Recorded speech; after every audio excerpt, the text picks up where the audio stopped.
In a fantastical journey to the world of Dragon Ball, the protagonist, Sun Wukong, embarks on his adventure armed with the Dragon Ball system. The strength of the protagonist correlates directly with the potency of the Dragon Balls. Frieza exclaims, "Why have I transformed into a pig?" Chapter 1. The Celestial Realm. Year 749 of the Age of the Dragon Balls. On Earth, at Kame House, a young boy clad in an orange martial arts GI bids farewell to Master Roshi. This boy is none other than Sun Wukong. However, he is not the original Sun Wukong from the story, but rather a traveler from another world. A year prior, Lin Fan found himself in this realm, taking on the form of the 11-year-old Sun Wukong. A seasoned enthusiast of Dragon Ball, Lin Fan understood the significance of strength within this universe. Hence, he departed from his home on Baozi Mountain to apprentice under Master Roshi. Given that Sun Wukong's grandfather was a disciple of Master Roshi, the master did not hesitate to accept him. Lin Fan dedicated himself to rigorous training, achieving combat prowess that nearly rivaled Master Roshi's within just a year. Initially, Sun Wukong had no intentions of leaving, but several days ago, he acquired a Dragon Ball system. This system is a wish-granting mechanism containing 7 Dragon Balls, albeit in the form of stone orbs. The system informed him that in order to make a wish, he must first check in at the Celestial Realm to activate the 7 Dragon Balls. Thus, Sun Wukong, under the pretext of training, prepared to leave Kame House. "Wukong, be cautious during your journey." "Understood." Sun Wukong nodded. "Master Roshi, if there is nothing else, I shall take my leave." "Wait, Master Roshi, is there something you require?" Cough, cough. Master Roshi cleared his throat. "In 8 months, the 21st World Martial Arts Tournament will take place in West City. The World Martial Arts Tournament. Wonderful!" Sun Wukong exclaimed, raising his voice to the heavens. Kinto-on. Whoosh! The moment he finished speaking, a yellow cloud swiftly descended from the sky. Initially, Sun Wukong believed he would be unable to ride Kinto-on, as only those with a heart of pure intentions could do so. Perhaps due to his transmigration, he found himself comfortably seated upon it, leading Master Roshi to regard him as an exceptionally pure individual. Thud moments later, Kinto-on landed before Sun Wukong. With a hefty bundle on his back, he swiftly leapt onto the cloud. "Master Roshi, dear turtle, I am off." Sun Wukong waved goodbye to the man and the turtle. Indeed, Master Roshi and the turtle nodded in acknowledgement. With that, Sun Wukong piloted Kinto-on into the sky. The journey to the Celestial Realm took half a day. He decided to take a nap on a cloud. When he awoke, he found himself beneath a towering edifice. This structure was the Korin Tower, the ascent of which leads to the Celestial Realm. What an impressive height! Sun Wukong murmured, ascending on Kinto-on. It was unclear how much time passed before he suddenly spotted an oval-shaped tower. This was the pinnacle of Korin Tower that a cat, its fur as white as snow and wielding a cane, stood within the tower, its gaze fixed intently upon the approaching Sun Wukong. This feline was none other than the esteemed Master Korin, also known as the Cat Sage. Tap. Moments later, Sun Wukong arrived at the tower, riding upon a cloud of somersaults. The Cat Sage cast a fleeting glance at Sun Wukong and inquired, "Little imp, who are you? What brings you riding on that cloud?" "Greetings.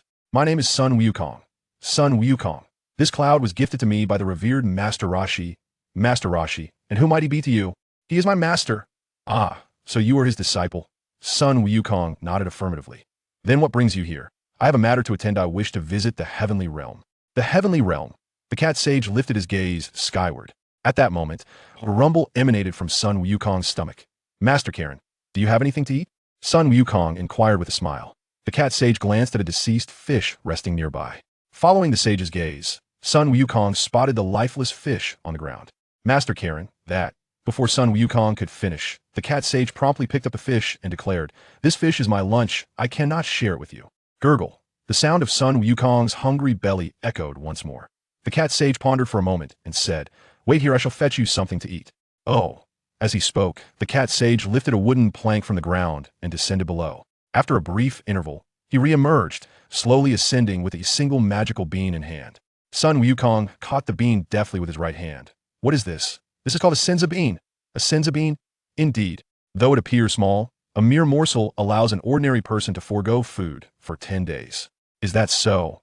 Upon hearing this, Sun Wukong immediately tossed the senzu bean into his mouth, chewed it briefly, and swallowed. The bean was raw, thus its taste was rather unpalatable. "How does it fare? I feel somewhat less hungry, yet I'm still a bit peckish." "In that case, I shall give you another senza bean," the Cat Sage proclaimed, retrieving another bean and tossing it to Sun Wukong. Once again, Sun Wukong caught the senza bean. This time he swallowed it without much chewing. "How do you feel now, Wukong?" "I'm no longer hungry." "Is that so?" Upon hearing this, the cat sage felt relieved and began to roast the fish. Master Korin, could you spare me some more senza beans? What do you require senza beans for? The cat sage turned to him. For training. Well then, very well. But do not touch my fish, or I shan't provide you with any. Understood. Sun Wukong nodded. Seeing this, the cat sage once more lifted the wooden plank and descended. Shortly after, he returned, bearing a full bag of senza beans for Sun Wukong. At this moment, the cat sage's senza beans had not yet been depleted by the mischievous Yajirobe, so he had plenty to offer. Thank you. Sun Wukong accepted the senza beans graciously. I shall not disturb you any longer during your meal. The cat immortal nodded in acknowledgement. By the way, Wukong, would you care for some ultra-divine water? Ultra-divine water? Indeed. Hasn't Master Roshi mentioned it to you? He has, but to obtain the ultra-divine water, do I not need to ascend from the base of Korin Tower? That is only part of the requirement. You must also pass my trials to partake in the ultra-divine water. Sun Wukong pondered for a moment. I currently have other matters to attend to, perhaps another time. Very well. Farewell, Master Korin. Upon finishing his words, Sun Wukong immediately employed the flying technique to soar upwards. The flying technique, is it? The cat immortal mused inwardly. He then gazed hungrily at the roasted fish before him. After Sun Wukong ascended, he swiftly beheld a spinning monolith. This monolith was none other than the heavenly realm. After a short flight, Sun Wukong soon arrived in the heavenly realm. Chapter 2, Bulma. The celestial realm is vast, its ground adorned with pristine white square tiles, surrounded by verdant flora. After surveying his surroundings, Sun Wukong quickly heard a voice emanating from the system. Ding. Successful sign-in at the celestial realm. The use of the Dragon Balls is now activated. Ding. Activation of Dragon Ball usage successful. One wish can be granted, and the Dragon Balls will grow stronger in accordance with the Master's increasing power. Elated, Sun Wukong suddenly felt a tap on his shoulder. Turning around, he beheld a man as dark as charred wood, clad in unusual garb and donning a white turban. This was none other than the celestial servant, Bobo. Startled, Sun Wukong instinctively took a few steps back. Who are you? What brings you to the celestial realm? Bobo inquired with a serious demeanor. I am Sun Wukong. I heard from the old turtle hermit that there exists a celestial realm atop the Korin Tower. So I became curious and came to take a look. The turtle hermit? Indeed. Sun Wukong nodded, then leaped downwards. Upon landing at the base of the Korin Tower, he immediately called out to the sky. Nimbus cloud. Whoosh. As soon as he spoke, the nimbus cloud descended from the heavens, catching Sun Wukong. The celestial realm. Observing Sun Wukong's departure, Bobo turned and walked away. Shortly thereafter, Bobo encountered the earth deity, who leaned on a staff. Bobo, did someone just come to the celestial realm? Yes, God. It was a child who said his name is Sun Wukong. Sun Wukong, what was his purpose for coming here? He mentioned that he heard about the celestial realm from the turtle hermit and was curious, so he specifically came to see it. The turtle hermit. Indeed, Bobo affirmed. At the base of the Korin Tower, Sun Wukong was now seated upon the nimbus cloud, pondering his next destination. Considering the time, Bulma should have already embarked on her quest for the Dragon Balls. Speaking of which, Sun Wukong immediately thought of his system. His system was the Dragon Ball system, which, logically, should possess a means to locate the Dragon Balls. With this thought, he promptly inquired of the system. System, do you have a way to discern the locations of the other Dragon Balls on Earth? Yes, Master. No sooner had the words left its mouth than a radar projection appeared before Sun Wukong. The large red indicates the current position of the Master, while the smaller dots represent the locations of the other Dragon Balls. Nodding in understanding, Sun Wukong focused on the two small red dots on the radar. He recalled that when Bulma first appeared, she seemed to possess 2 Dragon Balls. With this in mind, Sun Wukong instructed the nimbus cloud to soar towards the locations of the 2 dots. In a lofty mountain range, a girl with long blue-green hair was driving a car through the terrain. With a heart-shaped face and violet-blue eyes, she donned a pink dress, exuding beauty. This was Bulma. Perhaps due to her prolonged drive, Bulma felt a wave of fatigue and yawned. At that moment, the Dragon Ball radar on the passenger seat suddenly beeped. Curiously, she picked up the radar and glanced at it, only to discover that 2 Dragon Balls were approaching her. At that moment, she noticed a yellow cloud approaching from the front, atop which sat a figure, none other than Sun Wukong. He, too, had spotted Bulma's vehicle and was preparing to descend.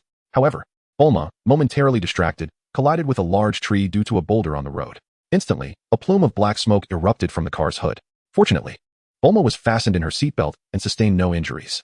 Is this guy determined to crash into me? Sun Wukong mused internally, having narrowly escaped disaster. In the original Dragon Ball, Sun Wukong's first encounter with Bulma involved her car crashing into him. Yet, given his current strength, it would not be a simple matter for Bulma to hit him now.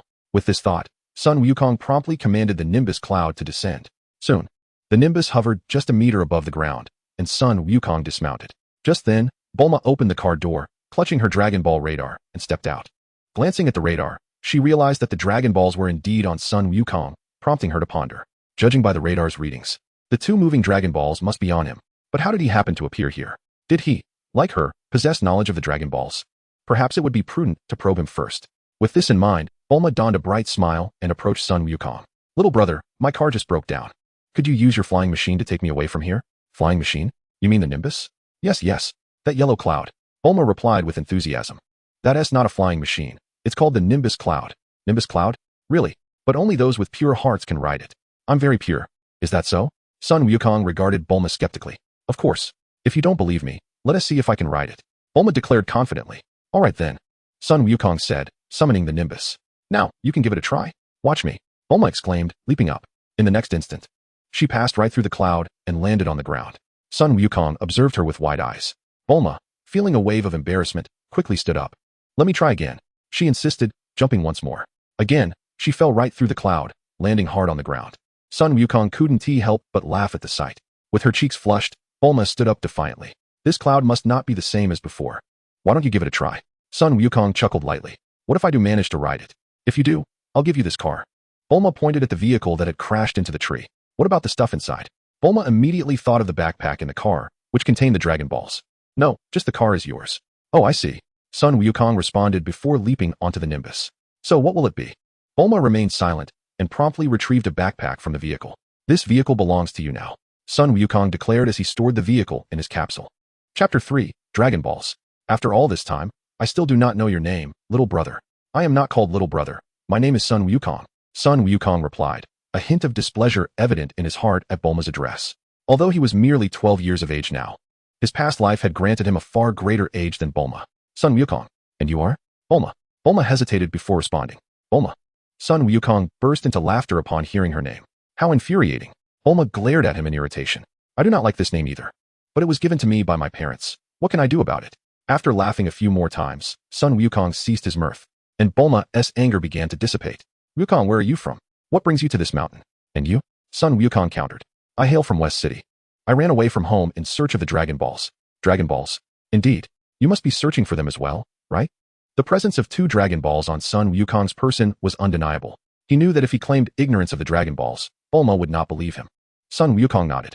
He had approached Bulma to see if she would be willing to part with the Dragon Ball she possessed. If she was unwilling, he would negotiate with the 2 Dragon Balls he held. One was the 4-star Dragon Ball, a legacy from his adoptive grandfather, and the other was the 3-star Dragon Ball he had obtained from Master Roshi. Then, Wukong, could you possibly give me the 2 Dragon Balls you have? Bulma asked with a smile. I could, indeed, but I have a condition. A condition? I desire a gravity chamber. What do you need a gravity chamber for? To train. Bulma remarked, glancing at the martial arts uniform adorning Sun Wukong. You practice martial arts? Yes. Sun Wukong affirmed with a nod. Then, Wukong, might you consider another condition? Not at all. He shook his head resolutely. However, there are no gravity chambers in this world. Perhaps reconsider, Wukong, and suggest a different condition? Bulma had never created a gravity chamber herself and was uncertain whether it could be manufactured, not to mention the time it would require. Absolutely not. Sun Wukong reiterated his refusal. Then how about you give me the Dragon Ball you possess? The Dragon Ball in my possession? You claim there are no gravity chambers. Yet I could gather all 7 Dragon Balls and request a gravity chamber from Shinron. Bulma chuckled lightly. If I were to give you the Dragon Ball I possess, what would be my benefit? Sun Wukong pondered for a moment before responding. How about I marry you? Uft. Bulma nearly spat out her drink upon hearing this. Was this truly a benefit, or merely an attempt to take advantage of her? Moreover, hadn't he previously stated that only those with pure hearts could ride the flying Nimbus? With this thought, Bulma's face contorted with indignation as she flatly rejected Sun Wukong's proposal. No. And is that truly a benefit? It's clearly just taking advantage of me. Aren't you older than I? Bulma crossed her arms, huffing in annoyance. And what of it? Sun Wukong responded nonchalantly. Sister, I too have many admirers. Oh, how about I teach you martial arts? No. Then what must I do to persuade you to grant me the Dragon Ball? Bulma pondered for a moment. How about you simply hand over the Dragon Ball to me? But don't you lack a gravity chamber? Although I do not possess a gravity chamber, I can assist you in constructing one. Very well. After a moment of contemplation, Son Goku agreed. Despite having his own Dragon Ball that could grant a wish, he had no intention of using it for a gravity chamber. However, I must stipulate conditions for aiding you in building this gravity chamber. Conditions? Indeed. You must help me locate the remaining 7 Dragon Balls. Only then will I assist you. You possess 2 Dragon Balls, and I also have 2. We need merely to find 3 more to gather all 7. Will accommodations be provided? Absolutely. Then it is settled. Son Goku nodded in agreement. Is this a firm agreement? Son Goku affirmed with a nod. Observing this, Bulma promptly retrieved a capsule from her backpack. She tossed a capsule onto the ground. With a puff of white smoke, a white motorcycle materialized before them. Now, Goku, shall we embark on our quest for the Dragon Balls? Son Goku nodded in affirmation.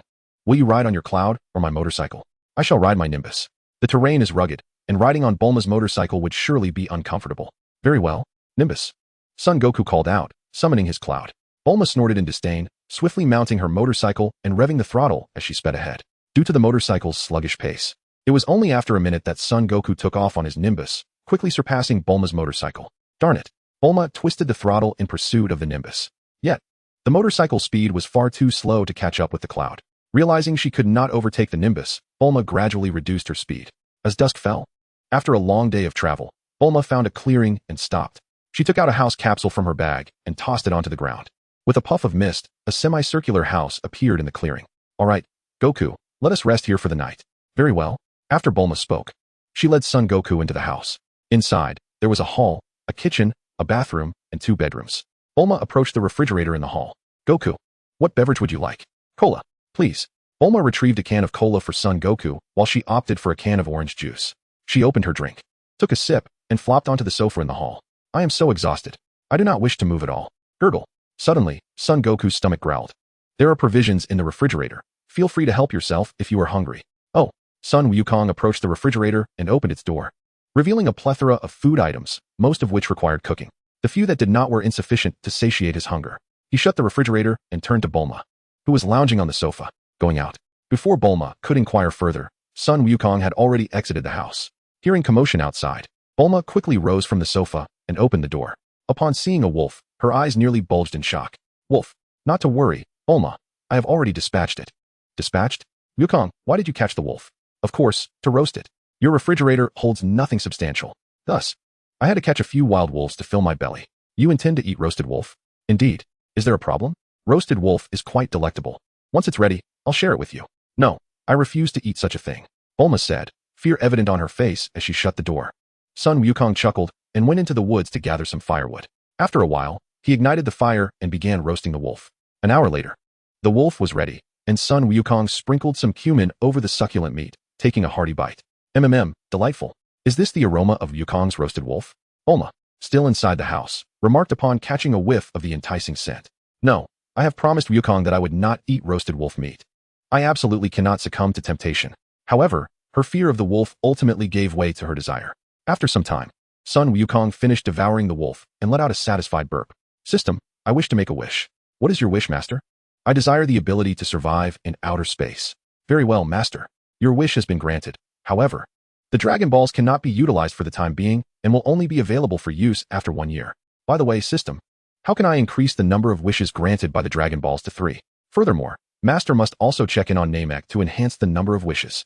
Is that so? In any case, with your current strength, it is quite improbable to increase the number of wishes. Just then, Bulma emerged from the house. Haven't you finished eating yet, Wukong? Finished. Oh, in that case, come inside. Let me show you where your room is. Okay, Bulma said, leading Son Wukong into the house and to one of the rooms. This is your room. Great. Do you want to take a shower first? I can run the water for you. No need. You go ahead. Very well. With that, Bulma exited Son Wukong's room. The following morning, Son Wukong rose early to practice. By around 7 o'clock, noticing that Bulma had yet to awaken, he made his way to her room to rouse her. At that moment, Bulma lay sprawled on her bed, drooling slightly. Bulma, it's already 7 o'clock. Is it 7 already? Bulma yawned and slowly sat up. Son Wukong nodded in affirmation. Bulma, you drooled a lot while sleeping. What? Bulma touched her mouth with her hand, and indeed found some drool at the corner.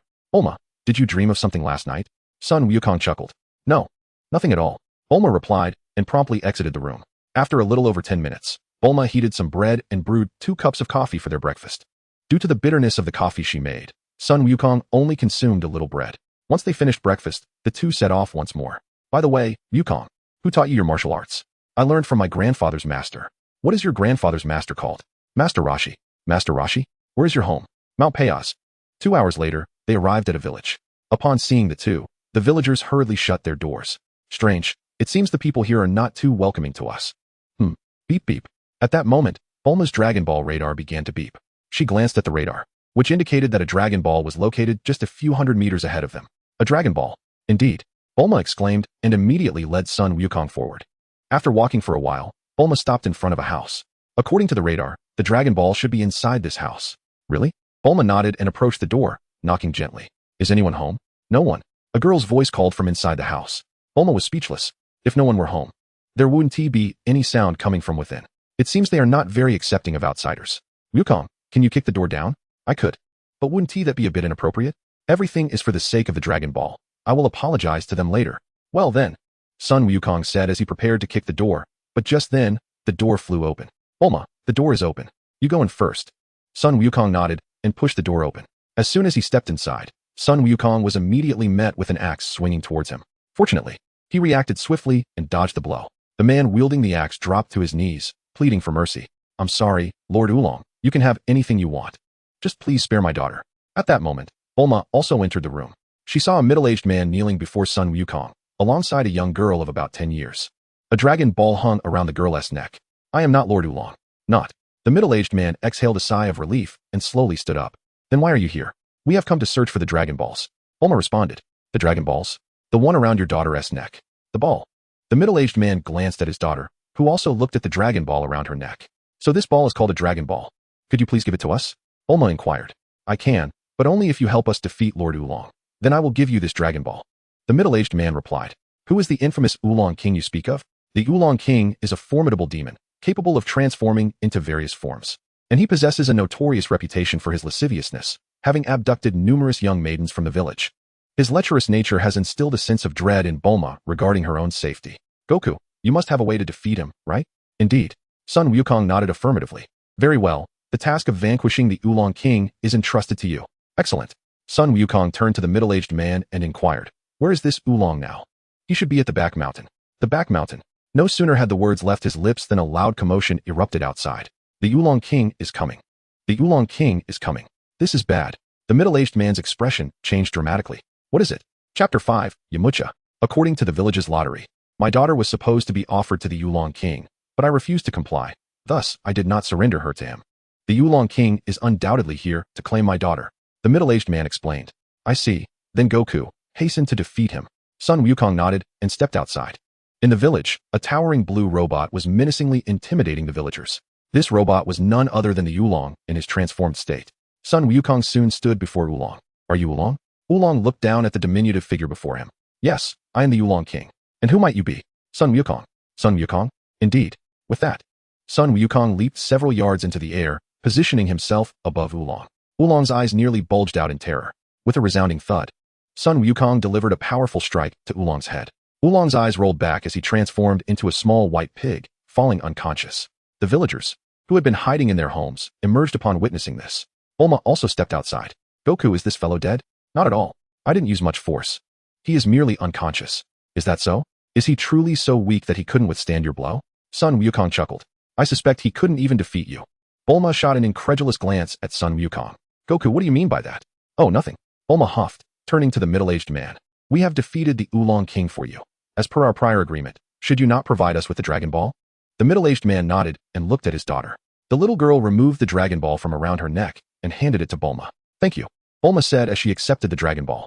If there is nothing else, shall we take our leave? Very well. The middle-aged man nodded. Goku, shall we go? Indeed.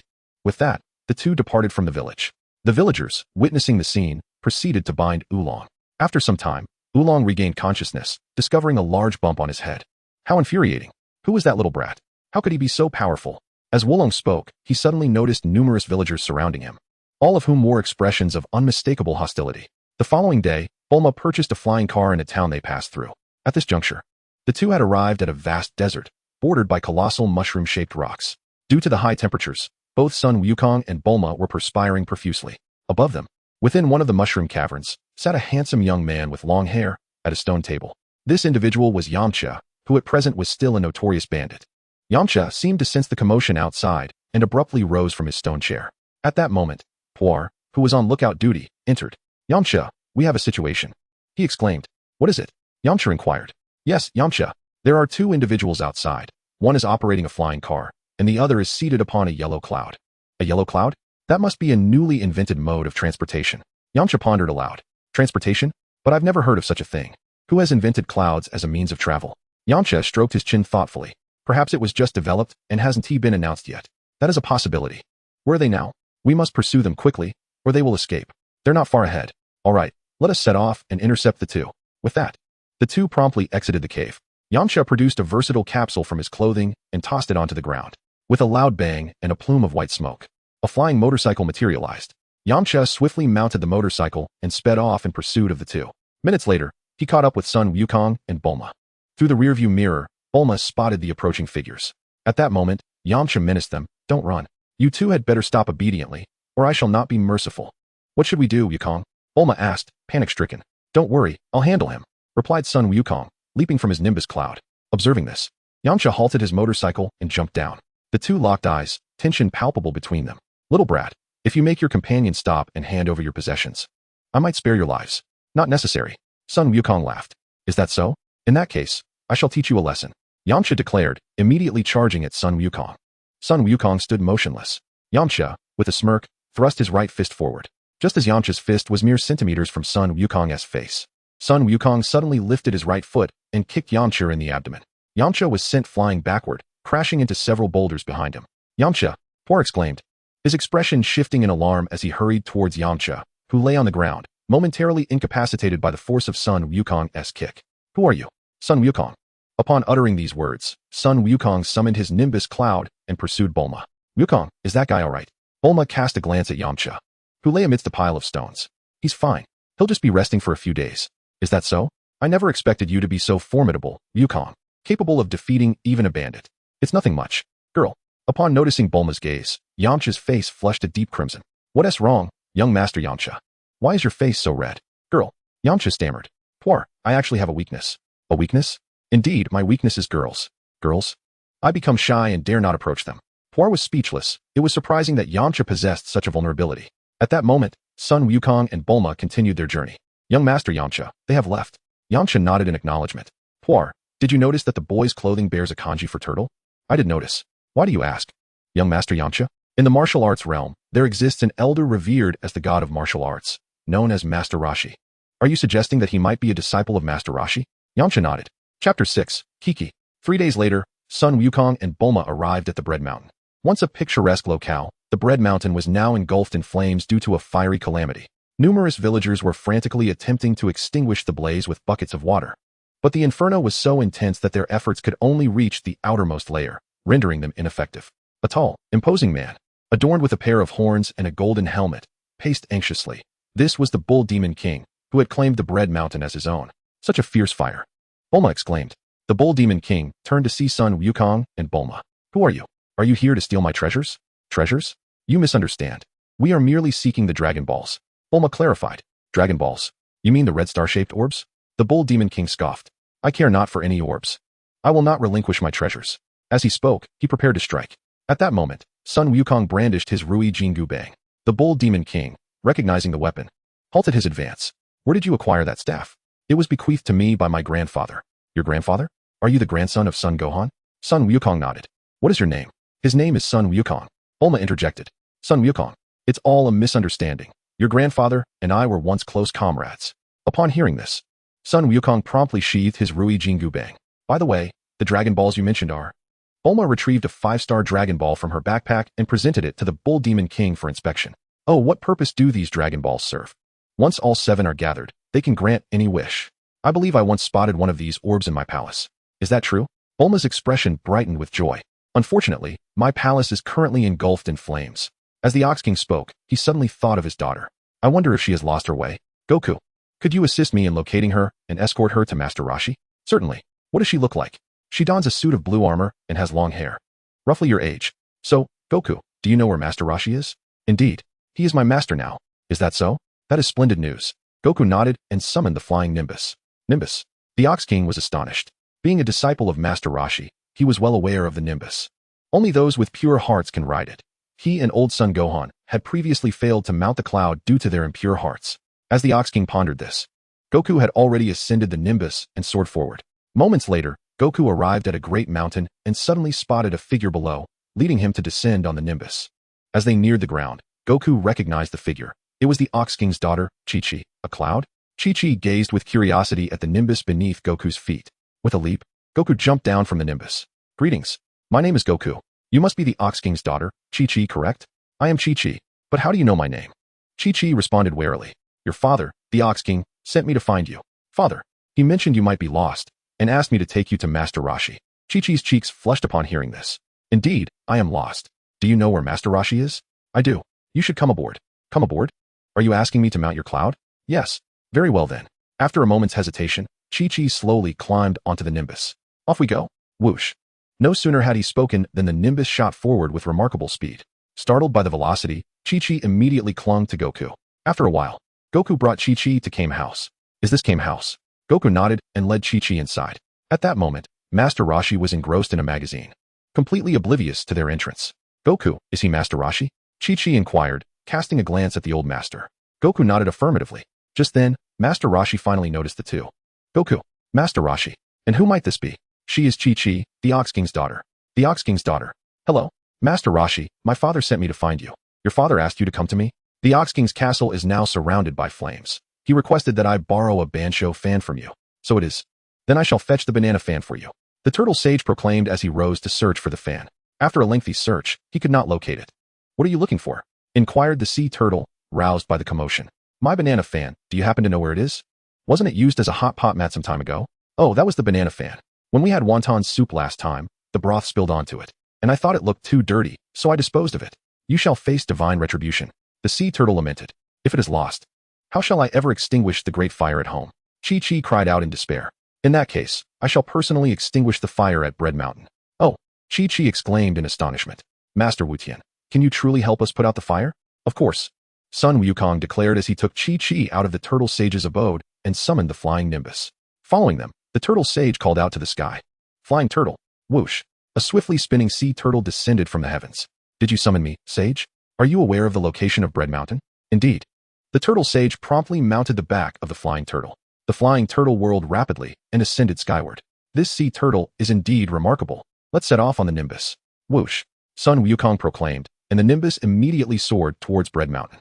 After a considerable duration, they arrived at Bread Mountain ahead of schedule. Wukong, where's the banana fan?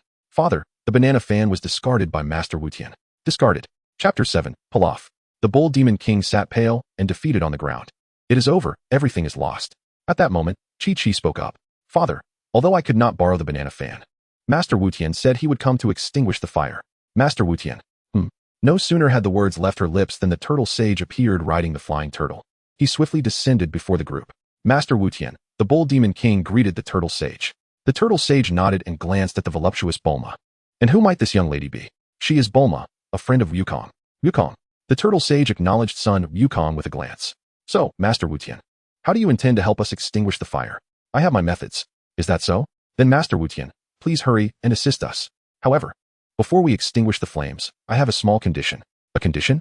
It is simply that I wish to see Miss Bulma's undergarments. The turtle sage leered at Bulma. Underwear. Bulma's expression contorted.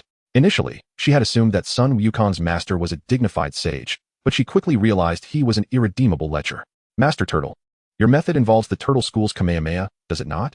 Originally, Sun Wukong had intended for the turtle sage to obliterate Bread Mountain and bear the burden of villainy. Yet now he had no choice but to act himself. How did you know that? Sun Wukong chuckled but remained silent. The Kamehameha? The Kamehameha is the ultimate technique of Master Roshi. The Bull Demon King explained. At that moment, Sun Wukong clasped his hands together behind him and declared, Kamehameha wave. A deep blue energy wave coalesced from his hands and surged towards the raging flames of Bread Mountain. Initially, there was no reaction from the mountain, but suddenly, a violent explosion erupted from within the fire, creating a colossal storm that extinguished the flames completely. The entire Bread Mountain was instantly leveled to the ground. Witnessing this, the Bull Demon King fell to his knees in despair, his treasures amassed over the years reduced to nothing. This rascal. Master Roshi cast an irritated glance at Sun Wukong. Though Sun Wukong had thwarted his plans, the power he had just exhibited indicated that he was nearing Roshi's own strength. This prospect filled him with anticipation for the martial arts tournament to be held in 7 months. Kiki, indifferent to the treasures, found herself captivated by Sun Wukong. She had never imagined that someone her age could possess such formidable strength. Wonderful. The fire on Bread Mountain has been extinguished. Now we can acquire the Dragon Balls. Bulma exclaimed, embracing Sun Wukong closely. Seeing this, Kiki felt a pang of jealousy. As Bulma released her hold, Kiki rushed forward to grasp Sun Wukong's hand. I cannot thank you enough, Wukong. Not at all, he replied. But can you teach me that Kamehameha? I'm afraid that's not possible, as I need to assist Bulma in finding the Dragon Balls, and besides, you won't learn it overnight. Very well. Then, Wukong, shall we search for the Dragon Balls? Son Wukong nodded, and together they began to rummage through the ruins in search of the Dragon Balls. Meanwhile, Master Roshi observed the despondent Bull Demon King, not offering solace but instead admonishing him for his claim over the mountain. After a while, Son Wukong and Bulma successfully located the Dragon Ball from Bread Mountain. Kiki, if you have no further business, we shall take our leave. Son Wukong bid farewell. Wukong, are you really leaving so soon? Indeed, but you extinguished the flames for us. We were planning to thank you properly. Bulma added. Yes, Wukong. The Bull Demon King chimed in. Perhaps next time. When might that be? Kiki inquired eagerly. When we gather the last Dragon Ball, I shall return. How many Dragon Balls do you still need? Just one. Very well, it is settled then. Son Wukong nodded in agreement. Your outfit is not very appealing. You should change into something more ordinary. Ordinary? Before Kiki could ask further. Son Wukong had already departed with Bulma. Wukong, that girl named Kiki seems to have quite the fondness for you, Bulma remarked suddenly as they walked away. Is that so? Did you not notice? She was watching you intently just now. Then were you not watching me as well? Of course not. How then do you know she was gazing at me? Bulma huffed, falling silent. 2 days later, Son Wukong and Bulma arrived at the entrance of a magnificent castle. According to the Dragon Radar, the last Dragon Ball was located within this very fortress. Inside the castle, a short man with blue skin, adorned with a small round hat and a garment emblazoned with the words fried rice, was monitoring the surveillance feeds. His name was Pilaf, a diminutive villain with aspirations to gather the Dragon Balls and become the ruler of the world. Beside Pilaf stood a figure clad in purple ninja attire, resembling a yellow dog. This was Shu, Pilaf's subordinate. Next to Shu was a long-haired woman in military garb, known as Mai, also one of Pilaf's minions. Pilaf, who are those two? Shu inquired. I'm not certain, but it seems that the Dragon Balls we seek are all in their possession. All of them. Shu exclaimed in astonishment. Excluding the one we hold, they must have a total of 6 Dragon Balls. Pilaf suddenly broke into a sinister grin. I suspect they are aware that the final Dragon Ball is in our possession, which is why they have come here. What should we do, Lord Pilaf? Shu asked anxiously. Isn't it obvious? We must seize all the Dragon Balls from them. You too, prepare your firearms and weapons. Make sure to take the Dragon Balls from them. Pilaf commanded with fervor. Once I obtain the Dragon Balls, I shall grant you whatever you desire. Yes, the two replied, departing the control room. After a short while, they confronted Son Wukong and Bulma, brandishing their guns and weapons threateningly. Don't move. Hand over the Dragon Balls, or we will open fire. At this, Bulma quickly retreated behind Son Wukong. In a flash, Son Wukong incapacitated the two assailants effortlessly. Those useless fools. Pilaf, witnessing this from within the control room, hurriedly exited. Moments later, he appeared before them, controlling a humanoid robot. Surrender all the Dragon Balls you possess, or my subordinates shall show no mercy. Is that so? Son Wukong replied, clasping his hands together behind him. Kamehameha. A deep blue energy wave coalesced in his palms and surged towards Pilaf. Boom. The robot disintegrated under the force of the Kamehameha, exploding into fragments. Ah! Pilaf screamed in agony as he was crushed beneath the debris. Observing this, Son Wukong and Bulma promptly advanced into the castle to retrieve Pilaf's Dragon Balls. Subsequently, they departed from Pilaf's fortress and ascended to a desolate mountain. Bulma arranged the 7 Dragon Balls together, which immediately began to shimmer brilliantly.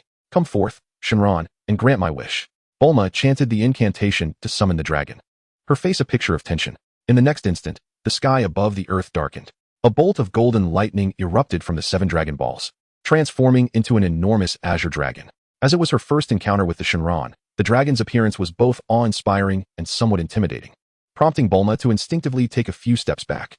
State your wish. Any wish can be granted, but only one. Bulma glanced at Son Goku. Then I wish for a gravity room. Very well. No problem. With a flash of its crimson eyes, Shenron conjured a universal capsule into Bulma's hands. Your wish has been fulfilled. Until we meet again. With that, Shenron transformed into 7 shimmering Dragon Balls, scattering across the earth. Goku, here, take this. Bulma offered the universal capsule to Son Goku. He nodded appreciatively as he accepted it. Bulma, why did you choose this wish? Consider it a token of gratitude for your earlier assistance. Is that so? So, Goku, where do you plan to go next? Would you like to take a stroll in West City? I had initially promised Chi-Chi I would visit her, but since you have extended an invitation, let's explore West City first. Chi-Chi, you don't happen to have feelings for her, do you? Not at all. I was merely contemplating the feast. There should be plenty of delicious food. Food. Well then, once we reach West City, I shall treat you to a grand meal. Sounds great. 2 days later. Is this your home? Son Goku remarked as he gazed at what resembled a park-like yard. Indeed. Just then, a blonde-haired, blue-eyed woman emerged. This was Bulma's mother, Mrs. Briefs. Mrs. Briefs greeted Bulma with a warm smile. And who is this? His name is Son Goku. He is my friend. Could he possibly be your boyfriend? Mrs. Briefs teased. Bulma chose to ignore her mother's jest and continued guiding son Goku forward. At that moment, they encountered Dr. Briefs, clad in a white coat. And who might this be? This is my friend, son Goku. Is he your boyfriend? Bulma shot him a glare. Enough was enough. How could her parents think she would date someone so much younger? Absolutely not. With that, Bulma led son Goku away. By noon, Bulma arranged for a sumptuous feast to be delivered, allowing son Goku to indulge heartily. In the afternoon, feeling the urge to train, son Goku bid farewell and left Bulma's home. His visit to West City was entirely to express gratitude to Bulma for her wish to Shinron, which had granted him the gravity room. He activated the capsule and tossed it onto the empty space in his yard. A plume of white smoke enveloped the area as the gravity room materialized. Son Goku approached and opened the large door, stepping inside. The gravity room was vast, equipped with a hall, kitchen, bathroom, sofa, and various furnishings. At the far end of the room was a chamber reminiscent of a training facility. This was the gravity room itself. The floor was laid with red bricks, closely resembling the gravity room depicted in the anime. Son Goku approached the control panel for the gravity settings. It featured 3 buttons, 2 adorned with plus and minus symbols, while the third bore no symbol at all. Son Wukong pressed the switch for increased gravity, and the machine's display screen instantly revealed a double text. In that moment, he felt a significant weight upon his body. Very well, let us commence our training with this augmented gravity. With that declaration, Son Wukong immediately began his regimen. Time flew by, and in the blink of an eye, 7 months had passed. During this period, apart from a brief visit to Chi-Chi, Son Wukong dedicated himself almost entirely to training in the gravity chamber. His strength had now ascended to over 1,000, a remarkable tenfold increase from before. Today marked the day of the World Martial Arts Tournament, prompting Son Wukong to depart from Baozi Mountain early in the morning, heading towards Bulma's residence. Wukong. Bulma greeted him with a nod. Do you know where the tournament venue is? Of course. I was wondering why you came to my home. It seems you were unaware of its location. Bulma chuckled. Take a seat for a moment. We shall go together soon, as I intend to watch your match. All right. Son Wukong nodded in agreement. After half an hour, Bulma changed into casual attire and drove Son Wukong to the tournament venue. Upon their arrival, they were met with a throng of people. The venue was already teeming with contestants forming a long queue to register for the tournament. Such a large number of participants. It appears you will have to wait. Son Wukong acknowledged with a nod. Wukong. Suddenly, a voice called out from behind them. Turning around, Son Wukong beheld Master Roshi clad in a blue suit, accompanied by a small bald figure dressed in a matching outfit. It was Krillin. 7 months prior, Krillin had departed from his original temple to pursue training under Master Roshi on Turtle Island. Despite facing several challenges, he ultimately succeeded in becoming a disciple. Master Roshi, you old pervert.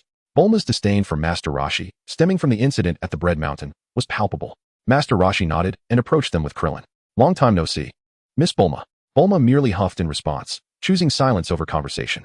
Unfazed, Master Roshi introduced Son Wukong to Krillin. Krillin, this is my senior disciple, Son Wukong. Wukong, this is my new disciple, Krillin. Greetings, Senior Wukong. Krillin said respectfully. Hello, Son Wukong replied casually. Krillin thought to himself. This senior appears to be of a similar age to me. I wonder how formidable his strength is.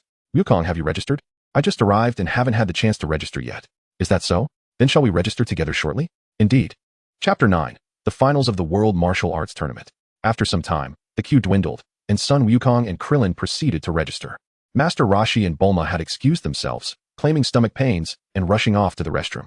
Bulma, where is Master Roshi? He said he felt unwell and went to the bathroom. He instructed me to tell you not to worry about him and to proceed to the tournament. Really? Klin turned to Son Wukong beside him and said, Brother Wukong, if we meet in the competition later, please show some mercy. Not a problem. Son Wukong replied, playfully patting Klin's bald head. That rascal. Klin felt a surge of indignation, but he quickly suppressed it, remembering that Son Wukong had trained an additional year before him. After a brief moment, the preliminary rounds of the world's greatest martial arts tournament commenced. The trio arrived at the competition venue, where a throng of spectators had already gathered. There he is. As soon as they entered, a man spotted them. It was Yamcha. Ever since his defeat to Son Wukong 7 months prior, he had been training diligently, hoping to best him in their next encounter. Peering alongside Yamcha, Poir followed his gaze to Son Wukong and the others. That's the little brat, he exclaimed. The very one who left me bettered for days. Yamcha approached. Long time no see, Son Wukong. Brother Wukong, do you know him? Clint inquired. Son Wukong nodded. He tried to rob us before, but I defeated him. He tried to rob you? Clint looked at Yamcha as if he were a fool. Son Wukong was the disciple of Master Roshi, and Clint had heard Master Roshi claim that Son Wukong's power was nearly equal to his own. It was absurd that this man would dare to rob him. Who is this little bald head? Yamcha asked. Little bald head? Clint bristled at Yamcha's description. I am not a little bald head. My name is Clint. Oh, so it's little bald Klin. Yamcha retorted. You. Enough, Klin. Don't let him rile you up. In the competition, I will defeat him again. Is that so? But I must inform you. I am not the same as before. Have you grown weaker? Sun Wukong chuckled. You. Never mind. You'll soon witness my prowess. Puar, let's go. Yes, Master Yamcha. Humph. Klin scoffed. At that moment, the event staff called for the contestants to draw lots. Sun Wukong and Klin lined up to draw their numbers. Sun Wukong drew number 3, while Klin drew number 5. That was close, thankfully. I didn't draw the same number as my brother. Master Yamcha, what number did you draw? Number 4. Yamcha replied nervously. Despite his earlier bravado, he was unsure if he could defeat Sun Wukong. The first match, number 2 wins. Now, contestants 3 and 4, please take the stage. With that, Sun Wukong leaped onto the competition platform. Yamcha, unwilling to be outdone, followed suit. The referee checked their numbers and signaled the start of the match. Yeah, Yamcha shouted, charging at Sun Wukong. With a light chuckle, Sun Wukong vanished and reappeared beneath Yamcha, delivering a single punch that sent him crashing off the stage. Contestant 3 wins. What the heck? Having just uttered a barrage of bravado, I had presumed him to be formidable, only to witness him being swiftly defeated. Krillin cast a scornful glance at Yamcha. Upon hearing this, Yamcha nearly spat blood in exasperation. Throughout this month, he had indeed devoted himself to rigorous training. However, Sun Wukong had also been training, and with greater fervor. Yamcha, how are you faring? Puar fluttered beside him. I'm fine. Yamcha struggled to rise from the ground, his gaze fiercely fixed on Sun Wukong. At that moment, Krillin was summoned to the stage, facing an opponent, his former bully from the temple. Perhaps due to the lingering shadows of past torment, Krillin hesitated to strike. It was only when Sun Wukong cheered him on that he charged at his adversary. To Krillin's astonishment, the once mighty bully was easily vanquished. Following this, both of them successfully advanced to the quarterfinals. Though defeated, Yamcha chose to remain, eager to see how far Sun Wukong would progress. The arena for the quarterfinals was outdoors, spacious enough to accommodate a larger audience. As the judges took their positions, the quarterfinals of the World Martial Arts Tournament officially commenced. In the first match, Krillin faced off against Bartlian, a man who had never bathed since birth, reeking of body odor. After a grueling battle, Krillin managed to overcome him. The second match featured a contestant named Yake battling the Turtle Hermit disguised as a dragon. With a single punch, the Turtle Hermit dispatched his opponent. The third contest showcased Nam against Lan Fong. From the outset, Nam dominated, but Lan Fong, determined to win, shed her outer garments to engage Nam in battle clad only in her undergarments. Hooray! Hooray! The Turtle Hermit exclaimed in excitement. Nam, taken aback by this turn of events, hesitated to strike and ultimately closed his eyes, defeating her in the process. In the fourth match, Sun Wukong took the stage, effortlessly sending his opponent flying out of the ring. Subsequently, Sun Wukong faced Krillin, while the Turtle Hermit squared off against Nam. Both Sun Wukong and the Turtle Hermit triumphed over their foes, advancing to the finals. Yamcha, that fellow has made it to the finals. Yamcha gritted his teeth in disbelief. He had never anticipated that Sun Wukong, the one who had bested him, would reach this stage. Yet, this realization dawned upon him. He had been overly arrogant. At that moment, Sun Wukong and the Turtle Hermit ascended the competition stage. Ladies and gentlemen, the grand finale of the World Martial Arts Tournament has finally arrived. Who do you believe will emerge victorious? The youthful Sun Wukong or the seasoned, half-century-old dragon? The judge proclaimed passionately to the audience. Dragon. Sun Wukong. The spectators voiced their opinions fervently. Very well. Let us now witness who shall claim the championship title. I hereby declare the finals of the 21st World Martial Arts Tournament officially commenced. At this, the staff promptly struck the bronze gong. Upon witnessing the unfolding scene, the two individuals immediately charged towards one another. In no time, they stood face to face, their fists and feet moving with the swiftness of the wind, launching attacks at each other. Swish, slice. As they deftly dodged and countered, the intensity of their confrontation escalated. Chapter 10, the conclusion of the World Martial Arts Tournament. Suddenly, the figure of Sun Wukong materialized behind Master Roshi. What? Master Roshi exclaimed, his expression shifting to one of alarm as he swiftly turned around. At that moment, Sun Wukong's right fist struck, forcefully sending him staggering to the edge of the competition stage. Impressive. Krillin gasped in astonishment. Standing on the arena, Master Roshi secretly marveled at Sun Wukong's formidable prowess. Although Sun Wukong had been away for merely half a year, Master Roshi felt an inexplicable depth to his opponent's capabilities. Could it be that he sensed my leniency? Sun Wukong mused, noting Master Roshi's immobility. Master Roshi had donned a disguise to motivate them, and naturally, Sun Wukong felt compelled to preserve his master's dignity. At that moment, Master Roshi bellowed, charging at Sun Wukong. With fists clenched, Sun Wukong met him head-on. Swish, bang, bang, bang. The two engaged in a whirlwind of blows, neither gaining the upper hand. Their velocity was so astonishing that the referee, tasked with overseeing the tournament, found himself at a loss for words. After a brief moment, Sun Wukong sensed the timing was right and unleashed the Kamehameha, eager to conclude the match. Kamehameha, you say? Master Roshi, too, initiated the Kamehameha. Swish. Soon, both had gathered their energy into a singular Kamehameha wave, directed at one another. Boom. The two Kamehamehas collided, creating a blinding flash of light that caused the audience below to shield their eyes. The referee, wearing sunglasses, remained unaffected by the brilliance. At that moment, Sun Wukong exerted a forceful push forward, sending Master Roshi tumbling from the stage. As the radiant glow of the Kamehameha dissipated, the onlookers reopened their eyes. With Master Roshi eliminated from the tournament, I hereby declare Sun Wukong the victor, the announcer proclaimed. Congratulations to Sun Wukong, the champion of the 21st World Martial Arts Tournament, along with a prize of 500,000.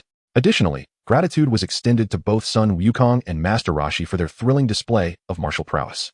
The audience erupted in astonishment. Before this moment, they had never anticipated that the mere 12-year-old Sun Wukong would emerge as the champion of the tournament. Wonderful. Wukong has claimed the championship, Bulma exclaimed joyfully. Indeed, I too did not foresee how formidable Wukong would prove to be. Krillin added. Master Roshi, now on the ground, brushed off his attire, beaming with pride as he gazed at Sun Wukong. As a mentor, there was an undeniable sense of accomplishment in seeing his pupil surpass him. Where do I claim my prize? Sun Wukong inquired. You should consult the tournament staff, they will provide your winnings. Is that so? Sun Wukong replied, promptly leaping down from the stage to join Bulma and the others. Congratulations, Wukong, on winning the championship. Congratulations, Master Wukong. If Master Wutian knew you had won the championship, he would surely be delighted. Krillin chimed in with his own congratulations. Sun Wukong nodded in acknowledgement. Would you like to join me to collect the prize money? He inquired.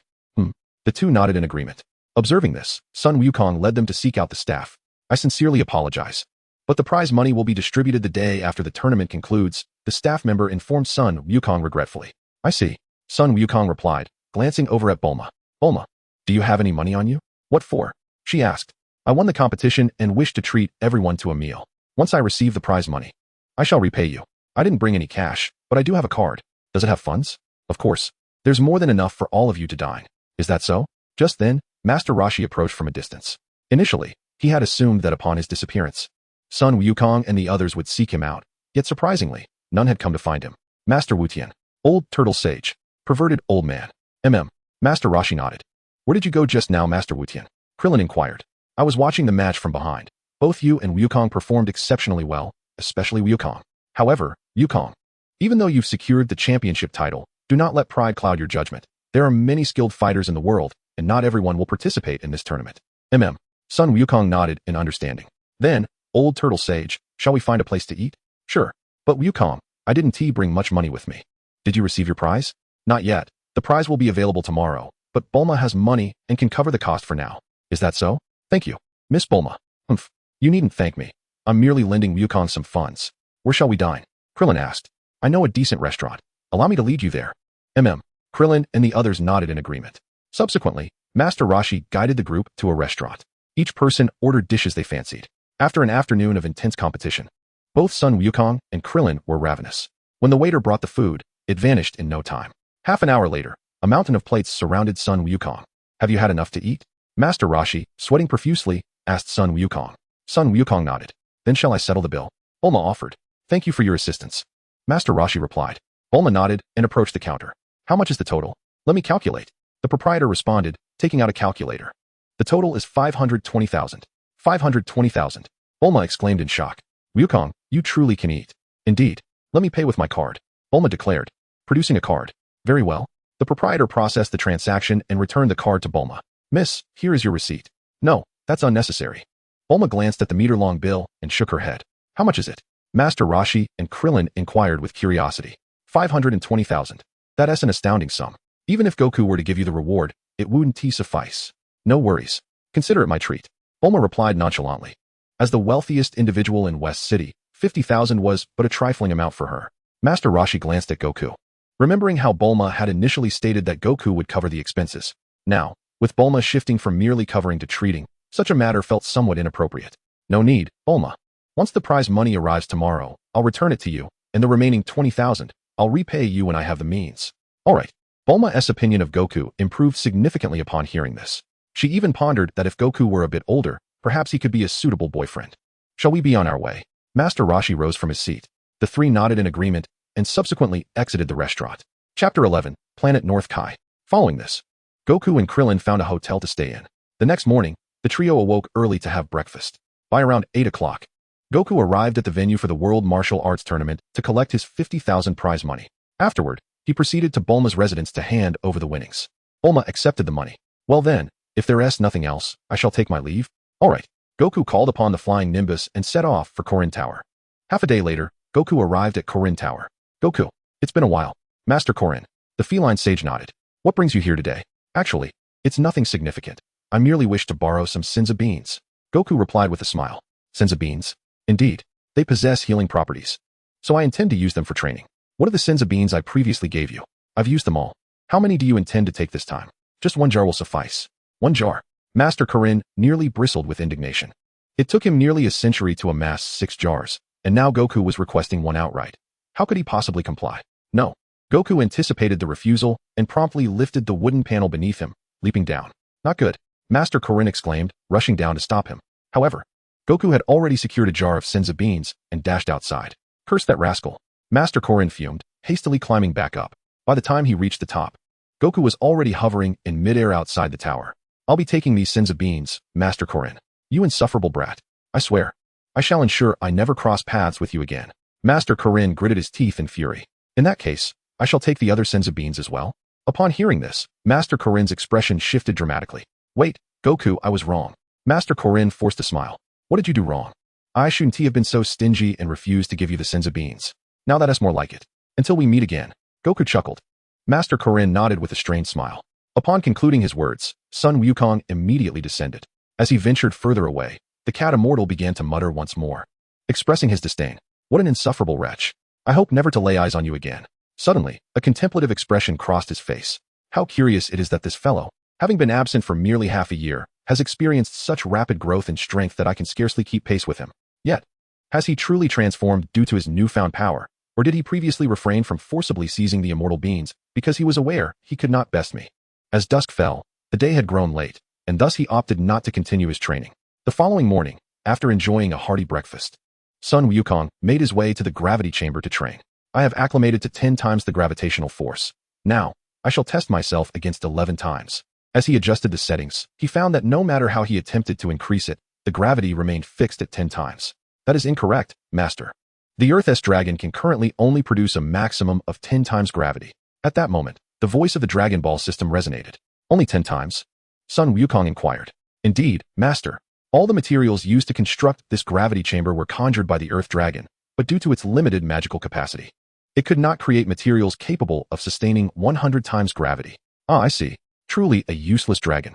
Sun Wukong declared. It seems I must request Bulma to enhance my gravity chamber to 100 times. With that, he exited the gravity chamber. In West City, at Bulma's residence, she was sipping coffee while perusing a book in her garden. Suddenly, a figure descended, none other than Sun Wukong. Wukong, she exclaimed. Bulma, he responded. Wukong, what brings you here? Bulma inquired, knowing that he rarely visited without a significant reason. With a smile, Sun Wukong explained, it is like this, Bulma. The gravity chamber you wished for from the dragon can only be enhanced to 10 times gravity, so I seek your assistance in augmenting it. Oh, and to what level do you wish to increase it? 100 times, if you please. 100 times. Bulma gasped. Wukong, do you comprehend what 100 times gravity entails? Of course, I am fully aware. I have already adapted to 10 times gravity. Bulma pondered for a moment before responding. Very well, but you must not overexert yourself, for such strain could be detrimental to your health, and may even pose a threat to your life. Sun Wukong nodded in agreement. How long do you think it will take to elevate the gravity chamber to 100 times? I'm not entirely certain. This apparatus is not of my own design, and even if I aim to augment it to 100 times, considerable time and research will be required. Very well, Wukong. There is no need to fixate solely on training. Until I can enhance the gravity chamber to 100 times, why not stay at my home for a few days? Sounds good. Thus, Sun Wukong settled in at Bulma's residence. 3 days later, Bulma successfully upgraded the gravity chamber to 100 times. After expressing his gratitude, Sun Wukong departed from her home. From that point onward, he devoted himself to rigorous training within the gravity chamber, continuing until, after 4 months, the system's Dragon Balls were restored for use. Due to the enhancement of Sun Wukong's powers, the Dragon Balls of the system also experienced a significant increase in strength. However, they could still only grant a single wish. After careful consideration, Sun Wukong resolved to utilize the Dragon Balls to journey to King Kai's planet and learn the Kaioken technique. At that moment, he was at Bulma's house. Are you leaving Earth? Bulma asked. Yes. Do you have a spaceship? I do. Actually, I am not from your planet. I am a Saiyan. A Saiyan? Where will you go after leaving Earth? Have you thought it through? Yes. Well then, if there is nothing else, I shall take my leave. Bulma nodded in agreement. Seeing this, Sun Wukong departed from Bulma's residence. System, I wish to be transported to King Kai's planet. Understood, Master. As soon as the words left his mouth, Sun Wukong's figure vanished instantly. When he reappeared, he found himself on a rather small planet. King Kai's planet. Sun Wukong surveyed his surroundings and spotted an apple tree beside which stood a black monkey. This monkey was none other than Bubbles, King Kai's pet. Chapter 12. The Red Ribbon Army obtains the Dragon Balls. Gugu. Upon seeing Sun Wukong, Bubbles immediately began to dance with excitement. Hearing the commotion outside, King Kai stepped out of his house. What are you making such a racket about, Bubbles? No sooner had he spoken than he noticed Sun Wukong. Who are you? How did you arrive on my planet? Greetings, my name is Sun Wukong, and I hail from Earth. Earth? Ah. I came here to ask for your guidance in martial arts. And how did you come to be here? I was brought here by an Azarathian. Azarathian? Interesting. King Kai scrutinized Sun Wukong. I do not teach my techniques lightly unless. Unless what? Sun Wukong inquired eagerly. Unless you can make me laugh. The blanket has flown away. King Kai chuckled heartily. The blanket has flown away. The silly cat has fallen asleep. King Kai laughed again. The silly cat has fallen asleep. The pencil has gone dull. The pencil has gone dull. King Kai burst into laughter. You are certainly no ordinary individual. You are quite the professional. Very well. You have passed my test. However, before I teach you any techniques, I must first ascertain your strength. All right. Sun Wukong replied, clenching his fists tightly, emanating an overwhelming aura. What a powerful energy. King Kai exclaimed, startled. How does it feel, King Kai? Your strength is formidable. I fear I may not be able to teach you anything. But I have come all this way. I merely said I couldn't teach you much. I didn't say I wouldn't teach you at all. Oh, I see. Sun Wukong sighed in relief. At that moment, King Kai raised his hands forward, and suddenly, a weight of 500 appeared beneath Sun Wukong's feet. How heavy? Sun Wukong quickly felt the weight beneath him, nearly toppling over. Ahem. King Kai cleared his throat. Wukong, your next training task is to capture Baburis. All right. Gulu Gulu. Upon hearing the North Kai's command, Baburis immediately taunted Sun Wukong. Infuriating. Sun Wukong exclaimed in anger, pursuing Baburis. The weight of his legs combined was a staggering ton. After only a few strides, he found himself gasping for breath. Yet, in his quest for strength, he persevered. Thus, after a month of relentless pursuit, Sun Wukong finally succeeded in capturing Baburis. Lord Kai, I have captured Baburis, Sun Wukong announced, bringing Baburis before the North Kai. The North Kai nodded approvingly. Now, let us proceed to the next phase of training. Next phase of training? The North Kai nodded again, inhaling deeply before bellowing towards the grassy field, causing a gust of wind to flatten the grass. At that moment, a blue light shot forth from the ground, arriving before the North Kai. As the blue light dissipated, a yellow grasshopper emerged before Sun Wukong. This grasshopper, known as Gilegulai, was a pet of the North Kai. Lord Kai, what is your command? Allow me to introduce you. This is Sun Wukong. Sun Wukong? Indeed. I wish for you to assist him in his training. What would you have me do to aid his training? Just command me. Very well. The North Kai conjured a large hammer for Sun Wukong. Lord Kai, what is this? Seeing the hammer in Sun Wukong's hands, Gilegulai appeared apprehensive.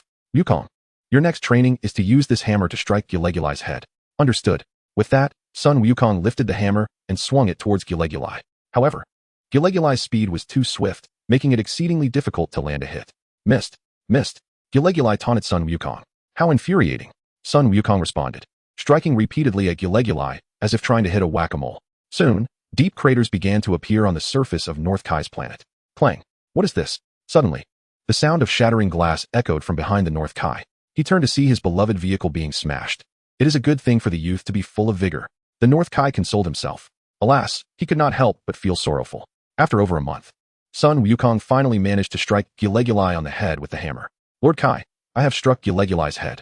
The North Kai glanced at Gilegulai, who sported a sizable bump on his head, and nodded. Now, it is my turn to teach you martial arts. Marvelous.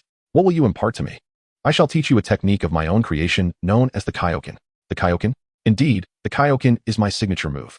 Is that so? On Earth, during the months of Sun Wukong's absence, the Dragon Balls had also become functional once more. Moreover, the Red Ribbon Army had gathered all 7 Dragon Balls. At the headquarters of the Red Ribbon Army, a short man with red hair and an eye patch over his right eye stood in an open area, surveying the scene. The man in question is none other than the commander of the Red Ribbon Army, Marshal Rit. Beside him stands a tall and imposing figure, a black man named Black, who serves as the deputy commander under Marshal Rit. In front of the two, 7 Dragon Balls are placed. Come forth. Shenron, Grant my wish, Rit exclaimed, raising his hands with palpable excitement. With that utterance, the entire sky above the earth darkened instantly. The 7 Dragon Balls transformed into a golden flash of lightning, ascending into the air. Upon reaching a certain height, this golden lightning morphed into Shenron. State your wish. Any wish can be granted, but only one, proclaimed the dragon. Martial Rit. Black glanced at Rit, who erupted into exuberant laughter.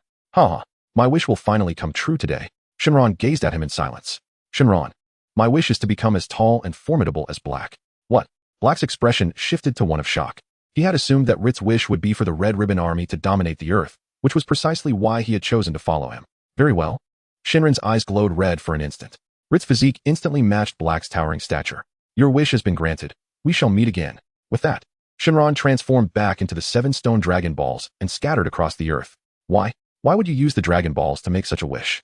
Shouldn't you have wished for the Red Ribbon Army to rule the world? Black roared at Rit. Rit snorted dismissively. I am the commander. I shall wish for whatever I desire. As for ruling the world, with the current might of the Red Ribbon Army, it is merely a matter of time. Chapter 13, Super Saiyan. Damn it. Black, in a fit of rage, drew a long gun from his waist. Rit was taken aback. What? What do you intend to do? You are unworthy of leading the Red Ribbon Army. I shall take your place. Black, calm down. If it comes to that, I will relinquish the position of commander to you. Bang. With a disdainful huff, Black fired his gun, taking Rit's life. Given his intentions of rebellion, he showed no mercy. Allowing Rit to live might have resulted in his own demise. Once Rit was dispatched, Black would ascend to the highest rank within the Red Ribbon Army. The gunfire attracted soldiers from the headquarters, who soon discovered Rit's lifeless body on the ground.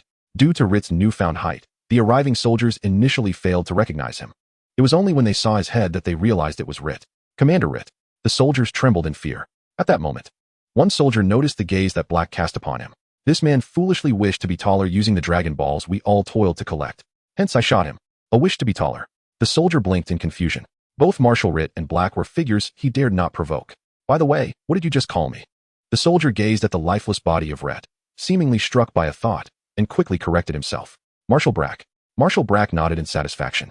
As for the matter of Marshal Ret's death, you few should refrain from making it public for the time being. I will find an appropriate moment to inform everyone. Understood. Brack cast a glance at Red's body, a sly smile suddenly gracing his face.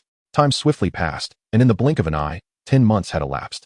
Through the teachings of King Kai, Sun Wukong had mastered the Kaioken and the Spirit Bomb. The Dragon Balls of the system had also regained their functionality. During the year of Sun Wukong's training on King Kai's planet, he certainly caused quite a bit of trouble for King Kai. The king had to prepare meals for him and frequently repair the damage wrought upon King Kai's planet by Wukong. Initially, King Kai welcomed Wukong's presence, as he had grown somewhat weary of solitude. However, as time wore on, he found himself longing for the tranquil days of yore. But I intend to stay for another year, exclaimed Wukong. Gah! King Kai nearly choked on his own breath upon hearing this. Another year. Very well. Ultimately, King Kai's heart softened, and he did not chase Wukong away. Observing this, Wukong addressed the Dragon Ball system. System, I wish to use the Dragon Balls to wish for the ability to learn instant transmission from King Kai. I apologize, Master. But the current Dragon Balls can only grant you the ability to learn instant transmission from the Yardrats. In that case, let us proceed with learning the Yardrats' instant transmission. Very well, Master. On Earth, as the Dragon Balls remained inactive, Brack sought to conquer the world through the might of the Red Ribbon Army. However, this decision faced considerable opposition from many. Despite the formidable strength of the Red Ribbon Army, conquering the world was no trivial endeavor. There was a strong possibility that the army might suffer significant losses.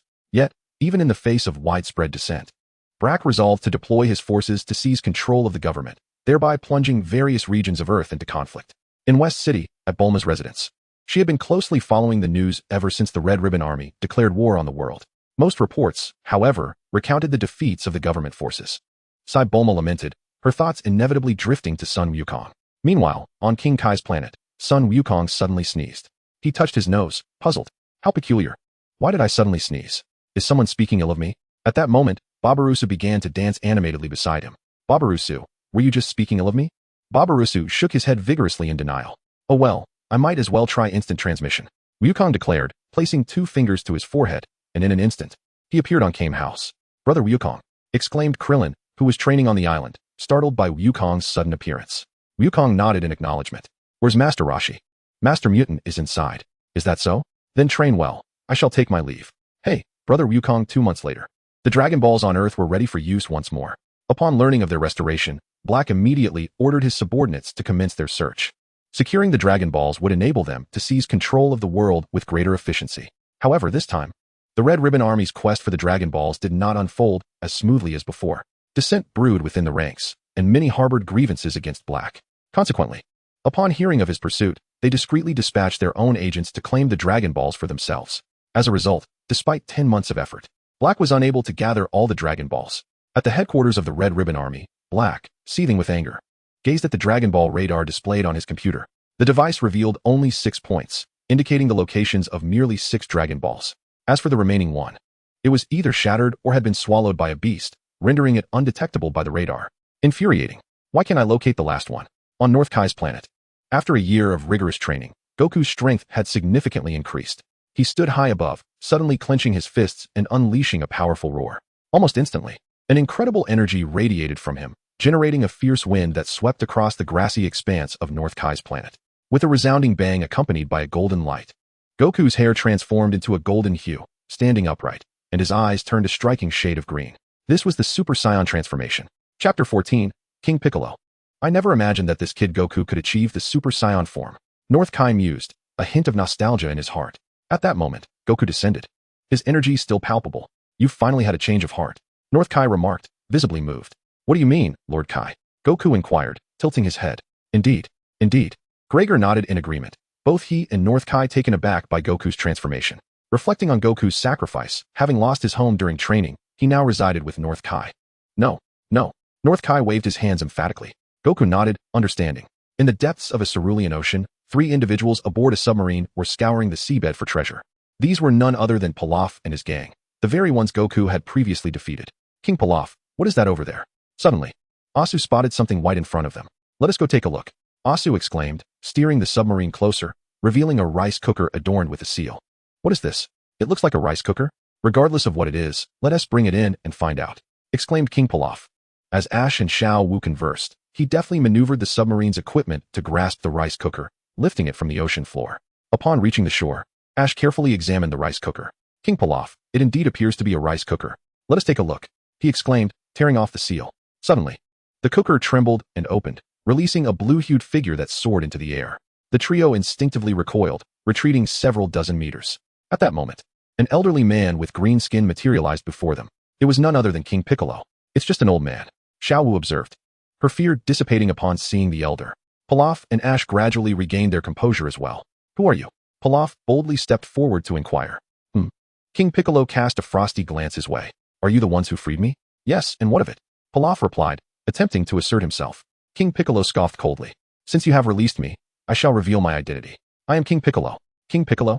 Centuries ago, I was sealed within this rice cooker by the martial artists of that era. Centuries ago, Pilaf gasped, astonished. After all this time, that fellow should have perished. Would you be willing to serve as my subordinates? When I conquer the earth, you shall reap the rewards. Subordinates. Pilaf stammered in disbelief. I am King Pilaf, and you wish for me to be your subordinate. Boom. As his words fell, a golden shockwave surged past Pilaf, striking a boulder behind him. With a thunderous explosion, the boulder disintegrated into dust. Ash and Xiao Wu stood frozen in shock. It seems my power has waned considerably. Pilaf, pale with fright, collapsed to his knees. I am willing to serve King Piccolo. We shall too. Ash and Xiao Wu joined him, kneeling in submission. Excellent. Meanwhile, in West City at Bulma's residence, she was lounging on a chair in her backyard, basking in the sunlight when an apparition suddenly appeared. It was Son Goku. Goku! Bulma exclaimed, startled as she sprang to her feet. Goku nodded. It has been a while, Bulma. Indeed. By the way, how did you suddenly appear in my home? This technique is called instant transmission, something I learned in my travels across the universe. Is that so? It seems you haven't grown much in the 2 years since we last met. Perhaps my growth spurt is yet to come. Goku chuckled. Are you implying that I am old? Bulma glared at him, displeased. She had expected Goku to have matured significantly, but he still seemed so unrefined. And no, Goku stammered. Humph. Bulma huffed. Why is she so petty? Goku pondered, bemused. It was Bulma who had commented on his height, and he merely stated the truth, yet she was irked. Never mind. Let me recount to you the events that have transpired on Earth during your absence over the past 2 years. What has happened, you inquire? Indeed. Subsequently, Bulma informed Son Goku about the war initiated by the Red Ribbon Army. In summary, the current state of Earth is perilous. It would be prudent for you to refrain from wandering aimlessly. Oh, Son Goku responded nonchalantly. If Bulma has no further matters to discuss, I shall take my leave. Leaving already? Won't you stay for a few days? Stay for a few days? Son Goku regarded Bulma with a puzzled glance. Bulma blushed and said, There are Red Ribbon Army members everywhere. I am concerned. So you wish for me to protect you? After a brief hesitation, Bulma nodded. Very well. With that, Son Goku executed an instant transmission and arrived at Kame House. Goku, the turtle hermit, seated on a chair, rose to his feet. It has been quite some time. Master Roshi. Indeed, it has been a while. Where have you been for the past 2 years? I ventured into the universe. The universe? By the way, what of Krillin? He has left Kame House to train elsewhere. Is that so? After 2 years apart, I find it impossible to gauge your strength, the turtle hermit remarked. Gazing at Son Goku nodded. His power had far surpassed that of his master, making it understandable for the old man to be unable to perceive it. Chapter 15, Upgrading the Dragon Balls. Young Master Goku. At that moment, the turtle hermit's pet turtle ambled over from a distance. Long time no see, turtle. Son Goku greeted the turtle. The turtle nodded. Son Goku glanced at Master Roshi. Wait, Master Roshi, do you have any further matters to discuss? In just over 7 months, the World Martial Arts Tournament will take place. I would like to inquire whether you intend to participate. Son Goku's strength had long since eclipsed that of his master, yet Master Roshi still hoped Goku would partake, to inspire Krillin. After a moment of contemplation, Son Goku nodded. If there are no further matters, I shall take my leave. Master Roshi affirmed. With that, Son Goku vanished in an instant. He has disappeared. Master Roshi exclaimed in surprise. Inside Korin Tower, the cat sage was grilling fish when a figure suddenly materialized. It was none other than Son Goku. Goku. Upon seeing the sudden appearance of Goku, the cat sage was startled and stood up. Long time no see, Lord Korin. Son Goku smiled. The cat sage scoffed. You rascal. You could at least announce your arrival. You startled me. Son Goku chuckled. This technique is called instant transmission. I can teleport to your location by sensing your energy. Instant transmission? Where did you learn such a skill? It's a secret. What brings you here today? Surely, you are not here to pilfer my senzu beans again. If you wish to gift them to me, I would not object. With that, Son Goku departed from Korin Tower and ascended into the sky. It turns out he did not come seeking me after all. At that moment, he suddenly caught a whiff of something burnt. My grilled fish. Good heavens. The earth deity was standing in the celestial realm, observing the happenings below. Suddenly, he spotted Sun Wukong soaring out from the Korin Tower. Whoosh. In no time, Sun Wukong ascended to the heavenly domain. Who are you? My name is Sun Wukong. You are indeed Sun Wukong? Do you recognize me? Bobo has mentioned you before. And you are? I am the deity of Earth. What brings you to the celestial realm this time? So you are the Earth deity. Last time, Bobo prevented me from seeing you, so I made a special trip to see what the Earth deity looks like. Oh, is that so? Do you have any other matters to discuss? None. Sun Wukong shook his head. In an instant, he teleported to the North Kai's planet. Wukong. Sun Wukong nodded in acknowledgement and turned to gaze towards Namek. His strength had now reached a level that could enhance the Dragon Balls. However, he needed to sign in on Namek before he could upgrade the Dragon Balls. The reason he visited the celestial realm to meet the Earth deity was to comprehend the essence of the Namekians. As for the location of Namek, the North Kai had informed Sun Wukong of it long ago. I wanted to teleport to a place, but since I am unfamiliar with the coordinates on Earth, I came to you. I see. The North Kai breathed a sigh of relief. Found it. At that moment, Sun Wukong pinpointed the location of Namek and teleported there. Ding. Congratulations, Master, for successfully signing in at Namek. The Dragon Balls will upgrade from granting 1 wish to 3, and additionally, the system will bestow upon you a transformation technique. As the system concluded, a plethora of transformation techniques flooded Sun Wukong's mind. The transformation bestowed by the system had no time constraints. He could maintain the altered form indefinitely. Whoosh. Wukong. Sun Wukong nodded and departed from the Korin Tower. What on earth is he here for? In West City, at Bulma's residence. Bulma was in the backyard perusing magazines. A man who bore a striking resemblance to Sun Wukong appeared. However, this man's features and height were significantly greater than that of 14-year-old Sun Wukong. Upon seeing him, Bulma was instantly captivated by his appearance. Hello, my name is Bulma. I am 18 years old and currently single. May I ask who you are, handsome? Bulma, with a starry-eyed expression, set down her magazine and approached the man. Bulma, I am Wukong. The man replied with a smile. Wukong? Wukong. Realizing she had been played, Bulma's mood shifted to irritation. Bulma, I was merely joking with you. There's no need to be so upset. Bulma huffed. Humph. I'm not angry. I actually knew it was you all along. Really? Was that transformation of yours just now? Sun Wukong nodded. Then what was that transformation? That was my appearance when I grow up. Grow up? Upon hearing this, Bulma's heart began to race. If Goku were to grow up looking so handsome, she wouldn't mind seeking out someone younger than herself. Just then, a rumble echoed from Goku's stomach. I'm hungry. Is there anything to eat? Yes. I'll call someone to bring food right away. Great. Shortly thereafter, Bulma placed a call for a substantial feast. Dr. Brief, who had just finished his work, noticed Goku and promptly approached him. Goku, it's been a while. Indeed, Dr. Brief. The doctor nodded, his gaze falling upon a rice ball on the table. Just as he reached for it, Bulma interjected. Dad, That's all for Goku. If you want some, you'll have to order your own. Dr. Brief glanced between Goku and Bulma. Children grow up so quickly. Very well, I'll just have my wife prepare something for me. With that, he turned to leave. Bulma, is this really appropriate? Goku inquired. It's perfectly fine, Goku. Just eat to your heart's content. My father isn't that stingy. Goku pondered for a moment before nodding in agreement. After finishing the meal, Goku let out a hearty belch. I haven't tasted such delicious food in ages. Chapter 16, The Red Ribbon Army. By the way, Bulma, have you searched for the Dragon Balls? With the Red Ribbon Army swarming all over Earth, how can I possibly look for them? That is a valid point. However, it seems someone has already gathered 6 Dragon Balls. As Bulma spoke, she retrieved the dragon radar from inside the house to show Goku. 1, 2, 5, 6. How curious. The radar only displays 6 points. Shouldn't there be 7? I suspect the 7th Dragon Ball has been swallowed by some creature, thus rendering it undetectable on the radar. Are you keen on searching for the Dragon Balls? Indeed. But with the Red Ribbon Army everywhere, it's quite daunting. Goku chuckled. Bulma, do you believe I could vanquish them with just a single finger? Bulma scoffed. Even though you are the champion of the World Martial Arts Tournament, I find it hard to believe you possess such prowess. And what if I were to truly defeat them with just one finger? What then? Bulma stammered. If you really manage to do that, I will make you my boyfriend. Goku's eyes fixed on Bulma, a sense of familiarity washing over him. Noticing his gaze, Bulma's cheeks flushed. When they first met, she had looked down on Goku. Yet now she found herself making advances. Bulma, why do I feel as though you were trying to take advantage of me? Who is taking advantage? I'm merely a few years older than you. A vibrant and beautiful young lady like myself is bound to attract attention. Forget I asked that question. Goku, what do you mean by that? Are you implying you find me unappealing? No, I simply don't wish to pursue a girlfriend at this moment. Bulma huffed, though her heart remained unconvinced. Meanwhile, on the other side, after the Demon King Piccolo recruited Pilaf and his companions as his subordinates, he inquired about the current situation on Earth. From Pilaf's lips, he learned of the Dragon Balls. These Dragon Balls, can they truly restore my youth? Indeed, Demon King Piccolo. Then, where are these Dragon Balls located? The Red Ribbon Army? Is that the organization you mentioned that seeks to dominate the world? Yes, Demon King Piccolo. Upon hearing this, the Demon King Piccolo opened his mouth and expelled a massive white egg. Pilaf and the others were immediately taken aback. With a crack, the shell of the egg shattered, revealing a man with green skin and a pair of wings sprouting from his back. Dend, this is the name I have bestowed upon you. Thank you, Demon King Piccolo. Dend expressed his gratitude to Piccolo, who nodded in acknowledgement. Dend, there is a task I require your assistance with. What is it? I need you to go to the Red Ribbon Army and retrieve 6 orbs known as the Dragon Balls. The Dragon Balls? Yes. The Demon King Piccolo turned to Pilaf. You will convey the appearance of the Dragon Balls and the location of the Red Ribbon Army to him. Why yes, Demon King Piccolo. Pilaf stammered.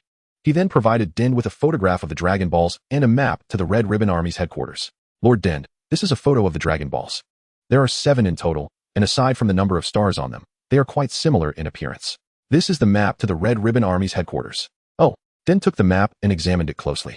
Wait, Demon King Piccolo, are you really planning to send Lord Dend alone to the Red Ribbon Army's headquarters? Pilaf interjected. Is there a problem? The Demon King Piccolo replied coldly. But the Red Ribbon Army is the most formidable force on Earth, and I fear Lord Dend may not be able to handle it alone. Pilaf whispered. Dend shot him a serious glance upon hearing this. Pilaf's words were clearly a slight against him. The Demon King Piccolo, somewhat irked, refrained from striking them due to their remaining usefulness, merely snorting in response. One of our demon warriors can easily contend with millions of you humans. Seeing the discontent in both Dend and Piccolo's expressions, Pilaf was drenched in cold sweat and quickly responded to the Demon King.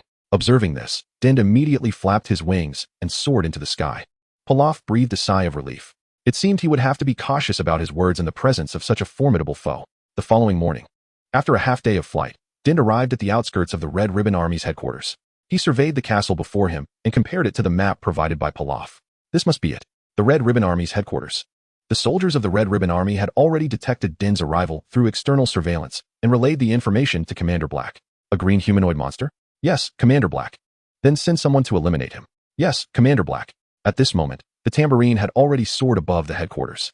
The commander in the operations room, upon witnessing the scene, immediately ordered the soldiers at headquarters to launch missiles at the tambourine in the sky. Boom, boom, boom. Numerous soldiers wielding rocket launchers unleashed a barrage upon the tambourine. Boom, boom, boom. The missiles struck the ground, resulting in the deaths of many soldiers. The soldiers around them, terrified, fled in disarray. The tambourine chuckled softly and swiftly descended to the ground. Then, he suddenly seized a soldier and demanded, "Where's the Dragon Ball?" "I don't know."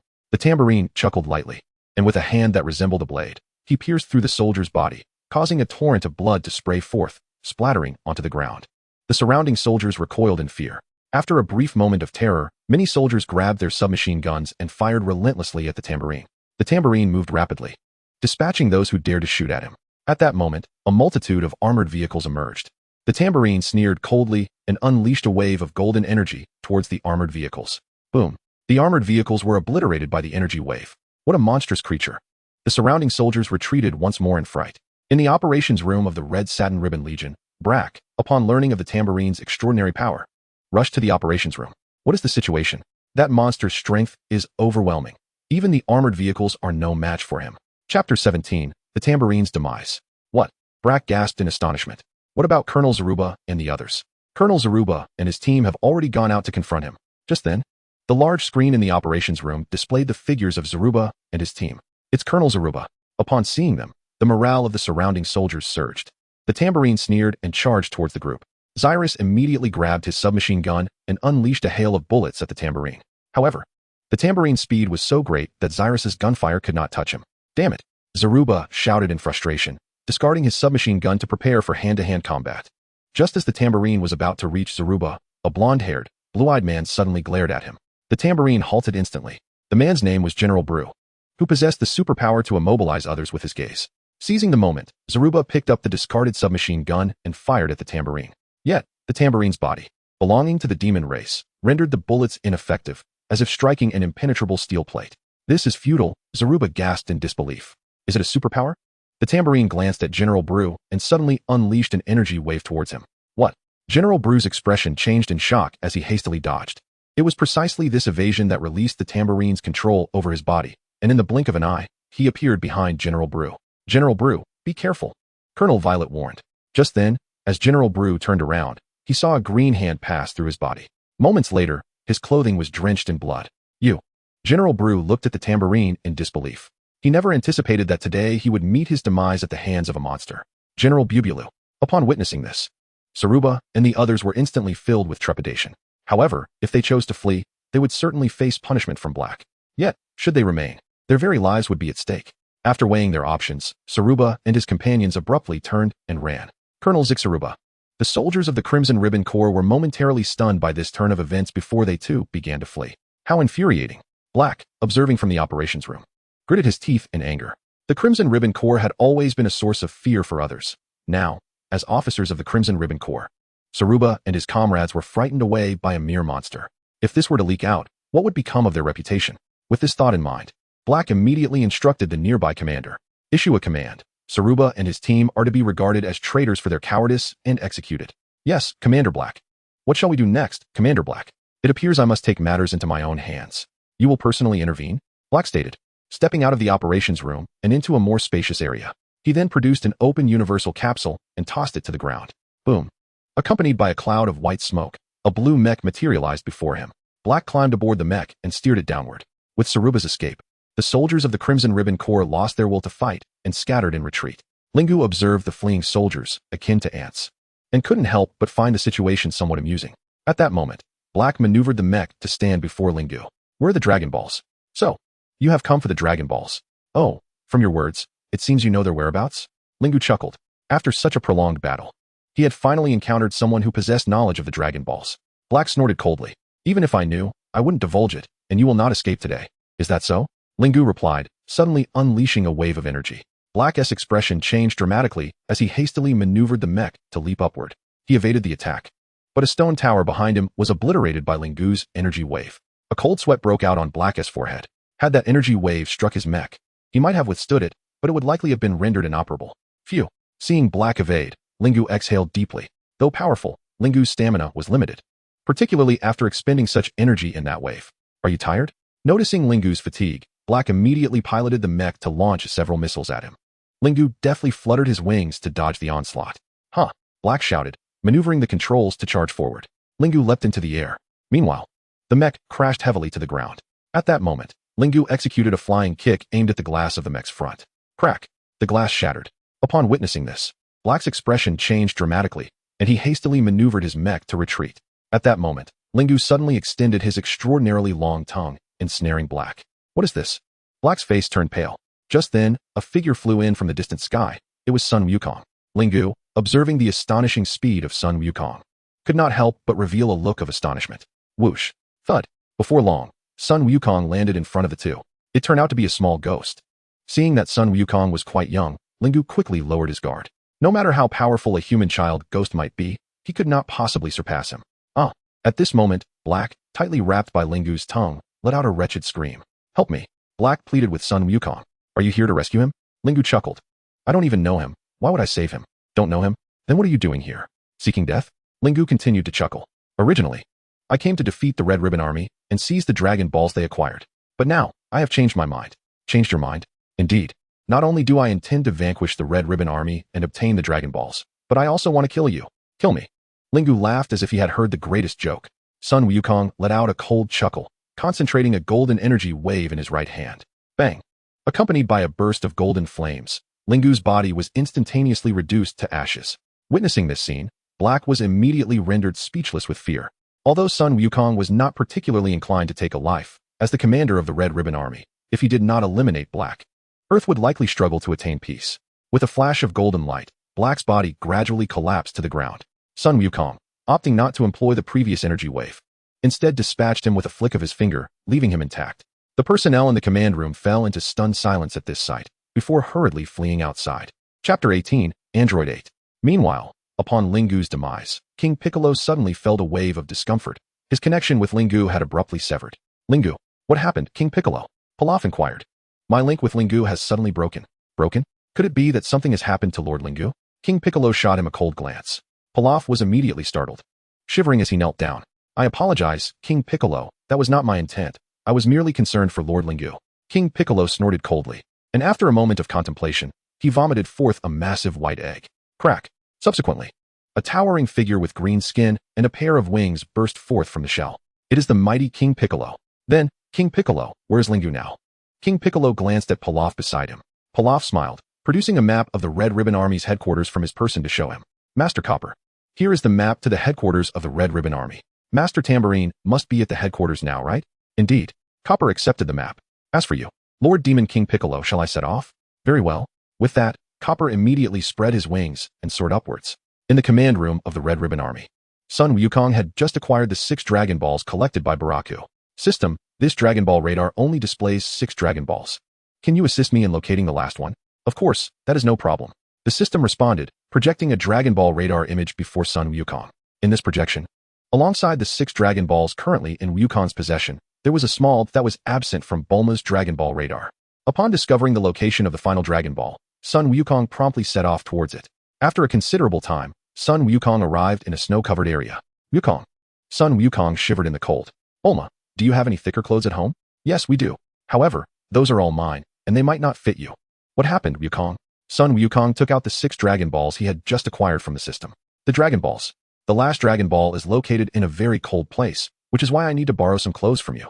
Wukong, have you really defeated the Red Ribbon Army? Otherwise, do you think I would jest with you? There is always a possibility. By the way, my father has plenty of thick clothes. Let me fetch some for you. Sounds good. Soon after, Bulma brought out Dr. Brief's warm clothing along with a blue coat. Sun Wukong examined the size of the clothes and remarked, Bulma, these clothes seem a bit large. Don't you know transformation techniques? Just enlarge your body a bit, and it will fit. Sun Wukong was left speechless. If he followed her suggestion, he would never have to buy clothes again. After hesitating for a moment, Sun Wukong ultimately utilized the transformation technique to don the clothing. Is this right? Bulma laughed. Even Sun Wukong, no matter how powerful, had to heed her advice. So, Bulma, I shall take my leave? Yes. Bulma smiled and nodded. Seeing this, Sun Wukong promptly employed his flying technique and departed. After a considerable while, Sun Wukong found himself once more in a land blanketed by snow. In this frigid expanse, he beheld a towering structure. This tower was named Misuru Tower, a branch of the Red Ribbon Army. Upon Sun Wukong's arrival, the soldiers inside the tower immediately unleashed a barrage of gunfire from their assault rifles. Sun Wukong skillfully evaded the incoming bullets, forcefully kicking open the large door and storming inside. Upon his entry, the soldiers within the tower instantly aimed their weapons at him. In a flash, Sun Wukong swiftly subdued the surrounding soldiers and defeated General White on the first floor. He then rapidly ascended to the second and third floors. When he reached the fourth floor, he encountered a ninja clad in purple. This ninja was named Sergeant Purple, a commanding officer of the Red Ribbon Army. Who are you? Little brat? What brings you to our domain? I am in search of the Dragon Balls. If you willingly hand them over, I might spare your lives. Dragon Balls. But we do not possess any. and even if we did, I would never surrender them to a brat like you. Is that so? Sun Wukong chuckled softly, then suddenly commanded Zijing Chao to transform. In an instant, Zijing Chao morphed into a turtle. Sun Wukong's transformation technique allowed him not only to alter his own appearance, but also to change the looks of ordinary people and even objects. It is not I who has grown larger, but you who have shrunk. I've shrunk? Zijing Chao exclaimed, glancing at his new turtle form. How have I turned into a turtle? One may be killed, but never humiliated. Oh, upon hearing this, Sun Wukong stepped forward. Don't come any closer, Grandpa. I certainly do not have a turtle grandson like you. Sun Wukong laughed. Infuriated, Zijing Chao attempted to chase after him, yet with his turtle speed, he stood no chance of catching up. At that moment, four ninjas resembling Zijing Chao appeared. They were Zijing Chao's quintuplet brothers. Eldest brother, come quickly to my aid. Kill this brat. Zijing Chao looked at the four with a glimmer of hope. The four, however, glared menacingly at Sun Wukong. Do you wish to become turtles as well? Upon hearing this, they glanced at Zijing Chao on the ground. Second brother, we are powerless to assist you. You must fend for yourself. The eldest brother declared before swiftly fleeing with the others. Eldest brother, Zijing Chao felt despondent. Meanwhile, Sun Wukong had arrived at a crocodile pool. He concentrated energy waves with his right index finger, swiftly dispatching all the crocodiles within. Then, he entered the pool, seized a lifeless crocodile, and eviscerated it. Within the crocodile's belly, Sun Wukong discovered the final Dragon Ball. He pocketed the Dragon Ball and was about to depart when a man resembling a Frankenstein figure appeared. His name was Android 8, a creation of Dr. Gero. Upon his arrival, Sun Wukong quickly turned his attention to him. Chapter 19, Subduing Android 8. Hand over the Dragon Ball in your possession. Android 8 said with a simple-minded expression. And what if I refuse? If you do not comply, I shall have no choice but to be unkind. And what does unkind entail? Android 8 scratched his head, momentarily at a loss for words. Greetings. My name is Sun Wukong. What is yours? I am Android 8. Oh, and who sent you here? That I cannot disclose. Then what do you think of my proposal to destroy this tower? Destroy it? Absolutely not. Android 8 shook his head vigorously. If that is the case, then tell me who directed you to come here. Android 8 fell silent. In truth, even if you do not speak, I already know who it is.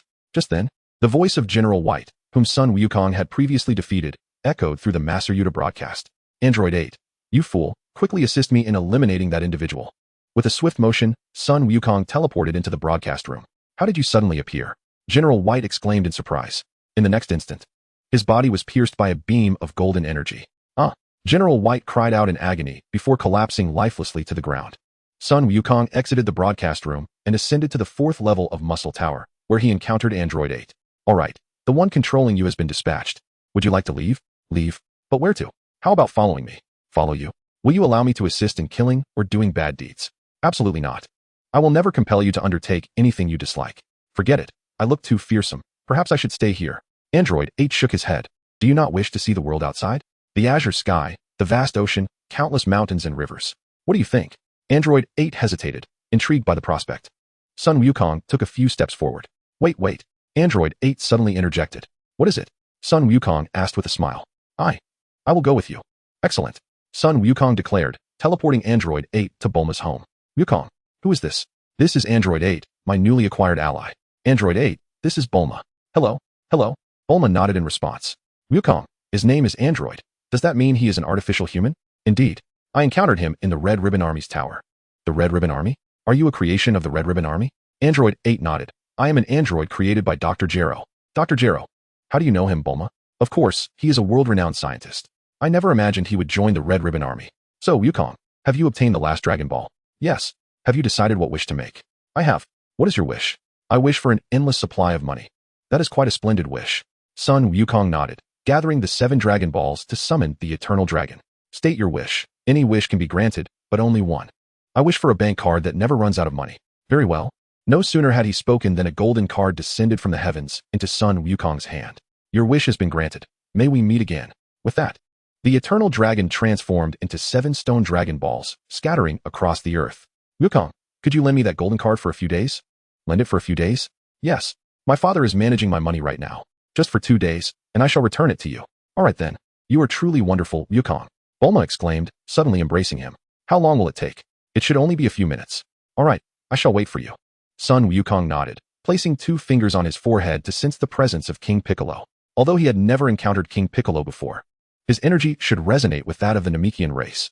After a brief search, Sun Wukong pinpointed King Piccolo's aura and, with a swift instant transmission, appeared on an aircraft alongside Android 8, where he observed King Piccolo with Pilaf and a bipedal pterodactyl. Sun Wukong. The moment he materialized, Sun Wukong startled Pilaf and his companions. How do you know them? Have you gathered a Dragon Ball? Are you close to collecting them all? Pilaf blushed slightly. If you simply hand over the Dragon Ball you possess, wouldn't I have them all? You truly lack shame. Sun Wukong interjected. Enough. I care not for your past grievances. This is my territory. I shall ask you again, what brings you here? To kill you. Upon uttering this, the atmosphere around them turned oppressively silent. Pilaf and his associates were so taken aback that they scarcely dared to breathe. A gentle breeze suddenly swept in from outside, shattering the stillness. King Piccolo's eyes were fixed intently on Sun Wukong, his countenance dark and foreboding. Even his subordinate, Piano, was drenched in cold sweat. Having never witnessed such audacity, someone daring to utter threats against King Piccolo. Unexpectedly, King Piccolo's expression softened considerably. Is that so? Just as he spoke, he unleashed a wave of energy from his right index finger towards Sun Wukong. With a casual motion, Sun Wukong dissipated the energy wave effortlessly. What? King Piccolo gasped in astonishment. King Piccolo, Pilaf and the others, witnessing this, grew increasingly anxious. If King Piccolo were to fall, Sun Wukong's next target would undoubtedly be them. You have some skill. A bead of cold sweat trickled down King Piccolo's forehead as he feigned composure. You certainly know how to put on a show. Sun Wukong chuckled. What did you say? King Piccolo erupted in fury, his anger ignited. Had he not been aging, he would have scoffed at even 10 Sun Wukongs. Enough of this play. Not in the mood for games. Before King Piccolo could grasp Sun Wukong's intent, a golden energy wave pierced through his body, followed by a violent eruption of blood. You. King Piccolo glared furiously at Sun Wukong, unable to fathom that he would meet his demise at the hands of a mere child. Pilaf and his cohorts were paralyzed with fear, particularly Piano, knowing that if King Piccolo were to perish, his own fate would be sealed. Yet, at that moment, King Piccolo was not yet dead. He still clung to life. King Piccolo, are you all right? Pilaf inquired anxiously. Without a word, King Piccolo staggered outside.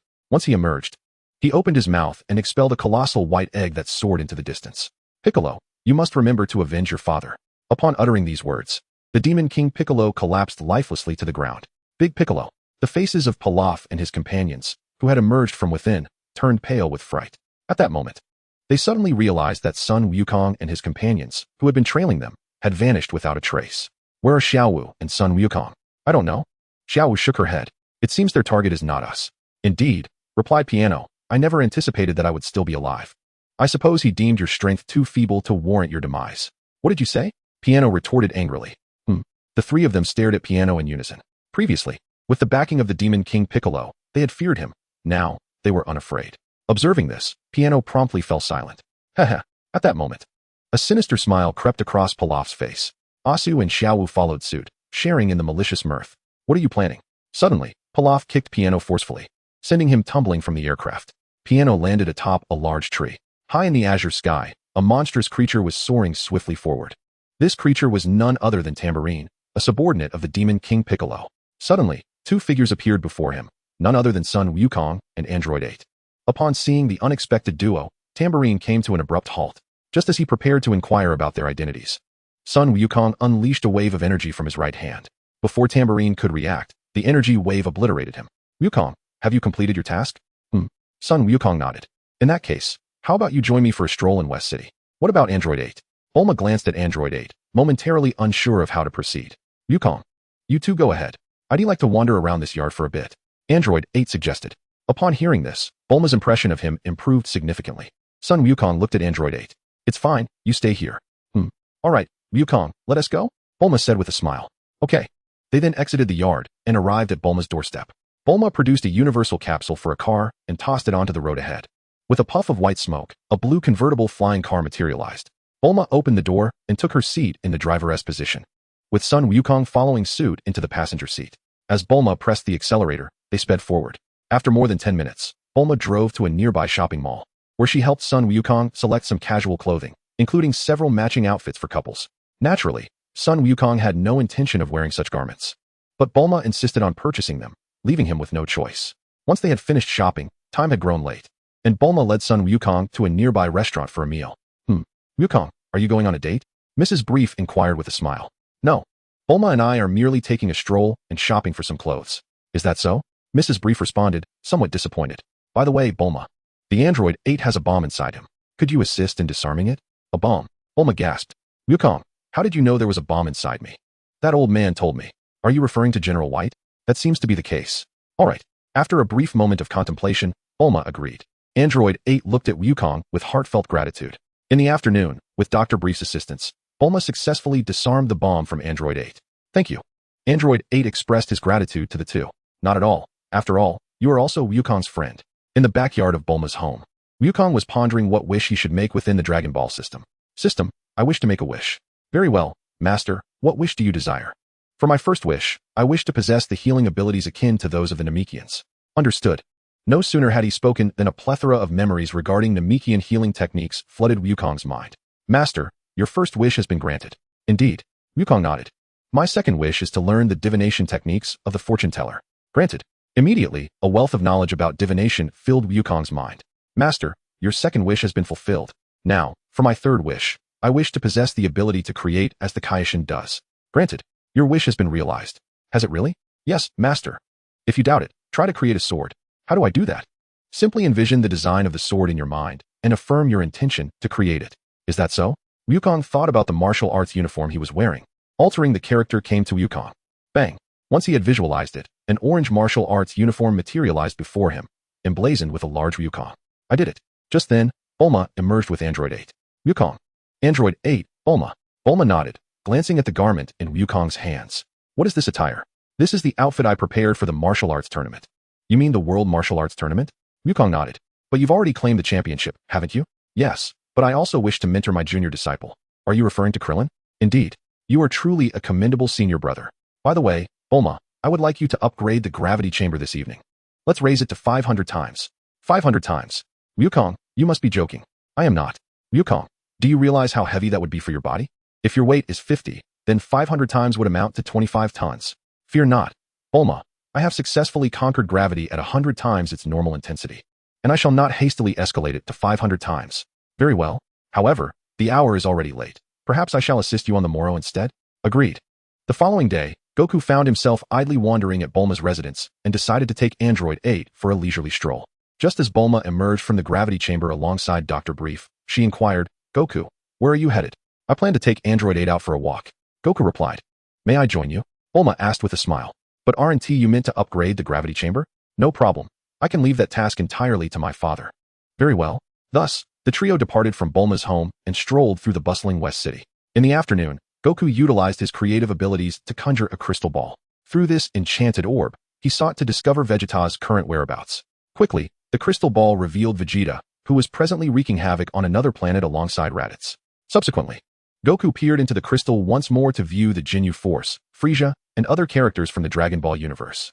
After committing their appearances to memory, Goku attempted to employ his transformation technique to alter his visage to resemble theirs. Time passed swiftly, and before long, 3 days had elapsed. Dr. Brief had successfully modified Goku's gravity chamber, enhancing it to 500 times its normal gravity. All right, Goku, the gravity chamber has been upgraded. Dr. Brief announced. Thank you, Doctor. Goku replied gratefully as Dr. Brief nodded and exited the chamber. Goku then activated the gravity chamber to commence his training. And so it was that Goku made himself at home at Bulma's residence. In what seemed like the blink of an eye, over 7 months had gone by. Today marked the day of the World Martial Arts Tournament. After enjoying breakfast, Goku accompanied Bulma and the others to the tournament venue to register. Upon completing their registration, Goku spotted a man adorned with a crane hat, sporting a goat-like beard, wearing sunglasses, and clad in a green crane school GI. This individual was none other than Master Shun, the long-standing rival of Master Roshi. Beside him stood 2 men and a child, all dressed in identical attire, Tien Shinhan and Kairatsu. At that moment, Master Roshi and Krillin appeared from a distance. Master Roshi. Master Shin smirked, leading Tien and Kairatsu towards him. It has been a while, Master Roshi. Master Shin greeted with a smile. Master, who is this? Krillin inquired. This is Master Shun, my arch-nemesis. Master Roshi replied. Master Shun. Indeed. Master Roshi nodded. Master Shun then scrutinized Krillin and remarked, Master Roshi, is this your disciple? He bears quite a resemblance to you. Upon hearing this, Master Roshi's expression soured. For Master Shin's comment was evidently a jibe at his lack of hair. Likewise, I believe your disciple bears a striking resemblance to you. Master Roshi retorted. What did you say? Master Shin exclaimed in indignation. What did you just say? I'll say it back to you. The furious crane hermit clenched his fists tightly. Goku. My senior. At that moment, Krillin called out to the approaching son Goku. The crane hermit turned to see Goku. He is your disciple? Indeed. What's the matter? Nothing much. I just feel it's a pity that they have you as their master. No matter how poor my disciples are, they are still better than being under your tutelage. Upon hearing this, the crane hermit gritted his teeth, his gaze fixed intensely on Master Roshi. Master Roshi, undeterred, returned the glare. Soon, the two engaged in a verbal spar. You perverted old man who enjoys peeping at others while they bathe. Even if I do, it's still better than your unscrupulous nature. With so many people around, Goku and Krillin hurriedly stepped in to separate Master Roshi, while Tien and Kaiatsu pulled the crane hermit away. Although Goku and the others managed to intervene, their hearts remained defiant against each other. Roshi, do you dare to make a wager with me? On what? Let us bet on which of our disciples will win the championship this time. If my crane hermit wins, you must concede that your turtle school is inferior to my crane school. If we lose, then we'll admit that our crane school is not as good as yours. Agreed, it's a deal. They struck their hands together to seal the pact. By the way, I forgot to mention, our Goku is the champion of the last World Martial Arts Tournament. The crane hermit was taken aback, yet he maintained his composure. What of the last champion? If Tien had participated, he might have claimed the title. Goku, Krillin, let us go. Tien, Kaiatsu, we're off. With that, they departed in opposite directions. Master Mateto, is that crane hermit very powerful? He had some strength in his youth, but now he is quite old and likely weaker than you. You should be wary of his two disciples. Understood. Krillin nodded. Goku. At that moment, Bulma and her companions, who had been waiting for Goku to sign up, approached. Bulma. Bulma nodded. Long time no see, Krillin. Who is that next to you? He asked Goku's friend, known as Android 8. Hello, I am Android 8. Android 8 extended his hand. Krillin reached out his right hand to shake. Nice to meet you. I am Krillin, Goku's junior. Android 8 nodded. By the way, Goku, have you registered? Master Roshi asked. I have already registered. Is that so? Then Krillin, you should hurry and sign up. Yes, Master. So, Goku, shall we chat later? Sure. Chapter 22, Kaiatsu and Krillin. After Krillin finished speaking, he dashed off the queue for registration. Goku, do you have confidence in winning the championship this time? Master Roshi inquired with a serious expression. I believe it should be fine. Is that so? Then I'm relieved. Brother Wukong, what are your thoughts on Master Crane's two disciples? Are you referring to their strength? Indeed. Krillin nodded. Neither of them can match me. Yet they may prove to be formidable adversaries for you. Is that so? Krillin suddenly lowered his head, lost in contemplation. At that moment, the staff of the World Martial Arts Tournament announced through a loudspeaker that the competitors should proceed to the preliminary match. Krillin, the competition is about to commence. Shall we enter? Certainly. With that, the two made their way to the arena for the preliminary matches, followed closely by Bulma and the others, eager to witness the event. Due to the substantial number of participants this time, the tournament was divided into 2 days. Both Sun Wukong and Krillin successfully advanced through the preliminary rounds. As evening fell, Sun Wukong shared a meal with his companions, while Master Roshi and Krillin settled into a local inn for the night. The following day, at 9 in the morning, Sun Wukong and his friends returned to the venue of the World Martial Arts Tournament to partake in the quarterfinals. Among the 8 contenders were Sun Wukong, Krillin, Tien Shinhan, and Kaiatsu, along with Yamcha, the Wolfman, Babidi, and Subaru. The first match featured Sun Wukong against Babidi. Ladies and gentlemen, we are about to commence the quarterfinals of the World Martial Arts Tournament. The first competitor to grace the stage is none other than our reigning champion from the last tournament, Sun Wukong. Upon hearing this, the audience erupted in applause. Now, let us welcome our competitor, Sun Wukong, alongside his opponent, Babidi. With a swift motion, the two fighters ascended the stage. Sun Wukong, before the match begins, do you have any words for the audience? None. Is that so? Then let the match commence. Very well. I hereby declare the first match of the quarterfinals officially underway. With a resounding thud, the sound of a gong reverberated through the air. Babidi swallowed hard. Anxiety etched on his face as he gazed at Sun Wukong. Suddenly, a blur zipped past him. By the time he registered the movement, a sharp pain coursed through his abdomen, and he promptly lost consciousness. How swift! Yamcha, watching from the sidelines, felt a bead of cold sweat trickle down his forehead. Ever since his defeat by Sun Wukong in the last tournament, he had dedicated 3 years to intense training, yet he found himself lacking confidence against Sun Wukong. As Babidi collapsed, the announcer began the countdown. 10, 9, 8, 7, 6, 5, 4, 3, 2, 1, 0. I declare Sun Wukong the victor of the first match in the quarterfinals. With the announcement, thunderous applause erupted from the audience. Sun Wukong promptly leapt from the stage. Next, we invite Krillin to face Kaiatsu. Go, Krillin! Bulma cheered for him. Krillin nodded and bounded onto the stage, while Kaiatsu gracefully soared up using his flight technique. Clint and Jiaozi, if there are no further concerns, shall we commence the match? Indeed. Both participants nodded in agreement. Therefore, I hereby declare the second bout of the quarterfinals officially underway. The referee proclaimed, and a staff member promptly struck the bronze gong. Clint positioned himself with a decisive gesture and charged toward Jiaozi. Jiaozi sprang upward with a flourish. How infuriating! He has soared into the heavens. Clint exclaimed. as he pressed his feet firmly against the ground to pursue him. Jiaozi, with a grin, raised his right index finger, gathering energy at its tip. This is not good. Klin's expression shifted dramatically. Whoosh. At that moment, Jiaozi unleashed a golden beam from his fingertip toward Klin. Klin raised his arms defensively. Boom. Accompanied by a thunderous explosion.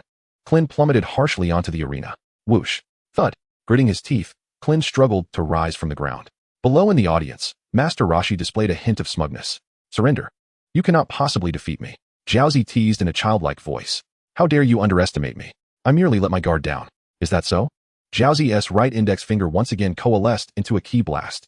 Kamehameha. Klin clasped his hands together behind him, forming a deep blue energy wave. Oh. Jiaozi glanced at Klin with mild surprise. He then released his ki blast. Wave. Klin shouted, launching his Kamehameha at Jiaozi simultaneously. Thunderous. The two energy blasts collided in the center of the arena, resulting in a spectacular explosion. The arena quickly became shrouded in thick smoke. The referee in the distance soon found himself coughing from the haze. I can't see a thing. After a while, the smoke gradually dissipated, revealing that Klin had vanished from sight. No, he has disappeared. Jiaozi exclaimed in shock. Jiaozi, watch your back. Tien Shinhan warned. What? Jiaozi spun around just in time to see Klin's powerful punch coming at him. Bang! Jiaozi was sent flying out of the arena. Splendid. A smile crept onto Klin's face. Just as Jiaozi was about to hit the ground, he employed the instant transmission technique, halting mere centimeters above the surface. The referee, who was prepared to declare Jiaozi out, was taken aback at that moment. Phew. Tien Shinhan and Master Roshi breathed a sigh of relief. How infuriating. Just a hair's breadth away. Klin clenched his fists, seething with anger. Thud. Jiaozi landed right in front of Klin. Suddenly, Jiaozi frowned, a glimmer of anger crossing his face. I am quite upset now, you little baldy. Humph. You call me little baldy, yet you yourself are bald. Jiaozi removed his cap, revealing a singular tuft of hair atop his head. Just one hair, what is so impressive about that? Do you have any? Upon witnessing Jiaozi flaunt his hair, Tien Shinhan felt a twinge of embarrassment, even pondering if he truly wanted to be associated with Jiaozi. Well, both of you, this is a competition. So could you please focus on the match? The spectators are eagerly awaiting your performance. Chapter 23. The Dumpling's superpower. Upon hearing the referee's reminder, the two individuals immediately adopted serious expressions. These two truly are a pair of lively characters. Master Roshi could not help but comment. Just then, Krillin shouted and charged at the dumpling. The dumpling raised his right index finger, emitting an invisible wave of energy. Krillin suddenly halted, rendered immobile. My body 1T move. Tien Shinhan smirked, feeling a sense of satisfaction. Meanwhile, Master Roshi's face displayed a hint of astonishment. He glanced at Tien, who was grinning mischievously, and felt a surge of irritation. In response, he picked up a stone from the ground and hurled it at him. Bam! The stone struck Tien's head, leaving a small bump. Who threw that? Have the courage to show yourself. Tien roared, looking around furiously. Upon spotting Master Roshi not far away, he quickly began to suspect him. Master Roshi, was it you who threw that stone at me? Master Roshi turned, feigning ignorance. What are you talking about? I've been watching the match all along. If you don't believe me, you can ask Goku and the others. He is your disciple, so naturally, he would cover for you. If you don't trust me, there is nothing I can do. Cursed be it. Tien clenched his fists tightly, contemplating but ultimately deciding the match was more important, so he let the matter drop. On the arena, the dumpling was using his superpower to keep Krillin immobilized while simultaneously attacking him with punches and kicks. Well done, dumpling. Tien shouted joyfully, raising his hand. Master Roshi snorted and picked up another stone to throw at him. Bam! Tien's head was struck once more. Cursed be it. Tien roared in fury, glaring at Master Roshi. Master Roshi appeared to be fully engrossed in the match. This time, however, Master Roshi feigned a lack of focus. Assuming Tien had given up, he bent down to pick up another stone, ready to throw it at him. At that moment, Tien fortuitously turned around and witnessed this scene. Ah, Master Roshi. It was indeed you who threw those stones. Tien exclaimed angrily. It's a misunderstanding. I merely thought the stones looked nice, so I picked one up to examine it. You voyeuristic turtle hermit, daring to do something but not admit it. Tien fumed. Upon hearing Tien bring up past grievances, Master Roshi's anger flared. Who's afraid to admit it? Yes, I threw that stone. What are you going to do about it? Once the match concludes, I will settle this with you. Settle it. Then, who fears whom? Tien huffed, choosing not to engage further with Master Roshi. With so many spectators around, Master Roshi refrained from throwing stones at Tien again. On the arena, Krillin found himself utterly defenseless against the dumpling's superpower. Were it not for Krillin's resilience, he would have already lost. Well done, dumpling. Tien shouted deliberately, casting a smug glance at Master Roshi. Master Roshi remained silent, his heart heavy as he witnessed his disciple being pummeled. It appeared that the dumpling contender was poised to claim victory. The referee, observing the unfolding battle, began to analyze the situation for the audience. Dumpling, What is 6 plus 7? At that moment, Son Goku suddenly shouted towards the dumpling fighter. Tien and the others were perplexed by Goku's actions. Their gazes fixed intently upon him. Who called me? Dumpling turned, looking down at the audience. I did. Goku stepped forward. 6 plus 7 equals. Dumpling hesitated, then began counting with his fingers. 1, 2, 3. As Dumpling occupied both hands with counting, he momentarily lost control over Krillin. Krillin's body regained its mobility. I can move. Feeling the newfound freedom, Krillin clenched his fists and charged at Dumpling. Oh no, Dumpling's psychic powers are spiraling out of control. Master Crane's expression shifted as he urgently warned Dumpling from the sidelines. Dumpling, stop counting. That little bald head has escaped your control. Dumpling looked up and saw Krillin rushing towards him. This is bad. Krillin's face paled at the sight. Dumpling raised his right index finger, ready to wield his psychic ability once more. Krillin suddenly shouted, Dumpling, what is 8 plus 9? 8 plus 9. Due to Dumpling's struggles with arithmetic, he resorted to counting with his fingers again. Dumpling, this is a competition. Ignore that guy's words and just defeat him. Master Crane exclaimed in exasperation. At that moment, Krillin had already closed the distance. Dumpling lifted his right index finger, attempting to activate his powers. Krillin, with a swift step, lunged forward, headbutting Dumpling. Bang! Dumpling was forcefully knocked back several steps. Krillin clenched his fists tightly and quickly advanced toward Dumpling, launching a powerful strike. Dumpling raised his arms to shield himself from the impending attack. Bang! Bang! Bang! Krillin's punches and kicks rained down like a tempest, relentlessly pushing Dumpling back. Dumpling, hurry and use your psychic abilities, Master Crane urged. Prompted by Master Crane's reminder, Dumpling attempted to free one hand to unleash his powers. However, this very thought weakened his defense, and Krillin's punch sent him flying. Bang! Dumpling landed precariously at the edge of the arena. Krillin swiftly approached, poised to knock him off the stage. In a sudden burst, Dumpling raised a hand and activated his powers. Krillin's body froze once more, rendering him immobile. Well done, Dumpling. Slowly, Dumpling rose from the ground. Dumpling, what is 9 plus 9? Dumpling, ignore him. Master Crane called out urgently.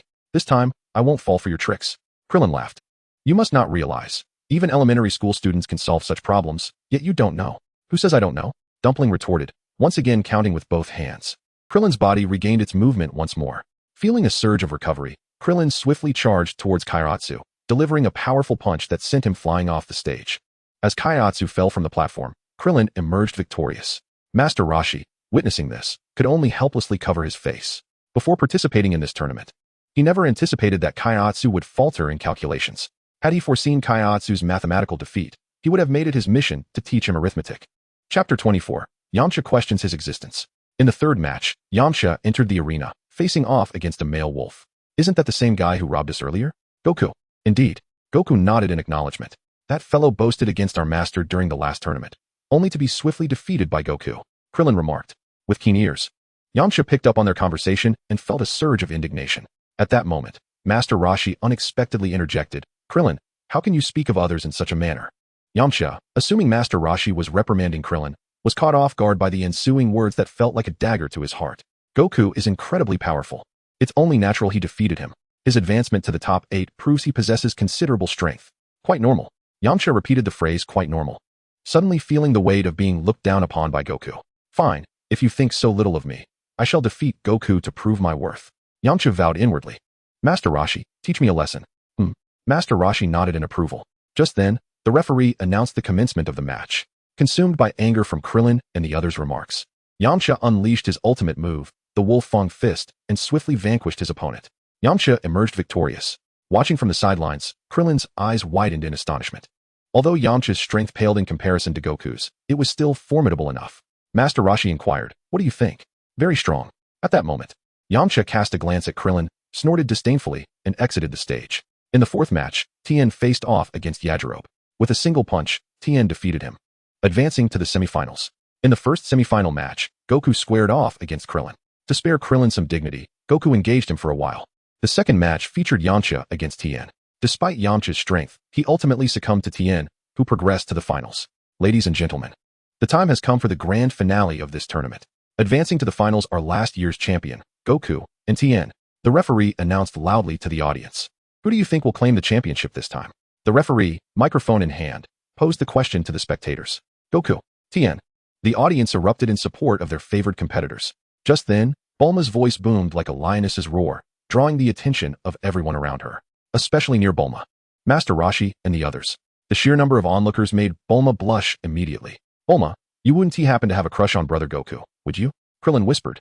What if I do? So what if I'm a few years older than Goku? But you are quite a bit older than him. Krillin internally scoffed. Well, age is merely a number. Love knows no bounds. But you're 4 years older than him. Krillin retorted in his mind. All right then. On the competition stage, the referee, upon witnessing the scene, couldn't help but break into a cold sweat. What was meant to be the World Martial Arts Tournament had suddenly turned into a confessional. Had he known, he wouldn't have asked the audience whom they supported. Goku and Tien, you may begin your match. Both competitors nodded. Then I hereby declare the final match of the 22nd World Martial Arts Tournament officially begins. The staff member promptly struck a bronze drum. Tien, seeing this, immediately assumed a combat stance, while Goku yawned leisurely. How infuriating! Tien shouted, charging toward Goku. Goku remained motionless, just as Tien was about to reach him. Goku flicked his right index finger at Tien's forehead. In an instant, Tien was sent flying off the stage. Bang! At the moment Tien hit the ground. Both the audience and the referee stared in astonishment. Goku's speed was so remarkable that they had barely perceived what had just transpired. Tien has been eliminated. Goku is the victor. Let's once again congratulate Goku for winning this tournament. The referee, after a moment of stunned silence, finally spoke. Fantastic. Bulma cheered for Goku joyously. Tien. Tien was quickly surrounded by Krillin, Roshi, and Kaiatsu. What just happened? Roshi inquired. Tien touched his reddened forehead and replied, it feels like my forehead was flicked. Your forehead. Roshi examined Tien's forehead and indeed saw it had turned red. Jigoku. Krillin stood in shock at a distance. He had anticipated an exhilarating match between Goku and Tien, but he never expected Tien to be defeated without even managing a single move. Suddenly, he recalled his recent battle with Goku and realized that Goku had intentionally held back during their skirmish to prevent a blow to his pride. This thought filled Krillin with even greater respect for Goku. Meanwhile, Yamcha, observing from afar, began to question his own existence. Ironically, he had just harbored a fleeting hope of defeating Goku. Yamcha, what's wrong? Poor noticed Yamcha's troubled expression and asked. Yamcha gritted his teeth and turned away from the competition venue. Yamcha, upon witnessing this, Poor immediately followed him. On the competition stage, the referee was inquiring about Goku's recent match. Goku, could you please tell us how you managed to defeat Tien? I sent him flying. Sent him flying? How did you achieve that? With my finger, of course. How else would I send him flying? Goku, could you demonstrate for us? Demonstrate? Yes. The match ended so swiftly that everyone was looking forward to it. All right then, who among you would like to be my target? The referee glanced around at the staff, who quickly scurried away. Then I shall volunteer. Chapter 25, Assisting Krillin with the Gravity Room. Krillin, come up here. Goku called out. What is it, Goku? Krillin climbed up from the sidelines. When I send him flying, you catch him for me. Sure. The referee, upon hearing this, grew a bit anxious. Shall I begin then? Wait. Let me prepare first. Prepare? What do you need to prepare for? I need to mentally prepare myself. All right, hurry up. The referee nodded, took a deep breath, and handed the microphone to a nearby staff member, fear evident on his face as he approached Goku. Goku, please be gentle. Okay, are you ready? Ready. Now, turn your back to me. It will hurt less. All right. The referee turned around, and Goku positioned his thumb and index finger in A shape against the referee's back. With a swift flick of his finger, the referee was propelled forward. Krillin immediately opened his arms to catch him. Phew. The referee sighed in relief. But in the next moment, he felt a sharp pain in his back. Goku approached him, presenting a mystical bean. This is a Senza bean. If you eat it, your back won't hurt anymore. A Senza bean? The referee took it skeptically, but due to the excruciating pain, he consumed it without hesitation. Suddenly, his body began to swell, and in panic, he looked at Goku. Goku. Just as he uttered those words, the pain in his back vanished. It's gone. Goku chuckled. I forgot to mention something. What is it? After consuming that Senza bean, you won't need to eat for 10 days. 10 days without food? Indeed. But if you do eat, what happens? Oh, nothing much. It just makes digestion a bit troublesome. The referee was speechless. Had he known, he would have never volunteered to be Goku's target. And about the Senza beans, I hope you won't spread the word too widely. Understood, I promise. If there are no further matters to discuss, I shall take my leave. The referee nodded in acknowledgement. With a swift motion, Sun Wukong and Krillin leaped down from the competition platform. Congratulations, Wukong, on once again securing the championship of the World Martial Arts Tournament. Bulma approached Sun Wukong with a radiant smile. Wukong nodded and cast a glance towards Master Roshi in the distance. Krillin and the others followed Wukong's gaze, looking towards Master Roshi and his disciples. Master Roshi, I trust you haven't forgotten our previous wager? Master Roshi growled in frustration, reluctantly addressing Master Shun. The Crane School is inferior to the Turtle School. With that, Master Roshi promptly took Tien and the others away, as the prize money for the tournament would not be available until the following day. Sun Wukong then led Krillin and the others to a nearby eatery for a meal. By the way, Wukong, where did you acquire that magical bean you gave to the referee? I obtained it from Lord Korin. Lord Korin? Master Roshi inquired, Wukong, have you already visited Korin Tower? Yes. Korin Tower? Are you referring to the tallest tower in the world, Korin Tower? Indeed, Master Roshi confirmed. So, the Lord Korin you mentioned resides in Korin Tower? Yes, he is the sage who dwells there. Sage. Teacher Wutian, have you ever met Lord Korin? Of course. In my youth, I even climbed it. You too may one day ascend to see it. Krillin nodded in understanding. Wukong, could you share how you became so powerful? Master Roshi regarded son Wukong with curiosity. I trained in the gravity room, which has 100 times the normal gravity. 100 times gravity. Both Master Roshi and Krillin gasped in astonishment. Indeed. So, Wukong, did you train directly under 100 times the gravity? Not at all. I started my training under normal gravity. Normal gravity. Yes, the gravity room allows for adjustments to both increase and decrease gravity. I see. Krillin sighed with relief, realizing how terrifying it would have been if son Wukong had begun his training under 100 times gravity from the outset. So, Wukong, what is the current gravity level you are training under? 200 times. Krillin was speechless. Did you not say it was 100 times? How did it become 200? Moreover, if it truly were 200 times gravity, the weight Wukong would have to endure during training would be at least 50 tons. Considering he was currently training under only 100, one could only imagine the vast difference in their training capabilities. When I initially trained, the gravity room was set to 10 times gravity, but later, I had Bulma upgrade it to 100 times, then 500 times. Is that so? Wukong nodded affirmatively. Perhaps I should ask Bulma to help you construct a gravity room? Upon hearing this, Bulma cast him a sorrowful look. It seemed he only thought of her when he needed assistance, rarely considering her otherwise. Well, Bulma, this time I will enlist a few others to assist with the gravity room. Assist? Yes. So all you need to do this time is draw up the blueprints for the gravity room. I see. Upon hearing this, Bulma felt a surge of joy. Drawing a blueprint was a mere trifle for her. Krillin, do you require Bulma's assistance in constructing the gravity chamber? Indeed. Krillin nodded earnestly. Then I must trouble you, Miss Bulma, to help me build the gravity chamber. Bulma nodded slightly in acknowledgement. Within a grand castle, Pilaf was lounging leisurely in front of the television. Suddenly, 3 figures materialized before him. Son Goku, Android 8, and Bulma. Son Goku. Pilaf exclaimed, startled, leaping from the couch. Long time no see, Pilaf. Goku greeted with a warm smile. Pilaf gazed at Goku with palpable fear. What brings you here? Actually, it's nothing much. I simply wish for your assistance in creating something. What is it? A gravity chamber. Is it possible to decline? Goku raised his fist. I'll do it. I'll do it. Pilaf shouted for his companions. Asu Xiaowu. Chapter 26. The senior brother in another room, Asu and Xiaowu, who had been napping, immediately sprang from their beds upon hearing Pilaf's voice. King Pilaf, they exclaimed, hastily making their way to the castle's hall. Upon arrival, they beheld Son Goku and his companions. Son Goku. They gasped in terror. Long time no see, Asu Xiaowu. Goku smiled. Asa glanced at Pilaf. King Pilaf, is there a problem? Not at all. They merely wish for our help in constructing a gravity chamber. Asu and Xiaowu breathed a sigh of relief. So it's just a gravity chamber. You 3 come along. I shall escort you to Bulma's residence. Bulma's place? Though puzzled, the trio obediently followed. Goku greeted Dr. Briefs, who was sipping coffee in the backyard. Goku nodded in response. Who are these individuals? Dr. Briefs inquired. Glancing at Pilaf and his entourage. They are here to assist Bulma in constructing the gravity chamber. A gravity chamber? But don't you already possess one? This one is for my junior, Krillin. I see. Goku nodded in understanding. Then, Bulma, will you be in charge of them? Yes. Thus, Pilaf and his companions settled into Bulma's home. Before long, half a month had passed, and with Pilaf's group's assistance, Bulma successfully completed the 100-fold gravity chamber. We have finished the gravity chamber. May we depart now? Bulma nodded. You all did quite well. I shall seek your assistance again in the future. Next time. Pilaf's face darkened at the thought. He was not eager to encounter the calamity that was Son Goku again. Shall we take our leave? Indeed. Pilaf promptly led Xiaowu and the others away. As if liberated, they dashed outside. Shall I make a trip to Master Roshi's island? Sure.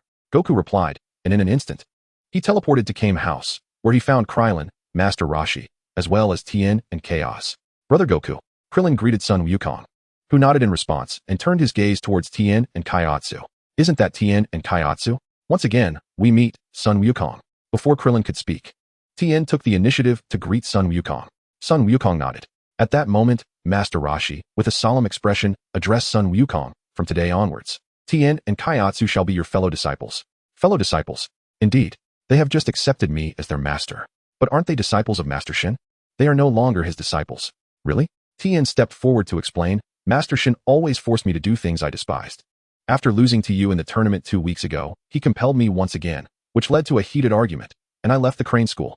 I see. Then you shall be my 3rd junior disciple, and I shall be your senior brother. Son Wukong chuckled. Senior brother. Although Tien was not particularly fond of addressing Sun Wukong this way, he uttered it softly, considering the latter's prowess. Sun Wukong nodded and turned his attention to Kaiatsu. Kaiatsu glanced at Tien, saw him nod, and followed suit. What about me? Krillin smiled. Though his strength was not on par with Tien and Kaiatsu, he had begun his training earlier than they had. Suddenly, before the two could respond, Krillin's bald head received 2 taps from Master Roshi. Ouch! What are you doing? Master Roshi? Krillin, why are you making things difficult for them? But didn't you just? Krillin pouted. Do you dare to retort? Master Roshi raised his right hand again, preparing to give Krillin another 2 taps. I'm sorry, Master Roshi. I'm sorry. With a huff, Master Roshi lowered his hand. Phew, Krillin sighed in relief. By the way, Wukong, what brings you here today? Bulma has completed the gravity chamber, and I brought it for Krillin to train with. I see. Gravity chamber? Tien, who was nearby, became curious about what they meant by gravity. Master Roshi, what exactly is this gravity chamber? It's a training facility, and you'll understand shortly. Oh. Subsequently, Sun Wukong took out the capsule for the gravity chamber and tossed it to the ground. In an instant, the gravity chamber appeared before them. Time swiftly passed, and 6 months had gone by. Sun Wukong's Dragon Balls within the system were once again available for use.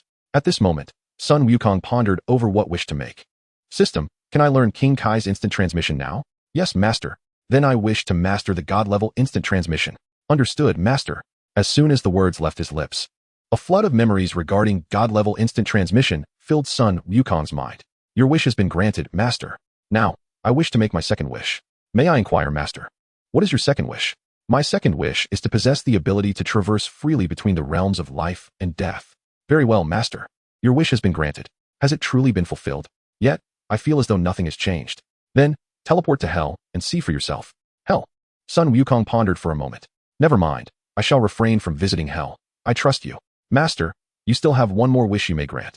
I currently have no wishes to make. I shall save it for later. As you wish, Master. On came House. Krillin and Tien Shinhan were diligently training in the gravity chamber when a boat suddenly approached from outside the island. A tall man and a small blue cat flying alongside him were on board. They were none other than Yamcha and Puar. After suffering a significant blow at the World Martial Arts Tournament, Yamcha had fallen into despondency for over half a year. Until recently, he began to emerge from the shadow cast by Sun Wukong. His repeated defeats at Wukong's hands made him realize the value of having a mentor. Thus, after much contemplation, he resolved to take Kame Sennin as his teacher. Revered as the god of martial arts and Wukong's mentor, even if he could not ultimately surpass Wukong, his strength would certainly be significantly greater than it was now. Chapter 27, Planet Salad. Moments later, Yamcha's boat docked. After securing the vessel, he immediately spotted Kame House and the gravity chamber. Puar, do you think Master Roshi will be in that house? I believe it must be this one. Puar pointed to Kame House. Very well, let us first check this house. With that, Yamcha led Puar to the front of Kame House and knocked on the door. Who is it? Called Kame Sennin, reclining on the sofa, perusing a magazine. Master Roshi, greetings. I am Yamcha, a participant in the World Martial Arts Tournament. Yamcha. Kame Sennin rose from the sofa and opened the door. Master Roshi, Yamcha bowed respectfully. What is this all about? Kame Sennin exclaimed in surprise. Master Roshi, I wish to request that you accept me as your disciple. You wish to be my student too? Master Roshi, is there anyone else who has sought you as a mentor? You know these two, Tien Shinhan and Kaiatsu. Tien Shinhan. Upon hearing this, Yamcha immediately recalled his defeat at the hands of Tien Shinhan during the tournament. Did you take them on as disciples? Indeed, I accepted them half a year ago. Yamcha clenched his teeth in frustration. Cursed luck, I should have come earlier. Then, Master Roshi, would you accept me as your disciple? I suppose so. However, you must pay a fee. Pay a fee? Yamcha was taken aback, surprised that even the so-called god of martial arts was not above such worldly matters. Kame Sennin had no choice. The gravity chamber consumed a substantial amount of electricity daily, and he had to support Krillin and the others. If he took on disciples without charging, he would be driven to poverty by his students. How much must I pay? Let's start with 500,000. 500,000. How is it that there is none? Yamcha gritted his teeth and proclaimed, Young man, wealth is but an external possession. One cannot bring it into this world at birth, nor take it away in death. Puar gave it to him. Yamcha lamented. Indeed, it is young Master Yamcha. On planet North, the King of the North was languidly reclining on a chair when a shadowy figure abruptly materialized behind him. Sensing a presence, the king turned his head, only to find Baburis standing there. Baburis, exclaimed the king, suddenly recalling something, and he swiftly turned back, discovering yet another Baburis before him. 2 Baburises. The King of the North was so startled that he tumbled from his chair. At that moment, the Baburis behind him burst into laughter.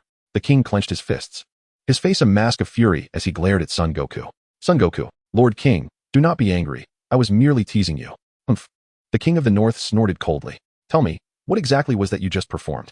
Transformation technique. Transformation technique? Can it alter one's very essence? Yes. But one must be familiar with the other's essence first. I see. By the way, what brings you here today? Surely you are not here to train again. No. I merely came to see you since it has been a while. Is that so? The king felt a surge of joy. As long as Son Goku was not here for training, it was a welcome occasion. Lord King, are you well? Yes. And what of Girigiri? I believe he is napping in the grass. With that, Son Goku executed a sudden instant transmission, vanishing from Planet North. In the 6th universe, Planet Salad was the Saiyan planet of that realm. At this moment, outside the main city of Salad, a man clad in traditional Saiyan battle attire was instructing a young boy in martial arts. The man's name was Gyurite, one of the foremost masters of Planet Salad. And the boy was named Lien Suo, Gyurite's disciple. 1001, 1002. As Lien Suo performed one-handed push-ups, a figure suddenly appeared before them, Son Goku. Both Lien Suo and Gyurite were taken aback by the unexpected arrival. Is this Planet Salad? Gyurite nodded in affirmation. And who might you be? My name is Son Goku. Son Goku, that instant transmission you performed, was it truly that? Since the 6th universe also contained yard rats, it was not surprising that he recognized the technique. Indeed, Son Goku confirmed. From which planet do you hail? Earth. Where is that located? In the northern galaxy. Is that so? I do not believe I have heard of such a planet. That is because in your universe, Earth has long since become a desolate world. Son Goku thought to himself. What brings you to our planet? Gyurite inquired. I am here for leisure. Leisure? Gyurite was puzzled. What could possibly be enjoyable on Planet Salad? At that moment, Son Goku's gaze shifted to Lien Suo, who was diligently training. He is my disciple, named Lien Suo. Lien Suo, please pause your training for a moment. Yes, master. Lien Suo responded promptly, rising from the ground. Greetings. My name is Lien Suo. Welcome to the planet Salada. Son Wukong nodded. You may continue your training.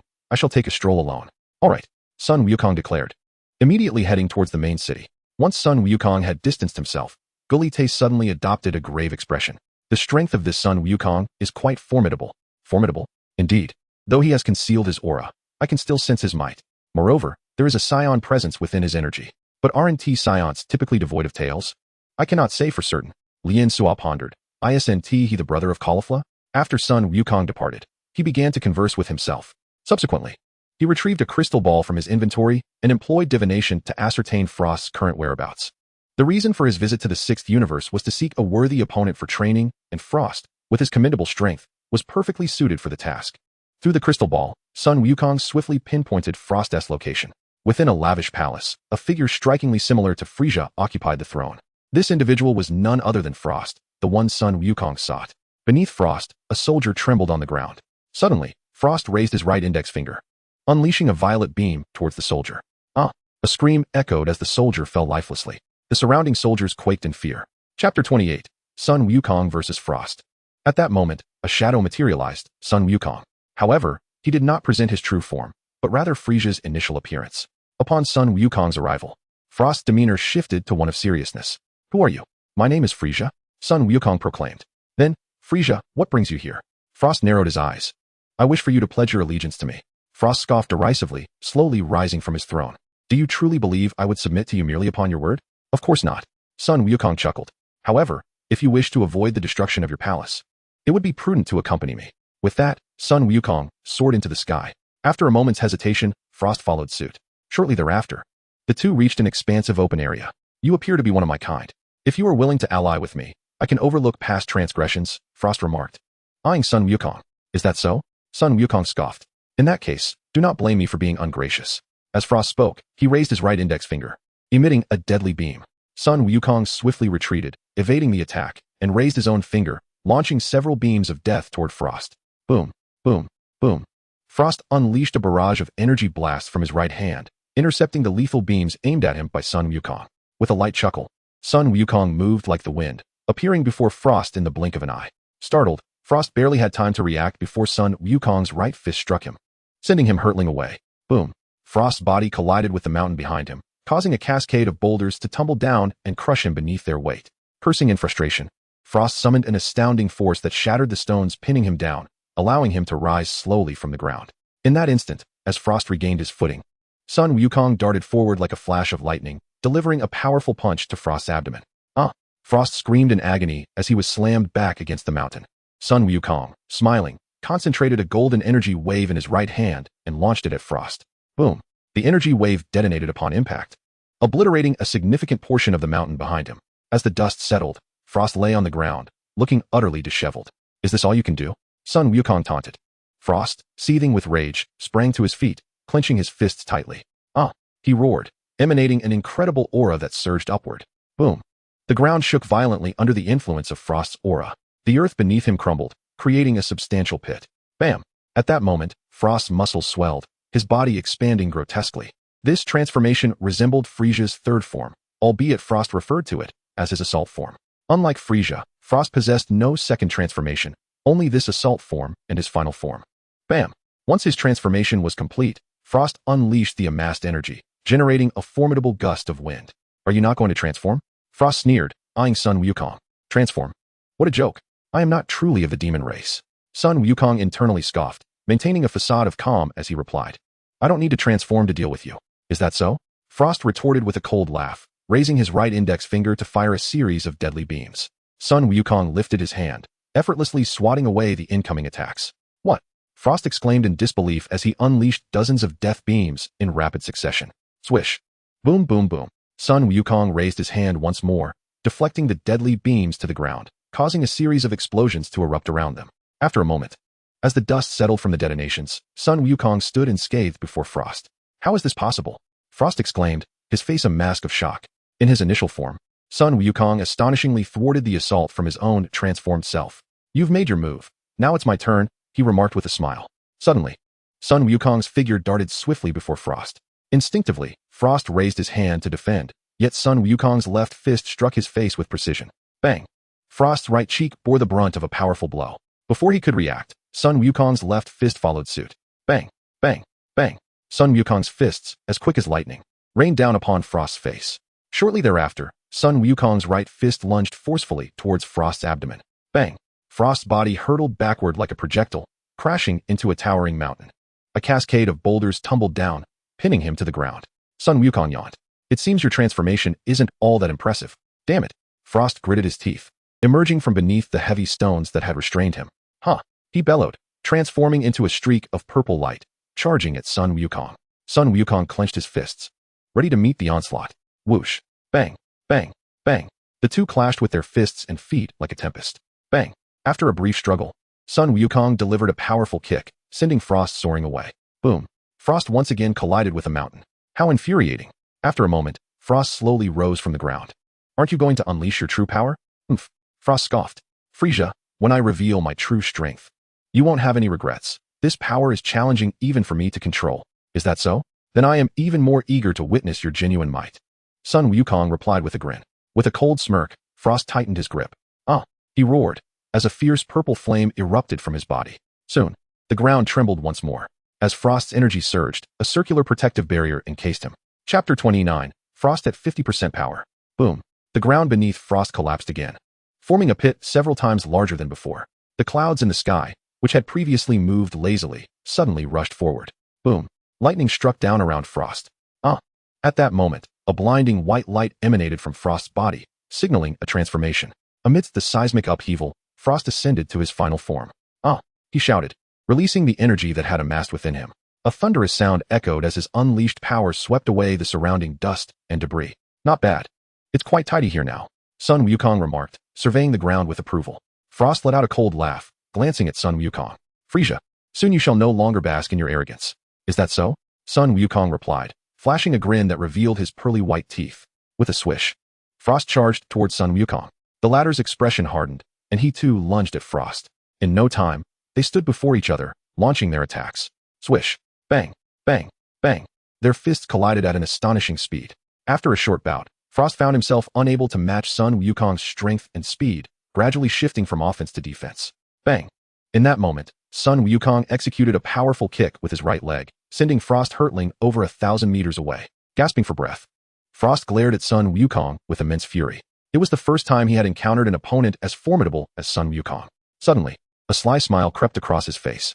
Noticing this, Sun Wukong's eyes narrowed slightly. Though Frost's power was inferior to his own, he, like Frieza, was a treacherous individual. Just then, Frost lifted his right hand. Boom! With a deafening roar, a massive mountain rose from behind Frost. Psychic power. Haha! Frost sneered, manipulating the mountain to soar towards Sun Wukong. Sun Wukong clasped his hands together behind him, condensing a deep blue energy wave that he hurled at the incoming mountain. Boom. The blue energy wave struck the mountain, exploding in the sky. The mountain was swiftly shattered into countless fragments, raining down upon them. Both fighters retreated to evade the debris. Your strength should be greater than this, should it not? Have you not yet unleashed your true power? Frost scoffed. He referred to Sun Wukong's transformation. Sun Wukong chuckled lightly. When your might compels me to transform, I shall do so. Is that so? Frost sneered, his fists clenching once more. At that moment, his energy surged upward. 1%, 2%, 3%. As he increased his power, he muttered the increments aloud. Meanwhile, within Frost's palace, several formidable warriors sensed the intensity of the battle and rushed over. It's King Frost, remarked a warrior resembling the captain of Frieza's squad, Kaiatsu. Who is that fighting him? Why does he look so much like King Frost? I don't know, but I suspect he must be a compatriot of King Frost. 48%, 49%, 50%. After a considerable time, Frost elevated his power to half of his maximum. Huff. Frost exhaled deeply, casting a glance at Sun Wukong. This is currently my strength at 50%. Oh, Sun Wukong replied, his demeanor unfazed. How infuriating. Seeing Sun Wukong's arrogant attitude, Frost felt a vain throb at his temple. In an instant, he vanished from sight, charging towards Sun Wukong. Soon, Frost stood before Sun Wukong and delivered a powerful blow to his face. Bang! Sun Wukong was sent flying hundreds of meters away. Frost let out a cold chuckle. Frieza, this is the consequence of underestimating me. Sun Wukong wiped his face and remarked, Frost, that punch of yours was rather painful. Infuriated, Frost roared and transformed into a streak of purple light, charging towards Sun Wukong. In no time, he was before Sun Wukong, unleashing a flurry of punches. Sun Wukong raised his arms to block the onslaught. Bang! Suddenly, Frost lifted his right leg and delivered a fierce kick to Sun Wukong, who staggered backward, retreating several hundred meters. Whoosh, whoosh, whoosh. At that moment, Frost stepped back, firing an array of purple energy waves at Sun Wukong. With determination, Sun Wukong propelled himself into the sky. Frost also directed his energy waves upward. The air was filled with the sounds of intense explosions. Just then, Sun Wukong executed an instantaneous movement, appearing behind Frost. Without giving Frost a moment to react, Sun Wukong thrust his right fist forward. Bang! Frost was sent flying but quickly regained his footing and retaliated with energy waves directed at Sun Wukong. Sun Wukong clapped his hands together, unleashing several golden energy waves. Boom! Boom! Boom! The two forces collided with tremendous impact. Their figures flickered as they charged at one another. In an instant, they stood before each other, their fists and feet moving like lightning in a fierce exchange. Boom! The ground trembled violently under the intensity of their battle. After a while, due to rapid energy depletion, Frost began to falter. Huh! Suddenly, Sun Wukong shouted, driving his right knee forward and launching Frost into the air. With a pained cry, Frost crashed into a towering mountain behind him, gasping for breath. Sun Wukong also took a moment to catch his breath. Although he possessed superior strength, the prolonged fight had drained his energy significantly. Damn it! Frost glared at Sun Wukong with immense fury. He had already exerted half of his strength, yet he still struggled against the initial form of Sun Wukong. I advise you to unleash your full power. Otherwise, victory will remain beyond your reach. Very well. Frost gritted his teeth in anger and began to amplify his strength once more. Boom! A purple flame erupted from Frost's body, causing the ground to tremble again. 50%, 51%, 52%. Chapter 30, The Bounty. Suddenly, dark clouds gathered above Frost, and bolts of golden lightning struck from the sky. Observing the phenomenon, Sun Wukong's expression shifted to one of seriousness. 61, 62, 63. Frost continued to articulate the enhancement of his current prowess. Meanwhile, Sun Wukong stood by, patiently awaiting his turn. Although Sun Wukong's strength was formidable, he seldom engaged in combat, seeking to battle Frost to augment his practical experience. Otherwise, he could have easily vanquished his opponent long ago. After 2 minutes, Frost finally elevated his strength to a full 100. Are you ready? Yes, Frost replied nonchalantly. With that, Sun Wukong clenched his fists tightly, transforming into a streak of purple light as he charged towards Frost. Gritting his teeth, Frost braced himself for the oncoming assault. In an instant, the two stood before each other, their fists and feet striking with the swiftness of lightning. Bang! Bang! Bang! The ferocity of their battle sent shards of stone soaring into the air, propelled by their overwhelming auras. With a powerful swing, Sun Wukong's right fist connected solidly with Frost's face, causing him to stagger backward a few paces. Swiftly, Frost raised his right fist to retaliate. Sun Wukong lifted his left hand to intercept the blow. Damn it! Frost growled, pressing his right fist forward with all his might. Sun Wukong gritted his teeth, pushing back against his opponent's attack. Both warriors soon found themselves gasping for breath. Observing the panting Sun Wukong, Frost suddenly burst into laughter. Looks like your stamina is running low, Frieza. This will be sufficient to deal with you. Sun Wukong jested. Damn it! Frost roared in fury, launching a powerful punch forward. Sun Wukong raised his left hand to block the strike. Frost then lifted his right leg, aiming a kick at Sun Wukong's face. Swiftly, Sun Wukong sidestepped to evade the attack and retreated, releasing his left hand. Frost shouted vigorously, his fist striking like lightning towards Sun Wukong. In response, Sun Wukong raised his own fists, engaging in a fierce exchange. Boom. After a time, both warriors soared into the sky, their figures darting like threads in a tapestry of combat. Bang! The force of their right fists clashing unleashed a powerful gust of wind. Moments later, their silhouettes flickered as they resumed their aerial duel. Whoosh! Bang! Bang! Bang! Their rapid movements created a spectacle akin to countless ripples dancing across the sky. Bang! The two grasped each other's hands, their right knees colliding with great force. "Yeah!" Frost shouted, exerting himself against Sun Wukong midair. As they continued to grapple, they descended towards the ground. Just before reaching the earth, Sun Wukong unleashed a mighty shout, propelling Frost away. Puffing heavily, both fighters caught their breath. Suddenly, Sun Wukong chuckled. "Frost, your strength has diminished." "Damn it!" Frost roared in anger, hurtling towards Sun Wukong at full speed. In no time, he was directly in front of him. With a thunderous roar, Sun Wukong propelled his right fist forward with all his might.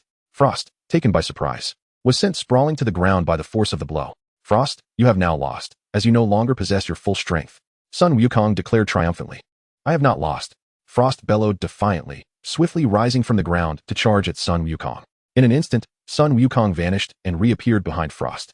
"You have disappeared," Frost exclaimed as he swiftly turned, only to be met with a flying kick aimed directly at him. The distance between them was too negligible for Frost to evade, and he was sent flying once more by Sun Wukong's powerful kick. With a resounding thud, Frost hit the ground, his face contorted with resentment as he gazed up at Sun Wukong. He had failed to even force his opponent to reveal a single transformation. The bitterness boiled within him. He could hardly accept this defeat. "Well, Frost, are you willing to submit to me?" Sun Wukong inquired. Frost let out a cold laugh as he slowly rose to his feet. "Lord Frieza, if I were to submit to you, what would you require of me?" "Transfer your entire army to me," Sun Wukong demanded. "And what if I refuse?" he retorted. Sun Wukong raised a hand, gathering a swirl of purple energy in his right palm. Frost felt a surge of anger at the threat, but maintained a stoic facade. "Very well, I accept your terms," he conceded, extending his right hand in a gesture of feigned camaraderie. Sun Wukong smirked, but did not reciprocate the handshake. "What, are you afraid to even shake hands?" he taunted. "I have little desire to shake hands with a defeated foe." Frost shot back, his anger palpable. "When will you surrender your army to me?" Sun Wukong pressed. "In a few days," Frost replied curtly. "Good, but should you fail to comply, you understand the consequences?" Frost merely huffed in response, remaining silent. With a flash, Sun Wukong utilized instant transmission, departing from Frost's planet. "Damn it!" Frost erupted, releasing his pent-up frustration as soon as Sun Wukong was gone. At that moment, his hidden soldiers approached him. "Greetings, King Frost." One soldier greeted, and Frost nodded in acknowledgement. "Who was that just now?" the soldier inquired. "He claimed his name is Frieza." Frost replied. "Frieza? I don't believe I have ever heard of that name." "Do you think I have?" Frost snapped back. "So, King Frost, what was that confrontation about?" "He demanded that I submit to him. And did you agree?" Frost shot a cold glare at the soldier. "Apologies, King Frost." The soldier stammered. Frost grunted in annoyance. "Issue a bounty. Whoever can assist me in eliminating Frieza will receive 100 trillion universe coins." 100 trillion universe coins. The soldiers gasped in astonishment. A single spaceship costs merely tens of millions of universe coins. 100 trillion could purchase 100 million spaceships. "Then go and arrange it," Frost commanded. "Yes, King Frost." Meanwhile, in the 7th universe, on Earth, Sun Wukong had consumed a senzu bean and restored his original vigor. Frost's prowess is indeed formidable. However, it remains uncertain who possesses greater strength, he or Frieza. 2 days later, Goku once again arrived on the planet Salad of the 6th universe. Within the main city of Salad, he encountered the duo of Lien Su and Gu Li Te once more. Chapter 31, Goku and Gu Li Te. "Goku!" exclaimed Gu Li Te and Lien Su in unison, greeting each other. "What brings you here, Goku?" Gu Li Te inquired. "I'm just exploring." "What about you?" responded Goku. "Same here. By the way, Goku, have you heard of someone named Frieza?" Gu Li Te asked. "Frieza?" Goku was taken aback. "Yes, the noble Frost has issued a bounty across the universe, promising a reward of 100 billion to anyone who can defeat him." 100 billion. What does he look like? It is said he bears a striking resemblance to Frost. I've heard that the universe's most notorious assassin, Hit, is also on the hunt for him. Frost, you better watch out when I see you next. I'll give you a proper beating. Goku thought to himself. What does Frost look like? Goku feigned ignorance. Gu Li Te produced a newspaper, revealing a story about Frost's benevolence towards the populace. This is Frost. Have you encountered anyone who looks similar? Gu Li Te pointed at the image of Frost in the article. No. Goku shook his head. Really? If only we could find him. I'm standing right in front of you. Goku silently scoffed. Lien Su, why is this frost wanted for capturing Frieza? I'm not entirely sure. Lien Su replied. Glancing at Gu Li Te, I've heard it was an assassination attempt. Frieza nearly succeeded in killing Frost. Is that so? What is Frost's strength? It is said to be in the tens of millions. Tens of millions? Is that so? Are you interested in this bounty? Goku nodded. Then your strength must be considerable. Gu Li Te chuckled. It's decent. Shall we engage in a friendly spar? A spar? My master is a key member of the Saiyan elite from the Lei's defense force. At that moment, Lien Su interjected. A key member? Really? Are you brave enough to face my master? Why would I hesitate? Goku replied. Considering that the Saiyans of the 6th universe cannot transform into Super Saiyans. If he cannot match me in his base form, he can always shift into Super Saiyan form. He remained skeptical about Gu Li Te's base strength reaching the hundreds of billions. Shall we head outside the city? Sure. With that, the three of them soared toward the outskirts of the city. Shortly thereafter, Goku and Gu Li Te arrived at an open area outside the city. Shall we battle here? Gu Li Te surveyed the surroundings. Absolutely. Goku responded, and the two immediately assumed their combat stances. With a resounding clash, both fighters surged toward each other, hands outstretched. Soon, the two individuals stood before each other, their fists and feet striking with the swiftness of lightning. Bang, bang, bang. Sun Wukong unleashed a flurry of punches and kicks, forcing Gu Li Te back. Just as Sun Wukong was about to corner Gu Li Te against a small hill behind him, Gu Li Te's figure suddenly flickered and vanished. Sun Wukong pivoted, only to see a colossal fist barreling towards him. Before he could react, Gu Li Te's punch sent him crashing into the small hill behind. In quick succession, Gu Li Te's fist struck like lightning, targeting Sun Wukong's body. Sun Wukong let out a loud cry, swiftly raising his hands to defend against the onslaught. Observing this, Gu Li Te retreated, channeling a golden energy wave in his right hand and launching it at Sun Wukong. Boom! With a resounding explosion. The energy wave detonated upon impact with Sun Wukong, enveloping the area in a thick cloud of smoke. After a moment, the smoke began to dissipate, revealing Sun Wukong in a defensive stance before Gu Li Te. Gu Li Te chuckled lightly and charged at Sun Wukong once more. Sun Wukong's expression turned serious as he transformed into a streak of white light, surging forward. In no time, the two were in front of each other again, exchanging fierce attacks. Whoosh! Bang! Bang! Bang! Their fists clashed with electrifying intensity. After a brief skirmish, Sun Wukong propelled his right knee forward, launching Gu Li Te into the air. Gu Li Te quickly pressed his feet against the ground, halting his momentum. At that moment, Sun Wukong lunged toward Gu Li Te, raising his right foot to deliver a powerful kick to Gu Li Te's waist. Gu Li Te raised his left hand to block the strike. Sun Wukong clenched his fists tightly and swung them forward. Gu Li Te hastily lifted both hands in defense, but the impact of Sun Wukong's right fist struck his face, causing his head to tilt back sharply. Master! Lien Su exclaimed, his face contorted in shock. He never anticipated that this youth, who appeared to be of similar age, could rival his master, even gaining the upper hand. Bang! Sun Wukong's right fist landed forcefully on Gu Li Te's abdomen. Gu Li Te was swiftly sent flying, crashing against a large boulder. At that moment, Sun Wukong gathered an energy wave in his right hand and launched it toward him. This is for you. Gu Li Te leapt into the air, evading the attack. Boom! Sun Wukong's energy wave exploded against the boulder behind Gu Li Te. Whoosh! Whoosh! Meanwhile, Gu Li Te stood aloft, gathering a vast amount of energy waves in both hands, directing them towards Sun Wukong. Sun Wukong swiftly dodged, soaring upward. Boom! Boom! Boom! Numerous energy waves struck the ground, creating massive craters. As the intensity of their battle escalated, it soon attracted the attention of the Saiyans from the main city of Salada Planet. Who is this person? How can he contend with Gu Li Te, a top member of the Lei's defense team? I don't know, but he has a tail. He must not be one of us Saiyans. If he were one of our Saiyans, he would undoubtedly be recruited by the Rasa Defense Force. Indeed. Moreover, he appears to be merely 15 or 16 years old, certainly a prodigy in combat. As the crowd engaged in lively discussion, Grit suddenly ceased his energy wave assault and swiftly appeared before Son Goku. With a clenched fist, Son Goku aimed to strike at him. In a flurry of rapid movements, the two engaged in a fierce exchange, their bodies darting through the air like ripples across the sky. Moments later, Grit deftly evaded Son Goku's impending punch and delivered a powerful kick, sending him crashing to the ground. Curse it! Son Goku exclaimed in frustration, quickly rising from the earth. At that moment, Grit also descended to the ground. Chapter 32, The Fortune Teller. Son Goku, you haven't revealed your true strength yet. Have you? Son Goku nodded with a smile. He had indeed not unleashed his full potential. Lincer gazed at him in astonishment. Suddenly, Son Goku's demeanor shifted to one of seriousness. In an almost imperceptible flash, Son Goku surged toward Grit, delivering a heavy blow to his face that sent him hurtling backward. With a resounding crash, Grit collided violently with a mountain behind him. causing a massive chunk of rock to splinter off. Master. After a brief moment, Grit slowly rose from the rubble. I concede. The surrounding Scions were taken aback by Grit's unexpected surrender. The ace member of the Rasa Defense Force had yielded to a mere boy of 15 or 16. Lincer, too, found it hard to believe, as Grit had always been his idol.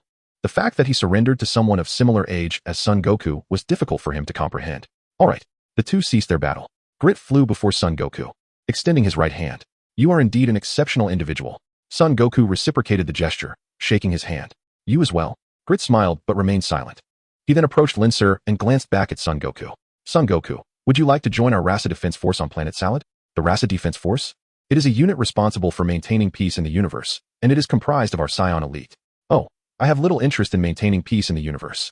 Son Goku pondered aloud. Is that so? Well, in that case, perhaps we shall meet again. Until next time. With that, Grit swiftly departed with Lincer, unbeknownst to Son Goku. His battle with Grit left a lasting impression on Lincer, who would henceforth regard him as the target to surpass. Upon witnessing the departure of the two individuals, Son Wukong swiftly retrieved his divination cards to discern whether his upcoming visit to Frost would be fortuitous or ominous. Alas, the omens foretold misfortune. Through the divination, he glimpsed an unfavorable sign. Subsequently, he produced a crystal ball to locate Zit. Through this mystical orb, he pinpointed Zit's whereabouts, which coincidentally lay upon the very planet that Frost inhabited.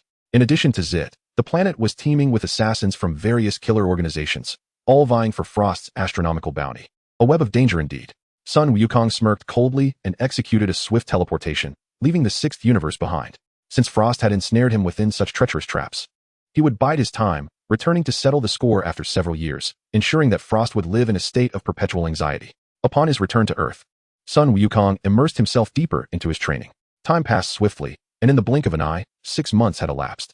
On Earth, at Bread Mountain, a graceful figure clad in a blue chi-pao leisurely wandered through the hills. This young lady was none other than Chi-Chi. Over the span of 3 years, she had blossomed from a once naive girl into a pure and enchanting young woman. Suddenly, Chi-Chi halted, gazing at her reflection in the flowing river. It has nearly been 4 years since I last saw Wukong. I wonder how he has changed. Wukong, truly, you promised to come visit me, yet you have not shown up. Just as Chi-Chi was lost in her musings, she was abruptly startled by the voice of the Bull Demon King. Daddy. She turned to see her father alongside the fortune-telling Granny. Chi-Chi, look who has come to see you. The Bull Demon King beamed at her. Granny Fortune-teller. The old woman smiled warmly. It has been quite a while, Chi-Chi. Indeed. Chi-Chi nodded. Granny Fortune-teller, what brings you here today? The Fortune-teller exchanged a glance with the Bull Demon King. Her visit was primarily at his behest, to assist Chi-Chi with a health concern. I merely wanted to see how you were faring. Is that so? Chi-Chi replied, somewhat skeptical. Of course. By the way, Chi-Chi, I heard from your father that you have been frequently mentioning a certain name. Are you referring to Wukong? Wukong? Yes. He is a disciple of Master Wutian and possesses remarkable strength. Is that so? Although Granny Fortune-teller spoke with feigned interest, she internally scoffed, doubting that her lecherous brother could possibly train an exceptional disciple. Chi-Chi nodded in affirmation. Moreover, he has secured victory in 2 consecutive world martial arts tournaments. Then, do you harbor feelings for him? Chi-Chi shyly nodded in response. In that case, allow me to divine your fated connection. As she spoke, the fortune-teller produced the divination cards and instructed Chi-Chi to draw one. Chi-Chi selected a card and handed it to the fortune-teller. Granny Fortune-teller, what does the card reveal about my fate with Wukong? Unknown. Unknown? Chi-Chi looked at the fortune-teller in confusion. Indeed, the card you drew is a blank card. A blank card? The empty card signifies nothingness, implying an inability to deduce anything. It appears that the young lad you admire is quite extraordinary. So, dear fortune-teller, could you assist me in divining his current whereabouts? At that moment, the Bull Demon King suddenly coughed. Kiki, I am feeling somewhat unwell. Perhaps we should postpone this. Kiki shot him an irritated glance. Father, if you do not allow me to meet Wukong, I shall run away from home. Run away from home. The Bull Demon King, upon hearing Kiki's threat, quickly relented. Fortune-teller, please, help Kiki discover where Wukong is at present. What shall be the fee for this divination? Asked the fortune-teller, rubbing her thumb and forefinger together. Here, take it. Very well, the fortune-teller declared, promptly using her crystal ball to locate Son Wukong. The Son Wukong you seek resides in the western capital, and he is living with a young lady. A young lady. Upon hearing this, Kiki's jealousy flared. Father, I must go to the western capital immediately. The Bull Demon King was taken aback. Although he anticipated Kiki's desire to seek Wukong, he did not expect her to act so swiftly. A young woman cannot be kept at home forever, he mused inwardly. Kiki, I understand your feelings for Wukong, but you do not know the way to the western capital, and it would be perilous for you to go there alone. Chapter 33. The Reunion of Bulma and Kiki. Indeed, Kiki, The fortune teller chimed in, urging her to reconsider. No, I am determined to find Wukong in the western capital. How about this, Kiki? I shall call Master Wutian and have him contact Wukong, so that Wukong may come to you. Kiki was momentarily swayed. Yet the thought of son Wukong living with another girl solidified her resolve to venture to the western capital herself. No, father, I shall go alone. The Bull Demon King turned to the fortune teller, who helplessly waved her hand. They understood Kiki's temperament. Once she set her mind on something, it was exceedingly difficult to change it. Very well, Kiki, if you are intent on going to the western capital, how about I accompany you? The Bull Demon King pondered. Kiki was only 16 and had scarcely ventured beyond the Bread Mountain. He worried for her safety in the big city and believed it wise to accompany her. No, father, I can manage on my own. I have grown up and possess martial skills. I will be just fine. Well, if you insist. Kiki nodded and made her way homeward. Upon returning home, Kiki swiftly began to pack her belongings. The Bull Demon King, concerned that she might not have enough money in the city, gifted her some gold and silver jewelry. Once Kiki finished packing all her essentials, a bundle larger than herself lay upon the castle floor. The bundle contained not only clothing but also pots, pans, and every necessary item.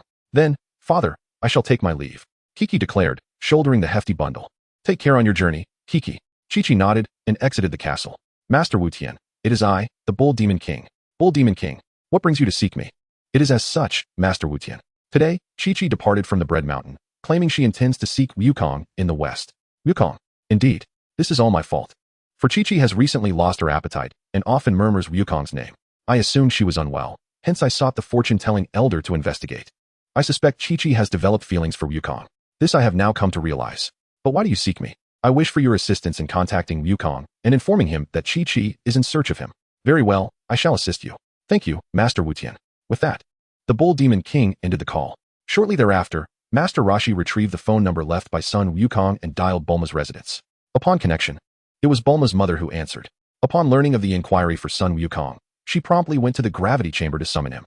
Upon hearing of Chi-Chi's quest, son Wukong immediately departed from Bulma's home in search of her.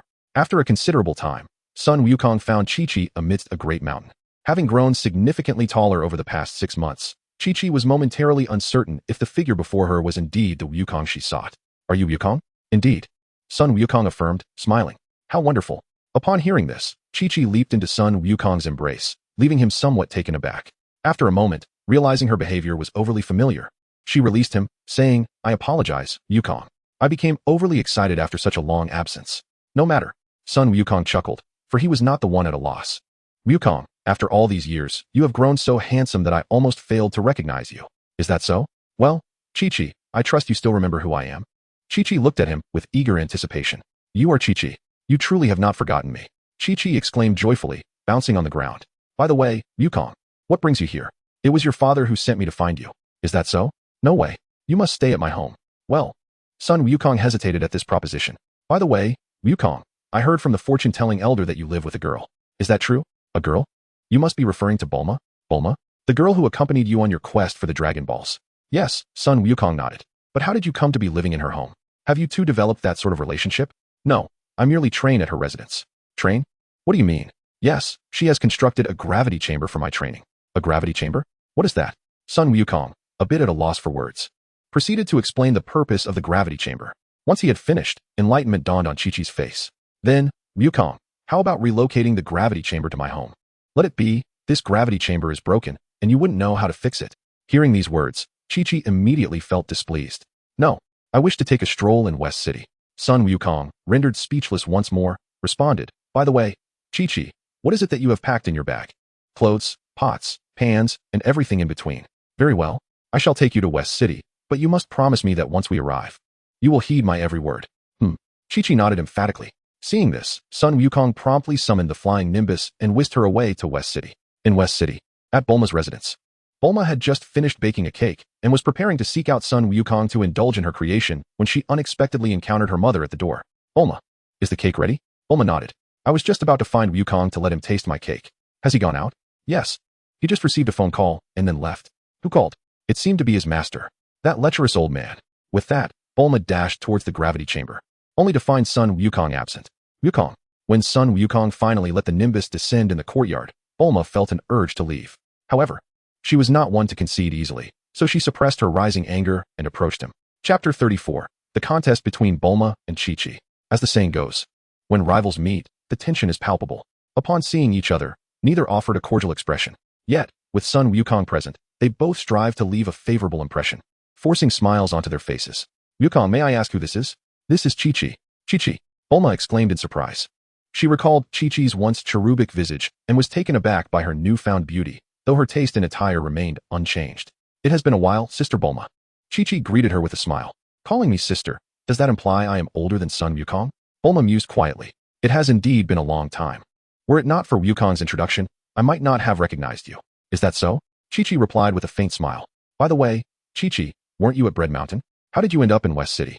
At that moment, Chi-Chi was about to speak when Sun Wukong interjected. Chi-Chi left home due to a dispute with her family. Left home? Bulma glanced at Chi-Chi. Is that true, Chi-Chi? Chi-Chi looked at Sun Wukong and nodded. My father sought Master Wu-Tian, who then called Wukong to find me. Is that so? In that case, Wukong, why not take her back to Bread Mountain? Sun Wukong glanced at Chi-Chi, who wrapped her arms around his. Bulma, witnessing this scene, felt a surge of jealousy. In response, she too embraced Sun Wukong's arm. Sun Wukong was taken aback. It was one thing to converse, but why did it suddenly escalate to this?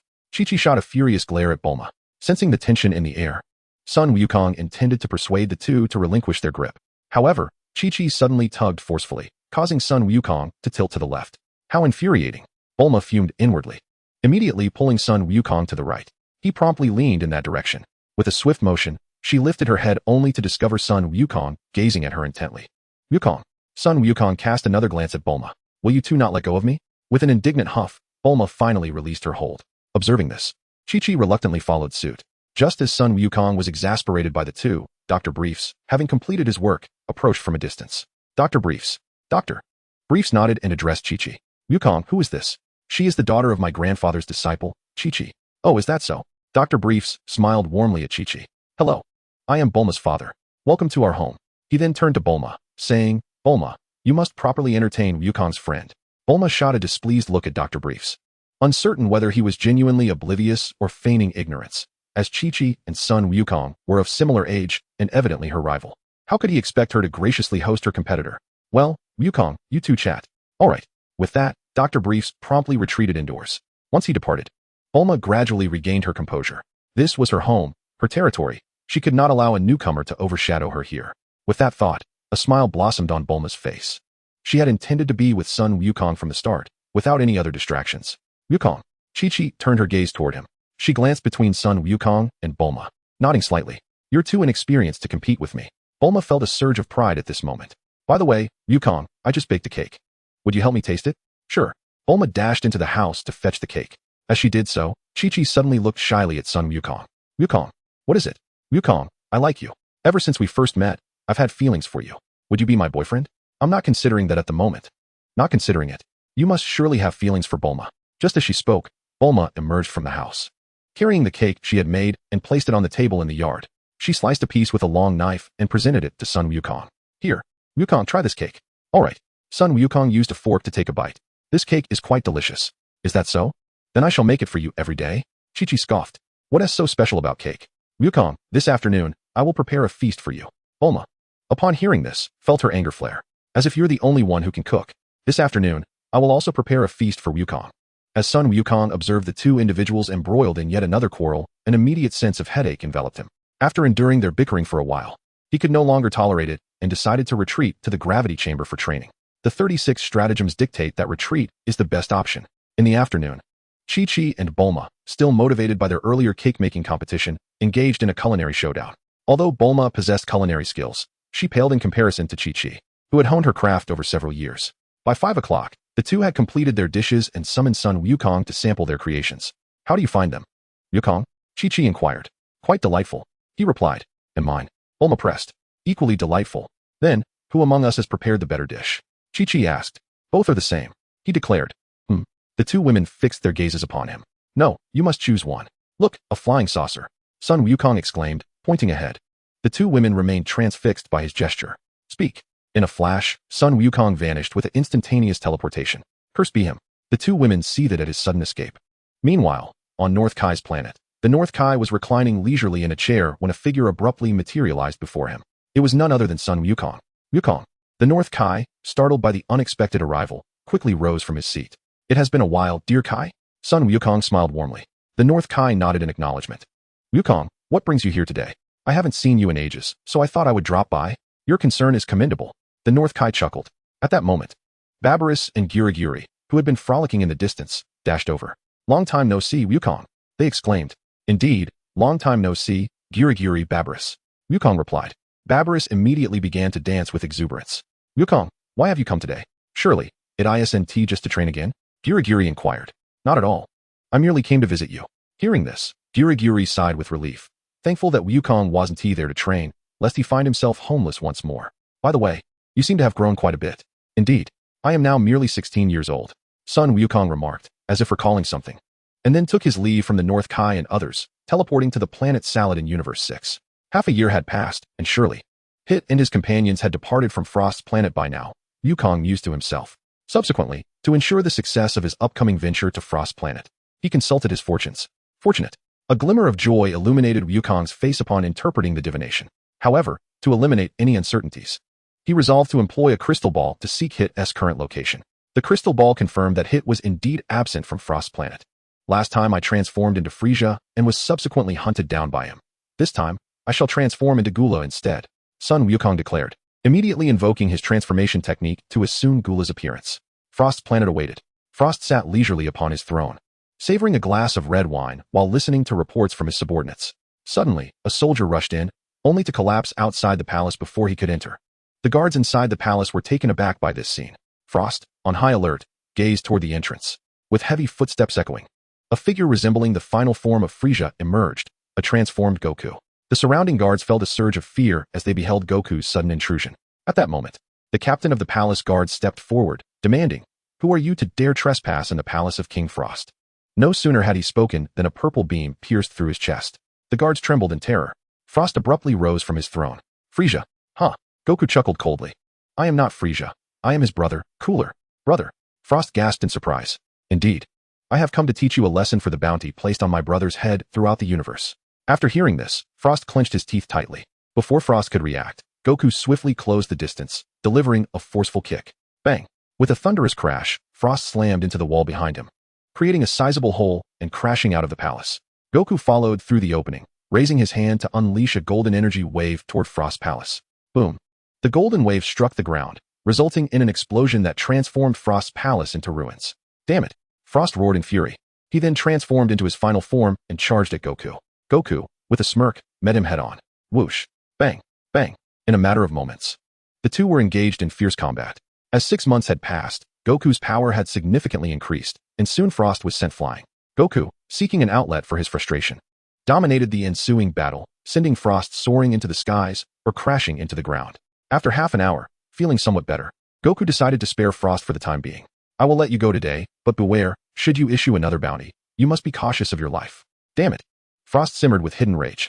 With that, Goku soared upward, departing from Frost Planet. In the 7th universe, on Earth, Bulma's residence in West City, after Goku's departure, Bulma and Chi-Chi found themselves not in self-reproach, but rather blaming each other. Suddenly, Mrs. Brief emerged from the house, exclaiming, Android 8. Bulma rose from her chair. Due to Android 8's unease in residing at Bulma's home, Sun Wukong had procured a house in West City. Unexpectedly, this very abode now served as his sanctuary. Bulma, have you and Wukong encountered some trouble? It's not me. Bulma cast a glance at Chi-Chi. What do you mean it's not you? You were the one who insisted on comparing culinary skills with me. If you hadn't claimed my cake was unpalatable, would I have engaged in such a contest? Bulma retorted, her voice laced with indignation. Enough, enough, do not quarrel. Mrs. Brief interjected hastily. I understand your affection for Wukong, but you must not coerce him into making a choice.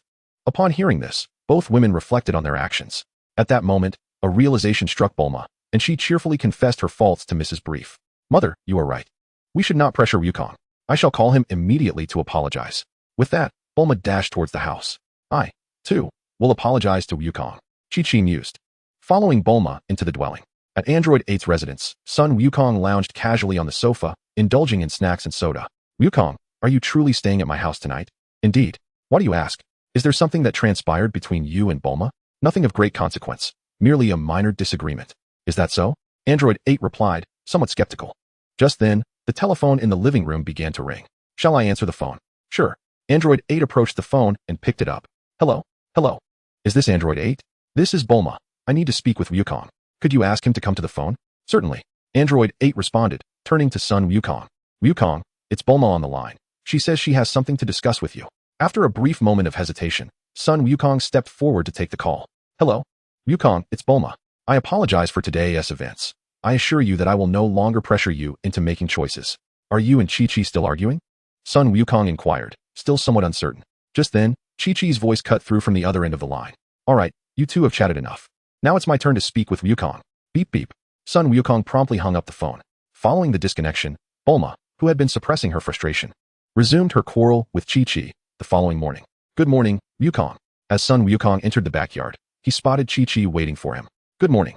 Where's Bulma? She is likely still asleep. Chi-Chi replied, her tone tinged with displeasure at the mention of another woman. Is that so? No sooner had he spoken than Bulma raced out from the house. Sun Wukong nodded. Have you had breakfast? I ate at Android 8's.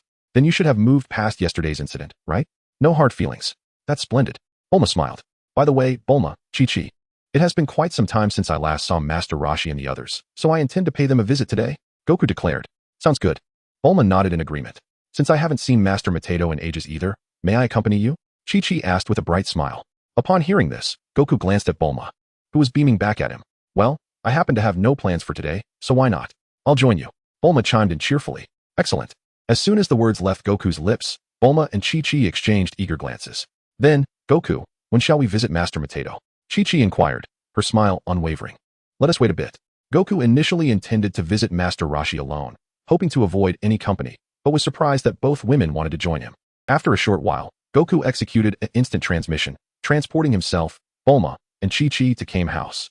At that moment, Master Roshi happened to be stepping outside and spotted Goku and the others. Long time no see, Master Roshi. Goku greeted him with a warm smile. Is that you, Goku? Master Roshi exclaimed, astonished at Goku's growth.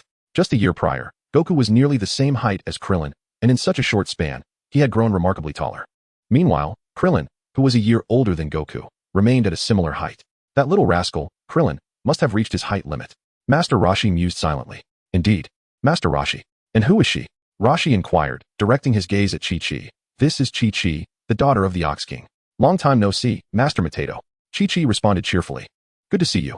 Master Roshi replied before turning his attention to Bulma. Bulma shot him a cold glance, raising her clenched fist slightly. By the way, Goku, what brings you here today? Master Roshi asked. I haven't seen you in a while, so I thought I would drop by. Goku explained. Oh, I see. Just then, the door to Kame House swung open, and two bald figures, one tall and one short, emerged. They were Krillin and Tien. As they stepped outside, Yamcha, Poir, and Kaiatsu followed suit. Bulma, Krillin called out as he approached Master Roshi's group. Good to see you, Krillin. Bulma exclaimed, then turned to Tien and the others. Are you not Tien, Kaiatsu, and Yamcha? She asked. Indeed. The three confirmed with nods. What brings you here? Bulma inquired. We become disciples of Master Mateto. Tien replied. What? You two have become students of Master Roshi? Bulma exclaimed, her surprise evident. Yes. Tien affirmed, glancing at Goku. You wouldn't be Goku, would you? Yes. What is it to you? Goku chuckled. What? You are brother Goku?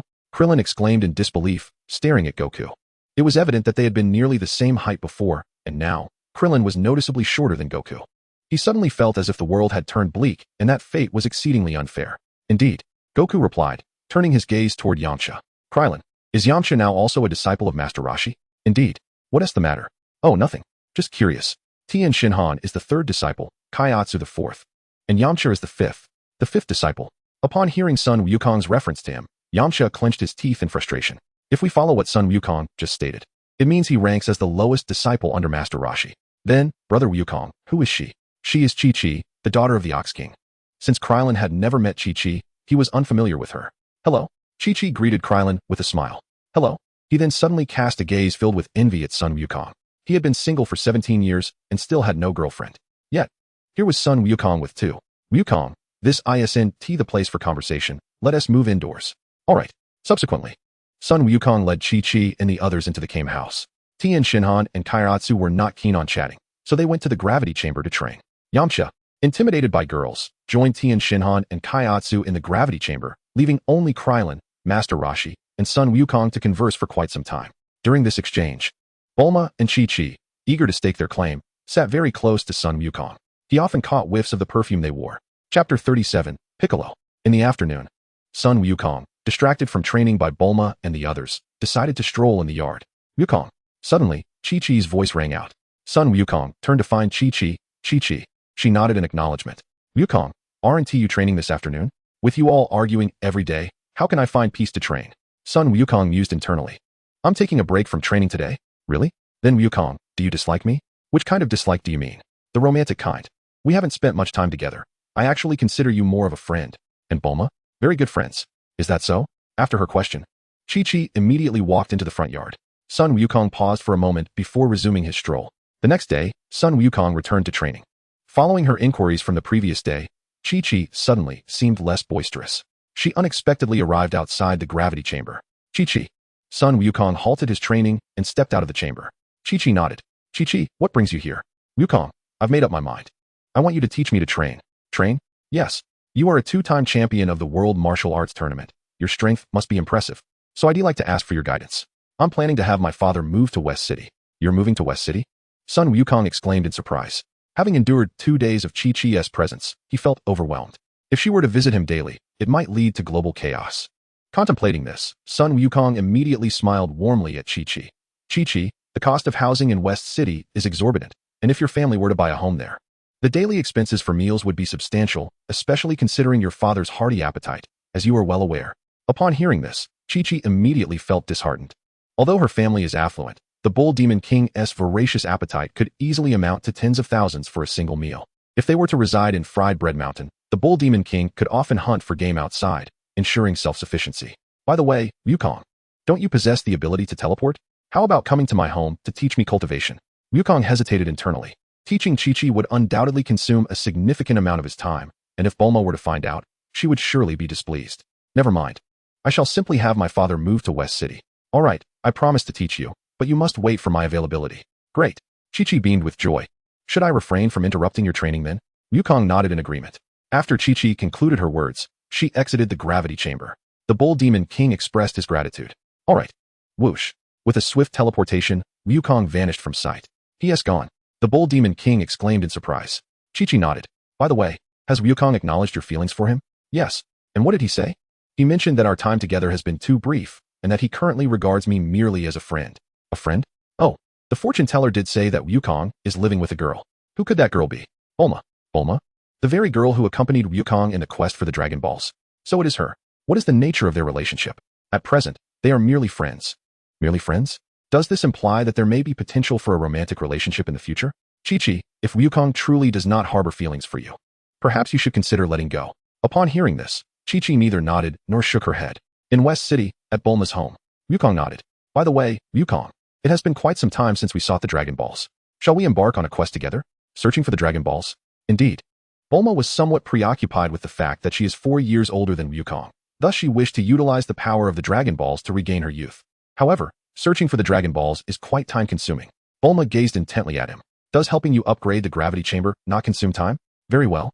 I shall fetch my bag, and we shall set off. Are you already prepared? Indeed. Bulma smiled with pride. Perhaps, Bulma, I should go alone in search of the Dragon Balls instead? Alone? After a moment of hesitation, Bulma nodded. Subsequently, she entrusted the Dragon Radar to Wukong, instructing him to seek out the Dragon Balls. Dragon Balls. Bulma, what wish do you intend to make with the Dragon Balls? Bulma smiled and replied, you'll find out shortly. Moments later, Bulma summoned the Eternal Dragon. State your wish. Any wish can be granted, but only one. Dragon, I wish for you to make me 4 years younger. Very well. The dragon's eyes glowed ominously. Your wish has been granted. Until we meet again. After the divine dragon spoke, it immediately transformed into 7 stone Dragon Balls, scattering across the earth. In a forest located in the southern region of the earth, a child with green skin, clad in a magical attire emblazoned with a mystical symbol, stood. This child was none other than Piccolo, the son of the Demon King Piccolo. Beside him stood a dragon-like creature, Piano, one of the Demon King's subordinates. Lord Piccolo, Piano remarked, based on the descriptions from Pilaf and his companions, the recent celestial phenomenon is likely the Dragon Balls. The Dragon Balls. Indeed, if you gather them, you can resurrect your father. I have no desire to bring him back. My sole ambition is to defeat Son Goku, Piccolo declared. Son Goku. As he spoke, a flash of lightning suddenly appeared in his right hand. In the celestial realm, the Earth's guardian deity silently observed Piccolo's actions. The current Piccolo had surpassed the strength of his father, the Demon King Piccolo, and if he continued to grow stronger, few would stand a chance against him on Earth. Chapter 38. Teaching Chi-Chi to train. It seems I must descend to the mortal realm and seek Son Goku's assistance. The deity declared. Are you truly leaving the celestial realm? Bubbles inquired. Yes. For the sake of Earth, I must descend. But the son of the Demon King Piccolo is currently in the mortal realm. What if you encounter him? Fear not. I will find a human body to inhabit. Just be cautious. Bubbles warned. The next morning, outside Bulma's house, a middle-aged man wearing glasses rang the electronic doorbell. This man was the Earth's guardian deity, now inhabiting a human form. Hello, does Son Goku reside here? I have matters to discuss with him. Goku? Came the voice of Mrs. Brief through the doorbell speaker. Yes, I will fetch him right away. Please hold on. Thank you. Moments later, Son Goku emerged from Bulma's residence. Who are you? He asked. I am the guardian deity of Earth. A deity? Indeed. I am currently inhabiting a mortal's body. Hence my appearance. Oh, is there a reason you seek me? The deity's expression turned grave. Do you remember the Demon King Piccolo whom you defeated? Yes. What of it? Before his demise, he expelled an egg, which is his son, Piccolo. Though young, he has already surpassed his father's strength. I implore you to eliminate him before he becomes a menace on Earth. But is he causing trouble now? The deity pondered for a moment. It appears not at present. But refraining from wrongdoing now does not guarantee he will not in the future. By then, it may be too late. Will you truly not assist in vanquishing Piccolo? The deity asked once more. I will not. The deity fell silent, reflecting on Goku's response. After a long pause, he turned and departed. Time passed swiftly, and half a month went by. At home, Chi-Chi, having waited in vain for Sun Wukong to come and teach her the art of cultivation, decided to call Android 8, who resided in West City. Meanwhile, Sun Wukong was engrossed in training within the gravity chamber when Android 8 abruptly entered the room seeking him. Android 8. Wukong. Is there something you need? Wukong inquired. Wukong, today Chi-Chi called me, saying you were supposed to teach her, but you haven't shown up at her house. Upon hearing this, Sun Wukong swiftly exited the gravity chamber, placing a hand over his mouth. This matter must not reach Bulma. Understood. Android 8 replied before departing the gravity chamber.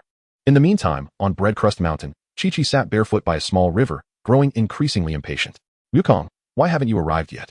As soon as she spoke, a figure materialized behind her. It was none other than Sun Wukong. Chi-Chi.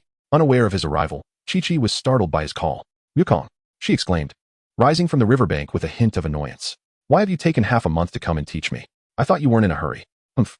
She huffed. At that moment, Wukong's gaze fell upon Chi-Chi's bare feet, causing her to blush as she hastily donned her shoes. Although Breadcrust Mountain was a mountain, the surrounding scenery was indeed quite pleasant. So, Wukong, you must be here to teach me today, right? Indeed. He nodded. What martial arts will you impart? What do you wish to learn? Certainly something formidable. How about the Kamehameha? The Kamehameha? Is that the technique you used to extinguish the fire before? Yes. No. My father said that even he could not master the Kamehameha, let alone me. Wukong scratched his nose. Then how about I teach you Drunken Fist? Drunken Fist? Wukong nodded and demonstrated the technique. Impressive. As Wukong finished his performance, Chi-Chi immediately applauded him. Would you like to learn Drunken Fist? Not at all. Wukong replied, exasperated. No need to clap for me. Wukong, I wish to learn instant transmission. Chi-Chi suddenly exclaimed. Wukong was once again left speechless.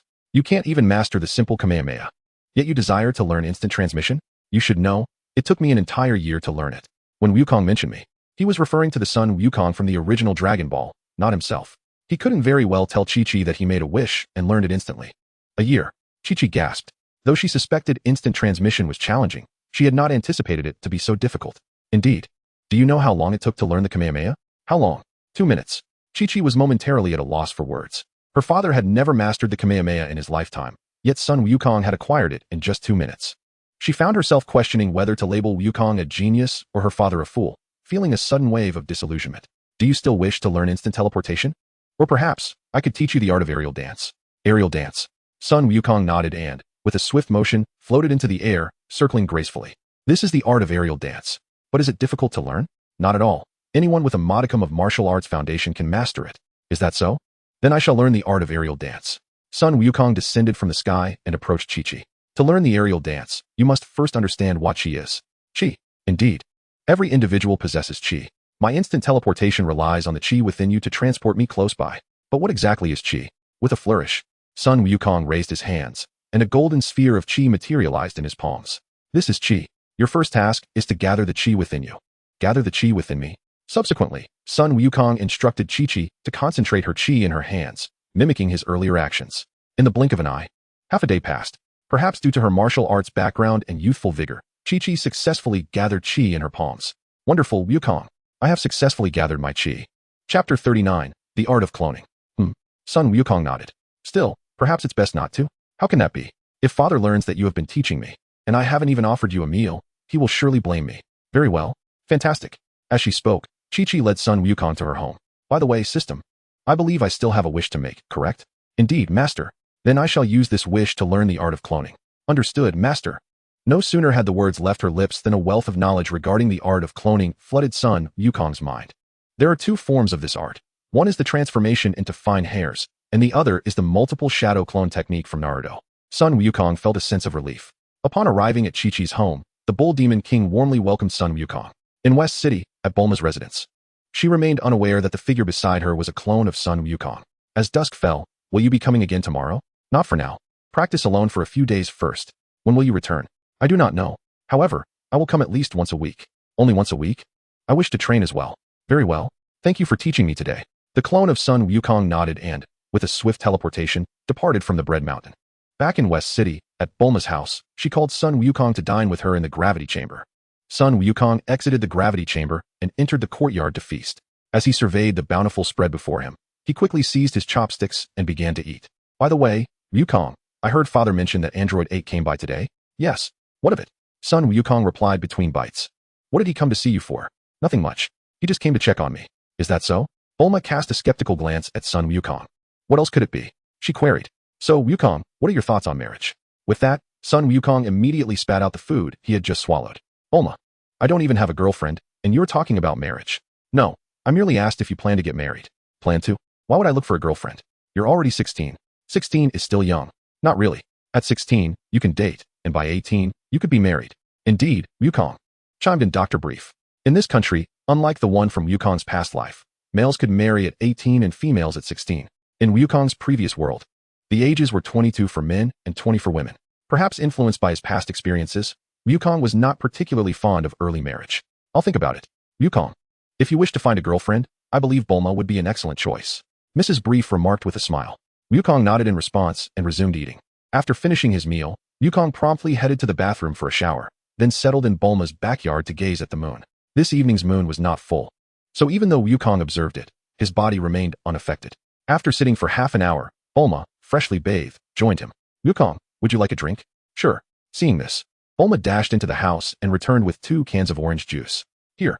Wukong accepted the juice, opened a can, and took a sip. Watching this, Bulma sat down beside him. Bulma, how long have we known each other? Bulma paused at his question.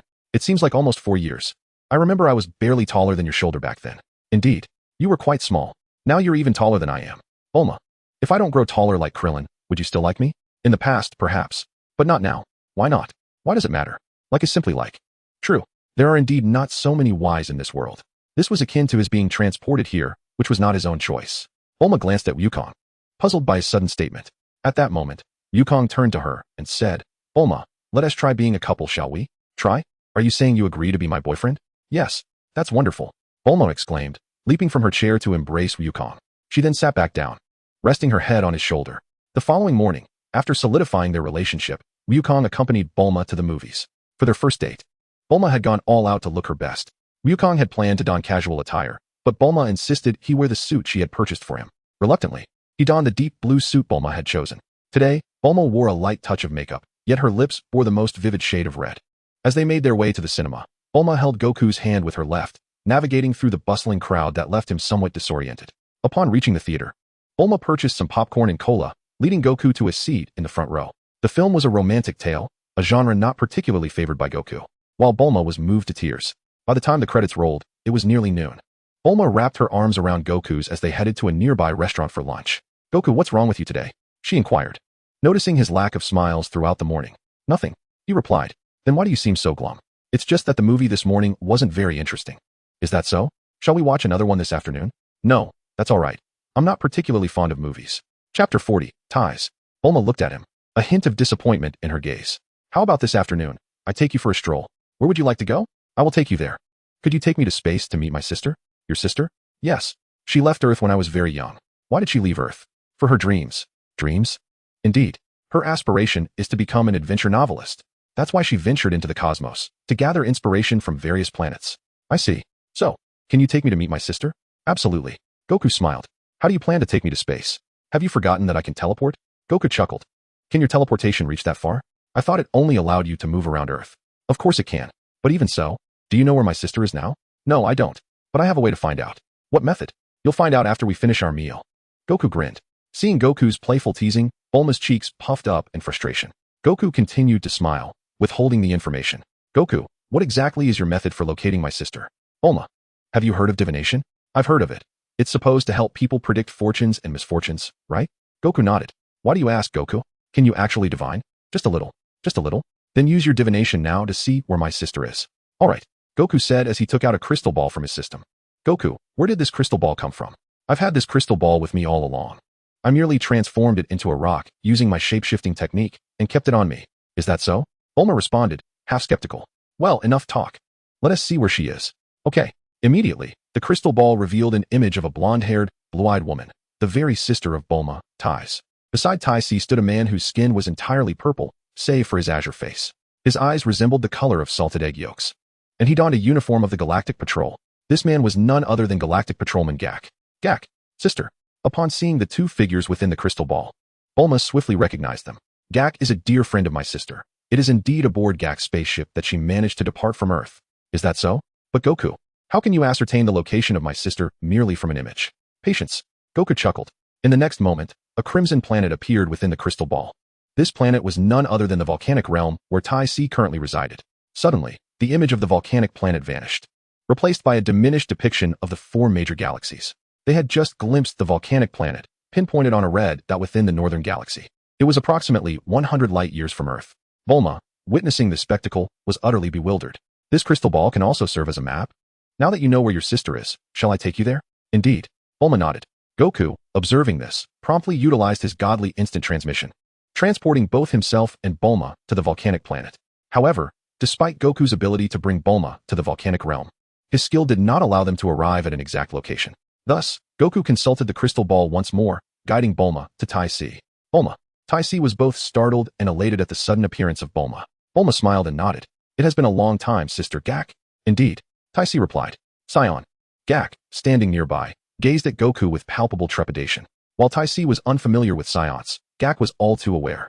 His initial journey to Earth was to eliminate the Saiyan known as Goku. After failing to locate him, he abandoned his mission. Now, with Goku's arrival alongside Bulma, Gak harbored serious doubts, suspecting Goku to be the very Saiyan infant sent to Earth. What troubles you, Gak? Tai inquired, noting Gak's peculiar demeanor. Saiyan. Gak stammered. Saiyan. Tai turned to Goku. Bulma, who is this? Bulma smiled as she took Goku's hand. This is my boyfriend, Son Goku. Greetings. Goku addressed both of them. Tai nodded with a smile. You have good taste, Bulma. Boyfriend? Gak exclaimed in astonishment. Bulma has chosen a Saiyan as her partner. Bulma chuckled. By the way, sister, why did you cut your hair? And have you found a boyfriend yet? Not yet, why? Do you wish to introduce someone? Not at all. I was merely inquiring. I think your boyfriend is quite admirable. What if you were to share him with me? Tai teased. Sister. Bulma responded, her expression turning slightly indignant. Just joking. Just joking. By the way, Bulma, how did you arrive here? Goku brought me here to find you all. Oh. Tai glanced at Son Goku. Did you come by spaceship? No. Goku used instant transmission to bring me here. Instant transmission? The two sisters were reunited, seemingly with endless conversation to share. Goku and Jack stood by, exchanging glances and managing only a few words when addressed. As they listened to the sisters reminisce, Goku grew bored and began sharing the drinks he had brought. Seeing that Goku did not seem like a villain, Jack gradually lowered his guard. Tai smiled and nodded. When you and Goku get married, be sure to let me know. All right. After saying this, Tai waved goodbye to Bulma and the others. Looking at the familiar yard, Bulma felt an indescribable affection swell within her. There is no place like home, no matter how wonderful the outside world may seem. Chapter 41, Choices. Bulma said, suddenly turning to Goku. By the way, Goku, could you teach me divination? Divination? Yes. Bulma beamed. If she learned divination, she could use the crystal ball to keep an eye on Goku. Learning divination requires talent. Not everyone can master it. Humph. Bulma scoffed. Are you implying that I lack the talent for divination? No, that's not what I meant. Then what do you mean? I mean that divination is quite difficult to learn. No way. I am determined to learn. I refuse to believe that something as trivial as divination can stump me. A genius girl. Very well. Goku was not concerned that Bulma might learn to use divination to spy on him. The next day, Goku practiced in the morning and taught Bulma about divination in the afternoon. Many aspects of divination were esoteric, making it challenging for even a prodigy like Bulma to grasp quickly. Furthermore, divination encompassed elements of astrology, which required personal study and mastery. Typically, mastering divination necessitated an extensive collection of texts. However, Goku's approach relied entirely on the Dragon Balls, which implanted the relevant knowledge of divination into his mind. What he shared with her was merely a fraction of the art of divination. In a desert on Earth, there existed an oasis, home to a grand palace. This palace belonged to the divination matron. At that moment, she was seated within her palace, conversing with an elderly man of about 50 or 60 years.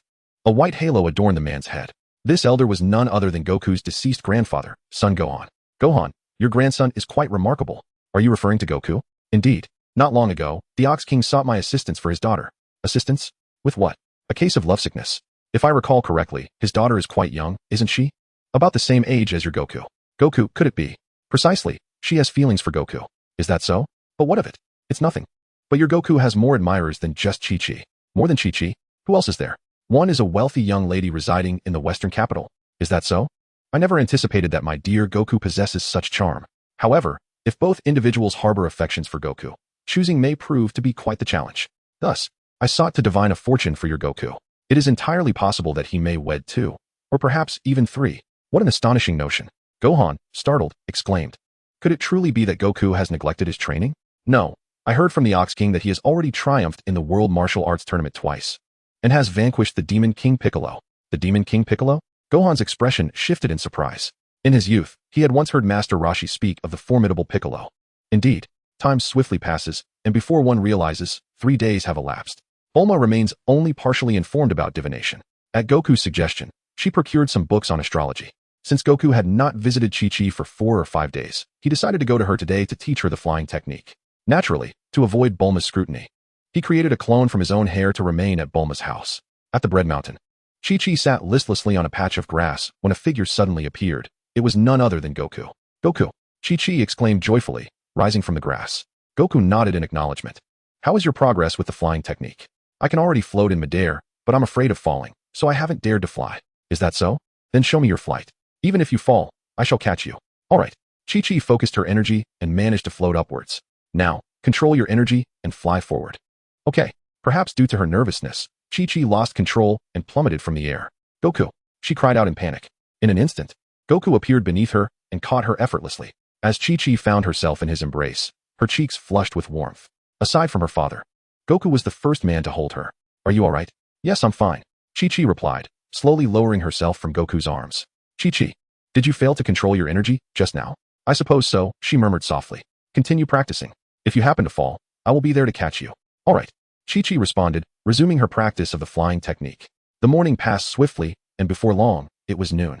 After hours of training, Chi-Chi could manage short flights. But mastering control would require considerable time. Goku, you truly worked hard this morning. It's nothing. By the way, Chi-Chi, there is something I wish to share with you. What is it? Chi-Chi wiped the sweat from her brow with her handkerchief. Well, I have begun dating Bulma. Dating? Upon hearing this, Chi-Chi was momentarily taken aback. But didn't you previously say that you only wanted to focus on training for now? As Chi-Chi spoke, her eyes suddenly filled with tears. Yet, one must make a choice.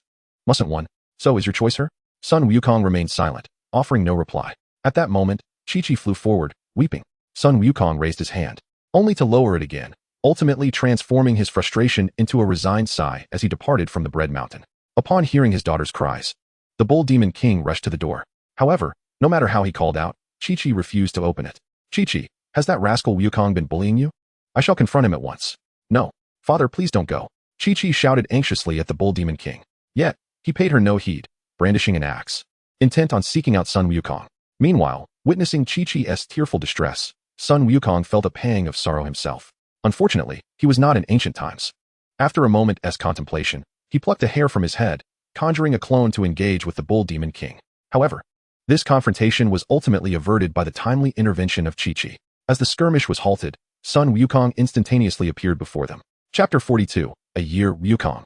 Startled by the sudden appearance, both figures gasped. 2 Wukongs. No, that was merely my clone. Sun Wukong explained. A clone? The hair. Could it be that the one who taught me the sky dance technique was this very hair? No. Sun Wukong hurriedly clarified. This clone was just created moments ago. Since you came here as a clone, why do you appear in person? Because you arrived. Chi-Chi felt a surge of emotion at his words. Had it not been for their desires, they might have become the best of friends. Indeed. Sun Wukong nodded. At that moment, the Bull Demon King swung his axe, exclaiming, You deceitful wretch who has misled my daughter, using a clone to trick me. As he spoke, he prepared to strike downwards. Chi-Chi swiftly interposed herself before Sun Wukong, declaring, Father, Wukong did not deceive me. This was all my choice. Chi-Chi, the Bull Demon King, feeling helpless, ultimately lowered his axe. At this juncture, Chi-Chi suddenly turned to Sun Wukong, her face alight with a smile. Wukong, even if we are not together, we shall still be good friends, right? Indeed, Sun Wukong affirmed, casting a glance at the Bull Demon King, who snorted in feigned discontent. Very well. Sun Wukong then plucked another hair from his head, employing the clone technique once more to create a duplicate. Chi-Chi, I fear I cannot continue teaching you the sky dance technique. So I shall leave my clone here to instruct you. After a moment's hesitation, Chi-Chi nodded. Shall I take my leave now? Chi-Chi nodded again. Upon seeing this, Sun Wukong vanished in an instant. Chi-Chi, why must you endure this? 2 days later, the fortune teller arrived at the Bull Demon King's residence. Having learned of the events between Sun Wukong and Chi-Chi, Bull Demon King, you are being foolish. Foolish? Fortune teller, in what manner am I foolish? The matters between Sun Wukong and Chi-Chi are affairs pertaining solely to the youth of their generation. Why do you involve yourself? Moreover, matters of the heart can never be forced. I shall not allow it. No one shall bully my daughter, even if he is the grandson of Gohan. Speaking of Gohan, I encountered him just a few days ago. Gohan. Indeed. He is currently under the tutelage of the Grand Supreme Elder. We even discussed Wukong. Wukong? Yes. I once calculated for Sun Wukong, and he has at least 2 wives. 2 wives. Indeed. I suspect that Chi-Chi may be one of them. No, that is impossible. Unless Wukong separates from Bulma, I shall never consent to marry Chi-Chi to him. There is nothing impossible. Chi-Chi has always been so Navi. If you do not marry her to Sun Wukong, she may never marry anyone else in her lifetime. In West City, at Bulma's residence, Sun Wukong sat in the courtyard, lost in thought regarding Chi-Chi. What troubles you, Wukong? Bulma inquired, noticing his dazed expression. It's nothing, he quickly replied. Is that so? Bulma responded skeptically, observing him closely. Wukong, you aren't thinking about Chi-Chi, are you? No, he vehemently denied. Then what occupies your mind? Nothing. I am merely feeling a bit bored. Is that so? Bulma chose not to press further. 3 days later, Chi-Chi, I have a message for you. Sun Wukong's doppelganger declared. What message? She said she is willing to be a subordinate. Time swiftly passed, and a year flew by. Over the course of a year, the bond between Sun Wukong and Bulma deepened significantly, while his connection with Chi-Chi remained sparse. He would occasionally gaze into the crystal ball to check on her well-being. Through Sun Wukong's guidance over the year, Bulma had also learned to utilize the crystal ball. In West City, at Bulma's residence, Sun Wukong sat in the backyard, sipping freshly squeezed juice prepared by Bulma. Suddenly, a deep blue figure descended from the sky. It was Chi-Chi, whom he had not seen in a year. Chi-Chi. Upon her unexpected arrival, both Sun Wukong and Bulma were taken aback. Chi-Chi smiled and nodded. It has been a long time. Bulma, Wukong. Sun Wukong nodded in acknowledgement, while Bulma scrutinized Chi-Chi closely. Chi-Chi, how did you learn to fly? Tianjinhan taught me. Since Sun Wukong had instructed her not to reveal that he taught her the flight technique, Chi-Chi used Tianjinhan as a convenient shield. Is that so? Bulma replied, her expression filled with disbelief as she glanced at Sun Wukong. She could not fathom that Chi-Chi would seek instruction from Tianjinhan rather than from him, given their exceptional relationship. Sun Wukong chuckled nervously, beads of cold sweat forming on his brow. So what brings you to my home? I know that you and Wukong are now in a romantic relationship, but that's all right. I have made up my mind. If you agree, I am willing to be the subordinate. Subordinate.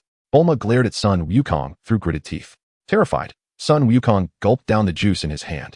Why have you been avoiding marriage with me? I exclaimed, only to realize the truth. No, Bulma. Before Goku could explain, Bulma had already dashed away. He had no choice but to pursue her. However, Bulma was in a fit of anger, and no matter what Goku said, she refused to listen. Goku, what about Bulma? She stormed off. Kiki, did you come here today just to discuss this with Bulma?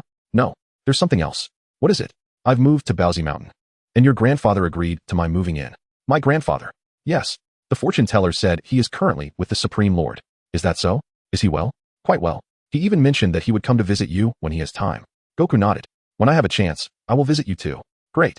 Kiki exclaimed, immediately flying upward and leaving Bulma's home. Seeing this, Goku took out a crystal ball, preparing to locate Bulma. Suddenly, a green figure descended from the sky. It was Piccolo. You are Piccolo? Indeed, it is I. Piccolo replied with a smile. What brings you here? Seeking revenge? Chapter 43, The Cold War. Humph. Piccolo scoffed. Consider it a form of revenge. Really? I thought you would seek revenge during the World Martial Arts Tournament. The World Martial Arts Tournament? You intend to participate in such a tedious event? Tedious. Goku's mood darkened at this remark. Although no one could challenge him at the current World Martial Arts Tournament, it remained the most prestigious martial arts event on Earth, and Krillin and the others had all participated. Isn't that right? Besides you, there is no one left on Earth who can match me. That may not be the case. Not the case? Are you suggesting there are those whose strength rivals mine? No, there are those who are even stronger. Ha ha. Upon hearing this, Piccolo burst into laughter. All right, then tell me, who is stronger than I? Krillin, Tien, Kaiatsu, Yamcha. Goku named his comrades. Seeing that Goku did not appear to be lying, Piccolo's expression suddenly turned serious. Goku, who are these individuals you speak of? They are all my junior disciples. Junior disciples? Why don't you become my junior as well? You insult me. Piccolo gritted his teeth, launching himself forward with great speed. Bang! Goku raised his right hand, catching Piccolo's punch. Startled, Piccolo swiftly lifted his left fist to strike Goku. Yet, before his fist could reach Goku's face, he felt a powerful blow to his abdomen. Ah! Piccolo screamed in agony, collapsing to the ground in excruciating pain. How infuriating! Piccolo rolled over, casting a defiant look at Goku. Before coming here, he had considered the possibility of defeat, but he never imagined he would fall so swiftly. Observing this, Goku retrieved a Senzu bean from his system and offered it to Piccolo. Here, take this magical bean. If you consume it, your wounds will heal instantly. Magical bean? Are you afraid it might be poisoned? If I wish to kill you, I wouldn't need poison. After a moment's hesitation, Piccolo finally ingested the bean. Boom. His body swelled, and his injuries rapidly mended. Why do you not wish to kill me? Why would I? Then why did you slay my father? If I hadn't, many would have perished at his hands. Are you not afraid that after freeing me, I too might kill numerous humans? If that were to happen, I would not show you mercy. Humph. Piccolo scoffed. Although his strength paled in comparison to Goku's, the aura of the Demon King could not falter. This fellow. How is he so similar to Vegeta? Goku silently critiqued. Whoosh. At that moment, Piccolo turned and soared into the sky. Goku, 1 year from now, I shall participate in the World Martial Arts Tournament and defeat you and your comrades. Wait, I never said I would join. Before Goku could finish, Piccolo had vanished from sight. In the celestial realm, the deity observing the happenings below sighed in relief upon witnessing Piccolo's swift defeat. I never imagined Goku's strength had escalated to such heights. It seems my previous apprehensions were unfounded, the deity remarked, leaning on his staff as he walked away. As dusk approached, he still harbored some unease regarding the day's events. Consequently, in the days that followed, both Goku and Chi-Chi entered a state of Cold War. 3 days later, Goku decided to leave Bulma's home and visit Chi-Chi at the Kame house. Chi-Chi. Goku nodded. Are you settling in well here? Not bad, by the way. Goku, what brings you here? You're not still at odds with Bulma, are you? You truly haven't reconciled? Noticing Goku's silence, Chi-Chi quickly deduced the truth. West City. Bulma's residence.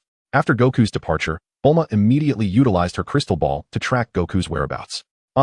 You've indeed gone to find Chi-Chi. Goku, you fickle-hearted fool. While exclaiming this, Bulma vented her frustrations on a plush teddy bear. Is he watching me through the crystal ball?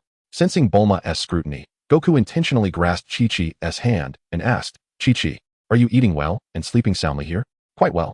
Chi-Chi was taken aback by Goku's sudden gesture. How infuriating. Bulma, upon witnessing this, ground her teeth in irritation and hurled the crystal ball away. Realizing Bulma was no longer monitoring him, Goku promptly released Chi-Chi's hand. So, Goku, why not stay for lunch? Oh sure. After enjoying their meal, Goku suddenly remembered his Dragon Ball restoration and addressed the system. System, I wish to make a wish. What wish do you desire, Master? My first wish is for a memory erasing technique. Very well, Master.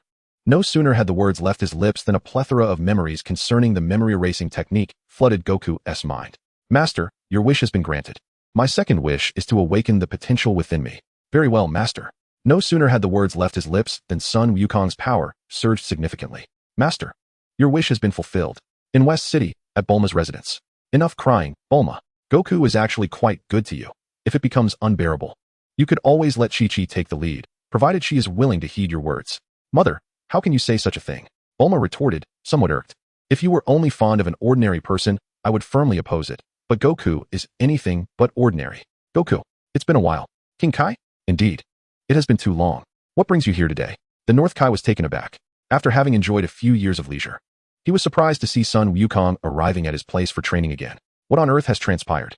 You were training just fine on Earth. Why have you suddenly come to my realm? Oh, it's nothing much. I recently had a little disagreement with Bulma. Bulma, you mean your girlfriend? Yes. So, how long do you intend to train here? Not certain. It could be a few days, or perhaps even a year. A year. Upon hearing this, the North Kai immediately contacted the fortune teller to see if she could provide any assistance. If Sun Wukong were to train here for an entire year, it would likely drive him to his limits. Chapter 44, Super Saiyan 2. Fortune teller, can you hear me? This is King Kai. King Kai? Reconciliation in the air? When did you become a matchmaker? The North Kai snapped.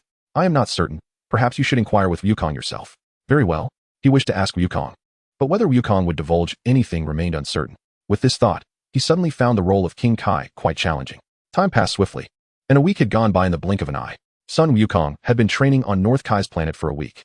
Strangely enough, during this week away from Bulma, he found a certain tranquility. Had he been at Bulma's home, she would have assuredly complained about him. saying he was engrossed in training day in and day out. On Earth, Bulma, having not seen Sun Wukong for an entire week, was growing anxious. At this moment, she had arrived at the Bun Mountain, seeking out Chi-Chi who resided there. Bulma, Chi-Chi exclaimed, surprised by Bulma's visit. Bulma nodded in acknowledgement, her eyes suddenly glistening with unshed tears. Though I desperately wish to assist you, I have not seen him. Impossible. You must not want me to see him, Bulma declared, her resolve hardening. If you allow me to see him, perhaps we could negotiate on those little matters. Little matters? The North Kai, currently on his planet, overheard this and shot a glance at Sun Wukong, who was engrossed in his training. What is it, King Kai? Oh, nothing. I just heard something rather intriguing from Bulma. Intriguing? What was it? Indeed. Bulma just mentioned to a girl that she could be her little helper. A girl? You cannot mean Chi-Chi, can you? I cannot say if it is Chi-Chi, but she is certainly quite beautiful. Where are they now? They are currently on a mountain. A mountain? The Buneo Mountain. At this moment, Bulma is still beseeching Chi-Chi to let her see Son Goku. However, Chi-Chi genuinely does not know where Goku is. Bulma, it's not that I don't want to help you. It's that I truly don't know where Goku is right now. Bulma, upon hearing this, remained somewhat skeptical. Just then, a figure appeared, and it was indeed Son Goku. Goku. Bulma wiped away the tears from the corners of her eyes. It's been such a long time, Bulma. Bulma scoffed slightly. You still know how to show up. Goku was taken aback. Weren't you the one crying and shouting to see me? Should I leave now? Goku. At this moment, Chi-Chi also greeted Son Goku. Goku nodded and asked, where have you been for the past week? Suddenly, Bulma interjected with a questioning tone. I must say, a woman's mood can change in an instant. Weren't you the one who used the crystal ball to keep an eye on me and ask where I was? Bulma's face flushed. I have never been to that planet. How would I know where it is? That is the North Kai planet, where the North Galaxy's Kai resides. Kai, the deity responsible for overseeing the galaxy. Deity? Do gods truly exist in this world? Of course. The North Kai's lifespan is exceptionally long. So, that old man could very well be several hundred years old. What do you mean several hundred? He could be tens of thousands of years old. Tens of thousands. Both Bulma and Chi-Chi gasped in astonishment. Chi-Chi exclaimed, doesn't that mean he has lived longer than Master Roshi? The North Kai remained silent. Weren't you supposed to be discussing reconciliation? How did we suddenly end up talking about him? Bulma inquired. So, Goku, you are no longer angry with me, right? Are you still arguing? We're not arguing anymore. Bulma shook her head repeatedly. Sister Bulma, promise to let me be small. Suddenly, Chi-Chi chimed in. Son Goku glanced at Bulma. Bulma chuckled awkwardly and gritted her teeth. What I meant was, let us negotiate. Chi-Chi looked at Son Goku. Ahem. Goku coughed lightly. Bulma nodded in agreement. As time swiftly passed, half a year had gone by. The relationship between Son Goku and Bulma had stabilized. At this moment, Son Goku stood above the North Kai planet. Huh. With a resounding shout, Son Goku swiftly transformed into a Super Saiyan. However, he did not cease there. Instead, he continued to elevate his energy. Boom. The North Kai planet trembled, and the grass was uprooted by the immense force emanating from Son Goku. The North Kai and Greg and the others took shelter behind their house, avoiding the fierce winds. Huh. At that moment, Son Goku suddenly shouted, his fiery aura morphing into a blaze, his hair standing even more erect, his entire body radiating crackling electricity. This was indeed the Super Saiyan 2 transformation. Once Goku completed his transformation, he immediately released the energy he had gathered. Boom. The ground of the North Kai planet began to tremble violently. Is it over? The North Kai inquired. Whoosh. As soon as the words left his mouth, Sun Wukong instantly appeared behind King North. Your Majesty. King North was startled by the sudden presence of Sun Wukong. What is the matter, Your Majesty? You appear behind me without warning, and you still inquire about my state? Sun Wukong chuckled, scratching his nose and replied, I merely wish to see if you could sense my presence. With your current strength, how could I possibly detect you at once? King North retorted angrily, his frustration palpable. Enough, Your Majesty, do not be upset. I was merely jesting. Sun Wukong said with a grin. Humph. King North scoffed. Although somewhat annoyed, he nodded in acknowledgement. Upon returning home, Sun Wukong immediately retrieved the crystal ball to observe what Vegeta was doing far away in the cosmos. In the southern galaxy, on a planet named Hylon, Vegeta was currently leading Raditz and Nappa in their invasion of this world. Haha. Vegeta laughed heartily as he watched the Hylon people flee in terror. Chapter 45. Long time no see, my fellow disciples. However, if Vegeta were to learn that Sun Wukong had already attained Super Saiyan 2, his amusement would surely dissipate. In truth, with his mastery of instant transmission, Sun Wukong could seek out Vegeta, but he had no desire for Vegeta to advance in training too swiftly. After all, Vegeta was notoriously diligent in the Dragon Ball universe. In Dragon Ball Super, while training with Beerus, Sun Wukong would fall asleep, yet Vegeta would secretly rise to train. However, the current Sun Wukong had far surpassed his original counterpart. According to the original timeline, Vegeta would not arrive on Earth for at least another 6.5 years. By then, no matter how industrious Vegeta became, he would be unable to surpass Sun Wukong. Reflecting on this, Sun Wukong felt a surge of pride. Vegeta, I wonder how you plan to surpass me this time. Surpass you? Just then, Bulma and Chi-Chi approached. Sun Wukong turned to see them. Oh, it's nothing. Is that so? Bulma replied with a slight smile. By the way, Wukong, I would like to discuss the multiplication technique with you. Multiplication technique. Sun Wukong glanced at Chi-Chi, noticing a faint smile on her face, which filled him with apprehension. What multiplication technique? After all this time, you still refuse to explain? It seems I must resort to pulling your hair out. Hair! Sun Wukong exclaimed, immediately touching his own head. Bulma, if there's something you need, let us discuss it amicably. Humph. Bulma scoffed. I might spare you, but you must tell me what other abilities you possess aside from divination, the martial arts technique, and the multiplication technique. Let me think. I can perform the Kamehameha, Drunken Fist, and Creation. Creation? Bulma inquired. Creation is simply the ability to conjure objects out of thin air. It falls under the category of superpowers. And what else? I can transform into a Super Saiyan. A Super Saiyan? Indeed. As Goku spoke, he clenched his fists with determination and swiftly transformed into a Super Saiyan. His hair and eyes changed, yet he remained undeniably handsome. Bulma exclaimed, utterly smitten. What else can you do? I can traverse freely between the realms of the living and the dead. Traverse the underworld? Goku, who exactly are you? Asked Chi-Chi. A Saiyan. A Saiyan? Goku and Chi-Chi provided a brief explanation of their origins. So, Goku, you are an extraterrestrial. Yes. What else? Bulma continued her inquiries. Aside from martial arts, there is nothing more. Truly nothing? Indeed. Then, could you create a clone to accompany us on a shopping spree? A shopping spree? Yes. Is there a problem? No. I simply wish to know why you want your clone to carry our items. Isn't your clone merely an extension of your hair? I am curious to see just how much hair you possess. Hair. As Bulma spoke, she approached to tug at Goku's hair. Upon witnessing this, Goku promptly dashed away.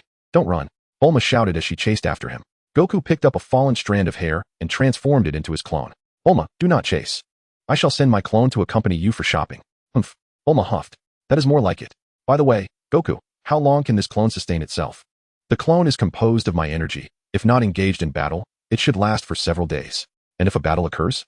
Depending on the opponent's strength. If they are weak, the duration diminishes slightly. If they are formidable, it may last only a brief moment. When you refer to formidable, how formidable is that? Battle power in the millions. What is battle power? Battle power is the strength that resides within you. For instance, Bulma, you may not even possess a battle power of 5. What about me? Chi-Chi inquired. You should have a battle power of 5. Should? You definitely have a battle power of 5. And what about you, Goku? If I do not transform into a Super Saiyan, it would be approximately 1.6 billion. 1.16 billion. Goku, you aren't deceiving us, are you? Chi-Chi questioned. Would I have any reason to deceive you? Goku chuckled. How much battle power can your clone exert? 1 million. Chi-Chi remarked. That means you wield 1/60th of your power. Goku nodded in agreement. Bulma, shall we head to West City for some shopping? Yes. Bulma nodded. Sister? Before Goku could react, Bulma had already taken Chi-Chi's hand and led her away. Time flew, and half a year swiftly passed. The time for the triannual World Martial Arts Tournament had arrived once more. Although Goku would not participate in this tournament, he brought Chi-Chi and the others to the venue to watch Krillin and the others compete. This is indeed the World Martial Arts Tournament. There are so many people here. As Chi-Chi observed the venue bustling with people, she spoke up. Sun Wukong nodded in acknowledgement. At that moment, he suddenly spotted Master Roshi accompanied by Krillin and others entering the venue. Master Roshi. Sun Wukong called out, waving his hand. It's Wukong. Master Roshi also noticed Sun Wukong and his companions. Krillin nodded in recognition. Soon after, Master Roshi brought Krillin and the others to stand before Sun Wukong. Long time no see, Wukong. Indeed, it has been a while, Master Roshi. And greetings to you, Krillin and fellow disciples. Krillin and the others nodded in response. Wukong, have you signed up? Master Roshi inquired. No, I do not intend to participate in this year's World Martial Arts Tournament. Not participating? Have you truly come to believe that there are no opponents for you on this planet? Pretty much. Is that so? Master Roshi did not press further, fully aware that Sun Wukong's strength had long surpassed that of Krillin and the others. Meanwhile, Tien and the others felt a twinge of disappointment upon hearing that Sun Wukong would not compete. Although they acknowledged his formidable strength, they still yearned for the opportunity to test their skills against him, curious as to the extent of their differences. Well then, Krillin, you and the others should go register. Yes, Master. Wukong, shall we chat later? Sun Wukong nodded in agreement. Seeing this, Krillin promptly led Tien and the others to register. Just then, a green figure appeared, none other than Piccolo. Who are you? Master Roshi exclaimed in surprise at Piccolo's appearance, which closely resembled that of the young demon King Piccolo. Chapter 46, Piccolo and Tien. With a disdainful huff, Piccolo disregarded Master Roshi.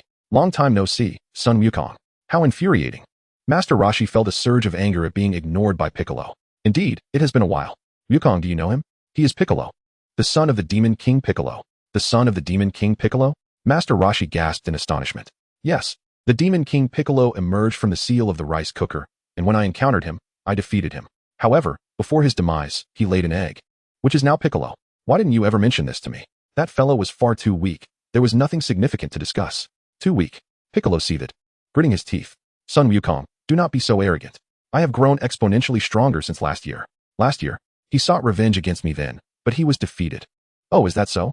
Son Wukong remarked, suddenly noticing the piano behind Piccolo. Aren't you the useless subordinate of the Demon King Piccolo? The piano trembled slightly, nodding in affirmation. It still vividly recalled the moment Son Wukong vanquished the Demon King, a scene that had haunted its dreams multiple times, waking it in terror. Piccolo let out a disdainful snort. Son Wukong, this time I shall surely defeat you and avenge my past humiliation. However, I do not intend to participate in this tournament. Not participating? Indeed. Last time, you left so swiftly that I had not the chance to utter a word before you vanished. How infuriating. Piccolo clenched his fists tightly. In that case, let us determine the victor right here. Son Wukong replied with a smile. Although I shall not compete, my junior disciple will. If you can triumph over them, then I shall battle you. Very well. I shall first vanquish your junior, and then I will defeat you. With that, Piccolo took his leave to register for the tournament. Wukong, since you are aware that Piccolo is the son of the Demon King Piccolo, why did you not eliminate him at the outset? The Demon King Piccolo and the God of Earth are, in fact, the same entity. The Demon King Piccolo and the God of Earth are one and the same? Master Roshi exclaimed in astonishment. The truth is, the Demon King Piccolo was born from the evil thoughts that the God of Earth split from his own heart. If I were to slay Piccolo, then the God of Earth would also perish. So that is how it is. Master Roshi leaned on his cane, falling into a deep silence. Then Wukong, do you possess any viable solutions? This Piccolo seems rather different from his father. Different? Yes, since his birth, he has not committed any heinous acts. Is that so? Master Roshi pondered thoughtfully. So, Wukong, what is the extent of this Piccolo's strength? A year ago, he was quite weak, but I cannot say for certain now. However, I believe that with your abilities, you should be able to overcome him. Is that so? Krillin breathed a sigh of relief upon hearing this. It is getting late. You all should head off to compete. Wukong, and I will cheer for you from the sidelines. Master Roshi declared. Agreed. Krillin nodded. Subsequently, Krillin and his companions made their way to the preliminaries. They breezed through the preliminaries and advanced to the top 8. Alongside Krillin, the other 4 competitors who made it to the top 8 were Piccolo, Yajirobe, Tao Pai Pai, and Korin. The first match featured Krillin against Korin, and he easily knocked his opponent off the stage. The second match showcased Yamcha facing Yajirobe, who also effortlessly defeated his adversary. The third bout was between Kaiatsu and Tao Pai Pai. Tao Pai Pai, being the brother of Master Shun, was also regarded as a senior uncle. Long time no see. Kaiatsu. Tao Pai Pai coldly regarded Kaiatsu. Senior uncle. Tao Pai Pai scoffed. I have no such disciple as you. And since you and Tien have already taken up another master, why must you still call me senior uncle? At that moment, Tien shouted from the sidelines to Kaiatsu. Kaiatsu, pay no heed to who he is. Just knock him off the stage. Tao Pai Pai shot a frosty glance at Tien. How brazen. Today, I shall cleanse the ranks for my elder brother. Gentlemen, the match has commenced. Could you please begin competing? Any concerns can be addressed after the contest. The referee, noticing the growing impatience from the audience, urged the two to commence. Very well. Tao Bai Bai responded with a sound, then rushed towards Jiaozi. With a flick of his right index finger, Jiaozi unleashed a superpower that immobilized Tao Bai Bai instantly. Superpower. Tao Bai Bai's expression turned to one of astonishment. Previously, he had battled Jiaozi, and at that time, Jiaozi's abilities had no effect on him. Yet now, he found himself utterly unable to move.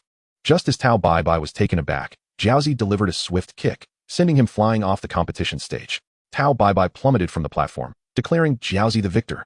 The referee, weary and dispirited, announced the outcome.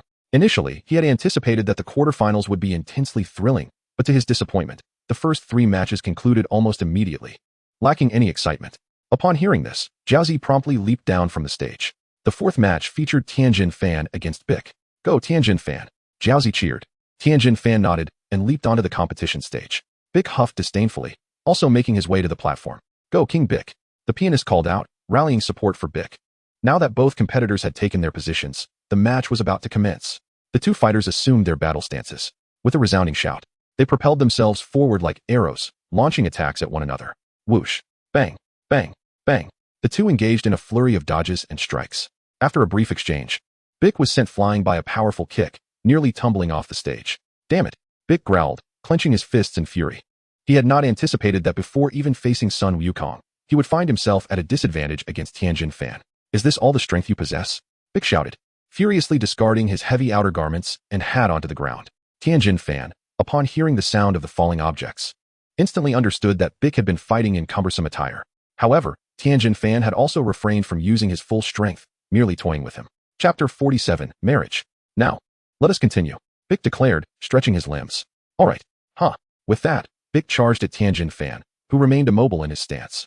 Just as Big was about to land a punch on Tianjin Fan, the latter's figure suddenly vanished. Big, startled, quickly halted his advance. At that moment, Tianjin Fan reappeared behind him and delivered a powerful punch, sending Big flying out of the competition stage. As Big fell from the platform, Tianjin Fan was declared the victor. I've lost, Big exclaimed, incredulous as he gazed at Tianjin Fan on the stage. He had considered Tianjin Fan a formidable opponent, but never imagined he would be defeated. At that moment, Big found himself questioning his own strength. King Big. From a distance, the pianist wanted to comfort Big, but was at a loss for words. Fantastic. Tianjin Fan. Jiaozi and the audience erupted in cheers for Tianjin Fan. Standing on the stage, Tian Xinhan cast a glance at Sun Wukong. Yet his heart was not filled with joy. His ultimate pursuit was the pinnacle of martial arts, and the one he most yearned to defeat was still Sun Wukong. After gathering his emotions, Tian Xinhan took a few steps forward and leaped down from the competition platform. All right, esteemed audience and competitors, the quarterfinals have concluded. And now we shall proceed to the semifinals. I believe this upcoming match will be even more exhilarating than the last. With that, the announcer called forth Krillin and Kairatsu to engage in the first match of the semifinals. Go Kairatsu! Tian Xinhan cheered for his companion. Kairatsu nodded and soared onto the stage, followed closely by Krillin, who ascended from below. As the two contestants took their places, the match began swiftly. Kairatsu resorted to his supernatural abilities, just as he had in the previous tournament. However, this time, he had mastered arithmetic, leaving Krillin no room for tricks. He could only rely on his genuine strength to overcome Kairatsu. After a fierce struggle, Krillin ultimately triumphed over Kairatsu. In the second semifinal, Tian Xinhan faced Yamcha. Due to Yamcha joining the Turtle School 6 months later and his frequent lapses in training, he ultimately succumbed to Tian Xinhan after a vigorous battle. Thus, Tian Xinhan and Krillin advanced to the finals. After an intense confrontation, Tian Xinhan emerged victorious, claiming the championship title. Ladies and gentlemen, the champion has finally been determined. It is Tian Xinhan. The referee's announcement was met with thunderous applause from the audience. Tian Xinhan took a few steps forward and descended from the stage. Excellent work, Tian Xinhan. Congratulations on your victory. Krillin and Kairatsu rushed forward to offer their congratulations. Tian Xinhan nodded and turned his gaze towards Sun Wukong. Brother Wukong, may I challenge you to a sparring session after the competition? Of course, Sun Wukong replied, a smile immediately gracing Tian Xinhan's face. By the way, everyone, I have joyous news to share. Sun Wukong continued. Joyous news? Indeed. Bulma and I are getting married. And the ceremony will take place in 3 days. I hope all of you can join us. Wonderful. Master Roshi nodded enthusiastically. Krillin and the others also expressed their eagerness to attend Sun Wukong's wedding. After Tian Xinhan received his prize from the tournament, he departed with Sun Wukong and the others from the venue of the World Martial Arts Tournament, eager for their upcoming match. Sun Wukong led Tian Xinhan to a grand mountain outside West City. At that moment, Sun Wukong and Tian Xinhan stood merely a few meters apart. Shall we begin? Tian Xinhan. Absolutely. Tian Xinhan exclaimed, swiftly approaching Sun Wukong and launching a powerful punch. Sun Wukong deftly sidestepped the attack with a slight movement of his body. How infuriating! Tian Xinhan shouted, thrusting his right fist forward with great force. Bang! Sun Wukong raised his right hand and seized Tian Xinhan's punch effortlessly. Tian Xinhan pushed with all his might, but no matter how hard he tried, Sun Wukong remained unyielding. I concede. Sun Wukong nodded and turned to Krillin. Shall we all go for a meal? Krillin and the others nodded in agreement. In an instant, Sun Wukong teleported them to a restaurant in West City.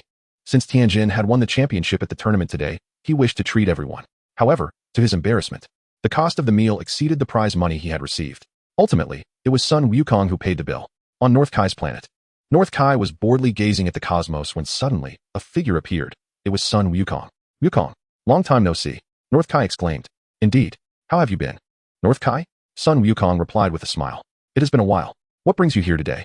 I am getting married, and I would like to invite you to my wedding. Married? North Kai was taken aback. You are already getting married? Yes. Is there something strange about that? No. It's just that as the ruler of the North Galaxy, I cannot leave my post lightly. Is that so? In that case, I shall take my leave. Sun Wukong said as he turned to depart. Wait. North Kai quickly called out to him. He wanted Sun Wukong to insist on inviting him, hoping it would enhance his own prestige. Yet, Sun Wukong was ready to leave. What is it, North Kai? North Kai cleared his throat. Upon further reflection, since it is your wedding, I suppose I could request leave from the Grand Kai to attend. Really? Then I shall come to fetch you later. North Kai nodded. With a whoosh, Sun Wukong teleported away from North Kai's planet. On Earth, Tais was conversing with the inhabitants of her planet when Sun Wukong suddenly appeared. Wukong, long time no see. Tais smiled and nodded. How is Bulma? She is doing well. So what brings you here? I am getting married. But aren't you only 18? Yes. What of it? Oh, I just remembered that Bulma is 4 years older than you. She must be eager to get married. Chapter 48, Sun Gohan, Sun Wutian. Sun Wukong chuckled. When is the wedding? The day after tomorrow, in the morning. Tais replied with a smile. Gak. Yes. He is currently on this planet. Tais nodded reassuringly. In the blink of an eye, 3 days passed, and on the morning of the wedding day, Sun Wukong rose early, feeling both joyful and anxious. As this was his first marriage, Bulma also woke unusually early, as she typically slept in. After breakfast, Bulma's sister Tais arrived at Bulma's house aboard Gak's spaceship. Tais, Gak? Congratulations, Bulma. Tais greeted with a bright smile. Bulma nodded in acknowledgement. The two sisters then sat in the courtyard, chatting for a while. As the clock approached 9, Bulma began to apply her makeup and donned her wedding gown. Meanwhile, Goku traveled to King Kai's planet to fetch him and the others. Before changing into his attire for the day, by 10 o'clock, both Goku and Bulma were ready, and they proceeded to the venue, eagerly anticipating the arrival of their guests. At 11:30, once all the attendees had gathered, the officiant took the stage, expressed gratitude to the guests, and invited Goku and Bulma to join him. Goku looked exceptionally dapper in his blue suit, while Bulma radiated beauty in her white wedding dress. Mr. Goku, do you take Miss Bulma, standing beside you, as your lawfully wedded wife? Will you cherish, protect, and love her for all eternity? I do, he replied. And Miss Bulma, do you take Mr. Goku as your lawfully wedded husband? Will you stand by him in times of poverty and illness? I do, Bulma shyly responded. Excellent. Now, may the bride and groom exchange wedding rings. At this, they promptly adorned each other with their rings. Congratulations to Mr. Goku and Miss Bulma on their union as husband and wife. What do you all think of them sharing a kiss? A kiss. A kiss. The crowd cheered. Goku felt a wave of nervousness wash over him at the sight of so many faces in the audience. Sensing his hesitation, Bulma took the initiative and kissed him. Krillin, sitting among the guests, chuckled at the scene, while King Kai couldn't help but stifle a laugh. It seemed even the mighty Super Saiyan Goku had his reservations about kissing in front of everyone. Annoyed by their amusement, Goku swiftly returned the kiss. Ahem. The officiant cleared his throat. Once again, let us congratulate Mr. Goku and Miss Bulma on their marriage. Mr. Goku, may we commence the banquet? The officiant whispered to him. Yes, Goku affirmed. Then let the feast begin. With that, the guests eagerly dug into the meal. Hand in hand, Goku and Bulma made their way down from the stage. After a while of dining, they circulated the tables, offering toasts. Once the toasts were complete, Goku and Bulma finally found a moment to enjoy some food themselves. The festivities continued until 2 or 3 in the afternoon. When they finally awoke, it was nearly 6 o'clock. After a quick freshening up, they prepared for dinner. Due to their afternoon nap, Goku felt quite alert and didn't usher Bulma to bed until 9 that evening. Meanwhile, on the other side of Earth, Piccolo was venting his frustration over his defeat at the World Martial Arts Tournament by unleashing his anger upon the nearby mountains. Goku, Tien, don't get too smug. The next time we meet, I will defeat you both. The following morning, Bulma awoke, her body aching as she rose from bed. She glanced at Goku, still peacefully asleep. Feeling a mix of anger and joy, she was frustrated that Goku hadn't been gentler the night before, but elated that she had finally married him. Time flew. And before long, a year had passed. Bulma and Chi-Chi each bore a child for Sun Wukong. Bulma's child, named Sun Wuming, was a boy with azure blue hair, resembling Sun Wukong in his youth. Chi-Chi's child was called Sun Wufan, who, aside from a different hairstyle, bore a striking resemblance to Sun Wukong as well. At this moment, Sun Wukong was in the courtyard, tending to the two children. Suddenly, the fortune-telling old woman entered with another person. This individual was none other than Sun Wukong's grandfather. Old Sun Wufan. Wukong, do you see who has come to visit you? Grandpa. Old Sun Wufan smiled, and turned to Sun Wuming and Sun Wufan. Are these my great-grandchildren? Sun Wukong nodded and addressed his children. This is your great-grandfather. Greet him as such. Great-grandfather. Hello. Old Sun Wufan chuckled in response. Wukong, what are their names? Names. Upon hearing this, Sun Wukong hesitated for a moment before replying. This one is Sun Wuming, and this one is Sun Wufan. Sun Wufan. Old Sun Wufan remarked, casting a scrutinizing glance at Sun Wukong. Wukong, you aren't still holding a grudge about the past, are you? Grudge? My strictness during your childhood was merely a form of training. No, I chose this name simply to honor you. Enough, enough. After all, I am already deceased.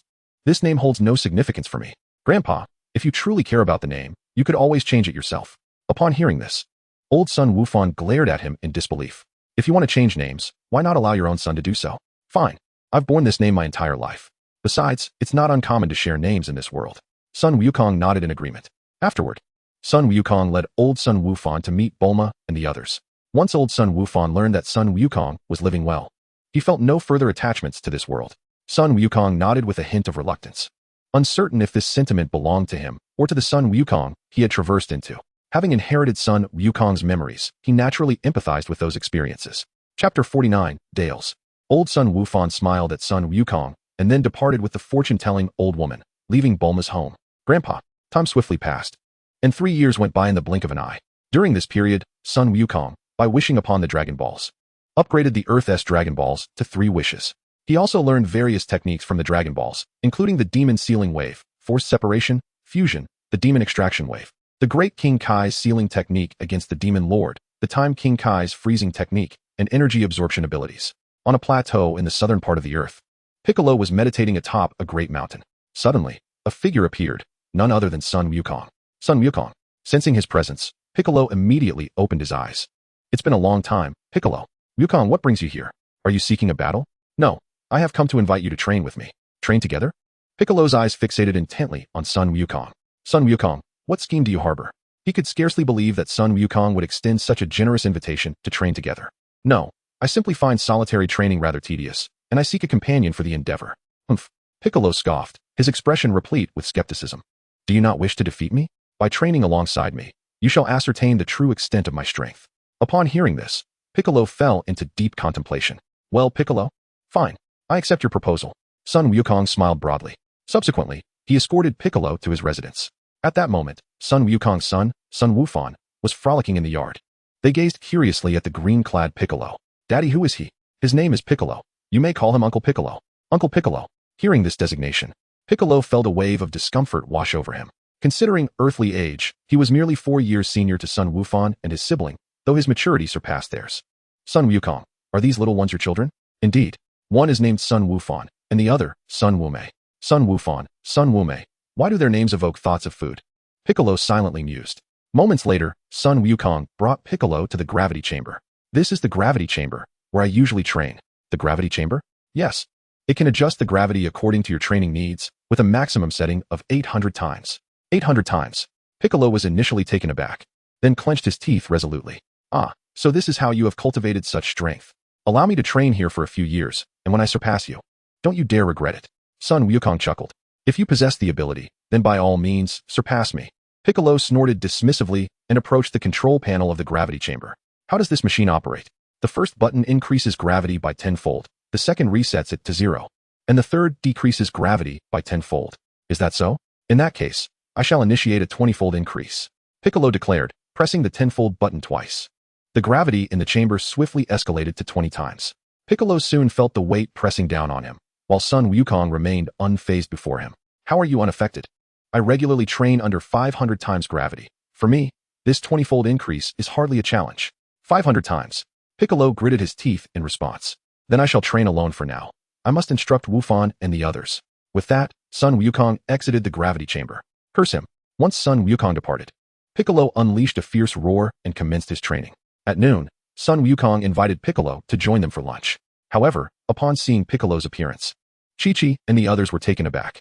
Although son Wukong intervened, Piccolo opted not to dine with them, instead retreating to the grassy expanse of the yard to rest. Just as Piccolo was enveloped in his gloomy thoughts, son Wufan approached, bearing some food for him. Uncle Piccolo, please do not be upset. Mother and the others are merely unaccustomed to your appearance. They will grow accustomed to it in due time. Piccolo glanced at Gohan and inquired, your name is Gohan, is it not? Gohan nodded with a smile. After a restful afternoon, Piccolo resumed his training in the gravity chamber. Goku also entered the chamber, sparring lightly with Piccolo, though he refrained from exerting any real strength. If he had, even 10 Piccolos would not withstand Goku's might. In the days that followed, Piccolo trained diligently at Goku's residence. As half a year passed, Goku, noting the vast disparity in their powers, had Bulma construct an additional gravity chamber for his own training. Initially, Piccolo was solely focused on his training and saw nothing amiss. However, as Goku encouraged Gohan and Goten to join him, Piccolo gradually realized he had been somewhat tricked by Goku. Nonetheless, in pursuit of rapid power enhancement, he chose to remain at Goku's home. One day, while Gohan and Goten were practicing in the yard, Piccolo suddenly sensed a formidable energy approaching them. What a powerful presence. Goku, do you feel that? Goku nodded in acknowledgement. Without delay, the two departed from Bulma's house. Dad, we want to come too. Gohan and Goten exclaimed, and they followed suit. In the southern mountains of Earth, a large, circular spaceship descended. With a soft sound, the spacecraft's door opened, and a dark-skinned man with a combat power scouter over his left eye, resembling Goku closely, emerged.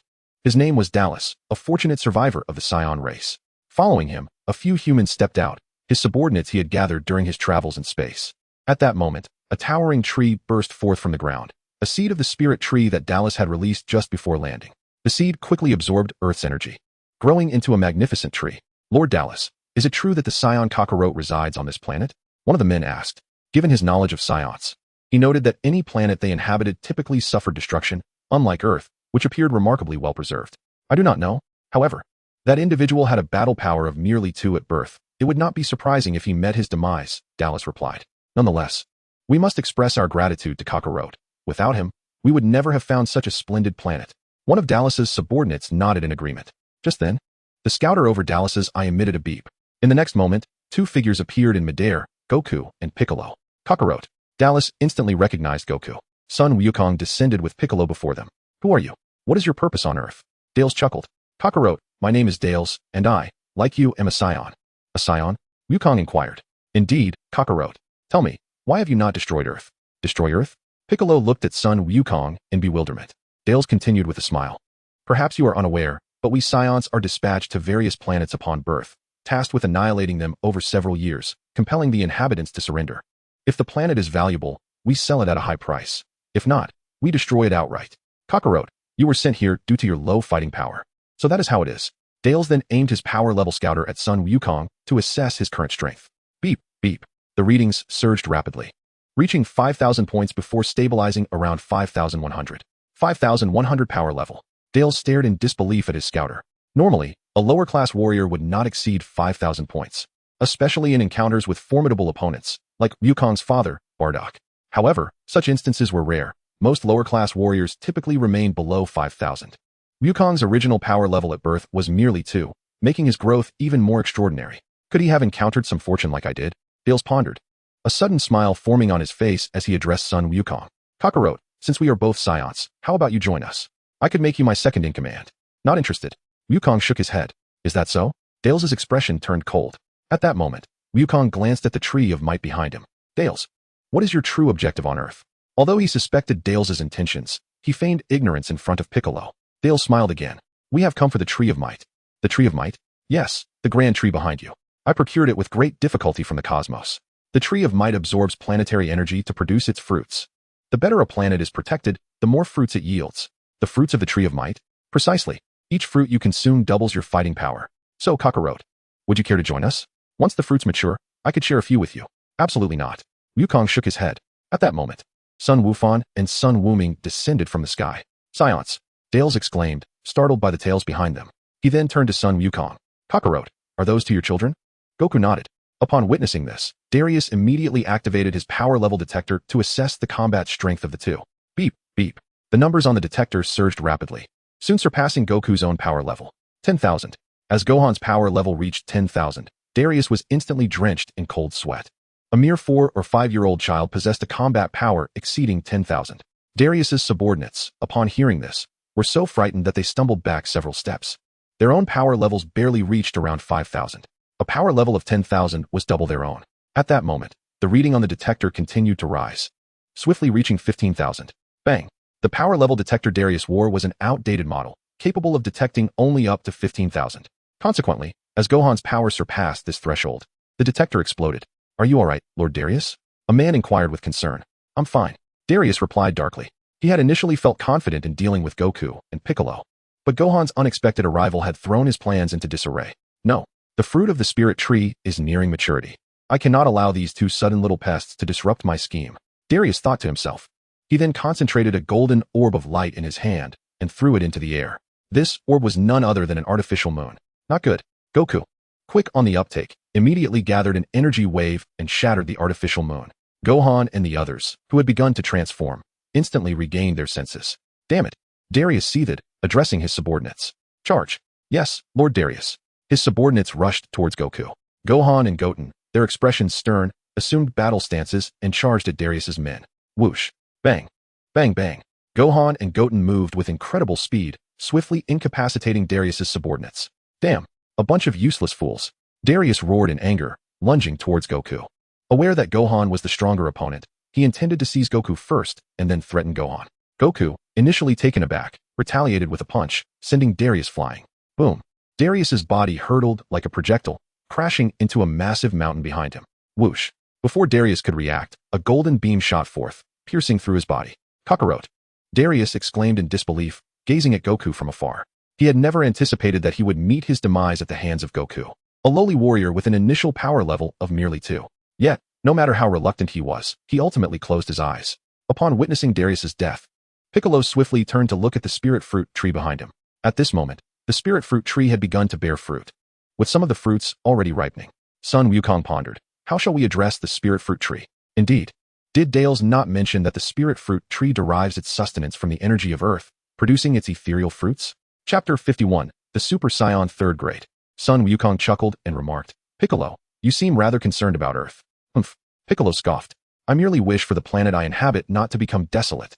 A desolate planet? Son Gohan and Sun Wufan exchanged puzzled glances at the two. At that moment, Son Gohan suddenly noticed that the surrounding flora had withered, and a violent wind had stirred up vast amounts of dust, forming whirlwinds. This is all due to the spirit fruit tree. The spirit fruit tree? Since the fruits have matured, let us pluck them and utilize the Dragon Balls to restore Earth. Plucking the spirit fruits? That indeed seems plausible, Piccolo stated as he began to harvest the fruits. Sun Wufan and Son Gohan joined him in the effort. Although the spirit tree bore large fruits, there were only a little over 100 in total. Wukong. In the courtyard, Chi-Chi and Bulma spotted Sun Wukong approaching with a large bundle, their faces filled with curiosity. Sun Wukong nodded. Wukong, what do you have in that bundle?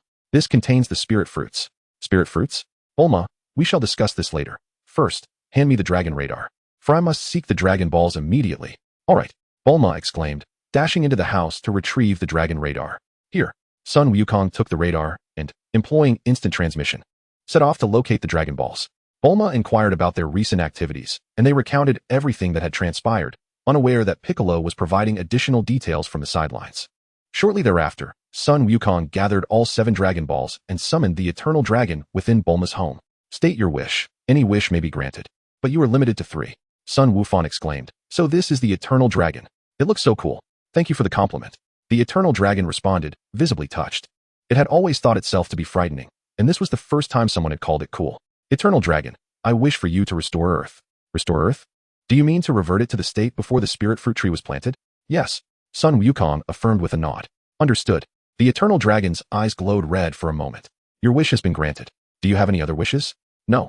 Then until we meet again, the Eternal Dragon declared, transforming back into the 7 Dragon Balls and scattering across the earth. At this juncture, everyone turned their attention to the spirit fruits on the ground. While the fruits held little value for Bulma and her companions, they still possessed some utility for Piccolo and the others. Dad, can we eat this fruit? Sun Wufan inquired. Of course. Is that so? Mother, Aunt Chi-Chi, would you like some? No, you have it, laughed Bulma. What about Uncle Piccolo and Dad? Sun Wufan glanced at Sun Wukong and Piccolo. I'll have a taste. What about you, Piccolo? Then I shall try one as well. Piccolo contemplated before responding. Upon hearing this, Sun Wufan and Sun Wumian promptly picked a few spirit tree fruits and washed them with water. They then presented the fruits they held to Sun Wukong and the others. Thank you. Piccolo expressed his gratitude as he accepted the spirit tree fruit. Crack. Just as he hesitated about whether to consume the fruit now, Sun Wukong had already taken a large bite of his spirit tree fruit. Seeing this, Sun Wufan and Sun Wumian began to enjoy theirs with smiles. This fruit is quite sweet, reminiscent of apples, Sun Wukong remarked after a few bites. Indeed, Sun Wufan and Sun Wumian nodded in agreement. Fruit? Piccolo was momentarily taken aback by this. After all, this was a spirit tree fruit capable of doubling one's fighting power, and Sun Wukong was treating it like mere fruit. So, Wufan, Wumian, do you feel your strength has increased? Yes. Both nodded. However, not by much. Oh, is that so? It seems that fellow may have exaggerated. Crack. After hearing this, Piccolo also took a bite of the spirit tree fruit. Upon tasting it, he immediately felt his power surge immensely. This. Piccolo gazed incredulously at the small fruit in his hand. It was astonishing how such a tiny fruit could drastically enhance his strength. But why did Sun Wumian and the others show little reaction? Could it be that their power was too weak, resulting in such a pronounced effect for him? What's wrong, Uncle Piccolo? Oh, it's nothing. Is that so? Subsequently, noticing an abundance of spirit fruits remaining, Sun Wukong gathered 20 of them to send to Krillin and the others on Kame House. With the exception of Tien, they were all Earthlings with limited potential for enhancement. And the spirit tree fruits could save them considerable effort in training. In the afternoon, after consuming 5 or 6 spirit tree fruits, Sun Wufan and Sun Wumyan suddenly succeeded in transforming into Super Saiyans. Their breakthrough to Super Saiyan was partly due to the spirit tree fruits, but primarily attributed to their diligent training. The spirit tree fruits merely expedited their advancement. Time swiftly passed, and half a year flew by. At Baozi Mountain, on the back hill of Sun Wukong's home, he stood calmly in the air. Suddenly, he let out a loud shout, and swiftly transformed into a Super Saiyan. He then continued to elevate his energy, transforming into a Super Saiyan 2. As Sun Wukong's aura radiated outward, Krillin and the others, who were training on Kame House, quickly sensed his presence. Could this energy be from Brother Wukong? No. Impossible. How could Brother Wukong's energy be so powerful? Krillin exclaimed, struggling to believe it. Not only Krillin, but even Tien and the others found it hard to accept. Sun Wukong had never transformed into a Super Saiyan before, so their understanding of his strength was exceedingly limited. Suddenly, as Krillin and the others struggled to comprehend the situation, the very ground of the earth began to tremble violently. Sun Wukong's energy surged once more, an unfathomable terror radiating from him. As his aura intensified, the earth experienced natural disasters, flash floods, tsunamis, volcanic eruptions, and tornadoes, rendering the world akin to an apocalyptic scene. Chapter 52, The Piano. On planet North Kai, the North Kai gazed wide-eyed towards Earth. He could hardly believe that the boy who once sought him out for training had now grown into such a formidable warrior. A sense of admiration and nostalgia welled up within him for Sun Wukong. Although he was a Saiyan, it was his relentless dedication to training over the years that had forged him into the powerful being he was today. Sun Wukong, the North Kai muttered to himself, filled with pride for his disciple. In the Kaishan realm, the immense power of Sun Wukong did not go unnoticed, even by the East Kaishan, who was present in the realm. Standing beside the East Kaishan, Jebet stared in disbelief towards Earth. A mortal's energy is emanating from the planet. The East Kaishan nodded, commanding, investigate this mortal's information at once. Yes, Lord Kaishan. On Earth, Sun Wukong had elevated his energy to the pinnacle of Super Saiyan 2. Damn it! Piccolo exclaimed from a distance, his face twisted with rage. Although he had been aware of the vast gap between himself and Sun Wukong, he had not anticipated it to be to such an extent. Just then, Sun Wukong leaned forward and unleashed a thunderous roar that reverberated through the skies. Piccolo spat, his expression tense as he gazed skyward. Before them, Sun Wukong's golden hair cascaded down to his waist, his eyebrows vanished, and deep blue pupils appeared within his previously light green irises. His golden aura transformed into a radiant glow, crackling with lightning. This was the third transformation of a Super Saiyan. Sun Gohan and Sun Wufan watched in exhilaration. Dad, this transformation looks so cool, exclaimed Sun Wufan. Yes, Sun Gohan nodded. I want to train to be as strong as Dad. Piccolo felt a bead of cold sweat trickle down his forehead as he recalled his ambition to defeat Sun Wukong. Yet now, the strength of Sun Wukong resembled that of a monster. How could he possibly hope to win? Thank goodness I didn't kill him back then. Even 10 lives wouldn't suffice, he thought, a chill creeping down his spine. Suddenly, Sun Wukong descended from the sky, landing before Sun Wufan and the others. Dad, your transformation looks amazing, Sun Wufan remarked. Really? Sun Wukong replied with a smile. Sun Wufan nodded enthusiastically. We'll see about that. Sun Wukong laughed. At that moment, several figures descended from the sky. They were none other than Krillin and his companions. Krillin. Uncle Krillin. Krillin nodded, gazing at the Super Saiyan transformation of Goku. You are Brother Wukong? Indeed. Why is it that you fail to recognize me when I change my form? Goku replied with a smile. No. I truly did not expect Brother Wukong's strength to have reached such heights. Krillin waved his hands in disbelief. What brings you here? We have come to ascertain whether that formidable aura we sensed moments ago belonged to you, Brother Wukong. We had no idea your power had escalated to this extent. Is that so? Goku chuckled. In truth, he had not intended to keep his strength a secret from Krillin and the others. But he feared that if they were to learn of his prowess, it might diminish their motivation to train. For he had already attained a level of power that would be exceedingly difficult for them to rival in their lifetime. Krillin, although my strength is indeed formidable, if you all are willing to exert yourselves, you can still narrow the gap between us as much as possible. Krillin, though skeptical, nodded in acknowledgement. By the way, Brother Wukong, what is your current form? Is this the Super Saiyan 3rd level? Yes. Subsequently, Goku elaborated on the Super Saiyan transformations. By the time he finished explaining, Krillin and his companions left with expressions of despondency. Super Saiyan was one thing, but there were also Super Saiyan 2 and Super Saiyan 3 to contend with. 2 days passed in the blink of an eye. On a mountain outside West City, Piano was perched atop a large tree, foraging for wild fruits. Suddenly, A figure appeared. It was Goku. Son Goku. Upon seeing Goku, Piano lost his footing and fell from the tree. Goku, smiling, approached him. Piano, what are you planning to do? Goku chuckled as he helped Piano to his feet. Piano, I have some wonderful news to share with you. Wonderful news? Piano regarded Goku with skepticism. Indeed. Piano, would you like to possess an incredibly powerful body? An incredibly powerful body. Yes. Just think, if you had immense strength. The wild beasts in the mountains would no longer dare to attack you. You wouldn't have to struggle to climb trees. And you could even recruit some underlings to assist you. Piano squinted, stroking his chin thoughtfully as he scrutinized Goku. No matter how one looked at it, Goku did not seem particularly virtuous, yet what he said was rather enticing. So how will you help me attain such a powerful physique? It's quite simple. You just need to exchange bodies with someone. Exchange bodies? Precisely.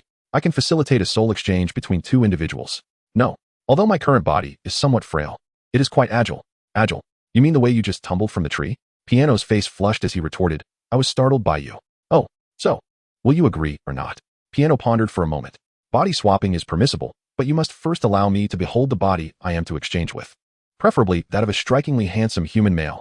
A remarkably handsome one. Upon hearing this, Sun Wukong stroked his chin thoughtfully, scrutinizing the figure before him. What is the matter? Do you have an affinity for humans?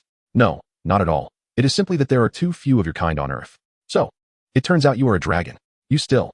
Without waiting for the figure to finish speaking, Sun Wukong cast a cold glance in his direction. The figure trembled in fear as a result. With a dismissive snort, Sun Wukong declared, once I locate the body for our exchange, I shall seek you out. Indeed. The figure, intimidated, dared not retort. Whoosh. In an instant, Sun Wukong vanished from sight. Chapter 53, He. In the southern galaxy, on a planet known as Light Universe. An elderly man with crimson skin and clad in a yellow coat strolled through a city on this celestial body. The elder was named He, one of the dark sorcerers responsible for conjuring Hildergan in the Dragon Ball movie Dragon Fist Explosion. Who's the one? For over a millennium. He had been in search of the whereabouts of the sealed Hildergan. Not long ago, he discovered the music box that sealed Hildergan's lower half and successfully opened it, eliminating the brother who had imprisoned Hildergan within his body, thus gaining control over Hildergan's lower half. However, he was not yet satisfied. He yearned for the upper half of Hildergan's body. Only by uniting the upper and lower halves could Hildergan's power be fully realized. Cursed. Where could the other music box possibly be? Frustration brewed within He as he continued his search. Just then, a figure suddenly appeared before him, startling He, who took a few steps back. The figure was none other than Sun Wukong. Who are you? Sun Wukong smiled and replied, my name is Sun Wukong. Sun Wukong? He exclaimed, suddenly realizing that Sun Wukong held a music box in his hand. The music box. Could this be? Sun Wukong smiled again and affirmed, indeed.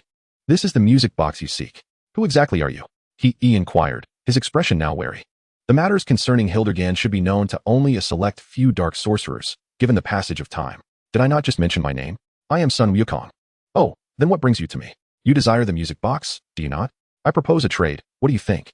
A trade? Precisely. I shall assist you in opening the music box I possess, granting you access to Hildergan's upper half, but in return, you must have Hildergan assist me in eliminating someone. He pondered for a moment. Very well, that is acceptable. Shall I take you to a certain location now? A location? Whoosh. As soon as the words left his mouth, Sun Wukong teleported, bringing He to Earth. Where's this? This is Earth. As Sun Wukong spoke, he handed the music box to He. Upon receiving the music box, He immediately attempted to open it. Yet, no matter the method he employed, the music box remained stubbornly closed. At that moment, Sun Wukong retrieved the assembled 7 Dragon Balls from the system and summoned the dragon. The sky darkened ominously. The dragon appeared in midair, proclaiming, state your wishes. You may have up to 2, and any desire can be granted. Dragon, please open this music box. Sun Wukong gestured towards the box in He's hands. Very well, consider it done, replied the dragon, its eyes flashing a crimson hue. Your wish has been fulfilled. Do you have any further desires? No. He responded, his skepticism evident as he gazed at the music box. Suddenly, the box emitted a sound. Following a brief melody, a man with a vibrant red punk hairstyle emerged from within. This was the valiant Tapio. Upon realizing he had entered the outside world, Tapio was engulfed in disbelief. However, upon spotting He, his expression turned to one of seething fury. He smirked. Long time no see, Tapio. At that moment, Tapio drew his sword with determination. Yet, before he could act, Sun Wukong struck him down, leaving He astonished. Nonetheless, he beamed with gratitude towards Sun Wukong. For without him, he would not have encountered Tapio so swiftly. Simultaneously, He harbored a silent contempt for Sun Wukong. Once I summon Hildegarn's physical form, your demise shall be assured. He nodded affirmatively. All right, now, summon Hildegarn from within him. He chanted the incantation, calling forth the upper half of Hildegarn's being from Tapio. A creature with yellow skin and only an upper body emerged. Ha! He laughed heartily, merging the two bodies into one once more. Splendid. The demon Hildegarn has finally reunited after millennia. Indeed. Sun Wukong replied with a smile. Hee. A chilling grin crept across He's face. This fool doesn't even realize death is imminent. Suddenly, Sun Wukong's figure vanished.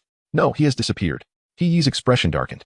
In his euphoria, he had momentarily forgotten about Sun Wukong's ability to teleport.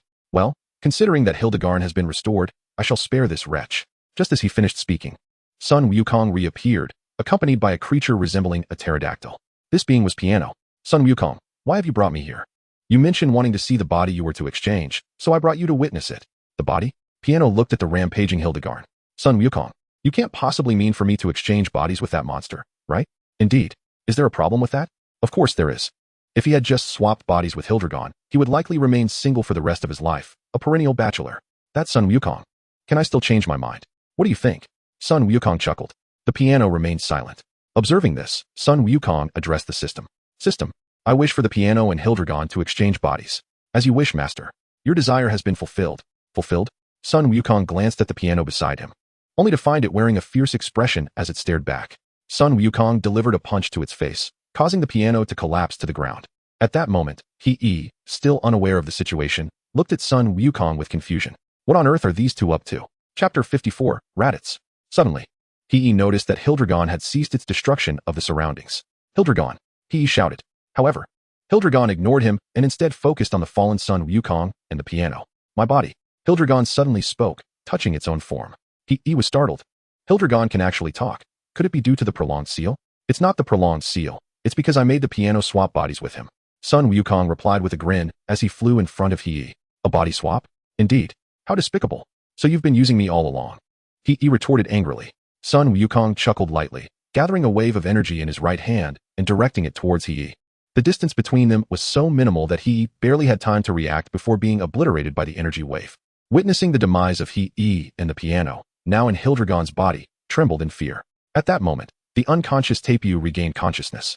He looked at the reformed Hildegarn and immediately took out a stone flute, intending to seal Hildegarn's upper body once more. Being in Hildegarn's body, the piano quickly felt an uncomfortable sensation upon hearing Tapio's flute. It hurts. My head aches terribly. Sun Wukong. The piano cried out in agony, clutching its head. Tapio, who was playing the flute, paused in surprise at the piano's words. The illusion demon Hildegarn can actually speak. Could I have misheard? Just then, Sun Wukong suddenly appeared and snatched the stone flute from his hands. Return my flute. Tapio shouted angrily, charging at Sun Wukong. Tapio, haven't you realized yet? The Hildegarn now is no longer the Hildegarn of the past. No longer the Hildegarn of the past. Tapio halted his advance. Yes. I just facilitated the body swap between the piano and him. The piano? You mean the dragon lying on the ground? Sun Wukong pointed towards the piano in the distance. Are you saying you made them exchange bodies? Sun Wukong nodded. What do you intend to do with him? Tapio asked, glancing at Hildegarn. What to do? Sun Wukong pondered for a moment. I intend to have Piccolo train him well. Perhaps in the future, he can contribute to the protection of Earth. Are you, like He, seeking to harness his power to dominate the universe? No, I merely wish for him to serve as my bodyguard. A bodyguard? Are you not concerned that he might go out of control? Sun Wukong chuckled. By the way, what about He? I have already eliminated him. Is that so? Upon hearing this, Tapio immediately turned to leave.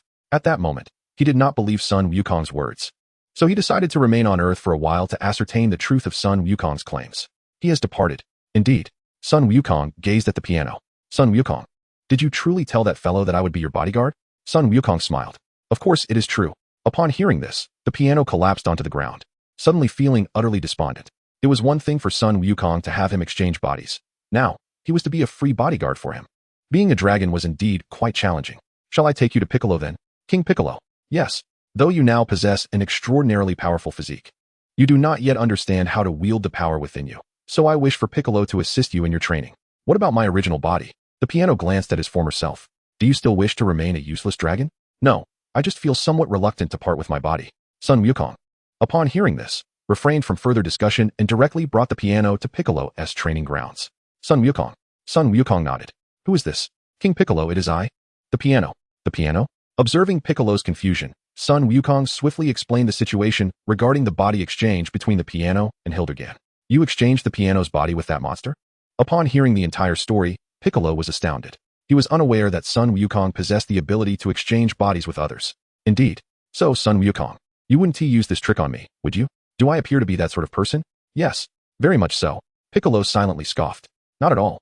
Piccolo reluctantly replied. Sun Wukong patted Piccolo on the shoulder. Then I shall leave him in your capable hands. Very well.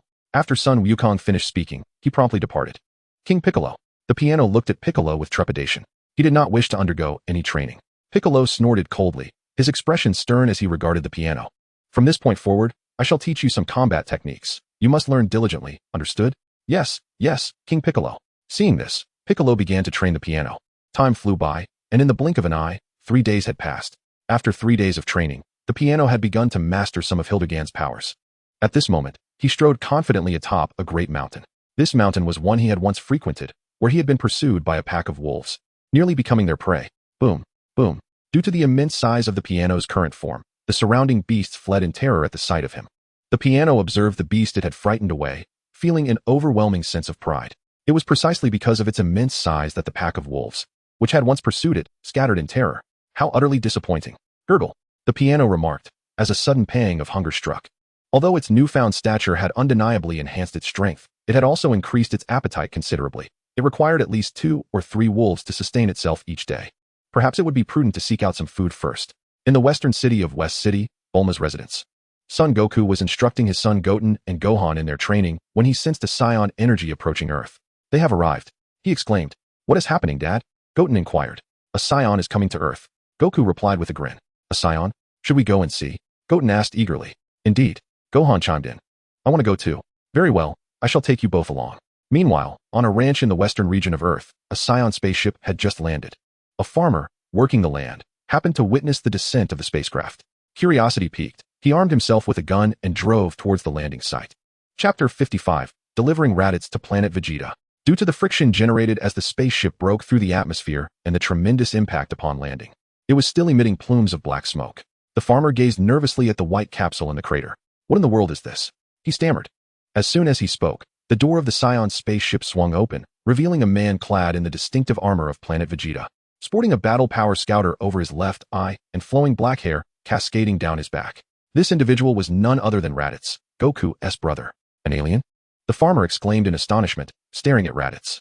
With a whoosh, Raditz soared from the pit and landed gracefully on the ground. The farmer, startled, instinctively took several steps back. Raditz, indifferent to the farmer's fear, activated the scouter. Upon seeing that the farmer's battle power registered at a mere 5, Raditz scoffed, humph. A battle power of only 5. This planet truly poses no challenge. As he spoke, he took a few steps forward. The farmer, frightened, raised his gun, saying, Don't come any closer, or I'll shoot. Raditz let out a derisive laugh and was about to advance further when 3 figures suddenly appeared to his left. These 3 were Goku, Goten, and Gohan. Kakarot. Raditz turned to face Goku. Goku glanced at the terrified farmer and urged, Why don't you hurry and get out of here? The farmer, upon hearing this, turned and fled in terror. Raditz sneered, looking at Goku. Kakarot, when did you become so merciful? Should I follow your example and slaughter them, invading their planet? This is the very task of us Saiyans. Have you truly forgotten the pride of our warrior race? Raditz exclaimed with fury. Pride? That is merely your delusion. He retorted, seething with anger. It appears that I must teach you a lesson today, so you may understand what it means to be a Saiyan of the warrior race. Goku chuckled lightly and glanced at his son, Goten. Goten, would you like to spar with him? Just don't kill him. Sure, Dad. Goten replied eagerly. I noticed the tails behind them earlier and wondered if they were your children. It seems my suspicions were correct. Raditz exclaimed, activating his scouter to gauge Goten's power level. Beep beep. Power level 5. Upon seeing Goten's meager power level, Raditz erupted in laughter. In that instant, Goten clenched his right fist and struck Raditz's armored abdomen with tremendous force. The armor crumbled like tofu under Goten's blow. Raditz let out a pained scream as his body flew backward like a projectile, crashing into a mountain several kilometers away. Oh, I might have hit a bit too hard, Goten remarked, placing a hand on his forehead. With a swift motion, Goten soared forward, quickly reaching Raditz. Goku and the others followed closely behind. Out of curiosity regarding the scouter, Goten removed the device from Raditz's left eye. Give it back. Raditz protested weakly. Goten, don't you want to thank your uncle? Goku prompted. Thanks, uncle. Goten said. Thanks for what? You outright stole it. Raditz retorted. Kakarot, I acknowledge my wrongdoing. Will you spare me for our father's sake? I promise I will never trouble you on Earth again. Goku smiled. We are brothers. How could I ever harm you? Yes, yes. Raditz nodded fervently. How about this? I'll send you off Earth, and the spaceship will be mine. You'll send me away from Earth? Indeed, Goku replied, pulling a Senzu bean from his pocket and feeding it to Raditz. As Raditz consumed the bean, his injuries healed rapidly. My wounds are fully healed. Then shall I send you off? Raditz said, swallowing hard. Where will you send me? Planet Wampa. With that, Goku executed instant transmission, transporting Raditz to planet Wampa. Upon their arrival, they were greeted by howling winds and numerous formidable beasts. Without his scouter, Raditz was unaware of the strength of these creatures. However, he had heard tales of planet Wampa, known for its extremely harsh living conditions. Raditz, make sure to adapt here. Goku called out. Raditz, on the verge of pleading with Goku to take him away, found that his figure had already vanished. Damn it! Raditz clenched his fists in fury. At that moment, the ground beneath him trembled unexpectedly. Raditz glanced down and discovered that he was standing on the back of a monstrous creature. Earth. Father, where have you sent that Saiyan? Planet Vampa. What is Vampa? A planet with an extremely harsh environment, devoid of even potable water. Is he to perish from thirst, then? Though there is no drinkable water, there are still some moisture-containing substances, Goku remarked, directing his gaze towards the battle power detector in Goten's hand. Goten nodded in response. On a planet in the Western Galaxy, Vegeta and Nappa had just concluded their battle on this celestial body, now seated upon a large stone, partaking of sustenance. No, I suspect it is not so simple. Have you not noticed Kakarot's unwavering confidence in his son's prowess? Confidence? Indeed. Generally, individuals who are self-assured fall into two categories: those who are blissfully unaware of their own limitations, and those who possess a profound understanding of their capabilities. Kakarot undoubtedly belongs to the latter, but how could a battle power of 5 possibly defeat Raditz? That is merely his surface battle power. Surface battle power? Precisely. I believe Kakarot's son has mastered the ability to control his battle power at will. Chapter 56, Broly. Is that so? However, the useless Raditz has lost contact. We know not whether he lives or dies. If that fool Raditz is dead, then so be it. But he is Prince Vegeta. Shall we journey to Earth? Indeed. Kakarot's betrayal is an unforgivable sin. Yes. At that moment, Vegeta suddenly turned his attention to his battle power detector. Earlier, Goku mentioned that Raditz's detector contained a listening device. Its authenticity remains uncertain. If true, it would mean Frieza is monitoring them. Contemplating this, Vegeta crushed the wild fruit in his hand. Prince Vegeta. Nappa observed Vegeta's sudden fury, feeling a twinge of fear. It's nothing. Continue your meal. Yes. On a flat expanse of planet Vampa, an array of brilliant lights flickered. These lights were the energy waves Raditz unleashed to eradicate the monsters that attacked him. However, these creatures possessed formidable strength, some even boasting battle powers in the thousands, and even when struck by Raditz's energy waves, they remained unscathed. Damn it, Raditz seethed, frustrated by the resilient monsters. Were it not for Goku, I would not be on this wretched planet. After expending considerable energy, Raditz began to pant, feeling fatigue set in.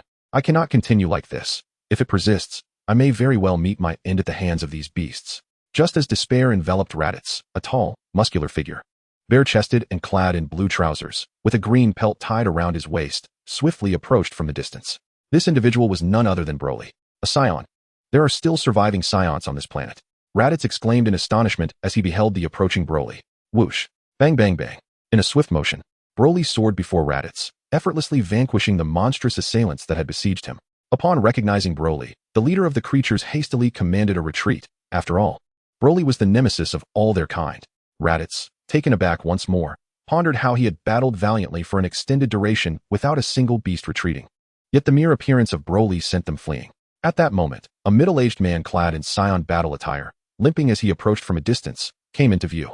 This man was none other than Broly's father, Paragus. Why is there yet another Saiyan? Raditz wondered. Father, Broly exclaimed as he descended from the air to stand beside Paragus.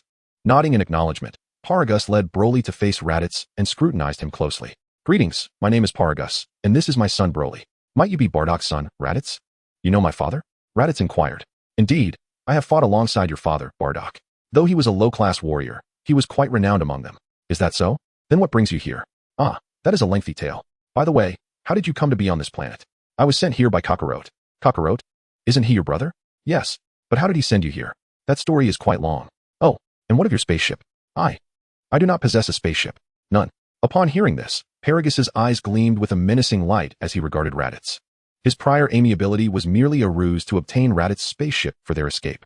Now that Raditz had claimed to lack one, Paragus saw no reason to maintain the facade. Are you speaking the truth or fabricating lies? As Paragus's true nature emerged, Raditz felt a surge of trepidation. He had barely escaped one peril only to stumble into another. Truly, I was transported to this planet by Kakarot's instant transmission, Raditz declared, unaware of the term's implications, thus using instant transmission to describe the phenomenon. Instant transmission? Yet Kakarot possessed only a power level of 2 upon birth. How could you have been transported here by him? I cannot say. Paragus regarded him coldly. Raditz, sensing the tension, proceeded to recount the events that had led him to Earth. This is how it transpired. Perhaps Kakarot encountered some fortuitous event on Earth. Upon hearing this, Paragus appeared deep in thought. He and Broly had indeed not spotted a spaceship upon their descent to Vampistar. Moreover, the destruction of planet Vegeta weighed heavily on his mind. Although he felt a degree of satisfaction at the demise of King Vegeta alongside his planet, the survival of Vegeta, the king's son, was a source of discontent. Had it not been for King Vegeta, they would not have been trapped on Vampistar for over 2 decades. Presently, they still had no means of escape. By the way, you mentioned your power level was only 1500, correct? Yes, indeed. A bead of cold sweat trickled down Raditz's forehead. The environment on planet Wampa was harsh. With his current combat power, it was not only improbable for him to slay a monster, but merely surviving an encounter with one would be a fortunate outcome. Paragus declared, gathering a wave of energy in his hand. Please, don't kill me. I will strive to grow stronger and will never be a burden to you. If it comes to it, you may let me go. Raditz trembled in fear. Father. At that moment, Broly suddenly interjected. Humph. Hearing Broly's plea, Paragus snorted and dissipated the energy wave in his hand. For Broly's sake, I shall spare your life, but you must pledge your unwavering loyalty to him. Yes, Lord Paragus. He replied. By the way, you mentioned that Vegeta and the others would be aware of your arrival on planet Wampa and might come to your rescue, correct? Yes. Raditz nodded. How long might it take for them to arrive? Perhaps a year. A year. Paragus looked up at the sky. Although he understood that the likelihood of Vegeta coming was slim, he still held a flicker of hope in his heart. Time flew by, and in the blink of an eye, 2 days had passed. At this moment, Son Gohan was using a power level detector to assess the combat strengths of Bulma and the others. Mom's power level is 3, and Aunt Chi-Chi's is 6. Is my power level only 6? Indeed, Aunt Chi-Chi. And what about you two? Father said this detector can only measure up to just over 10,000. Goten and I have long surpassed that threshold, rendering it incapable of detecting our levels. Moreover, if the detector attempts to measure beyond its capacity, it will explode. Chapter 57, Vegeta. Explode. Goten, you mustn't play with such a dangerous device. It's fine, Aunt Chi-Chi. I will handle this power level detector with care. Very well. Just then, Son Goku emerged from Bulma's house. Gohan, Goten. Father. The two joyfully approached him. Son Goku nodded. Father, could you teach me instant transmission? Goten inquired. Instant transmission? Yes. Once I master it, I could travel to planets in the universe. Goten, while the universe is vast, it is also fraught with peril. When you are older, I will teach you. All right then. Goten replied, slightly disheartened. By the way, Gohan, Goten, I found a new sparring partner for you. Let us go meet him. A sparring partner? Son Goku nodded. Who is this person you found for Gohan and Goten? Surely at Ascent someone as fearsome as Piccolo? Bulma questioned. Though a year had passed, she still found Piccolo's appearance quite intimidating. Of course not. Just a particularly large fellow. A particularly large fellow? Before Bulma could inquire further, Son Goku instantly transported Goten and the others away. How infuriating. Bulma stomped her foot in frustration. On Mount Bowsy, Piano was currently learning the art of flight under Piccolo's guidance. However, due to his inadequate comprehension of the piano, he often found himself floating briefly in the air before plummeting back down. Had it not been for Hildegard's robust physique, he would have sustained grievous injuries, if not met his demise. Bang! The piano once again fell from midair, this time landing squarely on its rear. Ouch! Feeling a sharp pain from behind, the piano immediately cried out. Piccolo, arms crossed, let out a disdainful snort. At that moment, Sun Wukong arrived with Sun Wuming and Sun Gohan in tow. Sun Wukong. Hey, Piccolo. Sun Wukong greeted Piccolo with a cheerful smile. Uncle Piccolo. Both Sun Wuming and Sun Gohan called out to him. Piccolo nodded and turned to Sun Wukong. What brings you all here? I brought Wuming and the others to meet their sparring partner. Sparring partner? Sun Wukong's gaze shifted toward the piano. Dad, this guy is enormous. Is he really our sparring partner? Sun Wukong nodded affirmatively. Piano, these two are my sons, Gohan and Wuming. You'll be their sparring partner from now on. But, Lord Sun Wukong, I don't know any martial arts. The piano trembled in fear. Although he possessed Hildegard's body, he remained a dragon devoid of combat prowess. Isn't Piccolo teaching you now? It's fine. I'm just introducing you today. In a couple of days, you will begin training them. In a couple of days. Yes. What's the problem? No. It's just that I wonder if Lord Sun Wukong's schedule is too tight. Since you are aware of the time constraints, you should hasten your learning. Yes. The piano was startled and scrambled to its feet. Whoosh. At that moment, Sun Gohan and Sun Wuming flew onto the piano's back, gently patting the two horns atop its head. Your name is Piano, right? You're really tall, at least 10 meters, I'd say. The piano timidly nodded. Then, the The two chatted with the piano for a while before sitting on its shoulder. Piano, you don't even know the air dance technique? Sun Wuming inquired. Yes. I just started learning. Then how will you be able to spar with us in 2 days? Perhaps we could teach you? You too? Indeed. We can perform the air dance technique. Time flew by, and in the blink of an eye, 2 days had passed. The piano still had not mastered the air dance technique. Nevertheless, owing to its sturdy build, it managed to serve as a sparring partner for Sun Wuming and the others. At that moment, the piano was engaged in a mock battle with Sun Wuming. However, due to Sun Wuming's incredible speed, the piano found itself unable to land a hit, continuously receiving blows instead. Meanwhile, Sun Wukong and Piccolo stood on the grass nearby, observing the duel. Sun Wukong, do you think Wuming and the others can truly unlock the power within the piano? I believe it should be possible. Whoosh. Just as they spoke, the piano, having endured a series of strikes, suddenly evaded Sun Wuming's attack with astonishing speed. It dodged. Piccolo exclaimed in surprise. Not only Piccolo but also Sun Wuming and the others were astonished by the piano's newfound ability to evade this strike, especially the piano itself. Sun Wukong nodded in approval. This must be the muscle memory of Hildegard. Remarkable, piano. You managed to evade my attack. Sun Wukong smiled as he spoke. Not at all. Just now. I couldn't even fathom how I dodged that. Piano replied, his expression suddenly turning serious. Since he was able to evade that strike, he might very well dodge other attacks from Sun Wukong. I must take this seriously. Piano took a deep breath and declared earnestly. Oh, upon hearing this, Sun Wukong charged at Piano. Bang! With a heavy thud, Piano was kicked to the ground, and dust was swiftly stirred up around him. Are you alright, Piano? I'm fine. Piano replied weakly, attempting to feign severe injury to evade today's training session. Wukong, continue. Observing this, Sun Wukong tossed a Senzu bean to Sun Wukong. Sun Wukong caught the Senzu bean and addressed the fallen Piano. Piano, this is a Senzu bean. As long as you consume it, all your injuries will heal. Indeed. This way, you can battle alongside Wukong for much longer. Sun Wukong added. Battle for much longer. Upon hearing this, Piano immediately sprang up from the ground and smiled.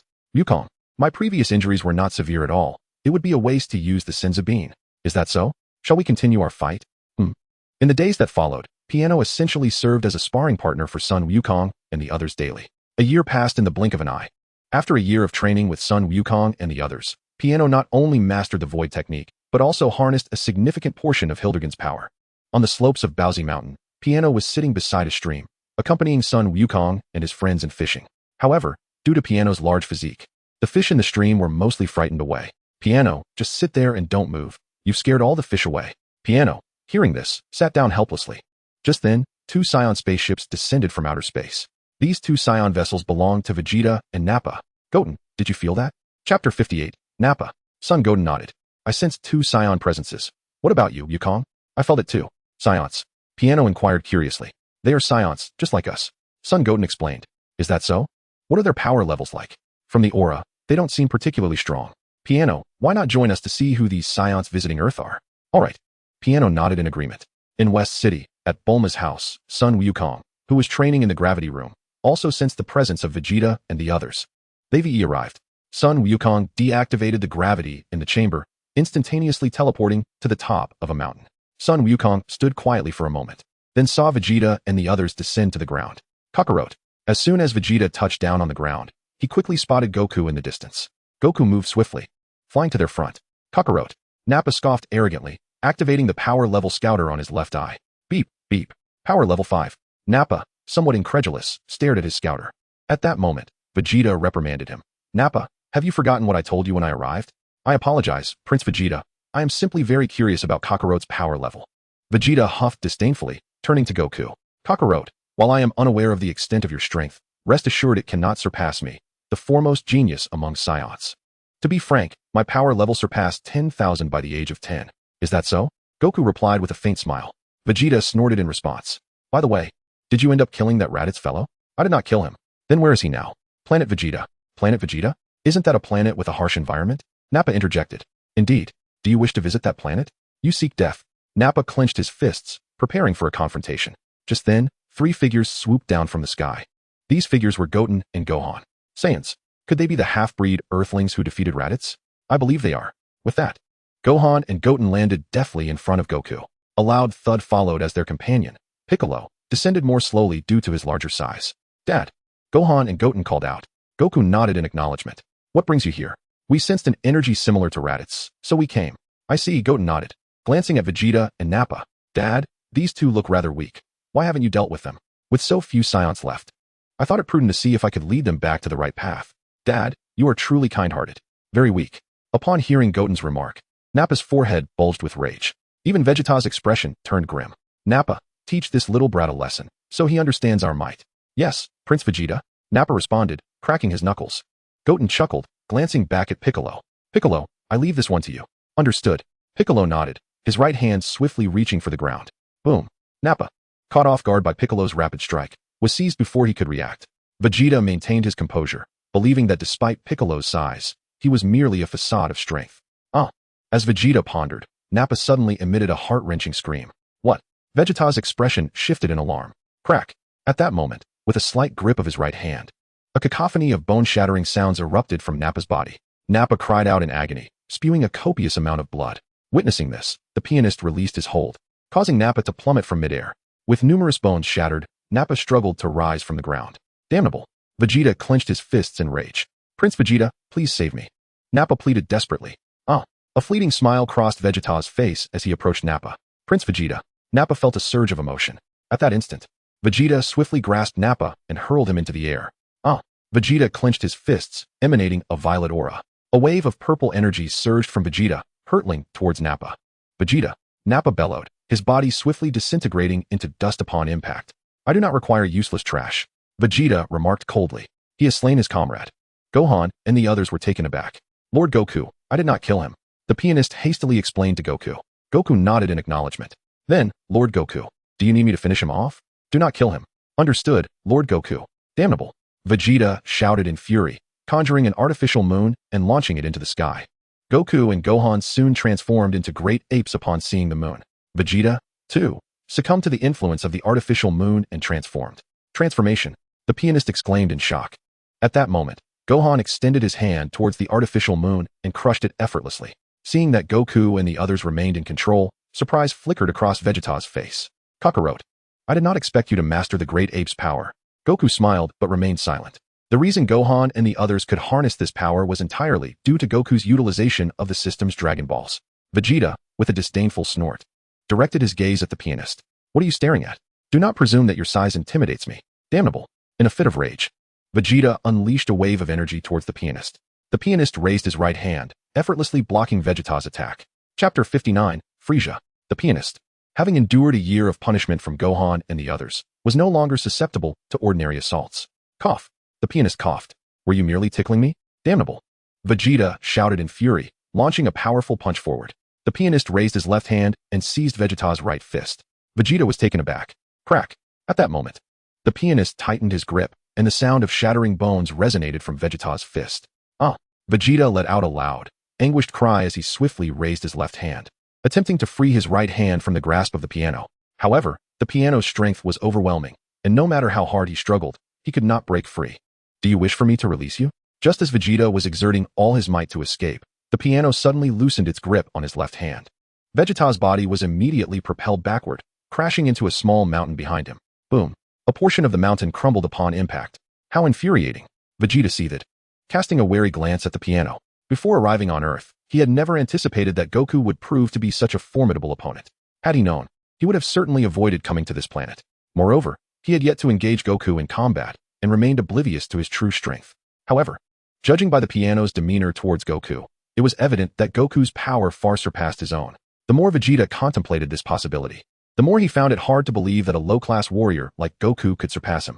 After a brief period of self-hypnosis, Vegeta suddenly declared, Kakarot, as the prince of the Saiyan race, I challenge you. Do you dare to accept my challenge? A challenge? Goku was taken aback by Vegeta's sudden declaration. He could not fathom why someone who couldn't even defeat the piano would dare challenge him. Is this Vegeta out of his mind? Goku pondered silently. Did you hear that? Gohan. He wants to challenge Dad. Gohan nodded in response. Could he be under some sort of stress? It's possible. I was puzzled as to why he killed his comrades. It turns out he is a lunatic. How infuriating. Vegeta, overhearing Gohan and the others' mockery, felt his anger boiling over. His once unshakable pride was crumbling. He had always considered himself the greatest genius of the Saiyan race, a belief stemming from surpassing his father, King Vegeta, at the age of 10, and from never encountering a stronger Saiyan among his peers. Thus, despite suspecting Goku's superiority, he remained reluctant to accept this truth. Very well. I accept your challenge. Just then, Goku unexpectedly agreed to Vegeta's challenge. Dad, Goku, Gohan and the others gasped in surprise, bewildered by Goku's decision to accept Vegeta's challenge. Huh? Vegeta shouted as he charged at Goku. In an instant, Goku appeared before Vegeta, delivering a powerful punch that sent him flying. Swish. Boom. Boom. Boom. Vegeta's body soared like a projectile, obliterating several mountains in his wake. How infuriating! Vegeta yelled, blood spewing from his mouth. At that moment, Goku appeared behind him, condensing a blade of energy in his right hand, severing Vegeta's tail with ease. Ah! Vegeta screamed in agony as his body gradually returned to its original state. Thud! Vegeta crashed to the ground. Vegeta's Saiyan battle suit lay in tatters, blood staining his face, reflecting his disheveled state. Kakarot. Despite his defeat at the hands of Goku, Vegeta's heart brimmed with resentment. He had fallen, and to a lower-class warrior he deemed beneath him. The transformation into a great ape had startled Gohan. Father is so cunning. He doesn't even teach us the transformation technique. Goku chuckled softly, choosing silence. The youthfulness and playful nature of Gohan and his companions led Goku to refrain from instructing them at this moment. Mischief would surely ensue. Approaching Vegeta, Goku met his gaze. Vegeta clenched his teeth in frustration. Kakarot, you fiend. Vegeta's irritation was palpable upon hearing those words. Goku smiled and remarked, "It's impossible for you to defeat me now, Vegeta. Perhaps you should consider a different target, say, Gohan and the others." The spaceship soon powered up, whisking Vegeta away from Earth. Goku then turned his attention to Gohan and the others, still in their great ape forms. He cleared his throat. "For now, I cannot assist you. Just wait until the transformation period is over." Time passed swiftly, and in the blink of an eye, 2 weeks had elapsed. Due to the severity of his injuries, Vegeta was promptly taken for treatment by Frieza's soldiers upon disembarking the spaceship. In the control room of Frieza's ship, Dodoria was reporting Vegeta's injuries to Frieza. "The one who injured Vegeta is a Saiyan?" Frieza inquired. "Yes, Lord Frieza. It appears he is also a survivor from the destruction of planet Vegeta.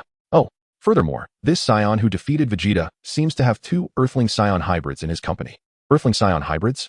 Dodoria confirmed. "Yes, and their power levels are quite formidable." Frieza chuckled.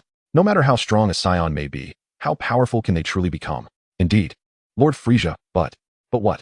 But Vegeta's battle power has reached 18,000. I am concerned that the Saiyan who defeated him may pose a threat to our Frieza force as he grows stronger." Chapter 60, The Brave Tapio. Dodoria, you make a valid point. Frieza acknowledged. "It's nothing, Lord Frieza. Since this was your suggestion, I assign you and Zarbin to visit Earth." Frieza said with a grin. "Aye." Dodoria was taken aback. He had merely expressed an opinion, yet now he was tasked with a mission. Had he known, he would have kept silent. Zarbin, standing nearby, felt equally perplexed. He had said nothing and yet found himself caught in the crossfire. "Is there a problem?" "And no." Dodoria hastily shook his head. "Don't you think it would be quite amusing if there were a Saiyan stronger than Vegeta by my side? It does sound intriguing." Although Dodoria did not genuinely believe it, he still concurred with Frieza. "Then you two shall depart at once." "Yes, Lord Frieza." Dodoria and Zarbin replied in unison. After the two departed from the control room, Frieza gazed through the spaceship's glass into the vast, infinite cosmos.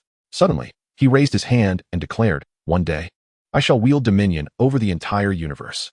On Earth, in the vicinity of Mount Bowsy, Son Goku and Son Gohan were hiding behind a large mountain, playing a game of hide-and-seek with Piccolo.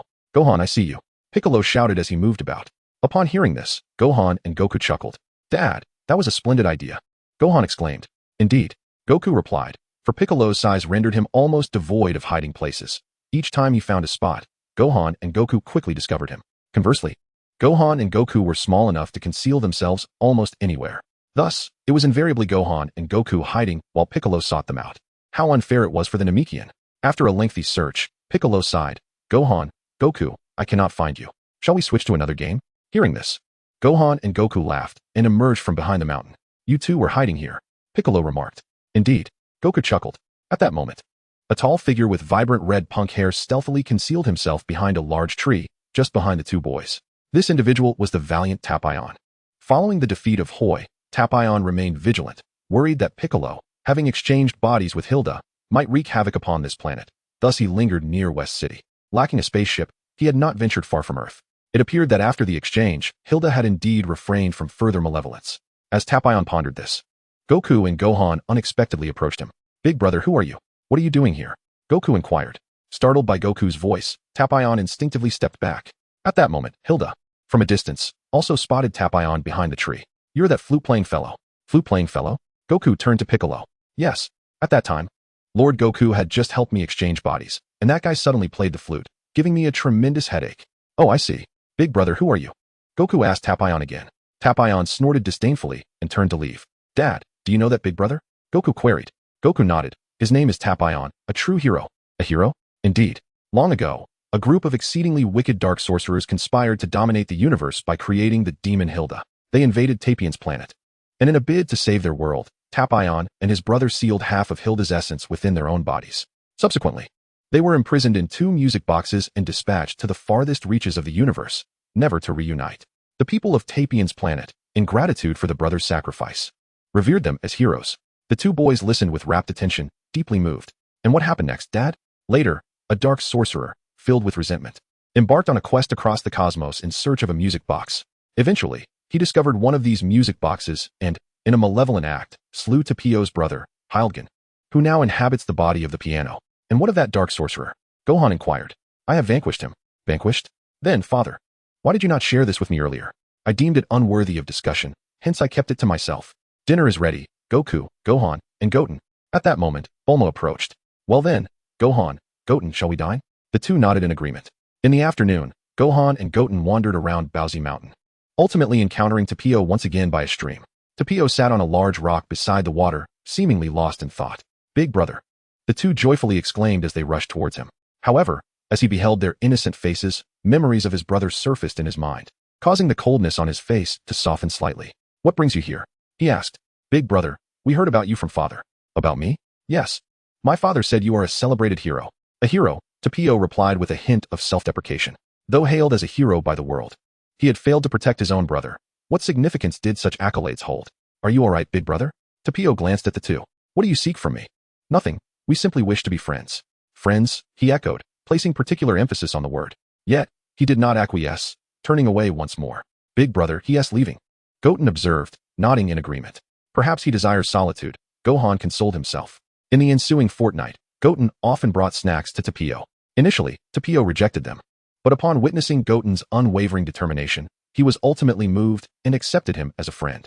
As 2 weeks elapsed, Dodoria and Zarbon, dispatched by Frieza, were nearing Earth. As their spacecraft approached, Krillin and the others on Kame House sensed their formidable energy. Chapter 61, Dodoria is vanquished. Krillin, do you feel that? Tien Shinhan nodded. There are 2 powerful energies heading towards Earth. Who could they be? I suspect it's related to Goku. Shall we investigate? Indeed. Tien nodded in agreement. We shall accompany you. Yamcha added. All right. Subsequently, Krillin and the others departed from Kame House, heading towards the location where Dodoria and his companion were about to land. In West City, at Bulma's residence, Goku, who was in the backyard, also sensed the approaching energies. What is the matter, Goku? Chi-Chi asked, noticing his troubled expression. Someone is coming to Earth. Someone. Another Saiyan, perhaps? No, not at all, but they are indeed stronger than the Saiyans we encountered last time. I shall take a look. Do be careful. In a secluded mountain on Earth, Dodoria and Zarbon had landed their Saiyan spacecraft. The 2 emerged from the vessel and stepped onto the ground. Is this Earth? Zarbon inquired, surveying the surroundings. Indeed. Dodoria nodded. He then activated the power level scouter on his left eye to locate Goku and the others. Beep beep. 10,000. Upon activating the scouter, Dodoria quickly detected an incredibly high power level reading. 15,000. A power level of 15,000. As the reading stabilized, Dodoria's expression shifted to one of alarm. A power level of 15,000? But Vegeta possesses a power level of 18,000. He cannot be the Saiyan who defeated him. Could it be the half-breed Earth Saiyan mentioned in the intelligence reports? That is a possibility. Moreover, in addition to this 15,000 power level, there are 3 other formidable readings, 14,000, 13,000, and 10,000, and they are rapidly approaching us, less than a kilometer away. Dodoria exclaimed. Less than a kilometer? That is quite fast. No sooner had he spoken than he noticed Krillin and the others flying towards them. No, they are not Saiyans. Dodoria gasped. Whoosh. Thud. Krillin and his companions landed before Dodoria and Zarbon. Whoosh. At that moment, Goku teleported into view on the left side of Krillin and the others. Brother Goku. Long time no see. Krillin, Tien, Kaiatsu, Yamcha. The 4 nodded in acknowledgement. As for Puar, who stood beside Yamcha, he was entirely overlooked. Zarbon, the tail. It appears he is the Saiyan we seek. Dodoria nodded in agreement. Now what is his power level? All right. Dodoria responded, directing the scouter towards Goku. Beep beep. 5,000. His power level is merely 5,000. Dodoria exclaimed. What? Zarbon was taken aback. Could it be that he is not the Saiyan who defeated Vegeta? I am uncertain. Dodoria shook his head. Brother Goku, do you recognize these 2? Krillin asked. I do not. Goku replied, shaking his head. However, I believe he is related to the Saiyan I defeated last time. Last time? You mean a fortnight ago? Krillin recalled sensing Vegeta's energy 2 weeks prior.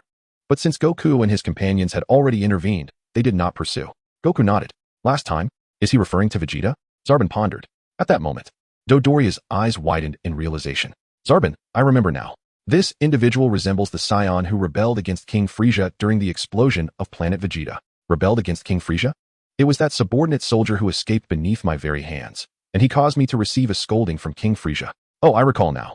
That fellow bears an uncanny resemblance to the one before me. Sabo remarked, glancing at Son Goku.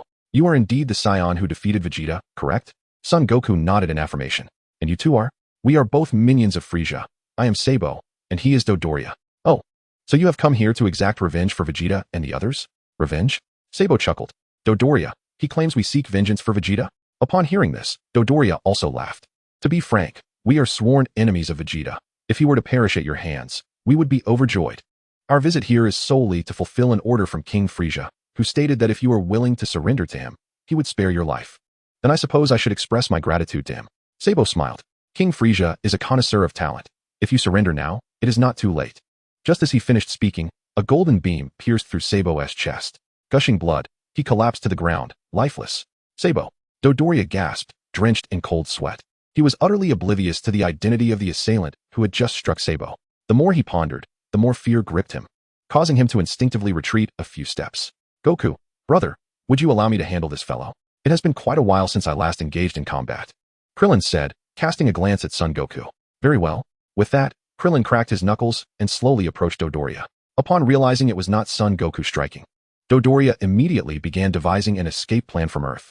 He held Krillin in utter contempt. A mere Earthling with a battle power of 14,000 posed no threat to him whatsoever. However, had he known that Krillin and his companions had significantly suppressed their energies upon arrival, he might have thought differently. As he observed the steadily advancing Krillin, a notion suddenly sparked in Dodoria's mind, to seize Krillin as a hostage and flee Earth. Bang! Just as Dodoria was contemplating this, Krillin's figure abruptly appeared before him, delivering a powerful punch to his nose. Dodoria's head snapped back, and his body was sent flying. Boom! He collided with a great mountain behind him. Whoosh! In that instant, Krillin materialized beneath Dodoria, landing a forceful blow to his chin, sending him soaring into the air. Subsequently, he clasped his hands together behind him. Kamehameha! A deep blue energy wave coalesced in Krillin's hands and surged toward Dodoria. Whoosh! Boom! With a resounding explosion, Dodoria's form disintegrated into dust. Chapter 62, Son Goku's Body Exchange Plan. Phew! Krillin, it has been ages. Your strength has increased significantly. Krillin smiled. Compared to Brother Goku, it is but a trifle. Regardless of the circumstances, there has indeed been progress. By the way, Master Wukong, the fellow who was just eliminated claimed to be a subordinate of Frieza. Do you know who this Frieza is? A remarkably powerful individual. How powerful? More formidable than both you and Tianjin Han combined. He should not have posed that question. Is that so? Then his strength should not surpass that of Master Wukong, correct? Son Wukong nodded. So, Master Wukong, the last Saiyan to visit Earth was? Vegeta. Vegeta? Indeed. Son Wukong shared the details of Vegeta's visit to Earth with Krillin and the others. In the blink of an eye, 2 days had passed. At this moment, Frieza was already aware of the demise of Dodoria and his comrades. While the loss of 2 subordinates was trivial to him, the fact that Dodoria fell to a Saiyan's hand displeased him greatly. To him, Saiyans were always a lowly race. Moreover, even before the destruction of planet Vegeta, he harbored a deep disdain for Saiyans. The rebellion of King Vegeta had only intensified his contempt. He kept Vegeta alive for 2 reasons. 1, due to Vegeta's potential strength. And 2, as a means of revenge against King Vegeta. Since the king had rebelled, he would ensure that his son remained subservient to him forever. In the command room of Frieza's spaceship, a soldier from his army was summoned before him.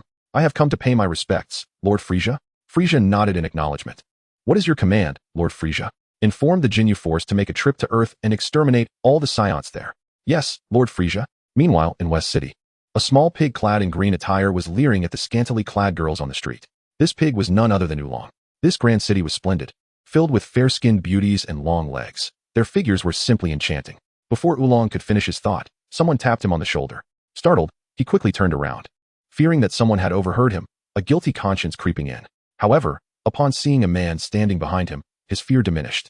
Typically, when he indulged in peeping at girls, he would either be beaten by the girls themselves or their boyfriends. Such scenarios usually involved either a group of girls or a couple. The likelihood of being confronted by a lone man was minimal. Plus, he had only recently arrived in West City and had not offended any women, so it was unlikely that a boyfriend was seeking vengeance. After concluding a rational analysis, Oolong glanced at the man clad in an orange martial arts uniform before him. It was none other than Sun Wukong. Were you the one who just tapped my shoulder? Yes. Sun Wukong smiled. Why did you tap my shoulder? Do you not recognize me? It's Oolong. How do you know my name? Oolong was taken aback. I am Sun Wukong. Sunday. Sun Wukong. Oolong exclaimed in astonishment. Initially, he deceived the villagers, and it was the appearance of Sun Wukong that unraveled his lies. Not only thwarting his deceitful endeavors, but also leading him to a thorough thrashing at the hands of the villagers.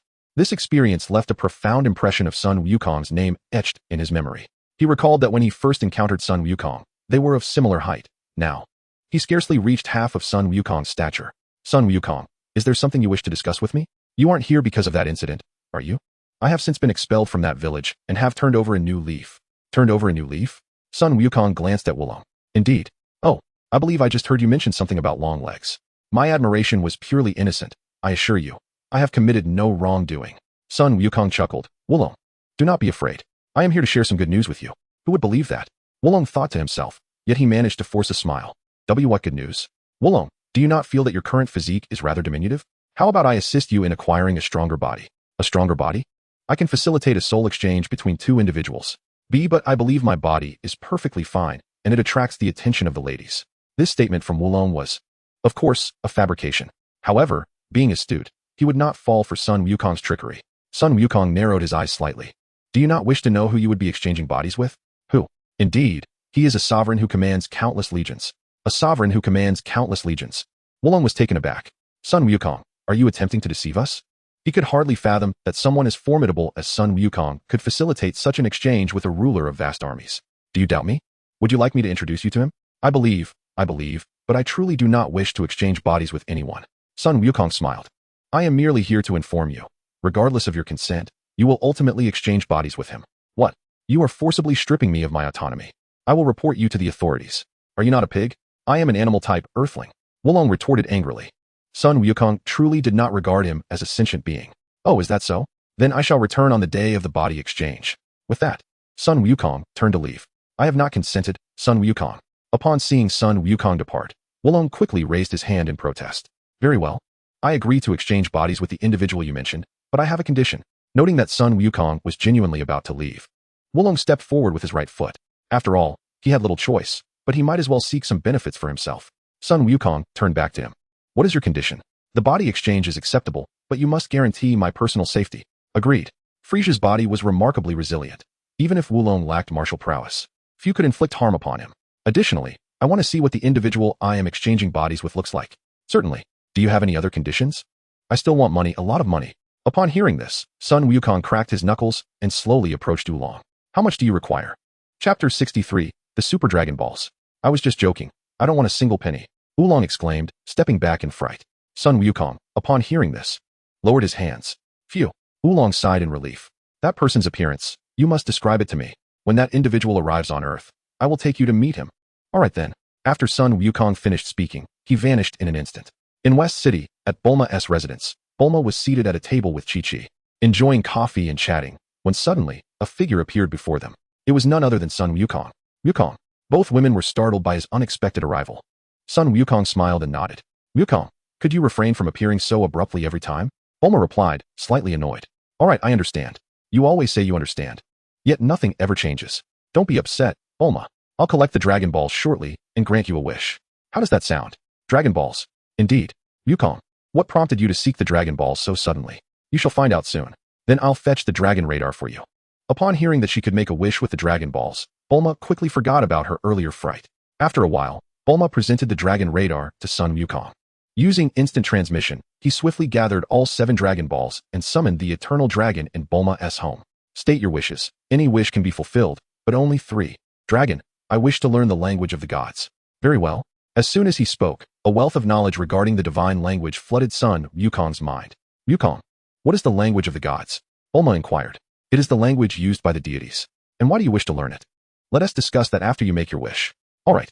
Bulma turned to the Eternal Dragon. Dragon, may I wish to be 3 years younger? Granted. Wait, Dragon. Let me also be 3 years younger. Chi-Chi suddenly interjected. Is that your third wish? No. Our second wish is for both Bulma and me to be 3 years younger. Understood. The eternal dragon declared as its eyes glowed red. Instantly, Chi-Chi and Bulma appeared significantly younger. Your wishes have been fulfilled. Do you have any further wishes? Dragon. I wish for a Super Dragon radar that can locate the Super Dragon Balls. Sun Wukong stated. Granted. The eternal dragon replied, its eyes flashing red. A Super Dragon radar, the size of 2 palms, descended from the heavens and landed in Sun Wukong's hands. Your wish has been granted. We shall meet again. Super Dragon radar. Bulma approached Sun Wukong and examined the Super Dragon radar he held. Wukong, what are the Super Dragon Balls? The Super Dragon Balls are created by the dragon god Zalama, each one the size of a small planet. Small planet. Sun Wukong nodded in affirmation. Then make your wish. What is the language of the gods? To make a wish with the Super Dragon Balls, one must use the language of the gods. I see. But the Super Dragon Balls are so vast. How do you intend to gather them all? Have you forgotten? I can teleport. Are the Super Dragon Balls scattered throughout the universe? Indeed. Goku nodded. But if a person were in a vacuum, wouldn't they be unable to breathe? Do not worry about that. I can survive in space. You can? Yes. Perhaps it is due to my unique physiology. After all, not everyone possesses a system within their body.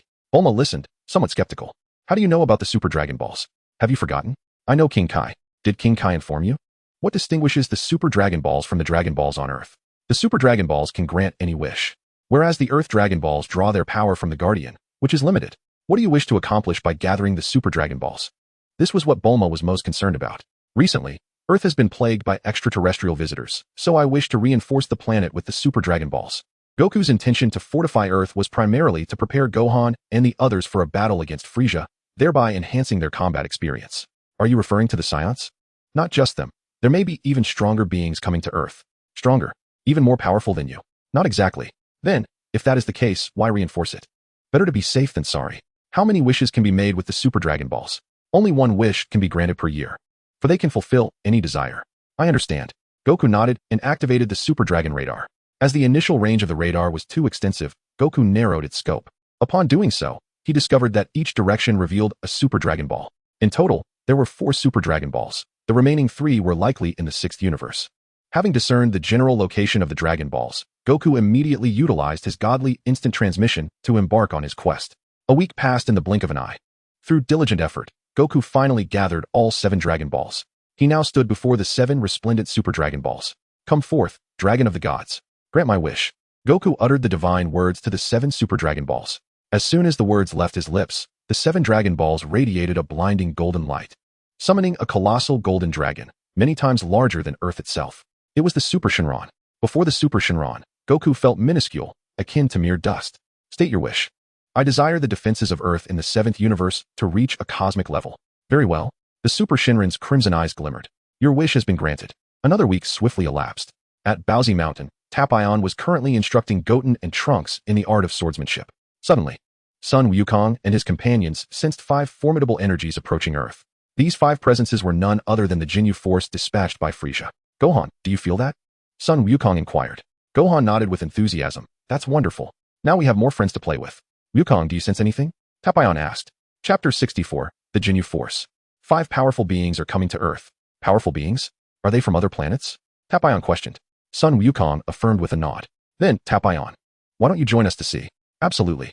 Meanwhile, Son Goku, who was training in West City, also detected the energy of the Ginyu Force. 1, 2, 3, 4, 5. Could it be the Ginyu Force? He mused, employing a technique to create a doppelganger of himself. In a secluded mountain on Earth, 5 Saiyan spaceships descended in a linear formation. Boom, boom, boom. With a series of thunderous crashes, the vessels plummeted to the ground, creating a significant crater upon impact. After a moment, a tall, muscular figure with purple skin and long spikes on his head emerged from the central spaceship, none other than Ginyu, the leader of the Ginyu Force. Following him, the other 4 members, Berta, Guldo, Jis, and Riku, also exited their spacecraft, landing gracefully on the Earth. Jis, is this Earth? Ginyu surveyed the surroundings. It should be. Oh, the environment here is rather pleasant, though it's a pity this planet has little life left. Indeed, Captain Ginyu. Jis. Activate the scouter and locate the Saiyans we were ordered to eliminate by Lord Frieza. Yes, Captain. Jis responded, promptly switching on the scouter. Soon, significant readings appeared on the device. Beep beep. 5,000. Captain Ginyu, the scouter has detected 4 individuals with a power level of 5,000 approaching us. 5,000 power level. Ginyu exclaimed. Indeed. Beep beep. 5,000. Jis continued, and the scouter beeped again. Captain Ginyu, Near those 4 individuals, 2 more powerful signatures have appeared. For +2, 6 individuals? Jeez, how many Saiyans did Lord Frieza instruct us to eliminate? It seems there is 1 Saiyan and 2 half-breeds among the Earthlings. So 3 individuals? That seems to be the case. However, they mentioned having companions. Companions? This implies that the 4 with 5,000 power levels could very well be those Saiyan's allies. Indeed. Jeez nodded. TCH. Rika scoffed at this, 5,000 power level. Even if they brought 100, I could handle them all. At that moment, Krillin and the others descended from the sky, landing on the ground. Not Saiyans. It appears they are likely the companions of those 3 Saiyans. As soon as the words were spoken, Son Gohan and his companions made their appearance. Krillin exclaimed, "It's Gohan and the others." Tail. They must be the half-Saiyans from Earth mentioned in the intel. With a swoosh and a boom, Son Gohan and his friends landed beside Krillin, carrying a piano. "Uncle Krillin." Son Gohan greeted him. Krillin nodded in acknowledgement. "JIS, what is the fighting power of those 2 little brats' enormous companion?" "Let me check," JIS replied, aiming the power detector at the piano. Beep, beep. 5. Captain Ginyu, that huge fellow indeed has a weak fighting power, only 5. 5. I suspect that creature might just be their pet or something. A pet? Just then, Krillin stepped forward and inquired of Ginyu and his team. "Who are you?" JIS chuckled. "We are the Ginyu Force, the most formidable team under the command of Lord Frieza." "The Ginyu Force?" "Indeed. We have come on the orders of Lord Frieza to exterminate the Saiyans on Earth." "Is that so?" At that moment, a figure suddenly appeared. It was Sun Wukong's doppelganger. "Dad, Brother Wukong." Sun Wukong smiled and nodded. Ginyu narrowed his eyes slightly. "You are the Saiyan who eliminated Dodoria and his men?" Sun Wukong nodded. "Is that so?" Ginyu grinned. At this, Riku volunteered, "Captain Ginyu, let me handle these guys." "You? They are merely a bunch of weaklings with a fighting power of 5,000. I can take care of them alone." Ginyu snorted coldly. "Who told you they all possess a fighting power of 5,000? But JIS just said, if they truly had a fighting power of 5,000, even 10 of them would struggle against Dodoria and his men. So, Captain, what do you mean by that? In my opinion, they must be concealing their true strength." "Concealing strength?" "Yes, I have encountered such beings before. They can manipulate their fighting power at will." "Hey, are you guys going to fight or what?" Observing their chatter, Son Gohan promptly urged them on. Ginyu shot a displeased glance at Son Gohan. "Brat, do you have a death wish?" Riku glared menacingly at Son Gohan. As the words left his lips, Son Gohan instantly appeared before Riku, delivering a powerful punch to his face. Riku screamed in agony, his body hurtling backward to crash into the mountain behind him, sending clouds of dust spiraling into the air. Riku, JIS, and the others gasped in disbelief at how swiftly Son Gohan had struck. As the dust settled, they called out to Riku again, but he remained unresponsive. His fighting power reduced to 0. He was dead. Jinyu's expression darkened.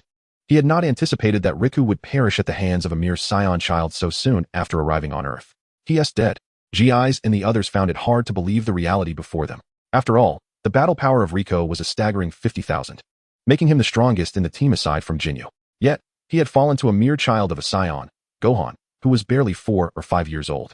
Indeed, GIs consoled himself, thinking Riku must have been careless to have met his end at the hands of this little one.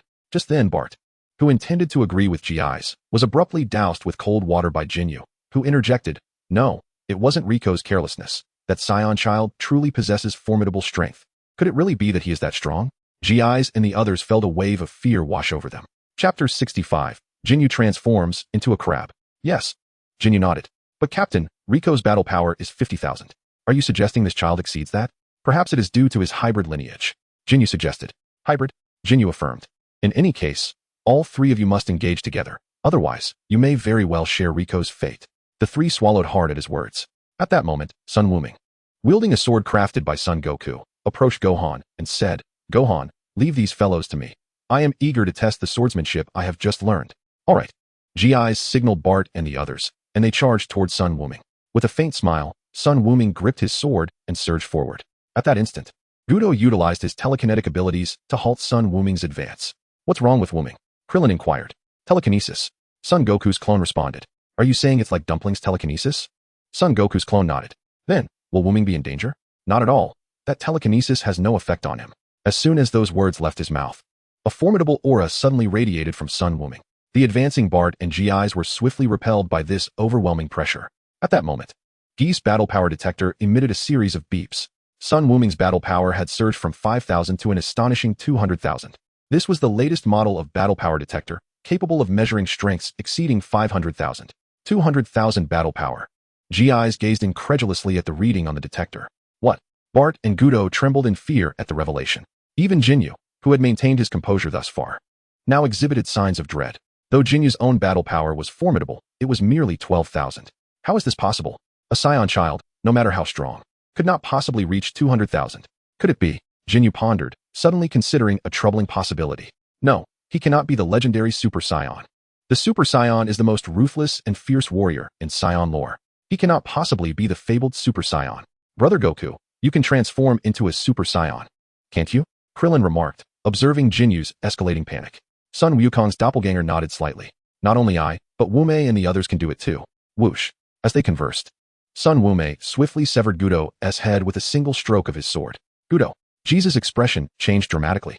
Sun Wumei turned to face JS, who gritted his teeth, gathering energy waves in his hands to launch an attack.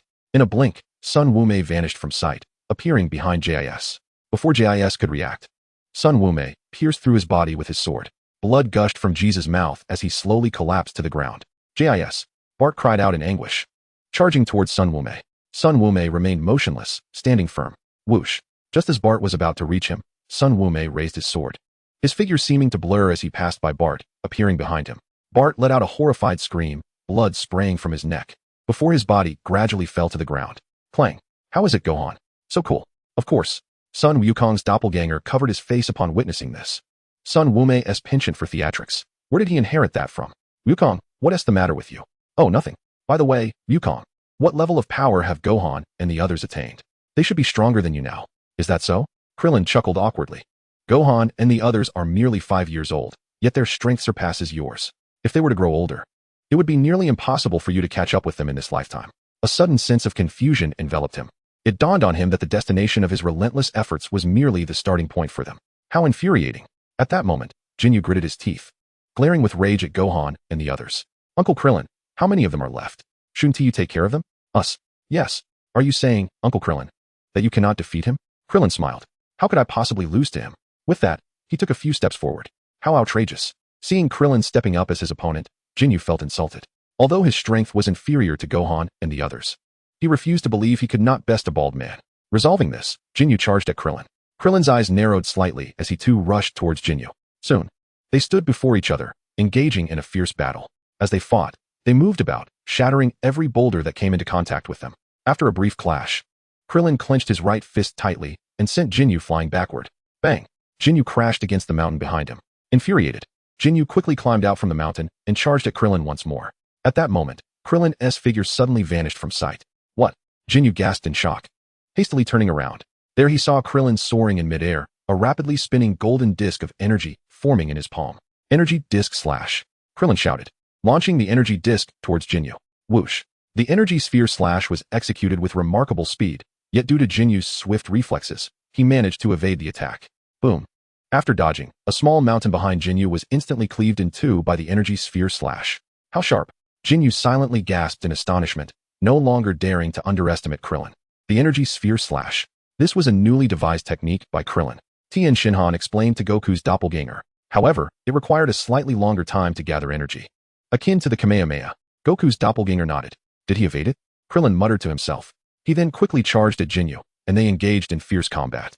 As Krillin's strength surpassed that of Ginyu, Ginyu soon found himself at a disadvantage. Bang! Moments later, Krillin delivered a powerful kick that sent Ginyu flying into the air, clasping his hands behind him. Kamehameha. At that instant, Ginyu suddenly burst into laughter, spreading his arms wide. Exchange. No sooner had the words left his mouth than Krillin found himself immobilized. Jinyu's spirit surged forth from his own body. I can't move. At that moment, Goku's doppelganger inexplicably tossed a crab in front of Krillin. No, not good. Jinyu's expression changed dramatically. Even if he wished to stop now, it was too late. Chapter 66. The Tragic Fate of Ginyu. Whoosh. Ginyu swapped bodies with the crab. Huh. Krillin stared blankly at the crab that had suddenly appeared before him. A crab? The onlookers gazed in confusion at Goku, who had thrown the crab. Damn, this scoundrel has thwarted my plans. Now, I can only think of a way to escape. Ginyu, now transformed into a crab, thought to himself. He attempted to scuttle sideways toward a nearby pile of stones, but due to his unfamiliarity with the crab's locomotion, he stumbled awkwardly forward. Almost there, Ginyu encouraged himself internally, only to have a large foot suddenly appear, blocking his path. Looking up, he realized it was the foot of Goku's doppelganger.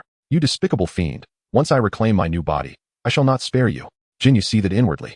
Just then, Goku's doppelganger crouched down and seized him. Damn! Ginyu shouted in fury, raising his pincers to strike at Goku's doppelganger. However, as Goku was gripping his rear, Jinyu's pincers were too short to reach him.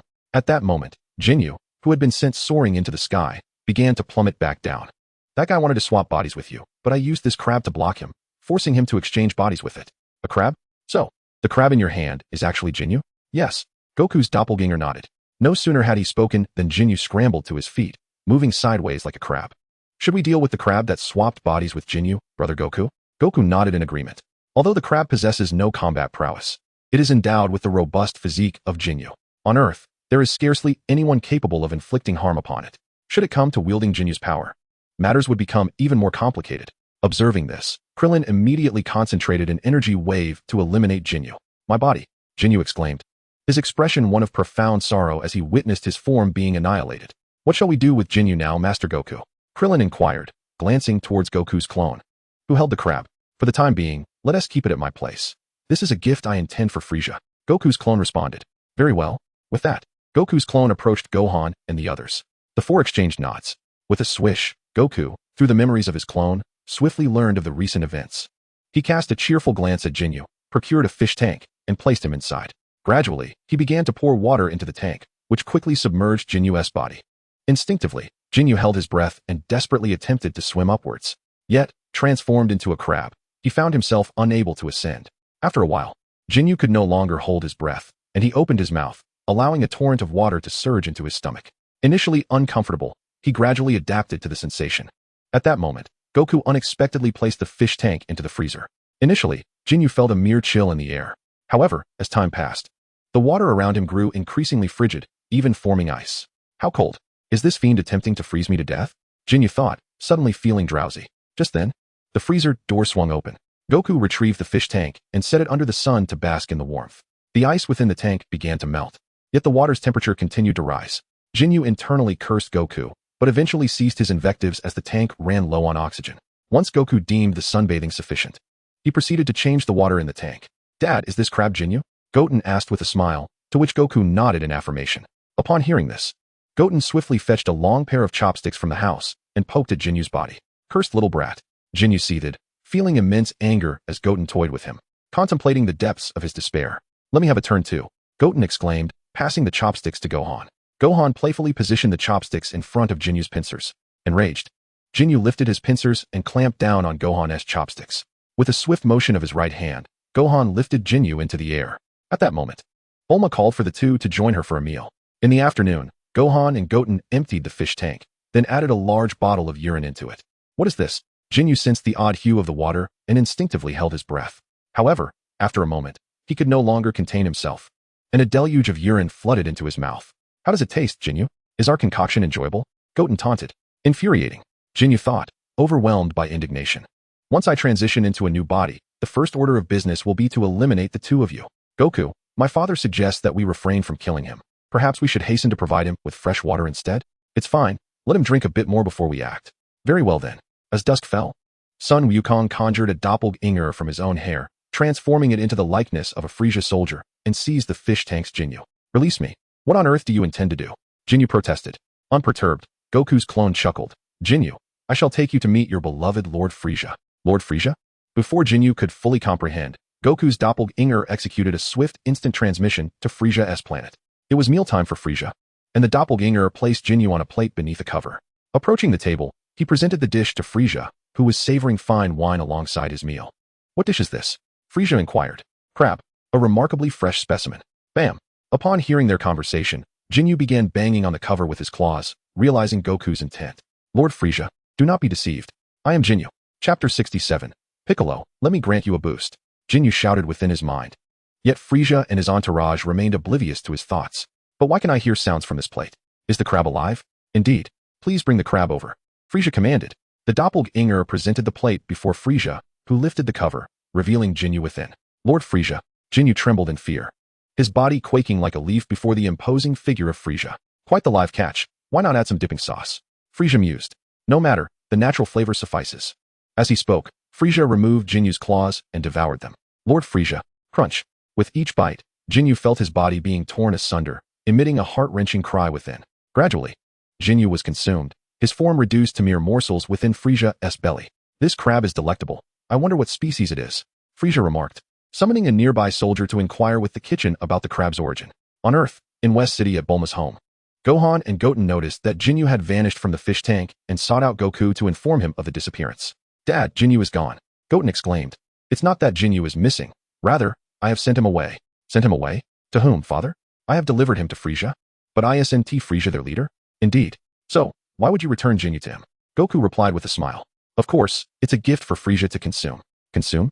But father, even if you offer it to Frieza, he may not necessarily partake, right? Son Goku chuckled. Have you forgotten? Father possesses the transformation technique. Transformation technique. Upon hearing this, Son Gohan immediately burst into laughter. So, father, was Guldo made into steamed or stir-fried? Raw. Upon hearing this, Son Goten erupted into laughter. What is the matter, Goten? Father, this afternoon we let Guldo drink a bit of young boy's urine. Young boy's urine? Wouldn't that mean Frieza? Son Goku could not help but laugh as well. The following day, Frieza received the news of the total annihilation of the Ginyu Force.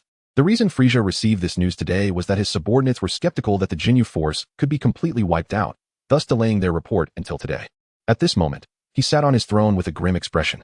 The Ginyu Force had been a painstakingly cultivated team, and now, after a trip to Earth, they had been entirely eradicated. Silence. Frieza clenched his fists tightly. Gradually, he rose from his throne and commanded his soldiers, prepare the spaceship. We are heading to Earth. Yes. Lord Frieza. In the northern galaxy, after recovering from his injuries, Vegeta inadvertently overheard from a soldier that the Ginyu Force had been defeated and that Frieza was heading to Earth. Kakarot, Vegeta murmured, suddenly recalling the words Son Goku had spoken when he left Earth. Vegeta, it is impossible for you to defeat me. I believe it would be wise for you to set your sights on another target, perhaps Gohan and the others. Contemplating this, Vegeta's fists clenched tightly. Kakarot, I will not allow you to perish at the hands of others. With that, Vegeta immediately boarded his spaceship, bound for Earth. In a secluded mountain range in the western part of Earth, Piccolo sat in meditation atop a peak, engaged in his training. During his meditation, Piccolo battled against his 6 clones. Bang, bang, bang. Despite Piccolo's immense strength, one could only struggle against 6. Huffing and puffing, Piccolo concluded his meditation, drenched in sweat. Damn it. At this rate, I won't be able to catch up to Son Goku, let alone Gohan and the others. Just then, a figure suddenly appeared. Son Goku. Son Goku. Son Goku smiled. Long time no see, Piccolo. What brings you here? Son Goku, as always, is not one to visit without reason. I simply came to check on you since it has been a while. Spare me. Just tell me what you truly want. Well, nothing much. It's just that a very formidable individual may be arriving on Earth. A formidable individual? Is it related to the one who came yesterday? Son Goku nodded. By the way, Piccolo, why didn't you come when those individuals arrived on Earth? Humph. Piccolo scoffed. With you all present, they could hardly wreak havoc on Earth. Could they? Indeed. Son Goku chuckled. Son Wukong, your visit today surely cannot be solely about this matter, can it? Of course not. Piccolo, allow me to grant you a boon. Grant what? Piccolo, unfamiliar with the concept of gaming, naturally did not comprehend the meaning of granting a boon. Ahem. Son Wukong cleared his throat. To put it simply, I shall help you awaken the latent potential within you. Awaken potential? Indeed. How do you intend to assist me in this endeavor? Like this. Son Wukong placed a hand upon his forehead and addressed the Dragon Ball system. System, I wish to make a wish. What wish do you have, Master? I wish for you to fully awaken Piccolo's latent potential. Understood, Master. No sooner had the words left his lips than a surge of green energy enveloped Piccolo entirely. Piccolo was taken aback. At that moment, the energy surged into Piccolo's being. He felt an overwhelming sense of comfort wash over him, as his strength noticeably increased. Master, your wish has been fulfilled. Do you have any further wishes? Not at the moment. Very well, Master. Son Wukong lowered his hand and, with a smile, turned to Piccolo. How do you feel, Piccolo? Piccolo looked down, clenching his fists. It seems my power has indeed increased significantly. But how is it that you possess such abilities? I am omnipotent. And what of my father's reincarnation? I was merely jesting. You took it seriously. Time swiftly passed, and in the blink of an eye, half a month had elapsed. Frieza's spaceship was now less than half an hour away from Earth. At this moment, Frieza was within a chamber of the spaceship, holding a wine glass filled to a third with red wine. Chapter 68. Frieza arrives on Earth. Just then, a soldier from Frieza's army rushed in. Greetings, Lord Frieza. What is the matter? Vegeta. Yes. Where is he now? Ahead. Indeed, since Lord Vegeta departed when he was relatively close to Earth, he should have already arrived. Why are you only informing me of this now? The soldier trembled in fear. Humph. Frieza scoffed coldly. I did not give Vegeta such orders. Yes. The soldier quivered. Swiftly, Frieza raised his right index finger, unleashing a deadly beam that pierced through the soldier's chest. The soldier let out a horrific scream before collapsing lifelessly.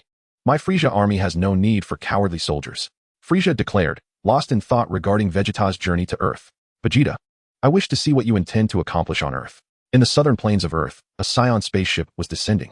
This spacecraft belonged to Vegeta. With a soft sound, the door of the spaceship opened, and Vegeta swiftly emerged, soaring to the ground. Beep beep. Vegeta activated the scouter on his left eye, eager to ascertain the whereabouts of Sun Wukong and the others. Soon, a combat power reading of 5,000 appeared on the scouter. As Vegeta beheld the combat metrics, a figure materialized out of thin air. It was none other than Goku. Kakarot! Vegeta exclaimed, instinctively retreating. Goku nodded, inquiring, Vegeta, how did you arrive on Earth? Surely, you are not here to challenge me again. Vegeta clenched his teeth in response. I am not here to fight you today. Not here to fight. Frieza is approaching Earth imminently. It would be wise for you to depart.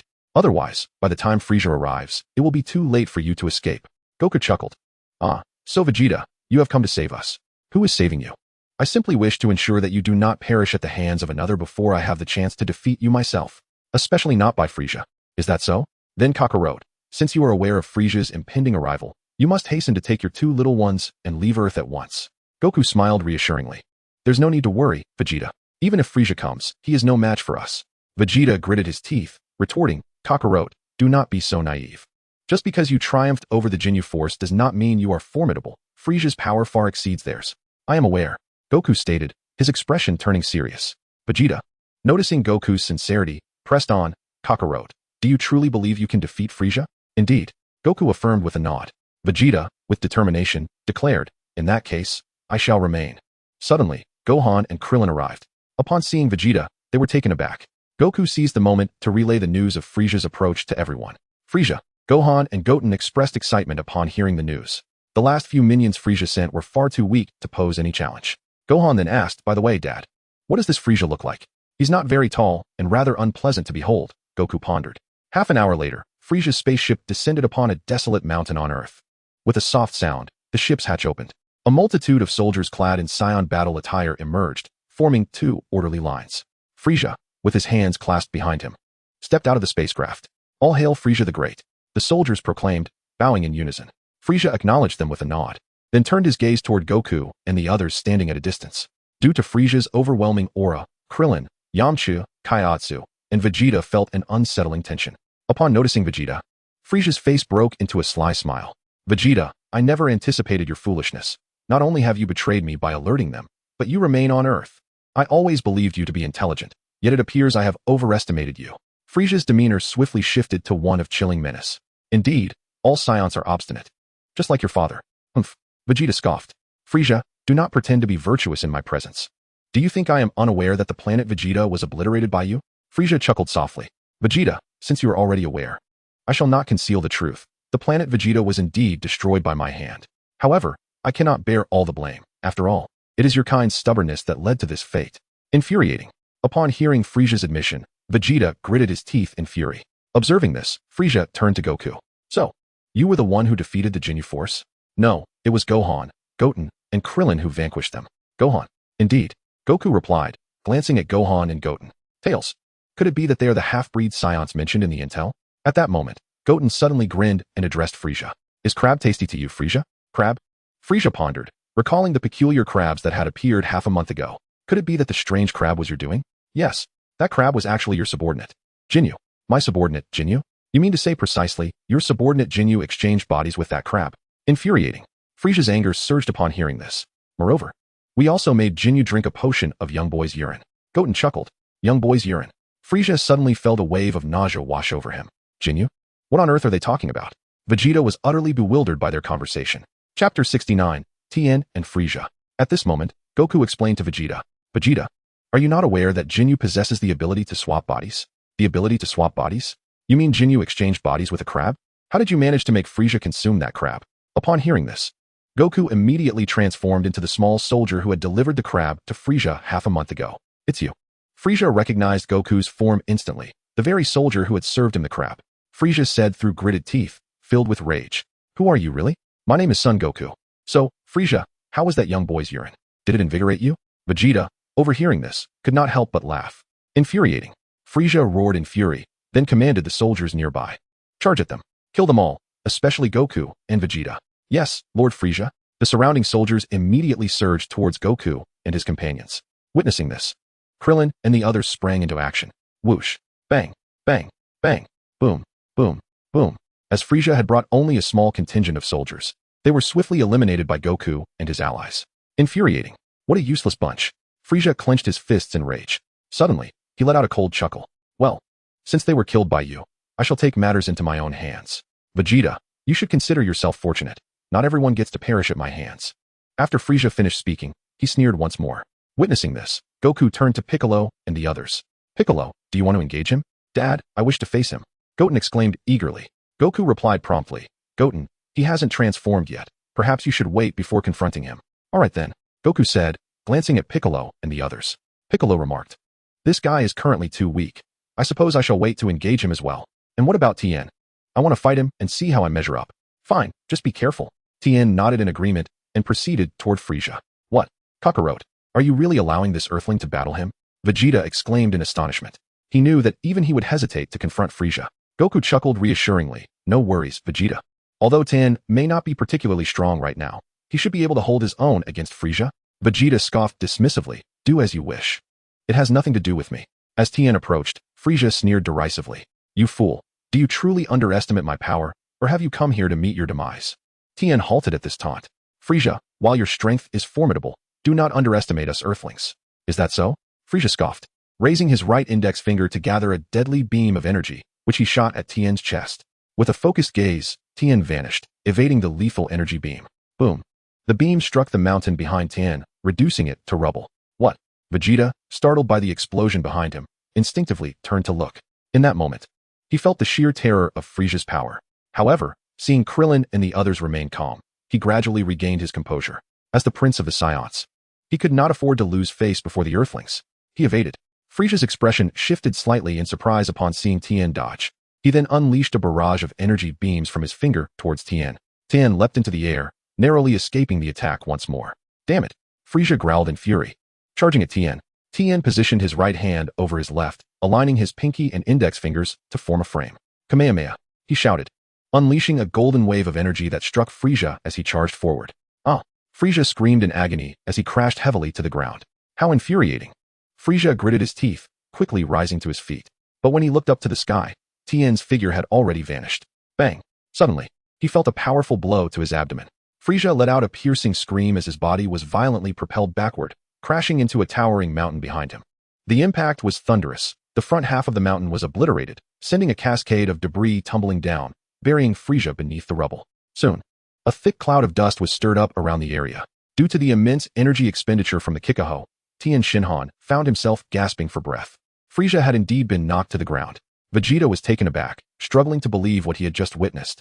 He had previously thought that only Goku and his companions possessed formidable strength on Earth, yet these Earthlings proved to be unexpectedly powerful. After a brief moment, Frieza slowly emerged from the pile of rubble, brushing off the dust from his body with a nonchalant demeanor. Earthling, you truly possess some strength. Would you be interested in becoming my subordinate? I could offer you the position of Ginyu. How about it? Would you consider? Tien scoffed. I would never stoop to being a subordinate to someone like you. Is that so? Frieza replied, twisting his neck. I had anticipated your response. Considering your association with the Saiyans, anyone who lingers too long with them tends to be influenced. How infuriating. Vegeta clenched his fists, his anger boiling. If it weren't for the disparity in strength, he would have charged at Frieza long ago. Vegeta. Frieza chuckled lightly, but his expression swiftly turned serious. In an instant, he appeared before Tien, catching him off guard and forcing him to retreat. In that moment, Frieza's right fist struck like lightning. Tien raised his left hand just in time to block the blow. Frieza followed up with a powerful left punch. But Tien managed to lift his right hand to deflect it once more. The two engaged in a fierce struggle. Their hands locked as they exerted their strength against each other. The ground trembled violently beneath them, causing everyone around, including Krillin, to watch with bated breath. Yeah, Frieza shouted, exerting even greater force forward. Chapter 70, Piano Frieza. The ground beneath their feet began to collapse, forming a sizable pit as they continued to push against one another. How infuriating. Frieza roared, pouring all his energy into the attack. Tien gritted his teeth, refusing to yield even an inch. After a tense standoff, both fighters' foreheads were lined with veins, their determination palpable. Vegeta's eyes widened in disbelief. An Earthling was proving to be stronger than him. He had always looked down on those weaker than himself, Yet now he realized that his own strength paled in comparison to that of this earthling. The blow to his ego was staggering. With a sudden shift, Tien released his grip, and both he and Frieza staggered backward. They panted heavily. Their gazes locked in an intense stare. Abruptly, a smile crept across Frieza's face. Earthling, I must concede that your strength is indeed impressive. But if you think this is enough to defeat me, you are gravely mistaken. To be frank, I am capable of transforming 3 more times, and with each transformation, my power multiplies exponentially. Is that so? Tianjin Fan replied with a faint smile. Goku has already informed me of this. Goku has told you all this? Indeed. My intention in battling you was merely to ascertain the extent of your strength. Is that so? Do you intend to continue fighting me? No, I shall not. Goku. This fellow's power is formidable. I fear I cannot continue this duel. No worries. There are still Piccolo and the others. Goku reassured Tianjin Fan with a pat on the shoulder. How infuriating. Frieza, witnessing Goku and his companions' utter disdain for him, ground his teeth in fury. With a fierce grip of his hands, he let out a loud roar, and a purple aura erupted from his being. The ground around them began to tremble violently. How infuriating. Vegeta clenched his jaw and turned to Goku. Kakarot, why did you not strike and eliminate Frieza just now? Vegeta, what are you afraid of? That weakling Frieza is no match for me. I could dispose of him with ease. How infuriating. Frieza, incensed by these words, felt his energy surge uncontrollably. Boom. The ground beneath Frieza crumbled under his feet.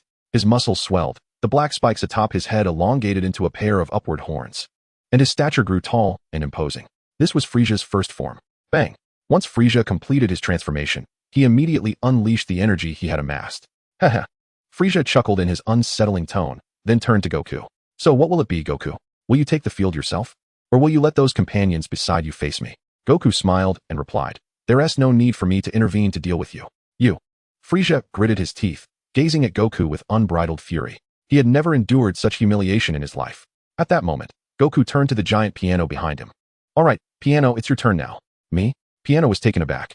He had merely wished to observe quietly, yet here he was being summoned. Indeed. Is there a problem?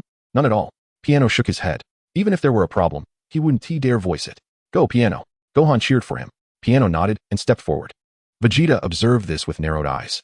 After all, he had previously suffered defeat at the hands of that being. Frieza, too, regarded Piano with a scrutinizing gaze. This Piano, though sizable and seemingly cumbersome, had taught him a lesson just moments ago, and he dared not underestimate him again. After a moment of contemplation, Frieza raised his right index finger, condensing a beam of deathly energy, and launched it toward Piano. Unfazed, Piano continued to advance. Boom. The death beam struck Piano's foot, resulting in a tremendous explosion. The smoke from the detonation quickly enveloped the area where the beam had made contact. Frieza believed that the Piano had been struck by his death beam and was preparing to display a hint of satisfaction. However, in the next moment, the foot that had been hit by the death beam emerged from the thick smoke. What? Frieza gasped in astonishment. His death beam could obliterate a mountain in an instant. Yet it had no effect on the Piano whatsoever. Whoosh. Just as Frieza was in shock, the Piano's tail whipped back and sent Frieza flying through the air. This individual was merely one of Kakarot's subordinates, yet their power was already formidable.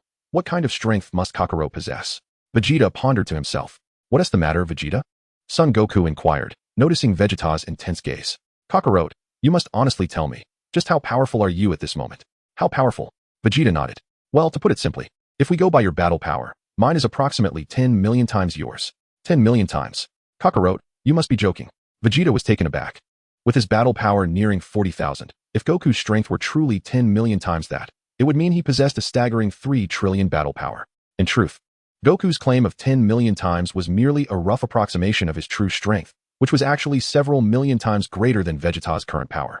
Yet, out of kindness, he chose to downplay it. What are you talking about, Dad? How could you possibly deceive me? At that moment, Son Goten interjected. Krillin also chimed in to support Goku. Vegeta, Goku is indeed not lying. You probably haven't even mastered Super Saiyan yet, have you? Super Saiyan. Could it be that Kakarot has already attained Super Saiyan status? Vegeta was unaware of what a Super Saiyan looked like, so he assumed that Goku had already transformed. Boom. At that instant, Frieza was forcefully slammed to the ground by the Piano. Damn it. Frieza snarled in fury, struggling to his feet. And then he gathered a massive amount of energy in his hands to attack the Piano. The Piano dodged effortlessly, evading the onslaught. Boom, boom, boom. Frieza's energy blasts detonated in the sky and on the ground. Vegeta, have you never seen a Super Saiyan? Vegeta scoffed. If I had seen a Super Saiyan, how could we Saiyans have been ruled by Frieza? Chapter 71, Little Brother. Krillin nodded in agreement. That is true. To tell you the truth, when a Super Saiyan transforms, Their hair turns golden, and their eyes become light green. Golden? Vegeta was taken aback. Does transforming into a Super Saiyan bring about any changes? Krillin was about to respond when he suddenly caught sight of Frieza being ruthlessly trampled beneath the piano. Of course, apart from the Super Saiyan transformation, there exists the Super Saiyan 1, Super Saiyan 2, and the third level of Super Saiyan. To understand this, one must inquire of Master Goku. Kakarot. Vegeta gazed at Son Goku, at this moment having completely forgotten the terror of Frieza.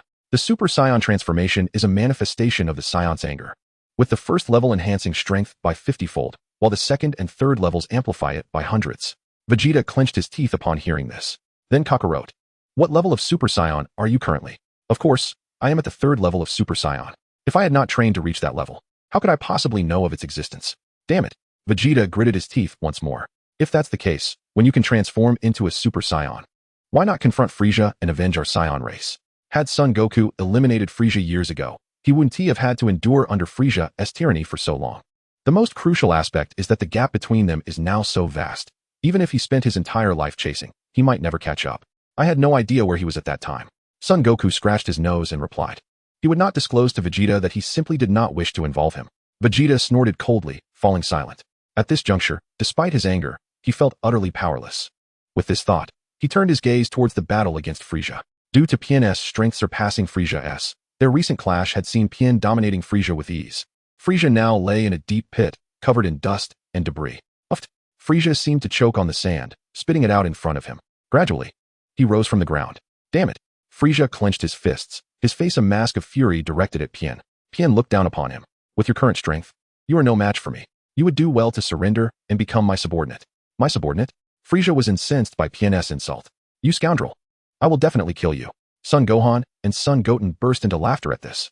If Pien takes Frieza as his subordinate, then he would essentially be our subordinate too. Indeed. Son Goten nodded in agreement. Just then, Frieza clenched his fists hard, emanating an astonishing aura that surged rapidly upwards. Boom. The ground trembled violently under the influence of Frieza's overwhelming energy. Lord Son Goku, should I intervene? Pien inquired, looking at Son Goku. No need. Boom. At that moment, the ground beneath Frieza collapsed, and the dust was swiftly blown away by the force of Frieza's aura. Frieza's muscles swelled further, and his form began to diminish, expanding laterally into the most grotesque shape among all his transformations. With a resounding boom, he completed his transformation and unleashed the gathered energy. The surrounding mountains and ground trembled violently. Observing this, Goku turned to Piccolo, suggesting, Piccolo, perhaps it's time for you to take a turn against him. Piccolo's expression shifted. Recalling that during the World Martial Arts Tournament, he had been bested by Tien, whose strength had far surpassed his own at that time. The audacity of Goku to pit Piccolo against Frieza's second form was astonishing.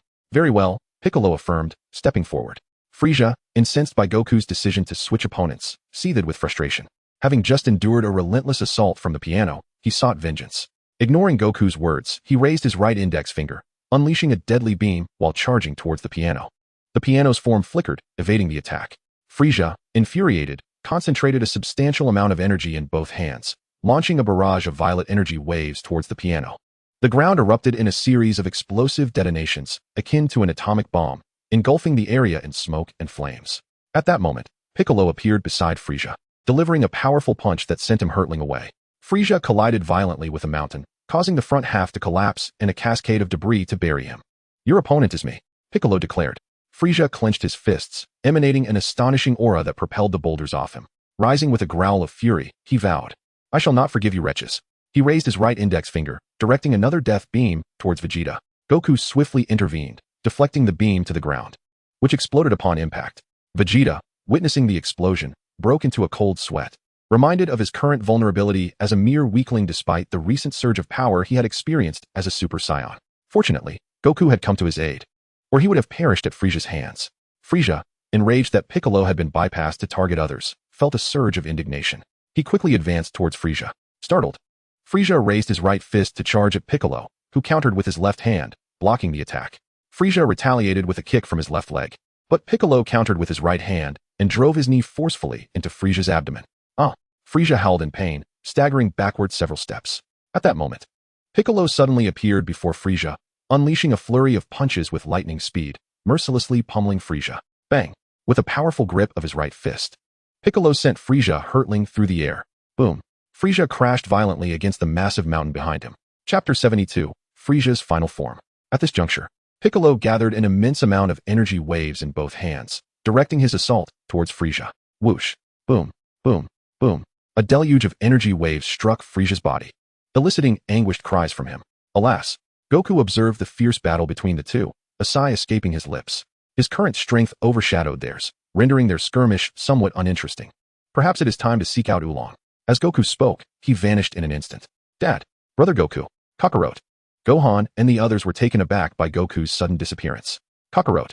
Vegeta clenched his teeth, lost in his own thoughts. Meanwhile, Piccolo had ceased his barrage of energy waves, and a thick cloud of explosive smoke enveloped Frieza. After a brief moment, as the smoke cleared, Frieza lay sprawled on the ground, utterly disheveled, debris strewn atop him. Damn it! Frieza gritted his teeth, struggling to rise from the ground. Panting heavily, he shot an enraged glare at Piccolo. Just then, Goku reappeared, accompanied by Oolong. Oolong, Poir, standing beside Yamcha, instantly recognized him. Poir. Oolong quickly returned the recognition. Do you know him? Yamcha inquired. Indeed, Master Yamcha. This fellow once attended transformation kindergarten with me, but was expelled for stealing a female teacher's underwear. Yamcha stroked his chin in realization. I see. So he is a pervert? Oolong blushed at the remark. Poir, you crybaby, stop spouting nonsense. Poir stuck out his long tongue in defiance. Why don't you come and fight me? You, Oolong. Seething with anger, raised his right hand, but upon seeing Goku and the others, he quickly lowered it. I shall not hold a grudge. I want to argue with you. You can't possibly defeat me, can you? Poir chuckled. Oolong, feeling furious, clenched his teeth but refrained from making a move. Goku and the others, intrigued by their conversation, turned their attention to Goku. Brother Goku, why did you bring such a character here? He is here for a body swap. A body swap? They echoed, glancing at the piano, for he was to be Goku's first test subject. So, Brother Goku, who do you intend for him to swap bodies with? Goku cast a glance at Frieza. Could it be Frieza? Goku nodded with a smile. Frieza? That guy? As Oolong spoke, he followed Sun Wukong's gaze towards the two combatants. Upon seeing the green-skinned Piccolo and the terrifying Frieza, his expression swiftly soured. How could someone as handsome and charming as he be asked to switch bodies with them? Truly, there are no free lunches in this world. You don't mean for me to exchange bodies with them, do you, Sun Wukong? Oolong ventured. Indeed, what of it? It's not as if I am not exceptionally handsome, Sun Wukong replied. Exceptionally handsome. Oolong's words faltered as he noticed a hint of anger on Sun Wukong's face. Exceptionally handsome. Pure immediately burst into laughter upon hearing Oolong's proclamation. Oolong, you remain as shameless as ever.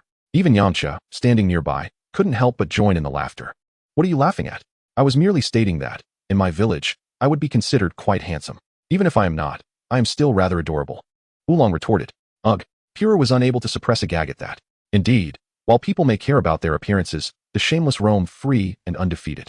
At that moment, Frieza, unable to withstand Piccolo's overwhelming power, decided to transform for the final time. With a deafening roar, a purple aura enveloped him, causing the ground to tremble violently for miles around. The clouds in the sky, once drifting lazily, began to race across the heavens. A spherical shield of energy formed around Frieza's body. Suddenly, an incredibly brilliant white light erupted from within the shield. Sun Wukong and the others shielded their eyes momentarily. As the brilliance faded, Frieza released the energy he had amassed, sending a whirlwind of dust swirling across the ground. Sun Wukong and his companions covered their eyes again until the dust settled, revealing Frieza's final form. Is this really Frieza's ultimate transformation? Krillin exclaimed in astonishment. He had anticipated a towering and fearsome figure, yet was taken aback by its diminutive stature. Vegeta and the others were equally surprised. Transformation complete, Oolong declared. Seeing their astonishment, Frieza smirked, interpreting it as fear. No need to be so surprised, everyone. Today, you shall all perish at my hands. There will be no escape. With that, he clenched his teeth with determination. Piccolo's expression hardened at Frieza's words. At that moment, Sun Wukong turned to his son, Gohan. Gohan, do you wish to fight him? Yes. Gohan nodded affirmatively. Gohan. Krillin and the others gasped in shock, especially Vegeta. They realized that Frieza had already achieved his ultimate form, and Sun Wukong was now allowing Gohan to step forward. Are you certain about this, Wukong? Is it truly safe to let Gohan take the stage now? Krillin voiced his concern. Sun Wukong merely smiled in response. Certainly not. No matter how one may argue, Gohan can indeed transform into a Super Saiyan. Super Saiyan. Upon hearing this, Vegeta's eyes widened in disbelief. This Son Gohan appeared to be merely 4 or 5 years old at that age. His own battle power had barely reached 7 or 8,000. Yet here was the offspring of Son Goku, a lowly warrior, able to transform into a Super Saiyan at such a tender age. He suddenly felt as though his entire worldview was crumbling. The Super Saiyan transformation had once been the ultimate aspiration for all Saiyans, but now, Before the father and son duo of Son Goku, it seemed utterly devalued. At that moment, Frieza, who stood at a distance, overheard their conversation. A Super Saiyan? Wasn't that merely a ridiculous myth from Saiyan lore? Chapter 73. Gohan transforms into a Super Saiyan. Whoosh. Thud. Just then, Gohan soared right before Frieza. Uncle Piccolo. Gohan called out to Piccolo, who stood a little way off. Piccolo nodded and retreated. Vegeta, witnessing this, wore a look of anxiety. Frieza scoffed. Son Goku, you dare send your little brat to face me? It seems you remain oblivious to the fact that you are no match for me. As Frieza spoke, he raised his right index finger, unleashing a deadly beam of energy aimed at Gohan. Gohan swiftly sidestepped to the left, evading the attack. Boom. The death ray collided with a nearby mountain, obliterating it in an instant, a colossal white mushroom cloud ascending into the sky. A look of shock crossed Krillin and the others' faces. They had barely registered Frieza's initial strike. Oolong, brought along by Goku, was utterly terrified by the spectacle. That last attack from Frieza was possibly more horrifying than an atomic explosion. Who on earth were they? Oolong trembled. Oh. Frieza noted Gohan's evasion, a hint of surprise crossing his features. Not bad. You've got some skill. I wondered why Son Goku would send you to battle me. Ah. Gohan shouted, suddenly vanishing from sight. Frieza, startled, glanced around frantically. Here. Gohan's voice echoed from below him. Frieza looked down and saw Gohan, fists clenched, charging toward him. The proximity of their distance left Frieza no time to evade. Bang! Gohan's right fist struck Frieza's jaw with tremendous force. Ah! Frieza howled in agony, stumbling backward. Gohan, though shorter in stature, soared into the air, fists flying like lightning toward Frieza's body. Bang! Bang! Bang! Frieza staggered backward repeatedly. How infuriating! He bellowed, unleashing a powerful aura that sent Gohan reeling. Gohan clenched his fists tightly, managing to stabilize himself mid-air. Yeah! Frieza roared, launching himself at Gohan with great speed. Whoosh! Bang! Bang! Bang! In no time, Frieza stood before Gohan, launching a powerful right punch. Gohan clenched his fists and engaged in combat. The ground soon reverberated with the sounds of their fierce battle. Bang! Bang! Bang! As they exchanged blows, they ascended into the air. Suddenly, Frieza vanished, leaving Gohan's fists swinging at emptiness. No, he has gone. Krillin exclaimed in shock. Gohan glanced back, only to see Frieza reappear, delivering a swift kick towards him. Just as Frieza's foot was about to connect, Gohan too disappeared in an instant. Frieza, startled, quickly halted his momentum. At that moment, Gohan emerged behind Frieza. Huh! Gohan shouted, delivering a powerful kick to Frieza's back. Ah! Frieza cried out in agony, hurtling like a projectile into a towering mountain. The mountain crumbled as if it were mere tofu, and a cloud of dust erupted from the ground. After a brief moment, Frieza emerged from the rubble, his face twisted in fury. Vegeta glanced at Goku and remarked, Kakarot, can't Gohan transform into a Super Saiyan? Why not let him do so and finish this? Goku chuckled and replied, Gohan can handle it without transforming for now. Besides, I have no intention of killing Frieza. No intention? Are you suggesting you plan to let him go? Certainly not. Didn't you hear our conversation? We intend to have Oolong switch bodies with him. Oolong. Vegeta looked at the trembling Oolong. Then why not just kill him? Goku laughed lightly. It seems you harbor quite a grudge against him. Humph. Don't you think it would be amusing to see Frieza turned into a pig? Goku quipped. I told you, I'm not a pig. I'm an animal-type earthling. Oolong retorted angrily. Goku ignored him and turned his attention back to Frieza, who glared at Gohan with clenched teeth. Frieza, at this point, will you not reveal your true power? How do you know I'm still hiding my strength? Frieza sneered. Is that so? Indeed. Frieza scoffed. If that is your wish, then so be it. With that, Frieza clenched his fists, releasing a surge of electricity that enveloped his body. The ground trembled once more. This guy really has a lot of transformations, Gohan remarked. Goku smiled but remained silent. In truth, they Saiyans had their fair share of transformations as well. Yet Gohan and the others only needed to transform once to defeat Frieza, who had transformed thrice. As Frieza's energy intensified, Krillin and the others grew increasingly anxious. Though Frieza had yet to engage them directly, the aura he exuded instilled a profound sense of dread. 20%, 21%. As Frieza heightened his energy, he proclaimed the percentage of his increasing power. Brother Goku, Frieza's current energy has surpassed that of Gohan. Krillin expressed his concern to Son Gohan. Son Goku nodded in response. Krillin, there is no need for worry. If Gohan truly can't cope, he will surely transform into a Super Saiyan. Krillin acknowledged with a nod. Super Saiyan. Vegeta gritted his teeth, fervently curious about the appearance of a Super Saiyan. 50%. At that moment, Frieza abruptly ceased amplifying his energy and released the gathered power surrounding his body. Frieza has halted his energy enhancement, Son Goku affirmed. Frieza then turned towards Son Gohan with a beaming smile. You little brat, managing to compel me to utilize half of my power is quite impressive. However, this is where it ends. Son Gohan chuckled. Frieza, Since you have completed your transformation, it is now my turn. Huh. As Son Gohan spoke, he clenched his fists tightly, exuding an astonishing aura. The ground around trembled violently. This little brat, Vegeta exclaimed in astonishment. Frieza, too, displayed a look of surprise.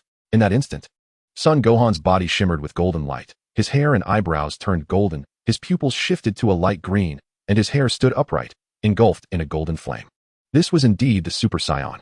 Chapter 74. Frieza, why have I transformed into a pig? Is this truly the Super Saiyan? Vegeta, with clenched fists, was visibly shocked.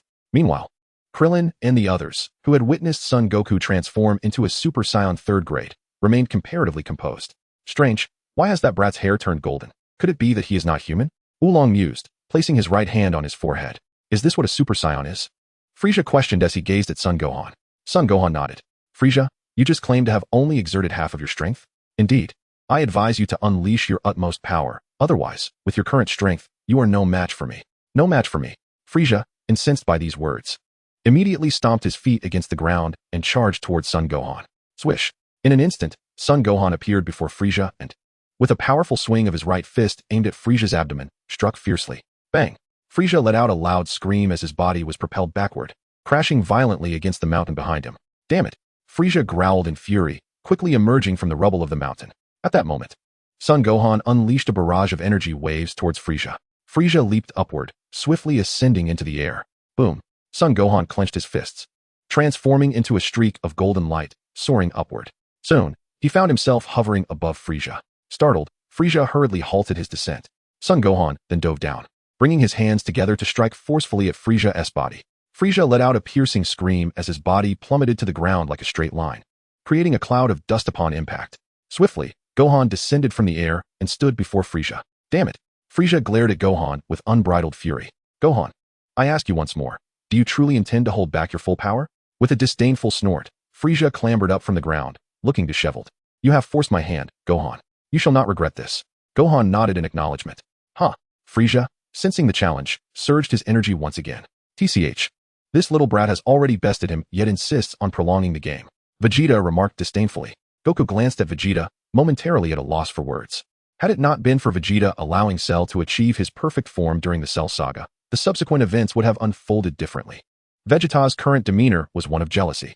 After a prolonged struggle, Frieza elevated his power to 100%. He gasped for breath, releasing the energy that enveloped him. Are you ready? Frieza gritted his teeth, fury etched on his face. Today, I shall ensure your demise. As he spoke, he transformed into a streak of purple light, hurtling towards Gohan. Gohan narrowed his eyes, bracing for impact. In an instant, the two adversaries stood before one another, their fists and feet striking with the speed of lightning. The ground reverberated with the sounds of their fierce battle. What an intense fight. Tien, can you discern their movements? I can catch glimpses. Is that so? As they clashed, their forms became blurs, engaged in aerial combat. Yeah, Frieza bellowed, lifting his right leg to deliver a kick. Gohan raised his left hand to block Frieza's assault, swiftly following up with a powerful right punch. Bang! Frieza took the blow to his chest, staggering backward. Damn it! He roared, charging forward once more. In a flash, Frieza stood before Gohan, swinging his right fist with all his might. Gohan sidestepped to the left, driving his knee upward with force. Frieza screamed in agony, spitting out a mouthful of bitter liquid. Gohan thrust his right fist forward, sending Frieza hurtling through the air. Gohan then clasped his hands together, channeling a deep blue energy wave towards Frieza. Boom! The energy struck Frieza, exploding in the sky. With a cry, Frieza fell from the smoke of the explosion. Crash! He landed heavily on the ground. Dad, I no longer wish to continue this fight. Perhaps we should end it here? All right, Goku replied, turning to the system with his wish. System, I wish to switch bodies between Oolong and Frieza. Understood, Master. As the words fell, the figure standing beside Son Wukong transformed into the likeness of Frieza. Meanwhile, the Frieza lying on the ground took on the form of Oolong. Due to significant injuries, Frieza, upon his body being claimed by Oolong, immediately felt an overwhelming pain coursing through him. Gazing down at his hands, he was horrified to discover that his delicate white hands had morphed into a pair of unfamiliar appendages.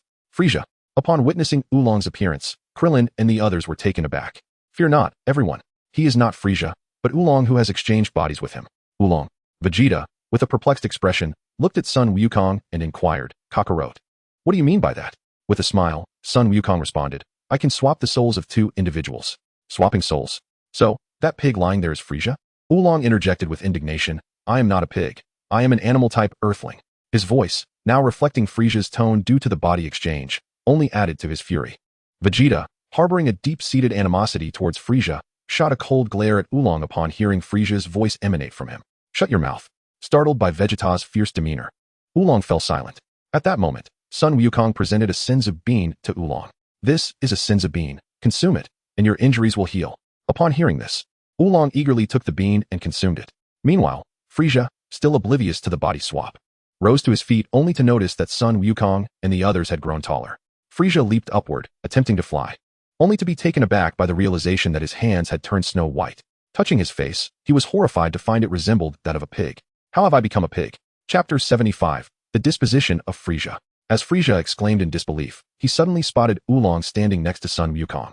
"Is that me? Sun Wukong, what have you done to me?" Frieza roared with uncontainable fury. Sun Wukong chuckled lightly. "Oh, it's nothing much. I merely facilitated a body swap with Oolong." "A body swap? Do you possess abilities akin to Ginyu? Frieza questioned, his anger boiling over. "Something like that," Sun Wukong replied nonchalantly. "How infuriating." Frieza gritted his teeth in rage. Sun Wukong, scratching his nose, remarked, "In that case, why not just take your own life? After all, that body now belongs to you. How dare you?" Frieza seethed with fury. Just then, Sun Gohan descended from the air, approaching Frieza. "What do you intend to do?" Frieza retreated a few steps, visibly alarmed. Gohan, smiling, affectionately patted Frieza's head. "Frieza, you actually look rather adorable now." "How infuriating!" Frieza shouted, raising his fists to strike Gohan. Gohan effortlessly blocked all of Frieza's attacks with a raised hand. Vegeta, observing the scene, regarded Sun Wukong with a mixture of caution and concern. Fortunately, when he first arrived on Earth, Sun Wukong did not employ this tactic against him. Otherwise, he would now be transformed into a pig's head. At that moment, Oolong, standing beside Sun Wukong, suddenly chuckled and remarked, "Sun Wukong, did you not claim this fellow is the emperor of a billion-strong army? Where, then, is his vast legion? Do you still wish to command his forces?" "And no, I was merely asking out of curiosity," Sun Wukong replied. "His army resides in the cosmos. But this fellow has many enemies. Perhaps the moment you depart from Earth, you will encounter one of them. I was just inquiring. Can I leave now?" "No. This individual possesses immense power. Until you can master his abilities, you cannot depart." "On what grounds?" "If you are not afraid of death, feel free to leave." With that, Sun Wukong immediately soared towards Frieza. Seeing this, Krillin and the others followed suit. At this moment, Frieza was seated on the ground, having been struck down by Sun Gohan. Sun Wukong. Upon noticing Sun Wukong and his companions, Frieza's face contorted with hatred as he rose from the ground. "How are you, Frieza? Your body seems to be holding up well, I see." Frieza, upon hearing this, felt a surge of rage that made his teeth grind. "Cursed Saiyans. Had I known, I should have eradicated all of you back then." Sun Wukong let out a cold snort. "Frieza, it appears you remain unrepentant. Moreover, if it were not for you, Planet Vegeta would not have met its demise." "Huh. Indeed, Sun Wukong. You would be wise to kill me now and avenge them." Sun Wukong smiled and replied, "Rest assured, I shall not take your life." "Frieza, who would have thought you would find yourself in such a predicament?" Vegeta laughed heartily as he approached Frieza. "Vegeta." Frieza clenched his fists, seething with fury. Had he foreseen this day, he would have never spared Vegeta's life. Vegeta scoffed and delivered a swift kick to Frieza's abdomen. Frieza let out a pain scream as he rolled backwards several times. "Vegeta, do not harm him," Sun Wukong cautioned. "Kakarot, fear not. I have no intention of quarreling with a pig," Vegeta replied, bursting into laughter. "How infuriating." Frieza gritted his teeth, glaring at Vegeta with unbridled rage. In the past, Vegeta had bowed before him, and now he stood triumphant. At this moment, Frieza contemplated the absurdity of his fate, wishing to end his own life rather than live in a body of a pig. The thought of his once mighty legacy being reduced to a laughingstock among his army was unbearable. "By the way, Frieza, I advise you against suicide, otherwise, you might just find yourself reincarnated as a pig," Sun Wukong suddenly interjected. Of course, Sun Wukong's words were not to be taken seriously. He merely intended to frighten Frieza. Although Frieza had exchanged bodies with Oolong, his soul remained intact. The likelihood of Frieza being reincarnated as an animal-like earthling was minimal. "I am not a pig," Oolong roared inwardly. Frieza snorted disdainfully. "Sun Wukong, what is your purpose in making me swap bodies with this pig?" Sun Wukong chuckled softly. "Oh, it is nothing much. I merely wish to converse with you about life." "Humph." Frieza scoffed disdainfully. "I have no interest in discussing life with you." At that moment, Krillin interjected. "So, Wukong, what do you intend to do with him?" "Let's confine him for now." "Confine him? Where?" "First, let's imprison him in my home." "Your home?" Frieza's eyes widened, and he immediately attempted to flee. However, before he could make significant distance, Sun Wukong appeared right in front of him. "Where do you think you're going, Frieza?" Sun Wukong smiled amiably. "Curse you. I will fight you." Frieza exclaimed, clenching his fists and striking towards Sun Wukong's thigh. Yet, due to Frieza's meager strength, his punches landed on Sun Wukong's leg as if he were merely patting it. Frieza, your leg strikes are rather commendable. Damn it. Frieza raised his right foot to kick Sun Wukong. Unfortunately, as Sun Wukong's bones were as sturdy as steel, Frieza's kick felt like striking an iron plate. Ouch, ouch, ouch. Frieza yelped, clutching his right foot and hopping up and down. Frieza, are you dancing? Sun Wukong teased. You insufferable Wukong. Frieza growled, his teeth grinding in frustration. At that moment, Sun Wukong swiftly struck Frieza's neck, rendering him unconscious. He is out cold, Son Gohan observed. Sun Wukong nodded, glancing at Oolong. Oolong, you are temporarily in charge of him. Until he learns to control his power, he is not permitted in the city. Yes, Master Sun Wukong. Sun Wukong then turned to Krillin and the others. They nodded in agreement. Well then, Wukong, Gohan, Goten, farewell. Krillin bid his goodbyes. Goodbye, Uncle Krillin. Oolong trembled at the thought of playing with Goten. What about Gohan? Daddy, I don't want to either. Very well then. Chapter 76, The Cell. Suddenly, Vegeta addressed Sun Wukong. Kakarot, what is it? Vegeta, can you enlighten me on how you transform into a Super Saiyan? Transform into a Super Saiyan? Vegeta clenched his fists and nodded emphatically. Training. Training? Indeed. With rigorous and persistent training, one can achieve the transformation into a Super Saiyan.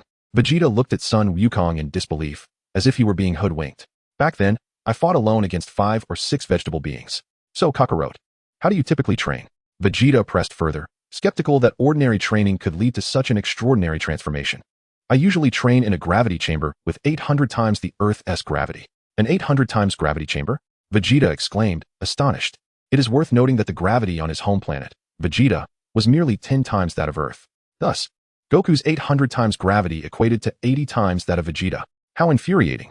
Vegeta clenched his teeth, suddenly comprehending why Goku had grown so powerful.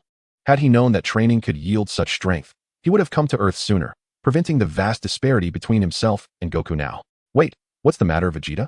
Goku asked. I want that gravity chamber you just mentioned. Goku smiled. Sure, but it won't come for free. What do you want in return? Vegeta inquired. It's quite simple. You must agree to a few conditions. What conditions? First, you must not harm any Earthlings. Second, if a formidable enemy arises while I am absent from Earth, you must intervene. Third, you must take good care of the 800 times gravity chamber. Otherwise, you'll be responsible for its repair costs. All right, I agree. Vegeta immediately acquiesced. When will you provide the gravity chamber? Tomorrow. Great. Where can I find you? You need not seek me out. I will come to you. With that, Vegeta promptly set off in search of food. In West City, at Bulma's residence, Bulma and Chi-Chi were conversing in the backyard when a figure suddenly appeared. It was Goku. Goku. Goku nodded in acknowledgement. Bulma glanced at the creature Goku was carrying. Isn't that the trickster we encountered during our first Dragon Ball quest? Indeed. Goku confirmed. This is a long story. Can you assist me in preparing a cell? I wish to confine him in our home. A cell? Yes. Also, I need you to construct a gravity chamber. Bulma slammed her hand on the table in exasperation. Goku, don't we already have 2 gravity chambers at home? This is different. I made a promise to someone. I assure you this will be the last time. Once the Earth's Dragon Balls are usable again next year, I will retrieve them for you, and you can make any wish you desire. Is that a promise? Bulma asked, her anger dissipating. Goku smiled and nodded. I will have the cell made for you, but you must tell me why you wish to imprison this creature in our home. Goku proceeded to recount the events that had just transpired to Bulma and Chi-Chi. So this pig is not the original Oolong, but rather that Frieza you mentioned? Yes. Goku affirmed. But why go through all this trouble to capture him and confine him here, instead of simply eliminating him? There's really nothing to it. I just want to discuss life and aspirations with him. Bulma was left speechless. Goku's thought processes were indeed unconventional. What's wrong, Bulma? Nothing. I'm going to find my father and enlist his help in constructing the cell. All right. Goku nodded in agreement. At that moment, Frieza, lying on the ground, regained consciousness. Yet, before he could rise, Son Goku promptly rendered him unconscious once more. By midday, Bulma and Dr. Brief had completed the construction of the cell. This cell had originally been Dr. Brief's laboratory, which had fallen into disuse for various reasons. Thus, it was perfectly suited for conversion into a prison. The cell employed infrared laser technology, ensuring that if Frieza's body crossed the infrared beams, he would be transformed into a roasted pig. Father, where is Frieza? He is in the cell. In the cell? Yes, if you wish to see him, wait until after lunch, and I will accompany you to meet him. All right, after lunch. Son Goku led Goten and the others to the cell, removing the infrared barriers surrounding it. At that moment, Frieza sat cross-legged on the ground, his arms crossed. Son Goku. Upon seeing Goku and the others enter, a flicker of anger appeared on Frieza's face. Goku chuckled. So, how do you find the accommodations here, Frieza? Frieza snorted disdainfully, refusing to respond. Just then, Goten reached out and touched Frieza's head. "Release your hand, you little brat," Frieza exclaimed in fury, glaring at Goten. Before Frieza could react, Goten swiftly moved behind him and pinched his cheek. "Release me, you detestable little brat." "I shan't," Goten retorted, squeezing Frieza's cheek further. "Curse you," Frieza growled, attempting to bite Goten's arm. Goten deftly sidestepped, evading the bite. "Missed. Damn it," Frieza shouted in frustration, raising his fists to strike Goten. Goten simply held up his hand against Frieza's face, allowing the soft punches to land harmlessly upon him. Before long, Frieza's hands became swollen due to the hardness of Goten's bones. Huff, huff. Frieza blew on his injured hands, while Goten and the others erupted in laughter at the scene. At that moment, Son Goku suddenly regarded Frieza with a serious expression. "Frieza, do you wish to become my subordinate?" "Humph," Frieza scoffed. "Even if I were to die, I would never serve you." Chapter 77, King Kurd. Frieza's heart stirred at Goku's words, but he quickly regained his composure. "Son Goku, do not think that mere words can deceive me." Goku smiled. "It seems you are indeed quite astute." Frieza huffed. "Speak. What is your true purpose in bringing me here? Did I not previously mention that I wish to discuss life and ideals with you? Do not insult my intelligence. I do not believe your nonsense. By the way, Frieza, I am curious about your race. How do you reproduce? Do you lay eggs like Piccolo, or is it some other method?" Frieza chuckled. "Do you truly wish to know?" "Indeed, I do." "Then, I shall deliberately refrain from telling you. Lord Frieza, with so many planets under your command, why do you persist in sending your soldiers to invade others?" Frieza chuckled softly. "It is my source of amusement, as well as a means to dominate the universe." "Indeed. But after all this time working under you, do you possess any secrets about Vegeta?" "Secrets? You mean amusing anecdotes? Does his obsequiousness in greeting me count?" "Hardly. Then I have nothing of significance on him." "Why is that?" Frieza's gaze sharpened slightly. "Do you recall the soldier you sent, Dodoria?" "Dodoria? Of course. He boasted grandly about having me as your subordinate." Goku nodded. "In truth, you ought to be grateful to him. Were it not for him, you would likely be dead by now." Upon hearing this, Frieza clenched his teeth in anger. "Goku, it would be preferable for you to end my life than to reduce me to this pitiful state." Frieza scoffed. "Even in death, I, Frieza, will never serve you." "Is that so? If that is your decision, then you shall remain here for eternity." On planet Vegeta, Raditz stood within the cave where Broly and his companions resided. Paragus sat on a pile of grass, his countenance grim. A year prior, Raditz had assured Paragus that Vegeta would come to rescue him. Now a year had elapsed, and not only was Vegeta absent, but even a spaceship had yet to appear. Furthermore, Raditz's combat abilities were lacking, aside from trivial tasks and dealing with monsters. He had proven ineffectual. "Raditz, do you recall what you claimed a year ago?" Paragus slowly rose from the ground. "Yes, I remember." Raditz trembled. "Lord Paragus, I will venture out with Broly to confront monsters daily. Please, do not take my life." Paragus snorted, contemplating Raditz's potential usefulness before sparing him. "Then you must work diligently from now on." "Yes, Lord Paragus." "Vegeta." Paragus silently mused the name of Vegeta. The one he yearned to eliminate most was still Vegeta. The following morning, shortly after Goku had awoken and begun his morning routine, a figure arrived at his home. It was none other than Vegeta. "Vegeta!" Goku exclaimed. Vegeta nodded in acknowledgement. "I mentioned that I would seek you out. Why have you come to my home?" "I couldn't sleep, so I decided to come find you early." Goku, having surpassed him in strength, made it impossible for Vegeta to rest. "Is that so? Since you're here, allow me to show you your gravity chamber and teach you how to use it." "All right." Vegeta nodded in agreement. Seeing this, Goku promptly led Vegeta into the gravity chamber. "Vegeta, this button on the left increases gravity by tenfold, the one on the right decreases it by tenfold, and the center switch restores it to normal." Upon hearing this, Vegeta immediately pressed the button for 10 times gravity to test it out. Soon, a surge of pressure enveloped the gravity chamber, amplifying its intensity tenfold. Witnessing this, Vegeta promptly pressed the button to reduce the gravity back by 10 times. "Kakarot, can you now return the gravity chamber to me?" Goku nodded in affirmation and led Vegeta out of the chamber. Subsequently, he stored the gravity chamber within a versatile capsule and handed it to Vegeta. "How do I utilize this capsule?" Vegeta inquired. "Isn't there a switch? Simply press it and toss it onto a flat surface, and the gravity chamber will materialize." "Understood," Vegeta declared, immediately soaring into the sky. This guy is truly impatient. A week swiftly passed.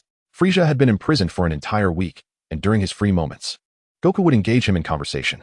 However, Frieza largely ignored him, leading Goku to gradually reciprocate the indifference. In the southern galaxy, on a verdant planet, a figure strikingly similar to Frieza's first form sat within a regal palace. This individual was none other than Frieza's father, King Cold. With Frieza having been absent for over a week, his subordinates reported the situation to him. "Frieza has gone to Earth to eradicate the Saiyans and has since gone silent?" "Indeed, Your Majesty King Cold. Why did you only report this today?" "We were uncertain whether Frieza had met his demise." King Cold snorted disdainfully. his right index finger unleashing a violet beam that extinguished the soldier's life. Rising from his throne, he commanded, "Relay orders to the army. We shall proceed to Earth." "Yes, Your Majesty, King Cold." On planet Vegeta, a tempest raged fiercely as Raditz and Broly battled monstrous creatures amidst the storm. Suddenly, two figures appeared, Goku and Frieza. Kakarot. Upon Goku's arrival, Raditz beamed with joy and soared towards him. Raditz. Whoosh. Thud. Raditz landed before Goku. Raditz. Upon hearing this, Raditz grasped Goku's hands tightly. Kakarot. I was wrong. If you can take me away from here, I promise to reform. Brother, for our father's sake, please forgive me. Chapter 78. Through Time and Space. I can forgive you, but taking you away is out of the question. Kakarot. Raditz clenched his fists tightly. Suddenly, he collapsed to his knees. Kakarot. If you take me away from here, I will call you brother, and I will do whatever you ask of me. Whatever I ask of you. Yes. Raditz nodded earnestly. Very well. Then you shall help me take care of this pig. All right, pig. Frieza's fury ignited upon hearing this. Goku, you are the true pig. Ask Raditz who the real pig is. He is your subordinate, so of course he will side with you. At that moment, Broly approached. Raditz, who is he? Goku feigned ignorance of Broly. He is Broly, the Saiyan who was banished here by King Vegeta. Hello, my name is Son Goku. Son Goku? Goku nodded. By the way, Raditz, where do you live? In a cave.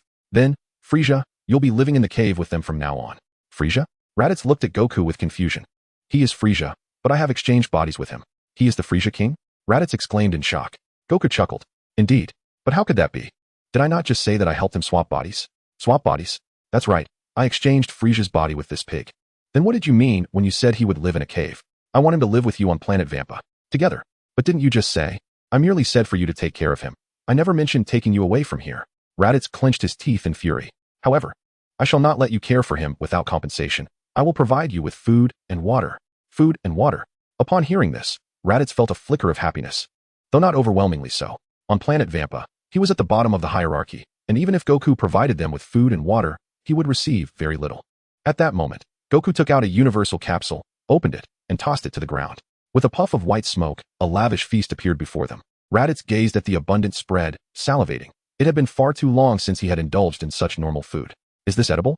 Broly, having been exiled to planet Vampa shortly after his birth, had never encountered such food. Indeed, Broly, Raditz, you may now savor this feast. But Lord Paragus is still in the cave.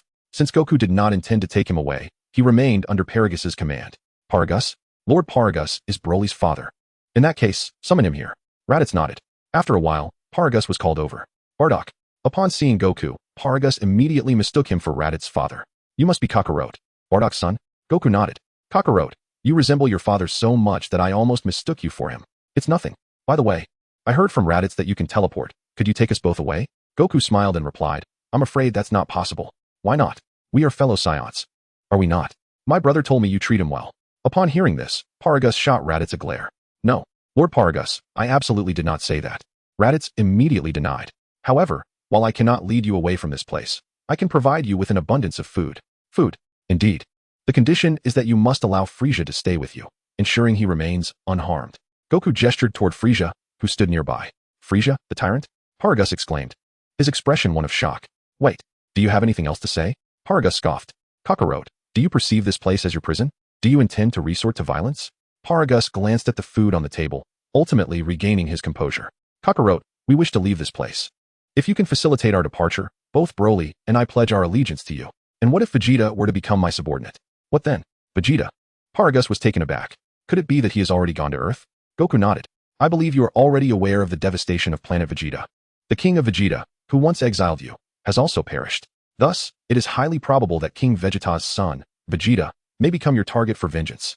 Upon hearing this, Paragus clenched his teeth tightly. Kakarot, if you simply hand over Vegeta to us, we shall swear our loyalty unto death. What if I am unwilling? Paragus fell silent at this response. How about this? I can offer you a chance. If you can defeat him, then you may do with him as you please. Can I exchange that for Broly? Absolutely not. Paragus gritted his teeth at this reply. His power level was merely over 4,000, while Vegeta's reached an astounding 18,000. Goku was clearly showing favoritism. Take your time to ponder it. I shall take my leave now. With that, Goku vanished in an instant. In West City, at Bulma's residence. System, I wish to make a wish. Master, what is your desire? I wish to obtain the ability to traverse time and space. Understood, Master. As soon as the words left his lips, a multitude of memories concerning time travel flooded Goku's mind. Master, your wish has been granted. Goku nodded. and then with a sudden movement, he teleported to King Kai's planet. At that moment, King Kai was lazily reclining in a chair. However, upon Goku's arrival, he quickly jumped to his feet, startled. Goku, it has been a while. Indeed, King Kai? He replied with a nod. What brings you here so unexpectedly today? I would like to inquire if you are aware of the history of the Saiyans? The history of the Saiyans? Goku nodded. Why do you ask? Just curious. I want to know if there were ever any exceptionally powerful beings among the Saiyans. Exceptionally powerful beings? Indeed. Isn't the mightiest among you Saiyans the Super Saiyan? Super Saiyan. Yes. Although it is a legend, it surely must have originated from a real occurrence to have such a tale. Then, King Kai, how long has the history of the Saiyans persisted until now? It should be around 2,000 years, right? 2,000 years? Indeed. You Saiyans did not originally inhabit planet Vegeta, but rather resided on planet Salad. I see. The North Kai nodded. Very well, 2,000 years. Upon returning home, Son Goku immediately sat in his backyard, deep in contemplation. This time, his desire to wish for the ability to traverse time and space was primarily for the sake of his future training journey. He had already cultivated to the 3rd level of Super Saiyan, and now he had 3 transformation options ahead of him. The first being the Super Saiyan 4 from Dragon Ball, the second the Super Saiyan God from Dragon Ball Super, and the third being the latest incarnation of Gohan Beast from the Dragon Ball movie. While he had a general understanding of the first 2, the third left him somewhat perplexed. In the original Dragon Ball series, Gohan had awakened his potential with the Elder Namekian and later had it fully unleashed by the old Kai, transforming into Mystic Gohan. From that point on, his path diverged from that of Goku and the others. 1,000 years ago, Bulma's residence was not particularly large. It was situated in a mountainous wilderness. After surveying his surroundings, Goku promptly retrieved a crystal ball from the system to locate the Saiyans' original home, Planet Salad. On Planet Salad, a man donned in traditional Saiyan battle attire, resembling Goku in both face and hairstyle, was training before a grand mountain. His name was Yamosi, a high-ranking Saiyan warrior of Planet Salad. Boom. Yamosi's right fist struck the mountain with tremendous force, causing it to tremble violently before a crack like lightning appeared along its side. Huh! Yamosi shouted, preparing to continue his assault on the mountain. Suddenly, 3 Saiyans descended from the sky. They were Yamosi's friends. One, a Mediterranean-haired, medium-built Saiyan man named Bacto. Another, a Saiyan man with a hairstyle akin to Vegeta's, of ordinary appearance, named Yak. And the third, a petite and beautiful female Saiyan named Mari. Bacto Yak Mari. Yamosi greeted the trio, who nodded in response. Yamosi, King Videl intends for all Saiyans to invade other planets, and then he plans to sell the conquered planets to aliens in exchange for advanced technology and spaceships. Yak said gravely to Yamosi. What? That scoundrel Videl would have us invade others' planets. Yamosi exclaimed. Indeed. Yak nodded slightly. That is why we have come to discuss strategies with you. Strategies? Yes. Videl's decision this time is mandatory. That rascal Videl, not only forcing Saiyans to invade others' planets, but also dragging the entire clan into this mess. Yamosi fumed. Among us, you possess the strongest fighting power. By the way, where are Dashimi and Dawa? They are currently en route and should arrive shortly. What should we do about Amasi? After pondering for a moment, Amasi's eyes suddenly glimmered with determination as he declared, since that scoundrel King Videl has commanded us to invade others' planets, we shall rise against him. Let us depose him. However, AK, contemplating the situation, remarked, but King Videl is no weakling, and his palace is filled with numerous guards. With our limited strength, of course. I am aware of that, Amasi interjected. Thus, we must devise a plan to infiltrate the palace and eliminate him. But what kind of plan? Just then, a figure soared from the distance. It was none other than Sun Wukong. With a swift motion, Sun Wukong landed before Amasi and the others. Amasi, this fellow bears a striking resemblance to you, exclaimed Mari. Amasi nodded and turned to Sun Wukong, inquiring, who are you? Greetings, my name is Sun Wukong, he replied. Sun Wukong? That does not seem to be a Saiyan name, Amasi noted. Sun Wukong nodded affirmatively. I am a Saiyan raised on another planet. Another planet? By the way, I have yet to learn your names, he added. I am Amasi, and these are my friends. He is AK, she is Mari, and he is Bacto. Hello. Sun Wukong greeted them with a smile. The trio nodded in response. By the way, you mentioned you were raised on another planet. Which one was it? Earth. Where is that? In the northern galaxy. Such a distance? Indeed. Just then, Amasi's other 2 friends, Dasami and Deva, descended from the sky. Mari, Dasami, Deva, you have arrived. The 2 nodded and turned to Sun Wukong. And who might this be? This is Sun Wukong, a Saiyan raised on Earth. Where is Earth? In the northern galaxy. The northern galaxy? Deva exclaimed in surprise. The distance between the northern and southern galaxies is vast. It was astonishing that Sun Wukong had grown up there. Is he your friend, Amasi? Not quite. We've just met. Upon hearing this, Deva became immediately vigilant. Amasi, AK, they must have informed you of King Videl's decisions, right? Yes, Amasi nodded. Deva glanced at Sun Wukong, feeling it prudent to refrain from discussing King Bedel in his presence, and thus held his tongue. At that moment, Sun Wukong suddenly addressed Amasi. Amasi, may I challenge you? Chapter 8, Amasi's Rebellion. A challenge. AK and the others gasped in astonishment. Amasi was an elite warrior, the strongest among their group. It was audacious of Sun Wukong to issue a challenge to him. Amasi chuckled and replied, very well. Seeing this, Sun Wukong stepped back and assumed a combat stance. AK and the others also retreated. With a hearty laugh, Amasi clenched his fists, unleashing a surge of white energy that enveloped him. Sun Wukong's eyes narrowed slightly. The essence of Amasi, though not overwhelmingly potent, is remarkable in its own right, particularly given the absence of a gravity chamber. It is a testament to his extraordinary talent. Just then, Amasi bellowed and charged towards Sun Wukong. With fists clenched, Sun Wukong reciprocated the advance. The sound of fists meeting flesh echoed. Bang, bang, bang. In an instant, they stood before one another, their punches and kicks striking together with the speed of lightning. A decisive blow. Moments later, Sun Wukong tightened his right fist and sent Amasi staggering back. Amasi has been knocked back, exclaimed Yake in surprise. Although Mari and the others remained silent, their faces were etched with astonishment. As a superior warrior of Planet Salad, Amasi was seldom met with challengers of equal caliber, even within his home world. Damn it. Amasi seethed, quickly closing the distance to Sun Wukong, unleashing a flurry of powerful punches. Sun Wukong adeptly bobbed his head side to side, evading Amosi's onslaught with apparent ease. Cursed. Amasi clenched his right fist tightly, launching himself forward with all his might.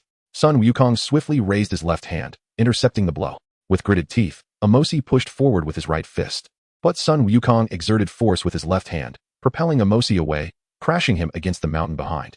The impact sent boulders tumbling down. Amasi, Yake and the others exclaimed. With labored breaths, Amasi gasped, a glimmer of combat fervor igniting within his eyes. This was the first time he had encountered an opponent as formidable as Sun Wukong. Huh! He shouted once more, charging at Sun Wukong. In a flash, Sun Wukong vanished and reappeared behind Amasi, his right hand poised to strike at Amosi's head. Yake and the others' expressions shifted dramatically.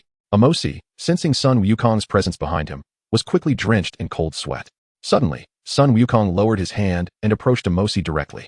I concede, Amasi admitted, and Sun Wukong nodded in acknowledgement. After a moment's hesitation, Amasi reciprocated the gesture. The current king of Planet Salad is King Bedel. Amasi then recounted the situation of Planet Salad to Sun Wukong, including King Bedel's ambitions to invade other planets. Invade other planets? Indeed. But tell me, Amasi, how has your strength increased to such a level? Strong? Before clashing with you, I felt powerful, yet now I perceive myself as feeble. I engage in regular training. And you, Sun Wukong, how did you become so strong? I too have dedicated myself to training. What does your training entail? I typically practice with weighted training. Is that so? Well, the hour grows late, and I should take my leave. Amasi nodded in agreement. Upon his departure, Sun Wukong utilized his flight technique to soar away. As soon as Sun Wukong had left, Yake and the others approached Amasi. Amasi, who exactly is this Sun Wukong? I do not know. However, his power is exceedingly formidable. I hope he is not our adversary. Yake and the others nodded in agreement. Meanwhile, upon learning about the situation on Sharada Planet, Son Goku immediately opened a portal through time and space, arriving at Sharada Planet a month later. The landscape of Sharada Planet, 1 month hence, was ravaged and desolate, scarred by energy waves that had left deep craters in their wake. Had the battle already concluded? Son Goku murmured to himself. He then made his way to the main city of Sharada and sought out a Saiyan to inquire about the events that had transpired. After his inquiries, he learned that Yamos and his 5 companions had attempted to overthrow the reign of King Bedel. However, they had failed. Despite Yamos transforming into a Super Saiyan during the conflict, he was ultimately defeated by the overwhelming tactics employed by King Bedel's forces. Although Yamos was immensely powerful, he could not withstand an army that vastly outnumbered them, many of whom had taken the form of great apes. This battle was cataclysmic, and Yamos' transformation into a Super Saiyan during the fray became a legendary tale among the Saiyans. In King Bedel's palace, he lounged upon his throne, a half-filled glass of red wine in his left hand, while his right arm embraced a beautiful Saiyan woman. Suddenly, King Bedel chuckled lightly, leaning in to kiss the woman, who, sensing his intent, blushed and protested, "Your Majesty, how naughty." Just then, a soldier rushed in, visibly flustered. "A grave situation has arisen, Your Majesty." "What is it?" King Bedel, irritated at the interruption, replied.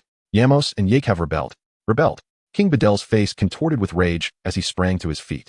Just then, a palace guard was kicked in from outside. King Bedel looked up and saw Yamos and his companions. "Yamos, Yake," he bellowed in fury.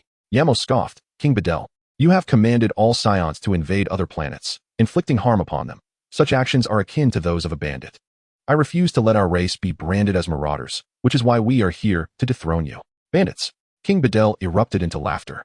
Yamos, you are utterly naive. This world is inherently one of survival of the fittest. The inhabitants of weaker planets are but mere ants.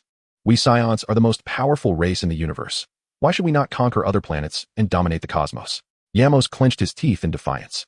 Chapter 81. Yamos transforms into a Super Saiyan. They are not ants. They are beings just like us Scions. This is merely your perspective. Yamos retorted. How infuriating. Yamos' fists tightened. Yamos, do not waste your breath on him. If the other Scions arrive, it will be dire. Yake cautioned. Yamosi nodded and charged towards King Videl. AK and the others, upon witnessing this, also rushed towards King Videl. Enraged, King Videl concentrated a wave of energy in his right hand and directed it at Yamosi. Yamosi leapt into the air, narrowly evading the attack. However, the energy wave struck the palace column, causing the entire structure to tremble violently.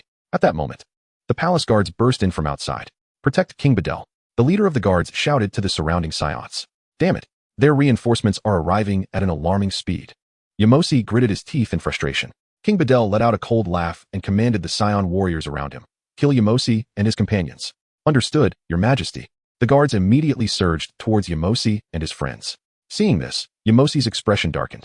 I'm sorry, AK, I've put you all in danger. It's all right. We're all brothers, and we were prepared to die when we came.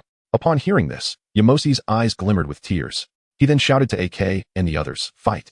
Promptly, AK and his companions charged at the surrounding guards. Soon enough, the 6 of them were embroiled in a fierce battle within the palace. Boom, boom, boom. The intensity of the fight caused the palace to begin collapsing. Their battle spilled outside into the open air. Above them, a figure hovered, Son Goku. Although Yamosi and the others noticed him, they were uncertain whether he was friend or foe and chose to ignore him. Son Goku silently observed the chaos below. Despite having traversed through time, he had no intention of altering history. He merely wished to witness the first generation of Super Saiyans. Look, there's another Saiyan in the sky. Could he be Yamosi's accomplice? Queried one elite Saiyan warrior.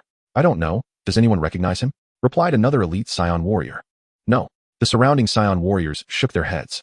In that case, he is likely allied with Yamosi. Capture him and bring him to King Videl for judgment. Commanded the guard leader. Yes. The Saiyan warriors rushed towards Son Goku. Watching them approach, Son Goku felt an urge to curse. He had merely wanted to spectate the battle, but was mistaken for Yamosi's ally. It seemed that next time he traversed time, he would need to wish for invisibility from the system to truly become inconspicuous. Just then, the Scions surrounded Son Goku, attempting to corner him. With a flash, he swiftly incapacitated them all. What? The guard leader's face expressed disbelief at the sight of his elite warriors being defeated in an instant. Son Goku scoffed. I am not Yamosi's accomplice. If you dare to approach again, do not blame me for being ruthless. No. The guard leader immediately commanded his men to halt. Sun Wukong, not being an ally of Yamoshi, had no desire to provoke such a formidable foe. Observing the fierce battle between Yamoshi and his adversaries, it became evident that although their strength was considerable, they were ultimately outnumbered. As their stamina waned, so too did their power. Suddenly, a chilling scream pierced the air as Dashimi fell to the ground. Dashimi! Yamoshi bellowed, attempting to rush to his aid, only to be obstructed by a superior Saiyan warrior. At that moment, the Saiyan warrior who had felled Dashimi placed his foot upon Dashimi's hand. Dashimi! Yamoshi cried out again, his fury reaching a boiling point. Damn it! Yamoshi gritted his teeth, his fists clenching with immense force. In an unexpected turn, his hair began to shimmer, transforming into a golden hue. Am I seeing things? The Saiyan warrior blocking Yamoshi rubbed his eyes in disbelief. Yamoshi suddenly roared, his hair and eyebrows shimmering gold, with his hair standing upright except for the bangs, while his irises shifted to a pale green, enveloped in a golden aura. This was the transformation into a Super Saiyan.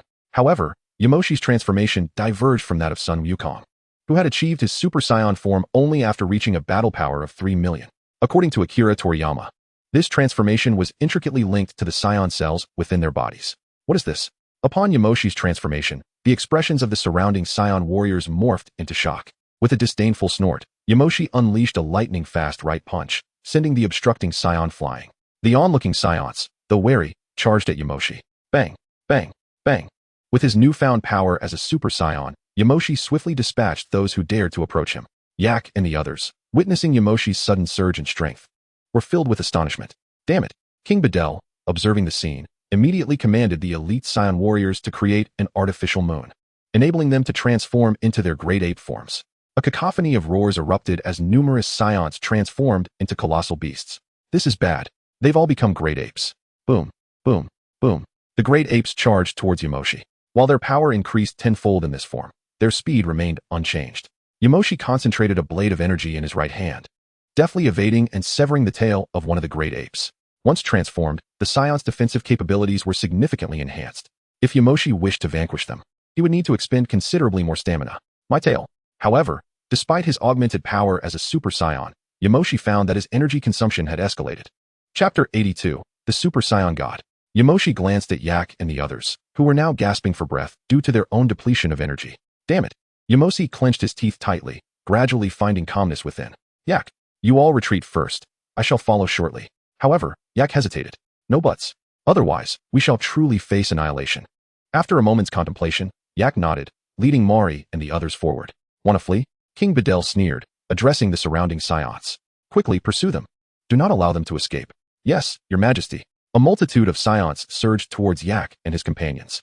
Soon, the sky erupted in flames, with the battle scope expanding from the main city into the outskirts. As Yamoshi pursued, he also obstructed the advancing Scions. Yamoshi, Yak exclaimed, his expression shifting to one of alarm, halting abruptly. Upon witnessing this, Dasami and the others also came to a stop. Dasami, you all go? I will rescue Yamoshi. No. If we are to leave, we shall do so together. Dasami insisted. The other three nodded in agreement. Before long, the five reached Yamoshi's side.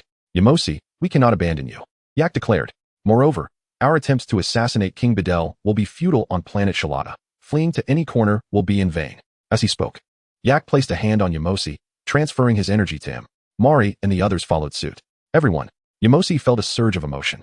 Suddenly, a brilliant red light emanated from his body. His hair transformed into a vibrant red, while his eyes shifted to black and red hues.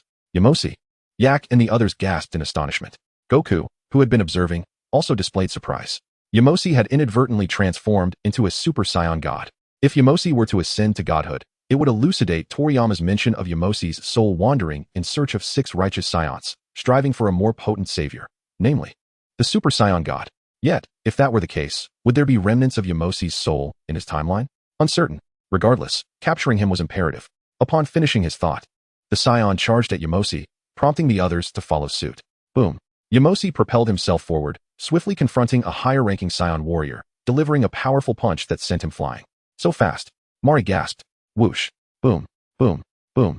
As soon as the words left his mouth, Yamoshi's hands coalesced a tremendous amount of energy, obliterating the advancing Scions. The surrounding Scions, witnessing this, recoiled in fear. None are to retreat. Anyone who dares to flee shall face death. King Videl bellowed. A mere 6 Scions had managed to deplete thousands of his forces, and yet they had not subdued their adversaries. The surrounding Scions, emboldened by his words, charged at Yamoshi once more. Huh. Yamoshi roared, launching himself at the incoming Scions. Yak and the others followed suit, surging forward together. Whoosh. Boom. Boom. Boom. The two parties clashed once more. Ultimately, Yamoshi and his companions succumbed to their overwhelming numbers. Observing this, Sun Wukong suddenly intervened, transporting the 6 corpses to a desolate planet. There, Sun Wukong utilized a wave of energy to create a pit, where he interred the 6 bodies together. However, prior to the burial, he collected a sample of Yamoshi's blood using a test tube. After properly entombing the 6, Sun Wukong erected a monument above their grave. Yamoshi, it is not that I do not wish to save you. Rather, if history were to be altered, the future version of myself in this timeline may cease to exist. In the main timeline, in West City at Bulma's residence, 3 visitors were present, Master Roshi, the turtle, and Krillin. Glancing at the sky, Krillin remarked, "Who knows where that guy has gone without saying a word? Not even my divination can locate him." Bulma crossed her arms, a hint of irritation brewing within her. Despite being married to Sun Wukong for many years, she remained concerned that he might be wandering astray. "Bulma, don't be upset. Perhaps Wukong is merely out for a stroll," Krillin reassured her. Bulma snorted in response. Just then, a figure appeared. It was none other than Sun Wukong himself. "Wukong, Brother Wukong, young Master Wukong." Krillin and his companions exclaimed in unison. "Master Roshi, Krillin, Turtle." Sun Wukong acknowledged them with a nod. "What brings you here?" he inquired. "Well," Master Roshi glanced at the turtle. "It appears that the turtle has heard that you possess the ability to swap the souls of 2 individuals, and he wishes for your assistance in exchanging bodies." Krillin stepped forward to clarify for Sun Wukong. "But if the turtle swaps souls, wouldn't his body then belong to someone else?" Sun Wukong questioned. "Not a problem, young Master Wukong," the turtle replied eagerly. "If I could acquire a better body, I would gladly offer mine in exchange." As a turtle, his mobility was painfully slow. "Even so, I currently have no suitable body for you to swap with. Sun Wukong expressed his hesitation. That's all right, young Master Wukong. We came here today to discuss this matter. At that moment, Master Roshi interjected, Wukong, don't listen to him. This old fellow is ancient. What does he need a new body for? Humph. The turtle scoffed. I want to exchange bodies so that I too can possess human legs and see how you mock me for my slowness. Slow is slow, what is there to hide? Besides, if you become human, you won't be able to dive into the deep sea. Master Roshi countered. Not being able to dive is no concern. I prefer basking in the sun anyway. The turtle retorted. Well then, Master Roshi, Turtle, Krillin, it's getting late. Why not stay for lunch at my home? Sun Wukong suggested. Good. Krillin nodded in agreement. Chapter 83, Frieza's Swollen Mouth. In the afternoon, with nothing else pressing, Krillin and the others took their leave. Once the trio departed, Sun Wukong presented the test tube containing Yamasi's blood to Bulma. Wukong, what is this? She inquired. This is the blood of a Saiyan, he replied. Saiyan blood. I wish for you to assist me in examining this blood sample, to discern how it differs from that of an ordinary individual. Very well, but you must enlighten me as to why you seek to analyze the blood of a Saiyan. It's nothing significant. Merely that a certain Saiyan appears to be in an abnormal state. Abnormal, you say? Indeed. By the way, where did you venture this morning? Surely. It wasn't he to indulge in some romantic escapade again, was it? Bulma fixed her gaze upon him. I merely took a stroll through the cosmos. Why did you not invite me along? Tomorrow. I shall take you tomorrow. Humph. Bulma scoffed. You have made a promise. Should you fail to take me tomorrow, do not expect to enter my room again. Very well. With a bright expression, Bulma took Yamochi's blood for testing. A sigh of relief escaped Goku's lips. He then produced a crystal ball to ascertain whether it contained Yamochi's essence. However, after divination, Goku found no trace of Yamochi's spirit. Could it be that I have erred? Goku muttered to himself, subsequently putting the crystal ball away.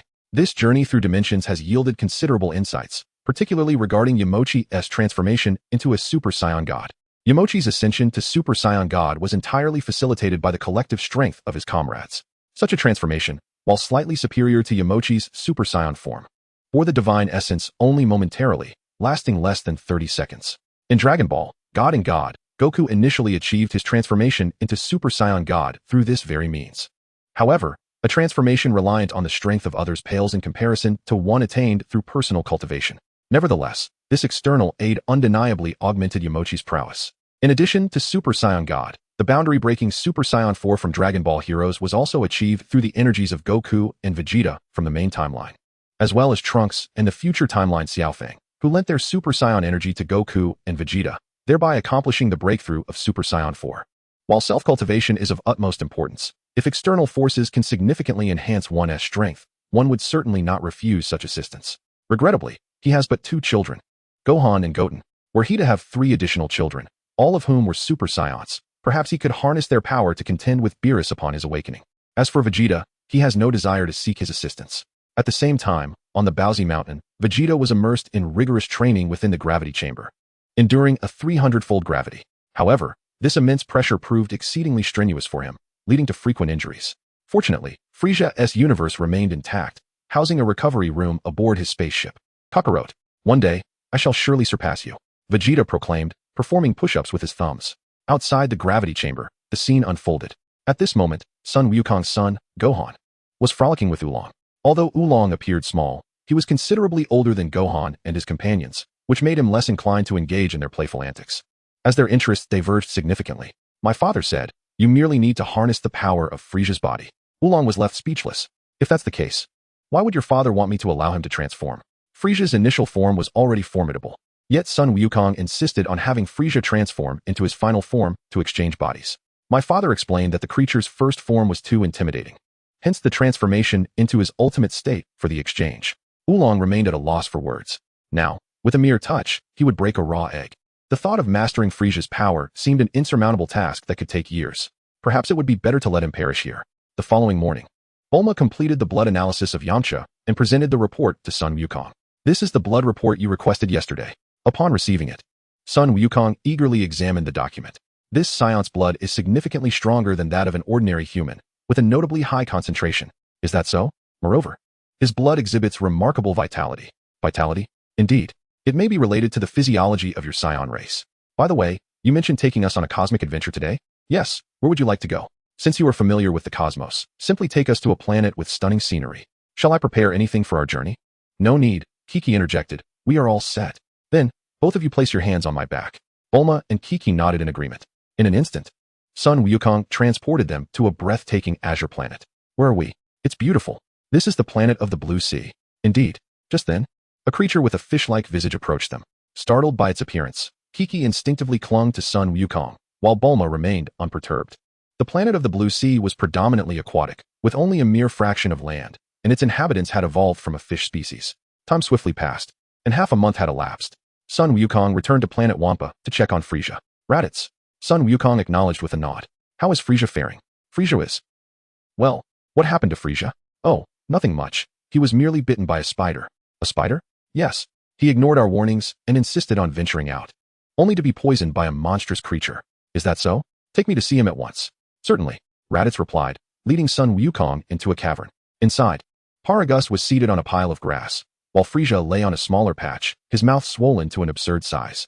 Upon witnessing this, Sun Wukong could not suppress his laughter. Frieza. Due to the swelling, Frieza's attempts at speech were utterly incomprehensible. Chapter 84, Violet. Kakarot. At that moment, Paragus rose from the ground. Sun Wukong nodded and glanced at Paragus. How have you reflected on the previous events? Aside from preventing me from killing Vegeta, I am in agreement with everything else. Oh, Sun Wukong replied nonchalantly, handing several capsules filled with food to Raditz. No worries, I can wait. With that, Sun Wukong departed from the cave. How infuriating.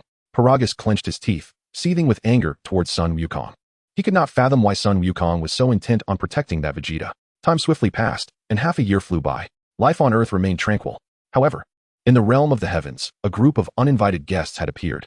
Leading them was a diminutive figure with blue skin, draped in a white cloak, known as King Calyx II. Long before the Earth's deity ascended to power, King Calyx II's father had contended with the Earth deity for the position. The outcome, of course, was the triumph of the Earth deity. Who are you? I am King Calyx II. King Calyx II, could it be that you are his son? You shall not succeed. King Calyx II scoffed coldly and gestured to his subordinates. A tall, imposing demon swiftly approached the Earth deity from behind and seized him. God.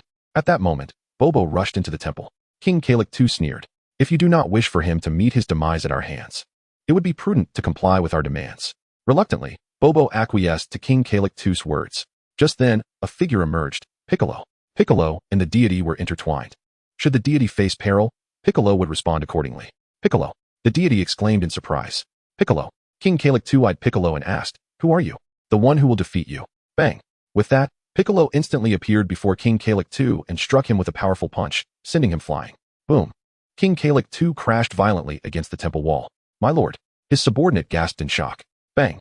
Piccolo then approached the demon who had captured the deity, executing a forceful shoulder throw that sent the demon crashing to the ground, thereby liberating the deity. Thank you, Piccolo.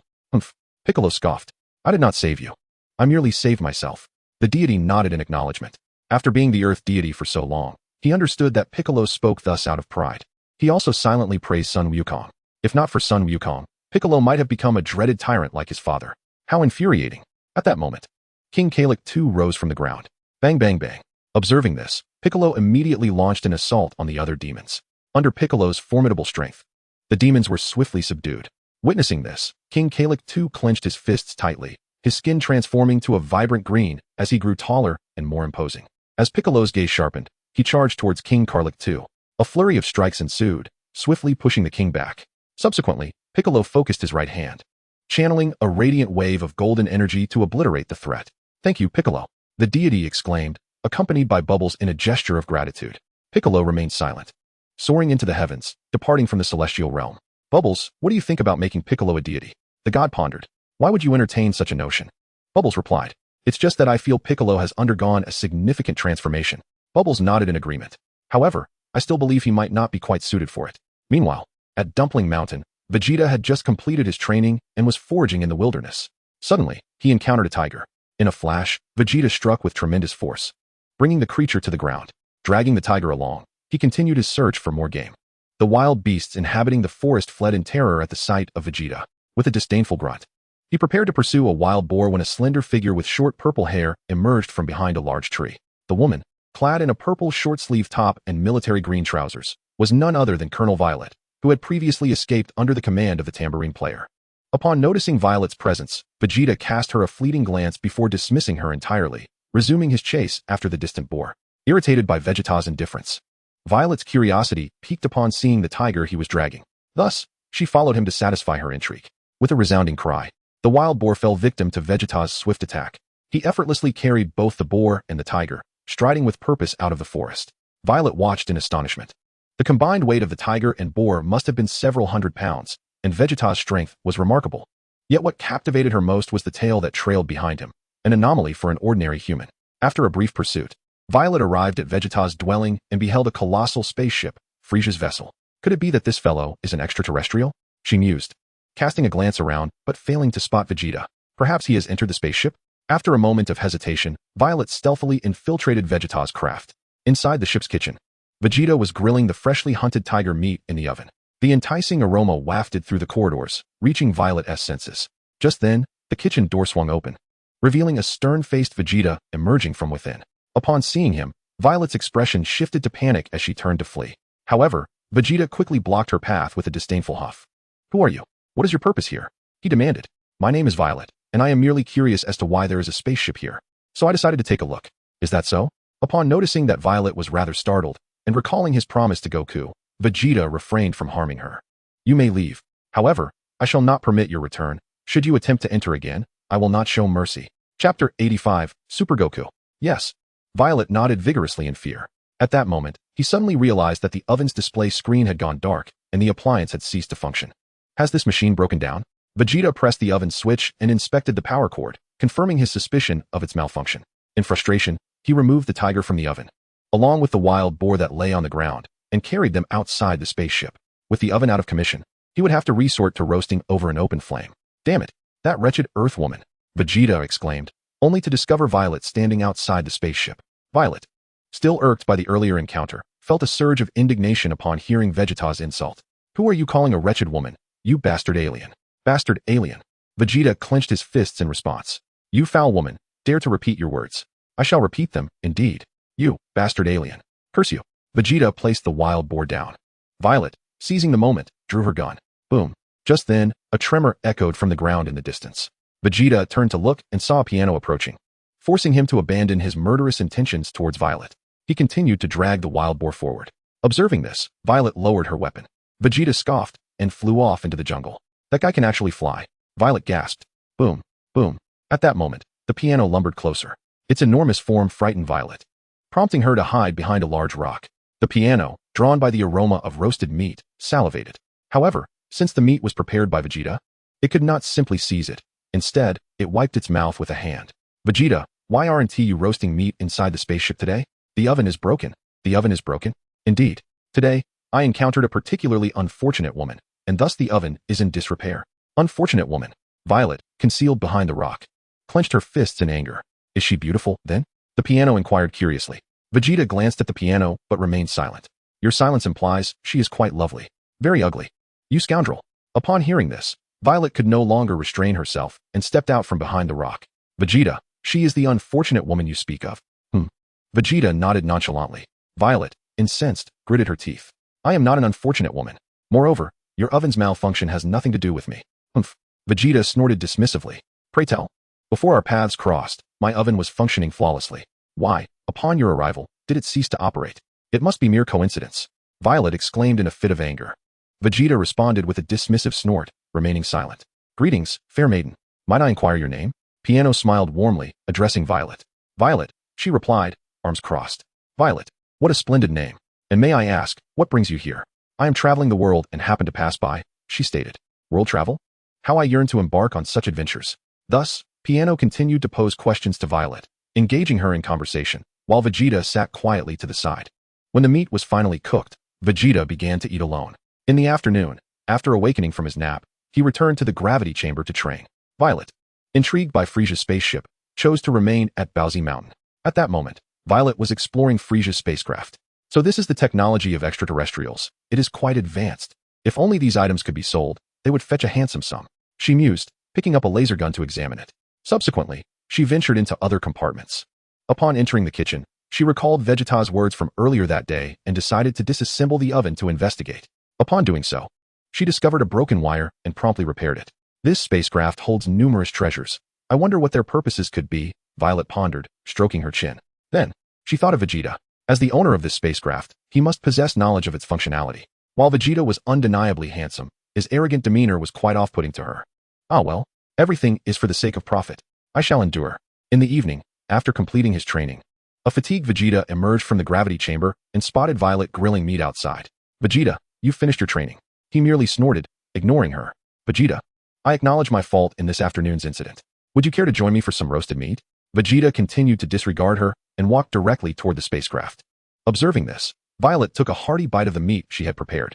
Thus, Violet settled at Bowsy Mountain, and she remained there for over half a month. In West City, at Bulma's home, Goku learned about Violet from Gohan and his friends, who often visited Bowsy Mountain. Violet, indeed, father. Moreover, Piano mentioned that Aunt Violet has an affection for Vegeta. An affection for Vegeta? Goku pondered, incredulous. He recalled that Violet seemed to be affiliated with the Red Ribbon Army. Gohan, Goten, how goes your fusion practice? We have mastered it, but we have yet to decide on a name for our fusion. Could you assist us? A name, you say? Yes. Our names are identical except for the final character. Indeed, that is quite the conundrum. How about we name the two of you Super Gohan and Super Goten? Yes, Super Gohan and Super Goten. Indeed, your fusion is bound to surpass your individual strengths. So, father, which name do you think is better? Goten inquired. Goku stroked his chin with his right hand. I'm not quite sure. Why don't you two decide it with a game of rock, paper, scissors? All right, let us do it. Goten replied, and began to play with Gohan. Rock, paper, scissors. Rock, paper, scissors. In the first round, Goten chose rock, while Gohan chose scissors. Chapter 86, The Arrival of King Cold. I won. Henceforth, our fusion shall be called Super Goten. Not so fast. It must be best 2 out of 3. Fine, but Gohan, you mustn't cheat. All right. The two resumed their game. Ultimately, Goten emerged victorious. I won. Gohan, this time you cannot weasel out of it. Gohan merely snorted in response, remaining silent. As time flew by, over 5 months had passed. Violet had been at Bun Mountain for more than 5 months, initially intending to learn about the advanced technology of spaceships from Vegeta. However, to her surprise, as she spent more time with him, she found herself developing feelings for Vegeta. Yet, her affection was unrequited, as Vegeta remained as indifferent as ever. At this moment, she was negotiating with a merchant selling power-level detectors, which were sourced from Frieza's spaceship. Power-level detectors? Indeed. What is the purpose of this device? Simply put, it helps you gauge your opponent's strength. Opponent's strength? Then why are you selling this to me? This is extremely useful for martial artists. If you sell these to them, it might just turn into a lucrative business. The merchant pondered. How do you use this power-level detector? It's quite simple. There's a switch here. Just press it to activate it. Furthermore, this device has communication capabilities, allowing 2 people to speak to each other regardless of distance. And the price? 1,000 each. All right. However, if these don't sell, you must accept returns. Understood. Violet nodded emphatically. She then produced 20 power-level detectors for the merchant. Upon seeing this, the merchant promptly handed her the money. Time passed, and in the blink of an eye, 2 days had elapsed. Violet was now learning the art of flight from Gohan and his friends. The distance from Bun Mountain to West City was too great, and the cost of flying was exorbitant, so she had no choice but to learn flight from them. At this moment, Violet stood on a patch of grass, her body gradually lifting off the ground. Very well, Miss Violet, just like that, slowly control your energy. Gohan and his friends watched as Piano earnestly instructed Violet in the art of flight, their eyes fixed on him. What's wrong? Piano felt a twinge of panic as he noticed their intense gaze. It's nothing. As we reminisce about a certain individual who seemingly devoted an inordinate amount of time mastering the art of flight, the piano-faced character blushed and remarked, "Isn't that the past?" Just as Gohan and his companions were about to respond, they were suddenly enveloped by an overwhelming energy. Gohan exclaimed, "What an immense power! This aura bears a striking resemblance to Frieza's." Gohan nodded, sensing that yet another formidable presence was approaching. Gohan, do you think it could be a relative of Frieza? A relative? Indeed. I recently watched a film where 2 students fought. When one was defeated, his father came, only to be followed by his grandfather. Oh, does Frieza have a grandfather? I cannot say, but he must have a father, no? Should we go investigate? Gohan nodded in agreement. The two then looked towards the piano. Piano, do you wish to join us? However, I must instruct Miss Violet in the art of flight. At that moment, Violet, who was engrossed in her lessons, was interrupted by their conversation.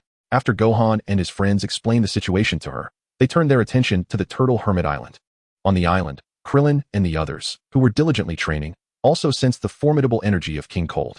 What an astonishing power. This energy is remarkably similar to Frieza's.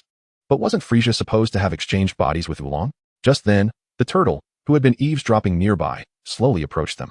Krillin, could it be that someone new has arrived on Earth? Krillin nodded. In that case, take me along so I can see what this individual looks like. Perhaps Goku can assist me in exchanging bodies. Krillin was at a loss for words. Why was the turtle still fixated on the notion of body swapping?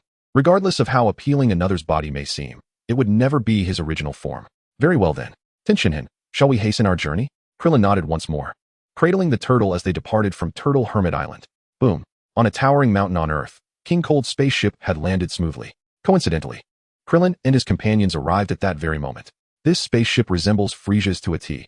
Could it truly be him? I cannot say. Tenshinhan shook his head. Why does this vessel look so similar to Vegeta's? Violet inquired, glancing at King Cold's spacecraft. I don't know, Piano replied, shaking his head. Just then, the door of King Cold's spaceship swung open, and a legion of soldiers clad in Saiyan battle attire emerged, forming two neat lines. Thud, accompanied by heavy footsteps. King Cold himself stepped out of the spaceship. Bow before King Cold. The soldiers saluted. King Cold nodded and cast his gaze upon Goku and the others. Is that Vegeta? I didn't expect him to be here. Piano, are they all extraterrestrials? Violet asked with a grave expression. Indeed, Miss Violet, they possess formidable strength. So you must exercise caution. Formidable? Upon hearing this, Violet promptly activated the combat power detector affixed to her left eye. Beep beep. 100, 200, 300. Upon observing the readings on the detector, Violet was immediately alarmed and sought refuge behind Vegeta. Bang! Suddenly, Violet's combat power detector exploded due to the overwhelming energy detected from King Kurd. Vegeta snorted disdainfully. If you are afraid, then do not approach. Who's afraid? I simply find that monster exceedingly ugly and wish to avoid looking at him. Vegeta cast a brief glance at her and fell silent. By the way, Gohan, who was that woman? Krillin inquired softly. She is Aunt Violet. Violet, what is her relationship with Vegeta? Chapter 87, The Fall of King Kurd. There is no connection. It's merely that Aunt Violet is fond of Vegeta. Fond of him. Indeed. What is wrong with that, Uncle Krillin? Nothing at all. Krillin lowered his head, feeling somewhat disheartened. As a native Earthling approaching 30 and still single, he never imagined that he would be outdone by Vegeta, who had only been on Earth for a year. It appears that being handsome truly allows one to act with impunity. Suddenly, as if a realization had struck him, Krillin turned to Goku and asked, Brother Goku, do you have any way to help me become taller and more handsome? Goku was left speechless. He had never anticipated Krillin would pose such a question. Indeed, the environment can transform individuals. Krillin, I believe outward appearance is not of paramount importance. Look at Tien. He is tall and strong, yet he is single just like you. Tien remained silent, bemused by the unexpected comment. Tien. Krillin glanced at Tien, feeling a flicker of consolation. Frieza, who among you was responsible for his demise? At that moment, King Kurd suddenly addressed the crowd. Goku chuckled. Frieza is not dead. Not dead. Indeed. We merely transformed him into a pig. A pig? King Kurd scoffed. Do not attempt to deceive me. If he is truly alive, bring him before me. Goku smiled and turned to the nearby turtle. Turtle, what do you think of this body? It's all right, just a bit old and rather intimidating. I think so too. Perhaps we should wait until next time? Next time? Yes, someone is bound to come to Earth again. Very well. How infuriating. Seeing that Goku ignored him, King Kurd furiously commanded his soldiers. Kill them all. Leave not a single one alive. Understood, King Kurd. Following the command, the surrounding soldiers swiftly charged at Goku and his companions.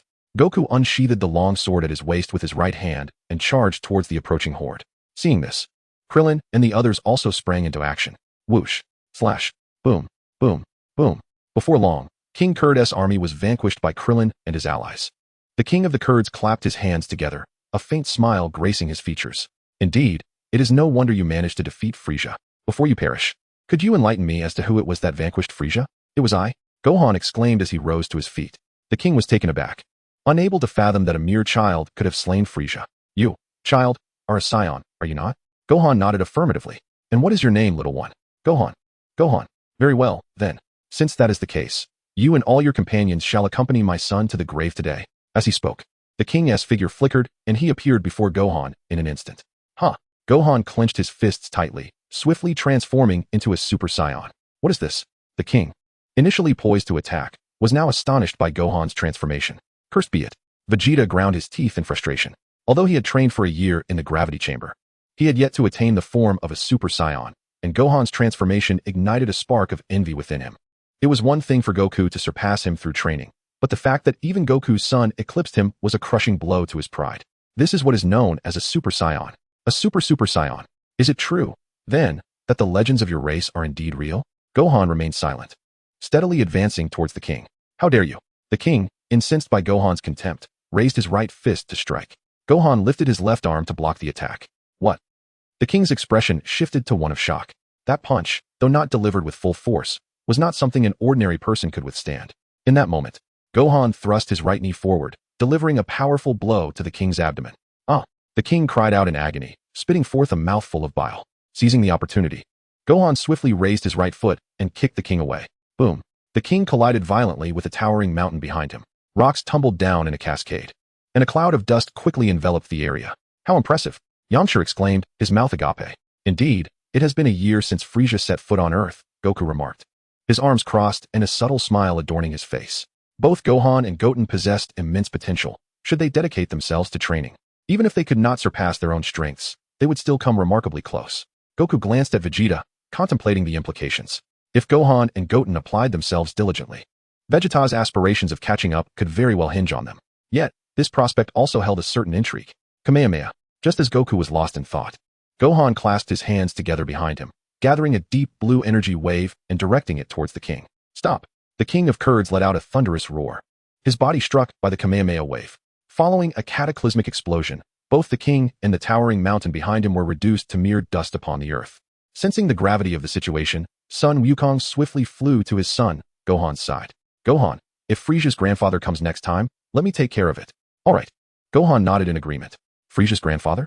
Piccolo, who had just arrived, looked at the two with a puzzled expression. Indeed, I once watched a film where two students fought. When one lost, his father intervened, and when his father lost, his grandfather stepped in. Piccolo was at a loss for words. These two children had clearly been watching too many movies. Setting aside the question of whether Frieza even had a grandfather, even if he did, he would likely be an old relic with little combat prowess. At that moment, Violet cheerfully approached Sun Wukong and his companions, inquiring if they desired a spaceship. The enormous vessel, if sold, would fetch a considerable fortune. No. Sun Wukong and the others immediately shook their heads. Vegeta snorted disdainfully and turned to fly into the sky. Unfazed, Violet persisted in asking Gohan and the others if they wanted the spaceship. Chapter 88. The Supreme Kai of the West. In the southern galaxy. On a planet named Lanteon Star, a tall figure with bluish-green skin, flowing white hair, and purple eyes and lips stood, gazing at a staff in his hands. This individual was Whis, the attendant of Beerus. Although Beerus was currently in slumber, Whis still had to feed him fish snacks. Even gods can feel hunger while sleeping.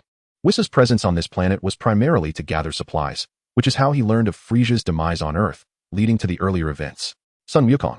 2 days passed in the blink of an eye. The news of the king of Kurds' disappearance on Earth had begun to spread throughout the universe. However, while they were aware that the king had gone to Earth, they were oblivious to who had vanquished him. Consequently, numerous speculations emerged across the cosmos, with the predominant theory being that the Saiyans had defeated Frieza and his father. In the original narrative, the universe learned of Sun Wukong's victory over Frieza primarily through the dissemination by Namekians. Yet, now, aside from the North Kai and a few deities, hardly anyone beyond Earth was aware of Sun Wukong's triumph over them. They only knew that Frieza and his ilk had perished on Earth. In the southern galaxy, on planet Frieza 77, within the confines of an ancient palace, a woman with pale pink skin, pointed ears, and long lavender hair sat upon the throne. Her features were delicate, adorned in a red Supreme Kai uniform, with a pair of yellow patera earrings dangling from her ears. This woman was named Layla, who once held the title of the Supreme Kai of the West among the 5 great Supreme Kais. 5 million years ago she, alongside the Supreme Kai of the West and others, united to confront the formidable Majin Buu and his creations. However, the overwhelming strength of Majin Buu took them by surprise.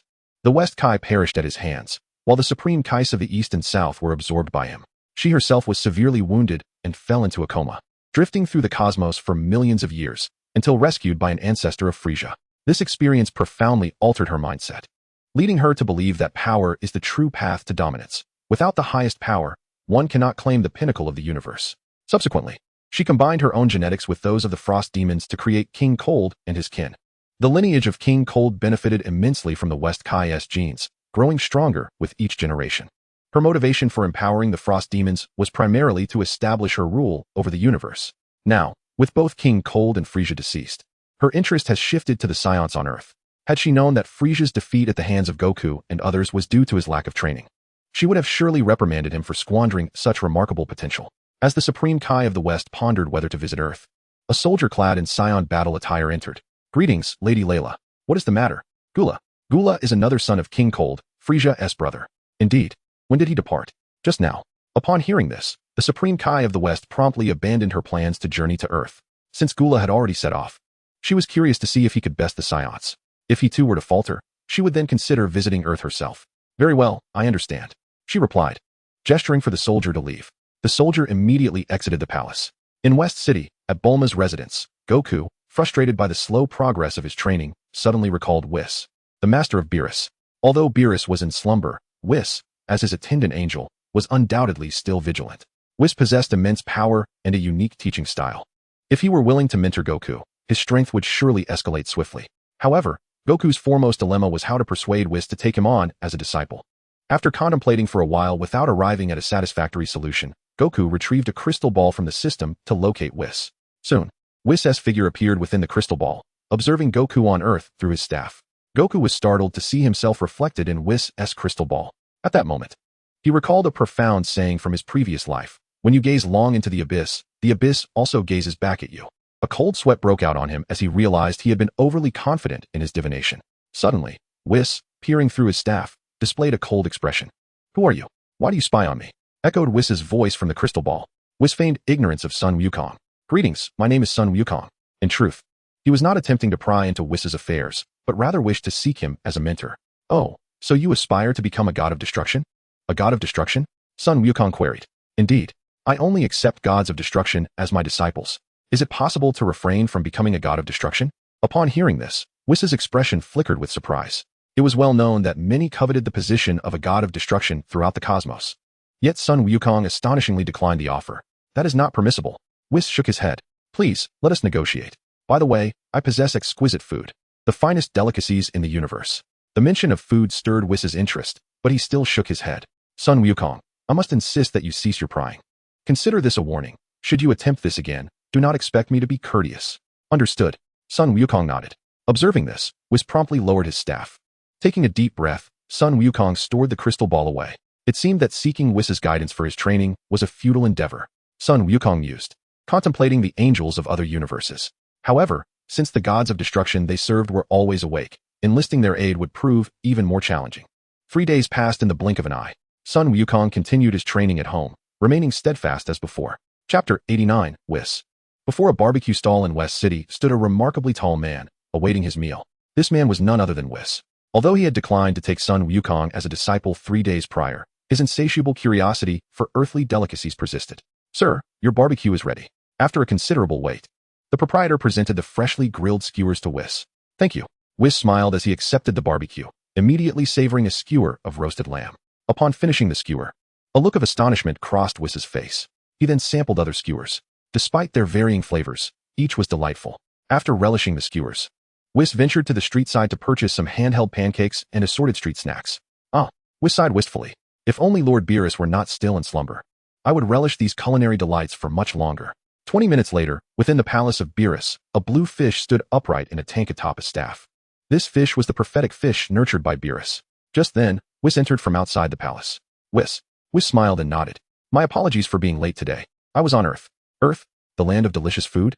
Whis, in response, retrieved a pizza from his staff. "What is this?" "This is called pizza, an exceptionally delectable dish." "Is that so? But Whis, how did you travel to such a distant planet?" "Ah, that tale dates back to 3 days ago." Whis nodded, recounting the events from 3 days prior to the prophetic fish. "So that is how it transpired." The prophetic fish spoke while nibbling on the pizza in its hand. A look of astonishment akin to that of Whis crossed its face. "So how is it? Is the pizza delicious?" "Indeed." The prophetic fish nodded.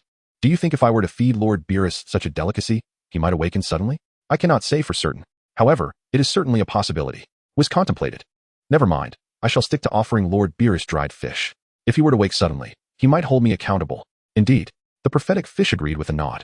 "By the way, what do you intend to do about that fellow named Sun Wukong?" "What to do?" "Yes. Did you not just mention that he possesses quite the talent for being a god of destruction?"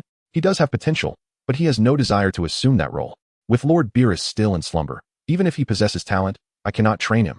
"Is that so? By the way, a few days ago, I had a dream." "A dream?" "It seemed that Lord Beerus awakened and battled with someone." "Was it a human?" The prophetic fish nodded. "What did he look like?" "I cannot recall the details clearly, but he was engulfed in flames." "Flames?" Whis stroked his chin thoughtfully. "Sun Wukong transforms into a Super Saiyan with golden hair. It cannot be him." Time swiftly passed, and a month had gone by. Sun Wukong, having not sensed the divine aura, was unaware of Whis' numerous trips to Earth over the past month. Today, as Sun Wukong had not dined out in a while, he decided to take Bulma and the others to a well-established hot pot restaurant. After ordering 5 servings of hot pot, he quickly found a place to sit.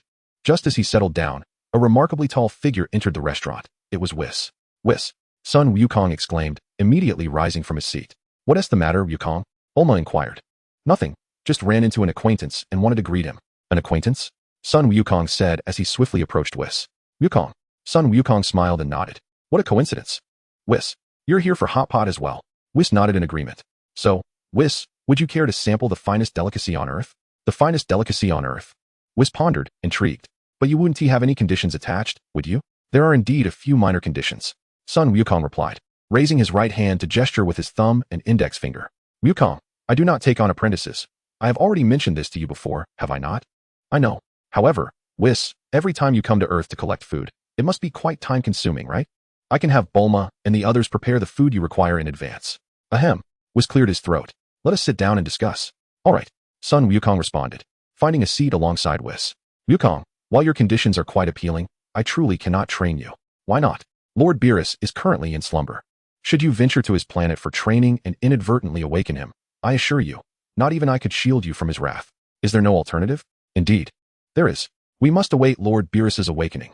Once he is roused, I shall discuss the matter with him. If he consents, I will escort you to his planet for your training. However, we may have to wait at least a decade for his revival. By then, he would have long surpassed the Super Saiyan Blue. So, Whis, are you well acquainted with the angels of other universes? How do you know there are other universes beyond ours? This was imparted to me by my master. Goku fabricated a master for himself, as Whis would not discern the truth. Your master? My master possesses boundless knowledge. It is he who taught me the art of divination. Is that so? Whis pondered. Though I am not particularly familiar with the angels of other universes, I can make inquiries on your behalf. However, I cannot guarantee success. That would be most appreciated. I shall refrain from disturbing your meal then. Indeed. Whis nodded slightly. Father, who is that person? Goten inquired curiously. His name is Whis. He is an angel. An angel? We can discuss this further after our meal. Very well. After dining, Goku approached the front to settle the bill, also covering Whis's table. Chapter 90, Vados. In the realm of destruction in the 6th universe, a woman with vibrant blue-green skin, a tall stature, and long white hair stood beneath a grand tree, gazing up at the sky. She donned a flowing green robe adorned with a black armor featuring 3 circles, 2 white and 1 orange. A large, pale blue halo encircled her neck, and a crimson belt cinched her waist, complemented by elegant white high-heeled shoes with black soles. This was Vados, the angel of the 6th universe. At that moment, her staff began to glow unexpectedly. Noticing this, Vados grasped it, realizing Whis was attempting to contact her, and promptly answered. Whis, it has been quite some time, sister. Whis greeted with a smile. Whis, what prompts your sudden communication? Vados inquired. Sister, I have a small favor to ask. A small matter? Yet, it requires Lord Kampa's approval. Vados sighed. If Lord Kampa's consent is necessary, there is no such thing as a small matter. What is it? It concerns a mortal from the 7th universe who wishes to take me as his master, but as Lord Beerus is currently asleep, I have not acquiesced. A mortal? Indeed. Whis, you are aware that we gods must not excessively interfere in mortal affairs, correct? I am aware.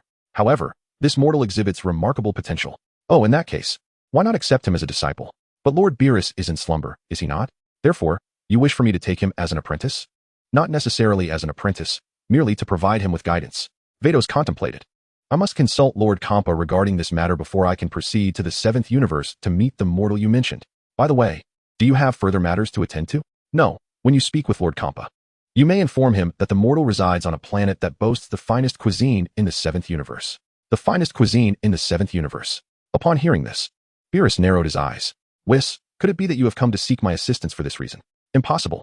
I merely believe that this mortal possesses remarkable potential and is worthy of cultivation. Whis replied, somewhat flustered. Beerus scrutinized him with skepticism. Very well, I understand. I shall convey this matter to Lord Kampa. Whis smiled and nodded, severing the communication with Beerus. Immediately, Beerus sought out Kampa, relaying Whis's recent words. The finest cuisine in the 7th universe? Kampa inquired. Indeed, my lord, but I have yet to ascertain the location of this planet.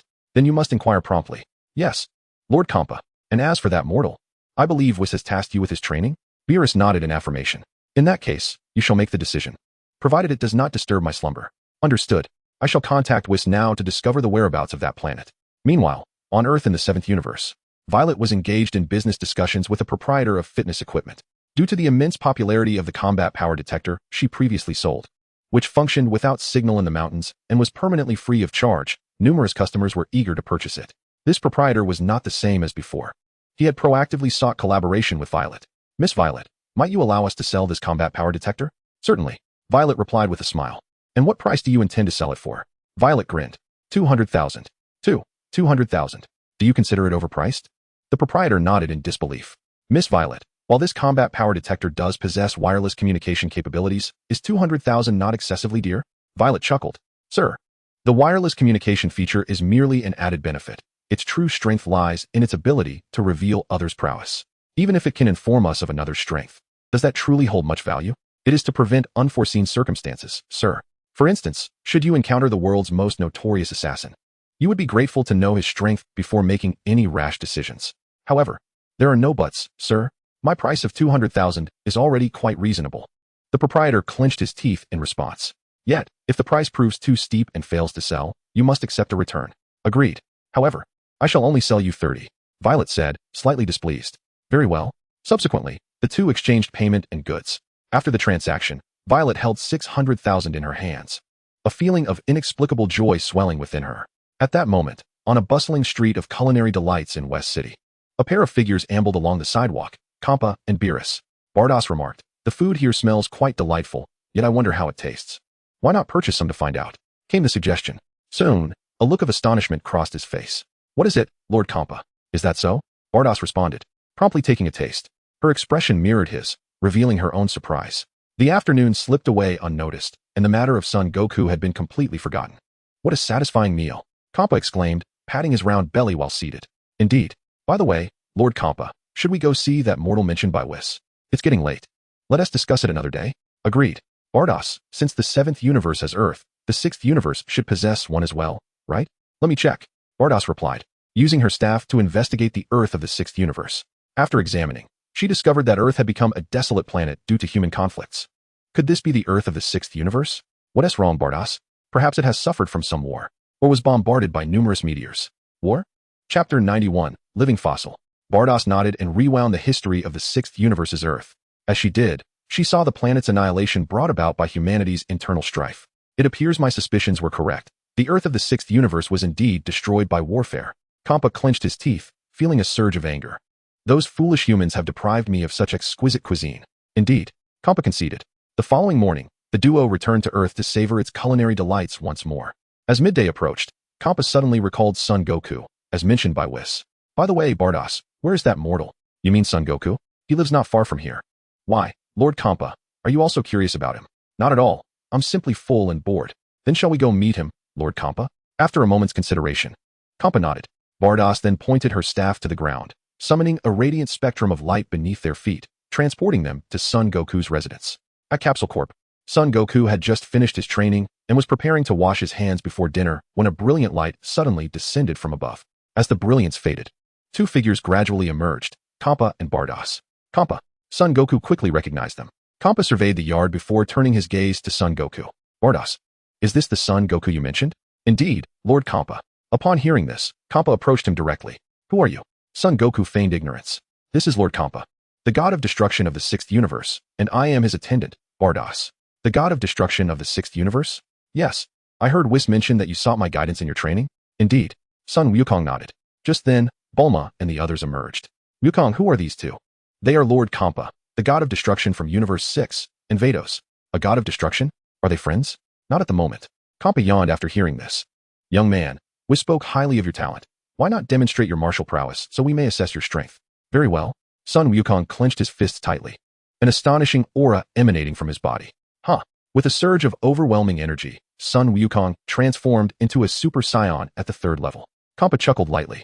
Quite interesting. As he spoke, Kampa beckoned to Son Wukong. Lord Kampa, do you wish for me to attack you? Indeed. Kampa nodded. Huh. Upon seeing this, Son Wukong immediately charged at Kampa. Kampa raised his right hand effortlessly to parry Wukong's attack. How infuriating. Son Wukong shouted in anger, launching a powerful strike forward. Whoosh. Suddenly, Kampa's figure flickered and he appeared behind Son Wukong. Upon witnessing this, Son Wukong's expression changed dramatically. Wukong, father, Bulma and the others rushed over at this sight. I'm fine, Son Wukong said, using healing magic on himself as he slowly stood up from the ground. Oh, Kampa, seeing this, displayed a hint of surprise. Although he hadn't used his full strength, that previous blow was not something an ordinary person could withstand. It seems you do possess some skill, however, regrettably. You are not from our Universe 6. Not from Universe 6? Correct, and that is why you may never become a god of destruction in Universe 6. But never mind. After all, Vados would never take you as a disciple, right Vados? Well, Vados stroked her chin, her face reflecting hesitation. Kampa was taken aback. Could it be that Vados wishes to take him as her disciple? Vados smiled and replied, "What, Lord Kampa, are you afraid I'll take him on as a disciple?" "Humph." Kampa snorted coldly. "Whom you choose as a disciple is of no concern to me. However, I must make it clear that if you take him on as a disciple, do not disturb my slumber." "Very well." Vados smiled, and then turned to Sun Wukong. "So, Sun Wukong, do you wish to take me as your master?" Sun Wukong was momentarily stunned. He was being accepted as Vados's disciple so suddenly. This happiness came upon him unexpectedly. Wait, could this be a dream? Sun Wukong pinched his face, realizing it was slightly painful. "Not a dream. I am willing." "Then, Vados, when will you instruct me in my training?" "Do not call me master. Just refer to me as sister." "Sister Vados." Vados nodded with a smile. Kampa scoffed. "How old are you?" "And still asking him to call you sister." "Apologies, Lord Kampa, but our angelic lifespan is infinite, while humans typically live just over a century. Is it wrong for me to have him call me sister?" "Infinite lifespan?" Bulma exclaimed in astonishment. "Have you not lived for several billion years?" asked Kiki. "Isn't that an existence even more ancient than the dinosaurs, a true living fossil?" Upon hearing this, Vados immediately expressed her displeasure. "Sun Wukong, who are these two?" "They are both my wives." "Oh, then you must take good care of your wives. Not every word can be taken lightly. Rest assured, I will certainly look after them." Vados then glanced at Kampa, who nodded in response. "Just as well. I am feeling a bit fatigued myself. Sister Vados, when will you guide me in my training?" "We shall discuss it when I have some leisure time." After Vados spoke, she waved her staff and departed Earth with Kampa. "Wukong, who exactly are they?" "One is the god of destruction, and the other is an angel." "What does it mean to be a god of destruction?" "In simple terms, it is a deity that specializes in the annihilation of planets. The one I just faced is one of them." "So that one called Vados is an angel?" Sun Wukong nodded. "Vados is both his servant and his mentor. The mentor of the god of destruction? Does that not imply her strength is formidable?" "Indeed," Sun Wukong affirmed. "Their power is immense. We must not offend them, especially the god of destruction." "But Wukong, did you not just say that Vados is the mentor of the god of destruction?" "Though Vados is the mentor of the god of destruction, she does not recklessly harm mortals. However, the god of destruction may not share the same restraint. And Kiki, you must refrain from speaking carelessly in their presence." "Bulma, that goes for you too." "I understand. Wukong, I was merely caught off guard." Chapter 92. It is indeed a miracle that my wives can still live. Sun Wukong nodded. "So Wukong, if you take her as your mentor, does that mean you will no longer train at home?" Bulma inquired. "Correct, and I will likely leave Earth." "Leaving Earth? Could that not pose a danger, Wukong?" Kiki expressed her concern. "Fear not. While I may not be able to defeat them, I am confident in my ability to escape. I do not know yet, but I will leave a clone behind. If anything arises, just have the clone inform me," Sun Wukong said, turning to Gohan and Goten. "Gohan, Goten, if your father leaves Earth, the protection of Earth and everyone will fall to you. Rest assured, father, we will surely safeguard everyone and the planet," Goten declared, patting his chest. "Very well," Sun Wukong nodded. "On the other side, Vados, why have you chosen that fellow named Sun Wukong as your disciple?"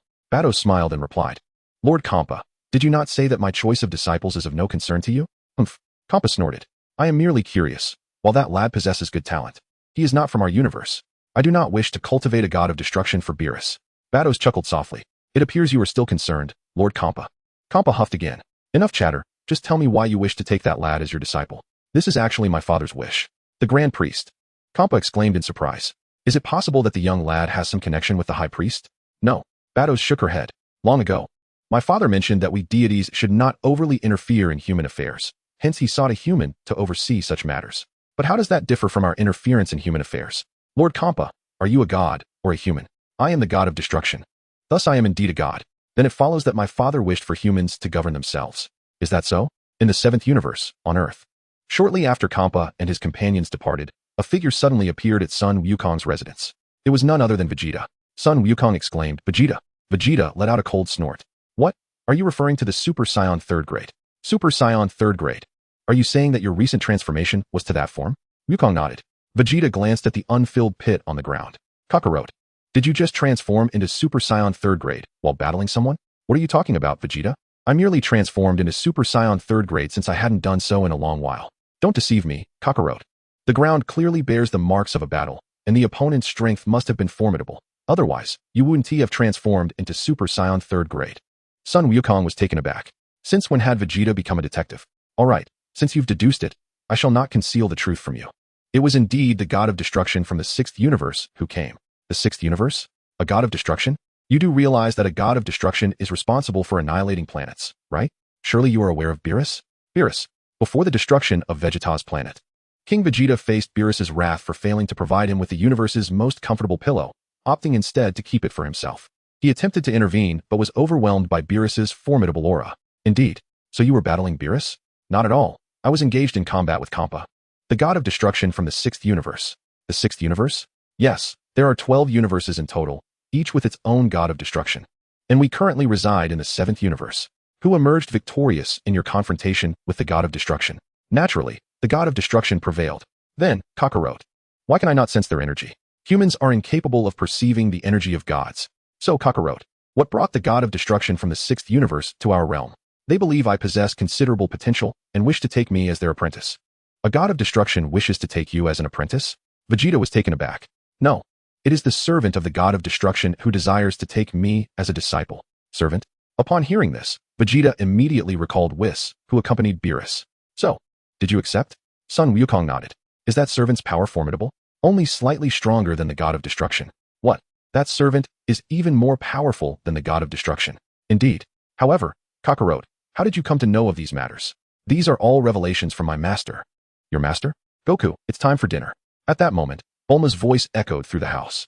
Bulma, would you care to join us for lunch? No. Vegeta snorted coldly. Soaring away from Goku's abode. Destroyer, servant of the destroyer. On his way back, Vegeta could not shake Goku's words from his mind. Before arriving on Earth, he had always believed himself the mightiest in the universe, aside from Frieza and the Ginyu Force and a few others. However, upon his arrival, he was successively bested by Goku and his companions, and now he was further unsettled by the mention of the destroyer. At that moment, he felt akin to a frog at the bottom of a well. Damn it, Vegeta growled, accelerating his flight. Time passed swiftly, and in the blink of an eye, 2 days had elapsed. Since Bardock's departure from Earth, there had been no word from him. Meanwhile, Goku sat in his yard, feeling a tinge of melancholy when a figure suddenly descended upon his home. It was Whis. Upon seeing Whis, Goku's spirits lifted, and he approached him joyfully. Whis nodded. Goku, my sister should have come to see you by now, correct? Yes, but what? But my wife said some inappropriate things that provoked her. Inappropriate things? Goku nodded and recounted the events of 2 days prior to Whis. A living fossil. Whis erupted into laughter. Goku, my sister has never been referred to in such a manner. It's truly a miracle that your wife is still alive. Chapter 93. 6th Universe, Realm of the Destroyer. Goku chuckled awkwardly. The reason Kiki remained unharmed was primarily due to his protagonist aura. Does this mean my sister has agreed to take you as her disciple? Indeed. Goku confirmed. Then, Whis, might you intercede on my behalf? I'm afraid there's nothing that can be done until my sister calms down. Whis shook his head. Is that so? By the way, Goku, you previously mentioned that if I accepted you as a disciple, you would treat me to the finest delicacy in the universe. You haven't forgotten, have you? Goku scratched his face with his right index finger. Actually, I am not quite sure what the finest delicacy in the universe is. So, are you jesting with me? Whis's expression suddenly turned serious. Absolutely not. Goku quickly waved his hands. Earth boasts an abundance of culinary delights, and everyone's tastes differ. Perhaps what I deem the finest delicacy in the universe may not align with your own. What do you consider the finest delicacy in the universe? Roast duck. Roast duck? Yes, the one from the restaurant in West City. Oh, is that so? I must make it a point to try it someday. As soon as he finished speaking, Whis's staff began to glow. Whis examined his staff closely. Is something amiss? My sister and the others have arrived in the 7th universe. How long until they reach Earth? They should arrive in approximately 10 minutes. Is that so? Upon hearing this, Sun Wukong immediately summoned his son Gohan, along with Bulma and Chi-Chi. Gohan, Goten, Bulma, Chi-Chi. Allow me to introduce our celestial angel, Whis. Whis, these two are my sons, and these are my wives. Whis nodded in acknowledgement. Greetings, I am Whis, servant of Lord Beerus. Hello, I am Bulma, wife of Wukong. Greetings, I am Chi-Chi, Wukong's wife. Bulma, Chi-Chi, the planet where Whis resides is quite distant from ours. Should he require any supplies in the future, I trust you shall assist him. Certainly. Bulma and Chi-Chi replied in unison. Moreover, Bardock and the others may arrive shortly. So I implore you not to speak out of turn. Understood. The two women nodded once more. After a brief interval, Kampa and Bardock arrived at Sun Wukong's residence. Lord Kampa, Sister Bardock. Sun Wukong greeted them enthusiastically. Whis also acknowledged Kampa with a nod. Whis, what brings you here? Kampa inquired. Whis smiled and replied. As for why I am here, it is simply because you are here, Lord Kampa. Kampa's expression turned slightly awkward as he shifted his gaze to Sun Wukong. Wukong, we have come to seek your assistance. Seek my assistance? Wukong echoed. Indeed, since you have already taken Bardock as your mentor. You must understand that traversing between our two universes consumes considerable time. Considerable time? Wukong questioned. Yes, Thus I intend for your wives to procure certain items for us. No problem. What does Lord Kampa wish to procure? Ahem. Kampa cleared his throat. Actually, it is nothing too extravagant, merely some delicacies from your earth. Delicacies? Wukong responded. Oh. In that case, please have Bardock coordinate with Bulma and the others. Very well. Kampa nodded in satisfaction. At that moment, a female attendant in a server's uniform delivered the seafood tempura that Whis had ordered. As the president of the Capsule Corporation, Bulma could indulge in whatever her heart desired with just a word. Her subordinates would see to it. Miss Bulma, here is the seafood tempura you ordered. Thank you. Please hand it to that gentleman. Bulma gestured towards Whis. Of course. The attendant promptly placed the seafood tempura before Whis. Thank you. Whis smiled as he accepted the dish. Whis, what is this delightful dish you have ordered? Kampa inquired, intrigued. This is called seafood tempura. Seafood tempura? Is it delicious, Whis? Indeed, it is exceedingly crispy. Then, Sun Wukong, I too wish to sample this dish. All right, Bulma, please order 2 more portions for them. Certainly. Is there anything else you would like? I can place a single order for all of you. Kampa contemplated for a moment before relaying his desired items to Bulma. After a while, the items Kampa ordered were delivered by Bulma's secretary, who neatly arranged them on the table in the courtyard. Kampa swiftly took a seat at the table and began to savor the food, complimenting each dish as he indulged in the feast.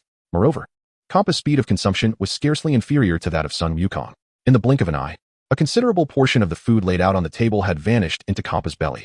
Subsequently, the remaining half of the feast followed suit. Burp. Kampa let out a resounding belch. Sun Wukong, please pack me another portion of that food. Bulma was taken aback. Lord Kampa, are you not yet full? Not at all. It's just that my journey to Earth was rather extensive, so I wish to take some for my next meal. I see. Kampa nodded in affirmation. Bulma, recognizing the situation, promptly made a call to have another serving delivered. Meanwhile, Sun Wukong, with a cheerful grin, approached Bardos. Sister Bardos, when will you begin to instruct me in my training? Perhaps in a few days, Bardos replied nonchalantly. Sun Wukong fell silent. This woman was indeed not easily placated when irked. However, since Bardos had spoken, he refrained from further comment. After a little over 10 minutes, the items for Kampa to take away were delivered. Bardos collected the items into her staff, and then she and Kampa departed from Earth. Thus, after the passage of a week, Kampa and Bardos once again graced Earth with their presence and escorted Sun Wukong to Universe 6. At that moment, Sun Wukong was grasping Bardos's shoulders as they soared through the cosmos. Suddenly, he spotted a violet-hued planet, which was none other than the realm of the god of destruction in Universe 6. Shortly thereafter, the trio landed upon this divine domain. Kampa's planet bore resemblance to Beerus's, with their palaces perched atop grand purple trees. Is this Lord Kampa's planet? Sun Wukong inquired, surveying his surroundings. Indeed. Now I shall take my rest. Sun Wukong, do not disturb me, or else you shall find me rather ungracious. Kampa declared, clenching his fists. Understood. Sun Wukong nodded. Kampa, upon seeing this, immediately soared towards his palace. Sister Bardos, are you not going to teach me now? Bardos nodded and led Sun Wukong to a patch of grass. Your first task today, Sun Wukong, is to cut all the grass in this area. Chapter 94, Training. Sun Wukong was taken aback. Wasn't this the very chore that Whis had assigned to Vegeta? Even as siblings, must you play such tricks? While Sun Wukong internally grumbled, Bardos had already produced a sickle and a basket. Smiling as she said, you must hurry, or we shan't proceed to the next training. And since this is training, you are not permitted to transform into a Super Saiyan. The same applies to all other training. All right, Sun Wukong replied, seizing the sickle from the ground and furiously cutting the grass. Due to the vastness of the field, it took him over an hour to complete the task. Phew. Sun Wukong exhaled deeply and lay down on the ground. Whoosh. At that moment, Bardos descended from the air. Well done, you've done quite well. Now, let us proceed to the second training. The second training? Indeed. Bardos spoke as she waved her staff forward, summoning a broom and dustpan. Sweep, Bardos sister. Your second training cannot possibly be about cleaning, can it? Indeed, your second task is to tidy the palace of Lord Kampa. Sun Wukong was at a loss for words. Was Bardos truly taking him as her disciple, or merely enlisting his help with chores? Nevertheless, having come this far, there was no turning back. With that thought in mind, Sun Wukong promptly took up the broom and began to sweep. After 2 hours, he had finished cleaning the palace and, panting, approached Bardos. Bardos sister, I have completed the sweeping. Bardos chuckled softly and nodded. Follow me. All right. Shortly thereafter, the two arrived at the outermost edge of the Destroyer realm. Bardos waved her staff again, and a square with 2 rings appeared before Sun Wukong. He was rendered speechless. Bardos's training for him was quite akin to Whis's methods. Sun Wukong, this is your third task. You must lift this stone with both hands and circle the Destroyer realm 3 times. Understood. Without hesitation, Sun Wukong placed his hands in the rings and strained to lift the block. The stone was exceedingly heavy, and it took all of his strength to raise it. Am I done? Not yet. Sun Wukong took a deep breath. All right. Upon hearing this, Bardos pointed her staff at the ground, which suddenly turned purple beneath Sun Wukong's feet. What is this? Sun Wukong, the ground beneath you will gradually disappear, so if you move too slowly, you shall fall into another dimension. Even I cannot rescue you then. I understand. Sun Wukong clenched his teeth and pushed himself forward. As he advanced, he glanced back occasionally, just as Bardos had said. For an ordinary person to fall into that alternate dimension would mean certain doom. Thus, Sun Wukong pressed on with all his might. Several times he felt utterly exhausted. Yet the thought of the vanishing path behind him fueled his determination to persevere. Ultimately, he completed the training, lying on the ground, utterly spent. By this time, the sky had begun to darken. Suddenly, a purple figure appeared. It was Kampa. Lord Kampa. Kampa smiled and spoke. So, how was it, Sun Wukong? Bardos's training is no walk in the park, is it? Sun Wukong nodded. To be honest, Sun Wukong, when I was a candidate for the role of destroyer, I suffered much under her tutelage. What you experience today is merely an appetizer. An appetizer? Indeed. You shall see tomorrow. Just then, Bardos flew over from a distance. Lord Kampa, dinner is ready for Wukong. Oh good. Sun Wukong nodded, and the two proceeded to Kampa's palace for dinner. After the meal, Sun Wukong took a bath and retired early for the night. The next morning arrived. Bardos assigned Sun Wukong his initial training task of mowing grass. But the second task transitioned from cleaning the palace to rigorous weight training. By the time both exercises concluded, it was nearly noon. In the afternoon, Bardos prepared an exceptionally heavy-weighted suit for Sun Wukong, its weight rivaling that of the blocks from the morning session. His afternoon training involved not only push-ups, sit-ups, and handstands, but also dodging apples thrown by Bardos. Compared to the previous day, both the difficulty and duration of the training had significantly increased. As dusk approached, Sun Wukong finally completed the day's arduous training, allowing him a moment of relief. Although his training on Earth had been demanding, it paled in comparison to the intensity he faced here. On Earth, he had trained to a certain extent, but here Bardos subjected him to overload training. In the days that followed, Sun Wukong engaged in such training daily. A month swiftly passed, and he had become quite familiar with Kampa and the others.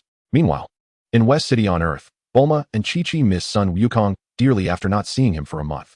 Suddenly, a radiant beam of 7 colors descended from the sky. As the light dissipated, 3 figures gradually emerged: Sun Wukong, Kampa, and Bardos. Wukong. The grievances they had expressed moments earlier were instantly forgotten. Sun Wukong smiled and nodded in acknowledgement. At that moment, Kampa cleared his throat, prompting Bulma to prepare a feast for him and his companions. Shortly thereafter, Bulma arranged for a grand spread of delicacies to be delivered to their home. Kampa gazed at the sumptuous spread, his appetite piqued.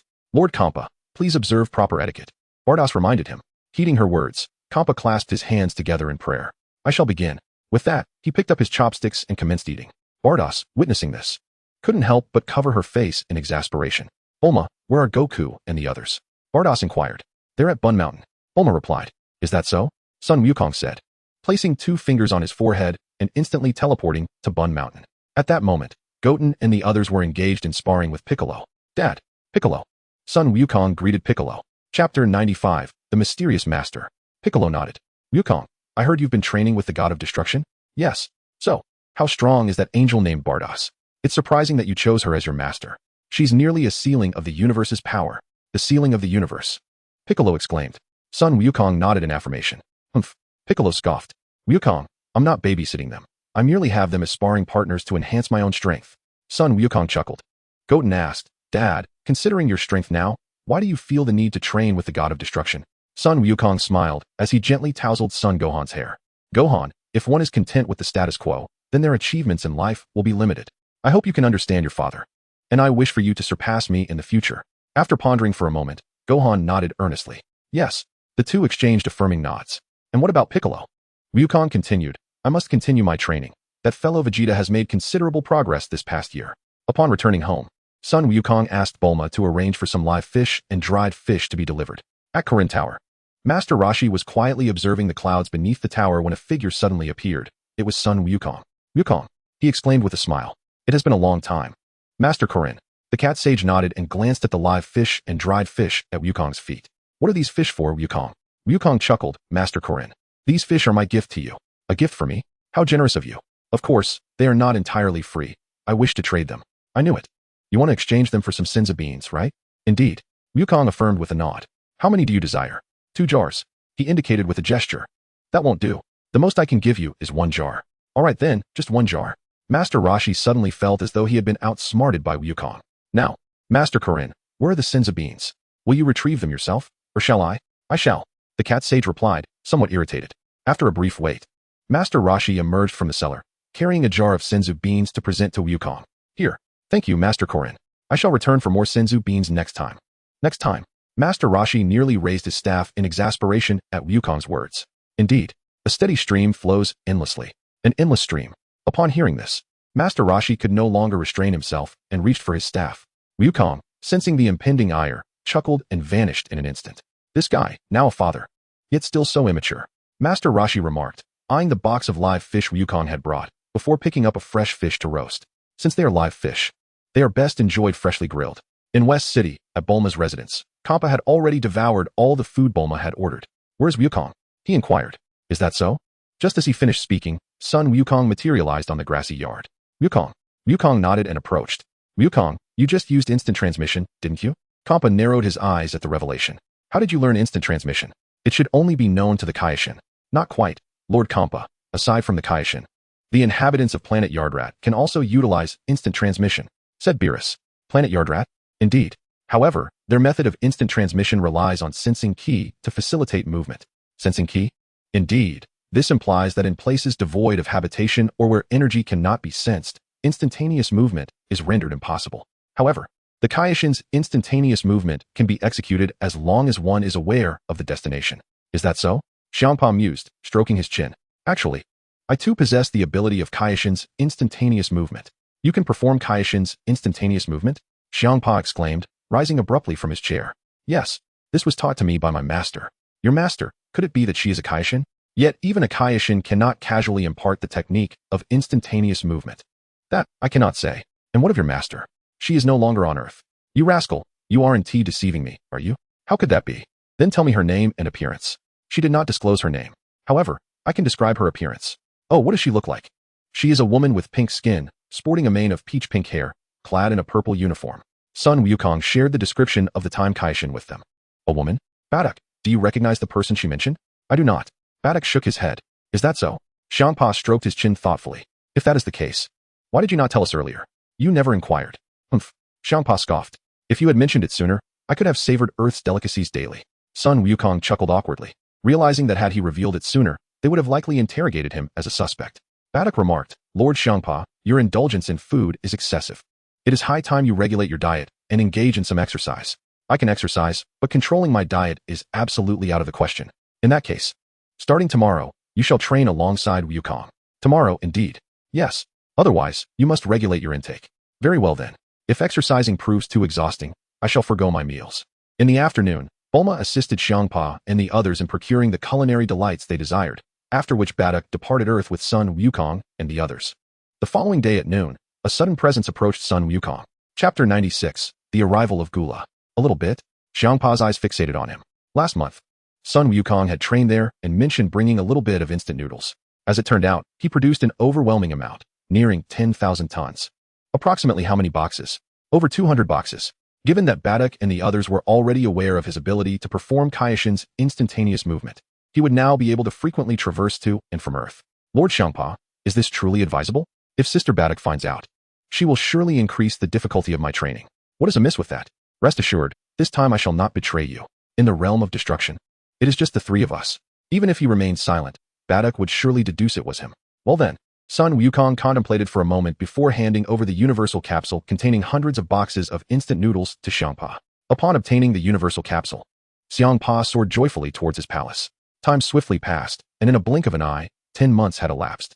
Having fallen utterly in love with Earth's culinary delights, Xiangpa believed that their universe ought to possess a gastronomic planet akin to that of Earth. Thus, he embarked on a quest with Bardos, traversing the 6th and 7th universes in search of the Super Dragon Balls. In the 7th universe, on Earth, atop the Bun Mountain, Son Gohan and Son Goten were joyfully playing the piano. Suddenly, both sensed an overwhelming energy approaching Earth. Gohan, did you feel that? Son Goten inquired. Gohan nodded in affirmation. There's a formidable presence drawing near, reminiscent of Frieza's aura. Could it be Frieza's grandfather? Goten speculated. I'm not sure, Gohan replied, shaking his head. However, with Dad absent from Earth, it falls upon us to confront this threat. Indeed, Goten agreed emphatically. Gohan, we promised that if anyone else arrived on Earth, it would be up to me to handle it. Gohan nodded once more. Then let us set forth and uncover the identity of this intruder. Right. With that, Son Goten swiftly led the way, accompanied by their friends. Meanwhile, on Earth, Krillin and the others, having sensed Cooler's energy, hastened towards the location where Cooler's spaceship was set to land. In the southern part of Earth, a barren mountain bore witness to a spaceship descending, identical to Frieza's. This vessel belonged to Cooler. The Dragon Ball warriors had already arrived before Cooler's spaceship made its descent. Indeed, it resembles Frieza's ship, Krillin remarked as he gazed at Cooler's craft. As soon as he finished speaking, the doors of Cooler's spaceship opened, revealing 5 distinct alien warriors emerging, the elite team known as the Cooler Mecha Force. Following them, Cooler himself stepped out of the spacecraft. Frieza. Upon seeing Cooler's visage, Krillin and the others were momentarily taken aback. Cooler's appearance mirrored Frieza's final form, prompting the Dragon Ball warriors to instantly associate him with Frieza. Nevertheless, the purple hue of Cooler's skin allowed them to discern that he was not Frieza. Cooler scoffed disdainfully. It seems you have all encountered my brother. Pray tell, who among you is responsible for the demise of my father and my brother? My brother? Son Goten stepped forward, his eyes alight with determination. That Frieza is your brother, correct? Tail.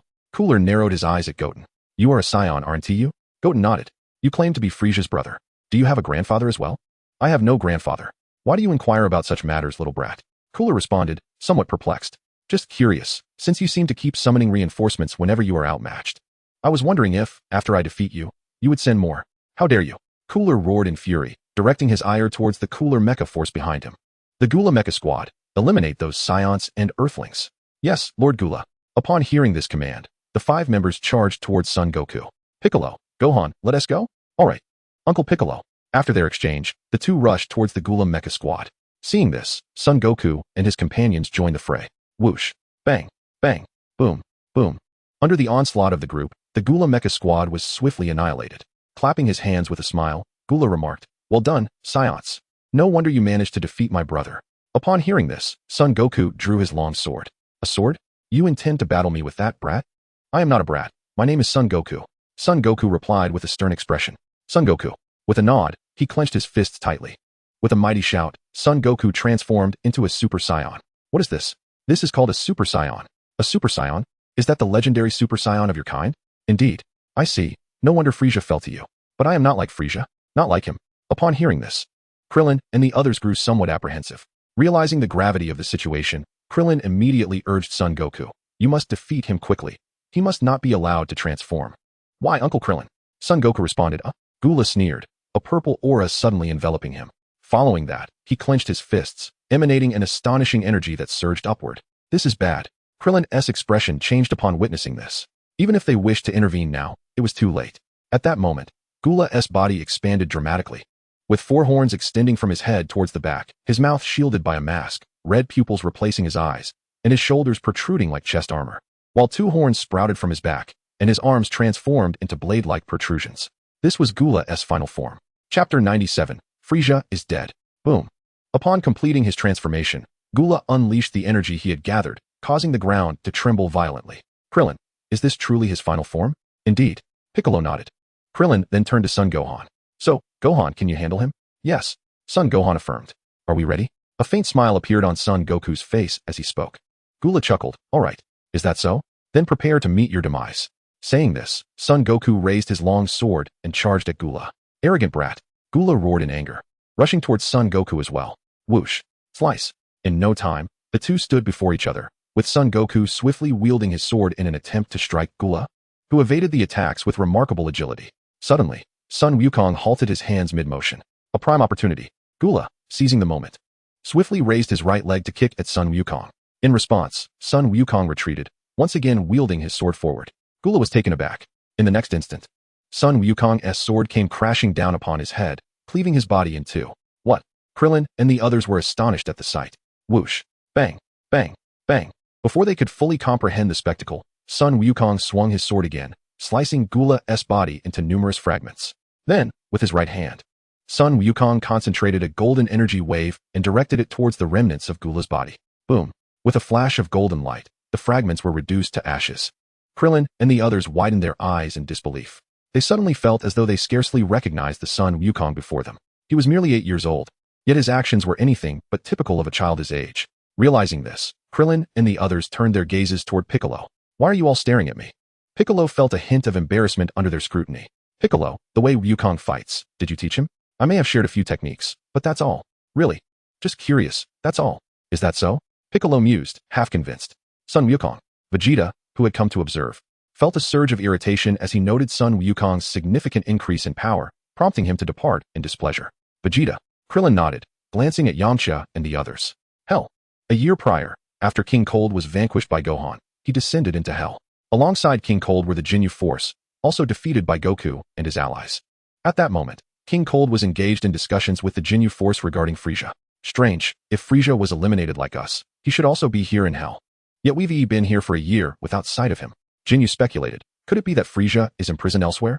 Or has he been reincarnated? Uncertain, but that possibility seems rather slim. Just as he finished speaking, a Grim Reaper ushered in 6 individuals. These 6 were none other than Gula and his Gula Mecha Squadron. Gula.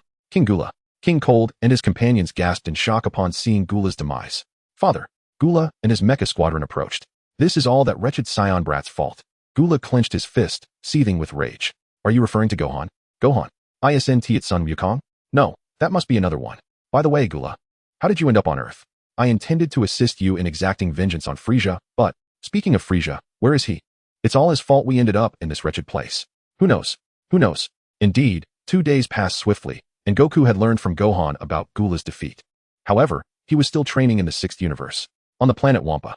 At this moment, Broly and his companions were engaged in the solemn act of burying a corpse. The lifeless body belonged to none other than Frieza. A recent altercation between Frieza and Paragus escalated when Paragus inadvertently shoved Frieza, causing his head to collide violently with a large rock, resulting in an immediate cessation of his heartbeat. The dispute arose primarily from Paragus's frustration with Goku's prolonged absence. He had grown weary of nurturing what he deemed a useless burden and sought to compel Frieza into action, sparking their quarrel. In the realm of the underworld, King Cold sat languidly upon a large stone, his expression one of indifference. Suddenly, a Grim Reaper ushered in a new arrival, Frieza himself. Frieza, Lord Frieza. King Cold and his compatriots rushed toward him, their faces alight with excitement. In stark contrast, Frieza wore a frown of discontent. To him, planet Namek was akin to hell. Yet while he was alive, a glimmer of hope remained. Now, in death, that hope had been extinguished. Enraged thoughts of Goku and Paragus filled his mind. For were it not for their interference, he would not find himself in this dismal fate. What do you mean by that, father? Frieza retorted, clearly displeased. The notion that his father wished him to be in hell was intolerable. No, Frieza, I meant, why were you not in hell before? Were you imprisoned elsewhere? I was not dead. Not dead. King Cold's eyes widened in disbelief. Both he and Cooler had perished in their quest for vengeance against Gohan and his allies. Yet Frieza remained alive. Indeed, I was switched bodies with that filthy monkey, Goku. Switched bodies? Lord Frieza, you too have undergone such a transformation? Ginyu inquired. That Ginyu. That crab. Was that truly you?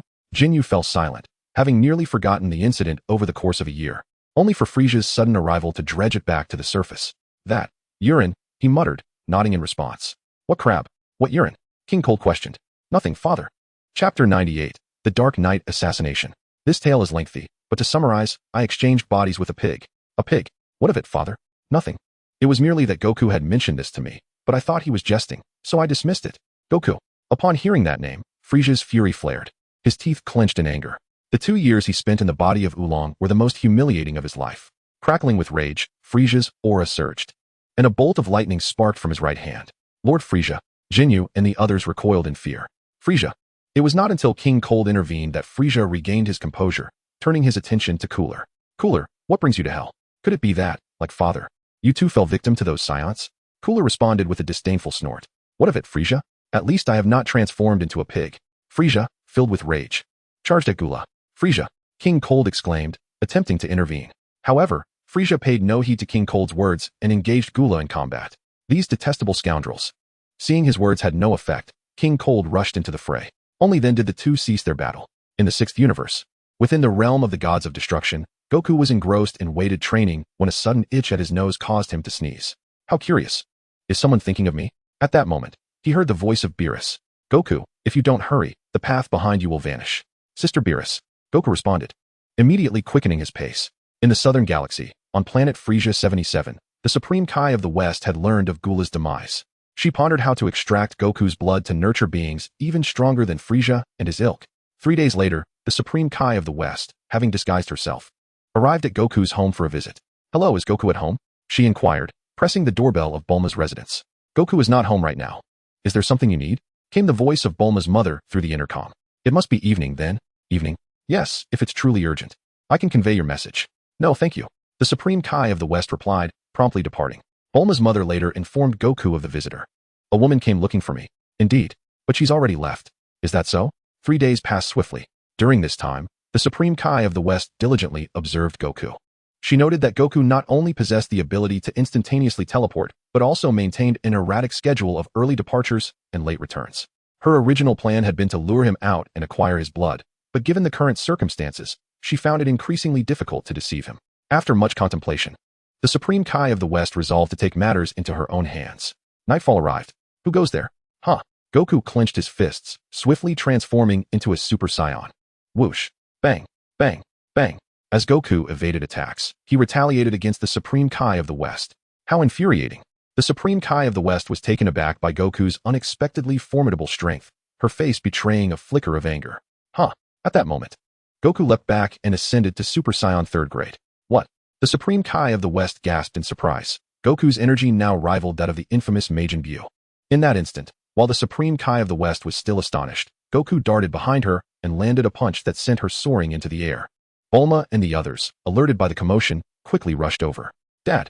Goku! It was the arrival of Gohan and the others that momentarily distracted Goku. At this moment, the Supreme Kai of the West seized the opportunity to vanish in an instant. Instant transmission. Dad, what is happening? Asked Gohan. A person suddenly appeared and attempted to assassinate me. Assassinate? Goku, are you alright? Bulma inquired, gently touching Goku. I'm fine, but that guy managed to escape. Dad, was he very powerful? Gohan asked. Not particularly strong, but his ability to teleport caught me off guard. Teleport? Ascent, that a technique exclusive to the inhabitants of planet Yardrat? Indeed. Goku nodded. However, aside from the Yardrats, the Supreme Kai can also utilize it. But his teleportation does not require sensing energy. I see. But who could this assassin be? Could it be someone from Frieza's camp? Probably not. That individual's strength far surpasses Frieza's. Meanwhile, on planet Frieza 77, frustration brewed. I can't believe Goku is this strong. It's no wonder that Cooler and the others fell before him. It seems that acquiring Goku's blood requires a more thoughtful approach. Time swiftly passed, and a year elapsed. Goku's training during this period had significantly enhanced his power. On Earth, at the Capsule Corporation, Vegeta had finally transformed into a Super Saiyan after nearly 3 years of arduous training. He reveled in the newfound strength coursing through him. I've finally achieved Super Saiyan. After a moment of joy, Vegeta's expression shifted to one of seriousness. Goku, Gohan, Goten, just wait. One day, I shall surpass all of you, especially that Kakarot. With that declaration, he resumed his training. At the same time, on Mount Pozu, Gohan and Goten were frolicking with a flying dinosaur they had affectionately named Quick Dragon. Woohoo! At that moment, they sat atop Quick Dragon, soaring through the skies. Suddenly, they sensed Vegeta's formidable energy as he transformed into a Super Saiyan. What an impressive aura. It seems Vegeta has indeed achieved Super Saiyan. Gohan nodded in agreement. Goten, have we been too playful lately? Vegeta has transformed into a Super Saiyan while we have yet to attain Super Saiyan 2. Goten sighed. It does seem that way. Let us focus on our training and strive to reach Super Saiyan 2 as swiftly as possible. In the 99th chapter, time continued its inexorable march. And a month had passed. Bulma and Chi-Chi were both pregnant. Consequently, Goku paused his training today to spend the day with them. At present, Goku accompanied Bulma and Chi-Chi on a shopping trip, carrying numerous bags. While the items were not particularly heavy, Goku found it challenging to manage so many with only 2 hands. Bulma, Chi-Chi, you already have plenty of things. Perhaps you should refrain from buying more? How can we? Everything we are purchasing is for the baby. Are you unwilling to buy things for your own son? Of course not. Upon hearing this, Sun Wukong helplessly bowed his head. Bulma and Chi-Chi, witnessing the scene, immediately covered their mouths, stifling laughter. Soon after, the 2 women led Sun Wukong to a baby supply store. By the way, Wukong, have you decided on a name for the child? Bulma inquired. How about Sun Wubao or Sun Wujiao? Chi-Chi and Bulma were left speechless. Wukong, could you please choose a name that isn't related to food? What about Sun Wutian, Sun Wuxing, or Sun Wuling? Chi-Chi suggested. Sun Wutian is quite nice. Sun Wukong glanced at Bulma. What do you think of Sun Wuhai or Sun Wuyan? Sun Wuhai, Sun Wuyan? Indeed. Sky, sea, and clouds are all splendid sights, aren't they? Sun Wukong cleared his throat. Then let us name him Sun Wuyun. Upon hearing the character sea, Wukong was instantly reminded of Fa-Hai from the legend of the White Snake. His most vivid recollection of Fa-Hai was the Grand Great Might Heavenly Dragon and the song Fa-Hai. You do not understand love. Wukong, do you prefer the name Sun Wuyun? Is that so? Then it shall be Sun Wuyun for my child. But Wukong, what if the child in my womb is a girl? Chi-Chi asked. If it's a girl, We could name her Xiaofang or Xiaolin. No, those names are too casual. I think we should call her Sun Bulala. Sun Wukong was left speechless. Bulma's naming skills surpassed his own. Wukong now merely hoped that the two of them would give birth to boys. Wukong, what do you think? It seems all right. Chi-Chi exclaimed. Then I shall name my daughter as well. Sun Kila. What do you think of this name? Sun Wukong was once again at a loss for words. If he didn't know better, he would suspect that Chi-Chi had played too much of the game Honor of Kings. Chi-Chi informed them of the names decided today. Wumian. I believe Sun Bulala is a fine name. Of course. Now it all depends on whether I have a boy or a girl. So, Wumian, do you hope for a younger brother or sister? A younger brother. Bulma was left speechless. But Wumian, didn't you just say that Sun Bulala was a good name? Yes. The name is good, but what does that have to do with having a younger brother or sister? Mom, 10 months flew by in an instant. Bulma and Chi-Chi gave birth to boys with the assistance of Whis. Bulma's child had the same sky blue hair as Sun Wumian, and he was named Sun Wuyun. Meanwhile, Chi-Chi's child resembled Sun Wukong as a baby, and he was named Sun Wutian. Wukong, these two children truly resemble you. Whis chuckled, cradling Sun Wuyun. Sun Wukong smiled and nodded. So Wukong, you must be nearing the realm of the gods, correct? Indeed, Sun Wukong replied. If Lord Beerus awakens and discovers there's a being approaching his level in the universe, I wonder what expression he will wear. Lord Beerus, how long until he awakens? Approximately 11 more years. 11 years? Yes, Whis confirmed. However, if he awakens early, I cannot predict. Awaken early? Just joking. Lord Beerus generally does not awaken prematurely, and this time, the duration of his slumber has already been sufficiently brief for him. Is that not so? 2 days later, Kampa and Vados arrived at Goku's residence. Bulma greeted, Lord Kampa, Sister Vados. Vados nodded and approached Bulma, inquiring, Bulma, is this your child with Goku? Indeed. His name is Goten. Is that so? Quite a lovely name. Kampa then asked, where's Goku? He is inside, taking care of Goten. Upon hearing this, Kampa dashed into the house, seeking Goku. Lord Kampa. Kampa nodded and glanced at the baby carriage containing Goten, asking, Goku, is this your child? Yes. His name is Goten. Ahem. Kampa cleared his throat. Goku. I am feeling a bit hungry. I shall have Bulma order some delicacies immediately. Kampa beamed joyfully at this suggestion. Soon after, Bulma arranged for a grand feast to be delivered. By the way, Bulma, has Goku mentioned that he asked me to be Goten's godmother? No. Bulma pondered briefly before shaking her head. However, Sister Vados, if you wish to be Goten's godmother, I would wholeheartedly agree. No, I merely inquired. While I cannot be his godmother, the child's potential is remarkable. If he desires, I could train him to become the next god of destruction. I believe Lord Kampa would have no objections. Vados remarked, casting a glance at the now plump Kampa. Ever since Kampa discovered Earth's cuisine, he has frequently visited the planet, resulting in a weight gain of 20 pounds over the years. Bulma, observing Goten in her arms, remarked, we will only know once he grows up. Vados nodded in agreement. Half a year swiftly passed. Goten and Goku's second son had learned to walk and were now frolicking on the grassy grounds of the courtyard, possessing great strength from birth. Akin to Gohan, Goku had enlisted the help of Android 8 to care for the two. Occasionally, Piccolo would also assist. Today marked the day of the World Martial Arts Tournament. Gohan and Goten, having heard frequent mentions of the tournament from Bulma and others, decided to register for this event. They had both advanced to the top 8. How dull. All the opponents here are so weak. Indeed, had we known, we would not have entered this competition. In the contestants' lounge, Gohan and Goten were lamenting the lack of formidable opponents. At that moment, a staff member rushed in to summon them for their match. Reluctantly, they rose from the ground and headed to the arena. Upon reaching the venue for the top 8 matches, the atmosphere was lively, with some spectators donning the battle power detectors sold by Violet to gauge the combat strength of the competitors. Chapter 100 Bitalai. Beep. Beep. As the battle power detectors continuously chimed, the combat strength of Gohan and Goten was revealed to the audience below. It is rather peculiar. Could it be that the battle power detector is malfunctioning? Those two children possess a mere power level of 5. How did they manage to reach the top 8? I am unsure. However, the individual known as Mr. Satan exhibits considerable strength, boasting a power level of 70. Indeed, I believe he stands a strong chance of claiming the championship. Ahem. Amidst the murmurs of the audience, a blond man donned in sunglasses ascended the stage. He is the referee for this tournament. Attention, esteemed spectators and competitors, I am the referee for this event, and I kindly request your silence. Upon hearing this, the crowd gradually quieted down. Now, let us commence the quarterfinal matches. First up is Mr. Satan, and his opponent is the contestant, Spabich. Let us welcome both competitors to the stage. As the words fell from the referee's lips, a man sporting an explosive hairstyle and a distinct mustache made his way onto the competition platform. This man is Mr. Satan. Satan. Satan. The crowd erupted in cheers for Mr. Satan. He smiled and waved in response. Go, Daddy. Among the throngs of spectators, a girl with twin ponytails cheered for Mr. Satan. Her voice was soft, barely audible above the din. This girl is Mr. Satan's daughter, Biddy. Humph. Just as the crowd was in the throes of excitement, a robust young man stepped onto the stage with a disdainful grunt. This man is Spobich, Mr. Satan's opponent. Now that both contestants are on stage, shall we begin the match? The referee inquired, glancing between the two. All right. Mr. Satan nodded. The referee then stepped aside. Gohan turned to his companion. Who do you think will win? I believe it should be that uncle. Oh, why is that? Because he appears quite formidable. Huh. While the two conversed, Mr. Satan and Spobich had already commenced their battle.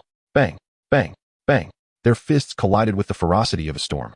The audience watched with bated breath, their faces etched with tension. Gohan and his friend, however, found the spectacle somewhat monotonous. To the untrained eye, their movements seemed rapid, yet to those attuned to their prowess, they appeared agonizingly slow. Gohan, who do you think will ultimately prevail? I have no idea. Bang. At that moment, Mr. Satan executed a sweeping kick that sent Spobich crashing to the ground. Following this, Mr. Satan applied pressure, pinning Spobich beneath him while pulling his legs back. Spobich let out a piercing cry. The tide of the match had shifted. Mr. Satan had toppled Spobich and secured his legs. Yield, Spobich. I will not concede. Spobich gritted his teeth, beads of cold sweat forming on his brow. Yet, as Mr. Satan relentlessly tugged at his legs, Spobich ultimately succumbed to the excruciating pain and chose to forfeit. With Spobich's concession, Mr. Satan emerged victorious in this match. Upon hearing this, Mr. Satan immediately raised his hands high and let out a roar towards the audience. Bai Li, witnessing this, felt a twinge of embarrassment and covered her face. Mr. Satan always tended to be overly flamboyant and self-satisfied, while Bai Li was of a more reserved nature. Thus, she did not appreciate her father's behavior. The referee, observing this, awkwardly remarked, Mr. Satan, you have already won. We have other competitors to attend to. All right, I understand. Mr. Satan replied as he descended from the competition stage. Now, esteemed audience and competitors, let us continue with the match. The second bout features contestant Sun Wukong against contestant Geo AI Air. Upon hearing this, Sun Wukong promptly stepped onto the stage. Who are you? I am Sun Wukong, what about it? Oh, nothing much. May I ask, what is your relation to Sun Wukong? He is my father. Your father? The referee was taken aback. Yes. What of it? Oh, nothing. It's just that your father has won the championship of the World Martial Arts Tournament twice, and you bear a striking resemblance to him in your youth. So I was merely curious. Is that so? So you know my father? Indeed. Just then, Sun Wukong's opponent, Geo AI Air, stepped onto the stage. Geo AI Air, blessed with striking good looks, was quite popular among his female fans. At that moment, a few female admirers, like infatuated blossoms, shouted his name. Geo AI Air. Geo AI Air. The referee, witnessing this, immediately straightened his demeanor and declared, since both contestants are on stage, let the match commence. The two exchanged nods. Noticing Sun Wukong's youth, Geo AI Air, wishing to impress his fans, smiled and said to Sun Wukong, little brother, seeing that you're quite young, how about I allow you 3 moves before we engage in battle? Allow me? Yes. Geo AI Air chuckled. What a kind-hearted gesture from Geo AI Air, letting his younger opponent take 3 moves. Indeed, he is so handsome and skilled. I wish to bear his children. Get away. Geo AI Air is mine. The referee, overhearing this, was left speechless. While he was unaware of Geo AI Air's true strength, he knew that Sun Wukong, being the son of Sun Wukong, could not possibly be weak.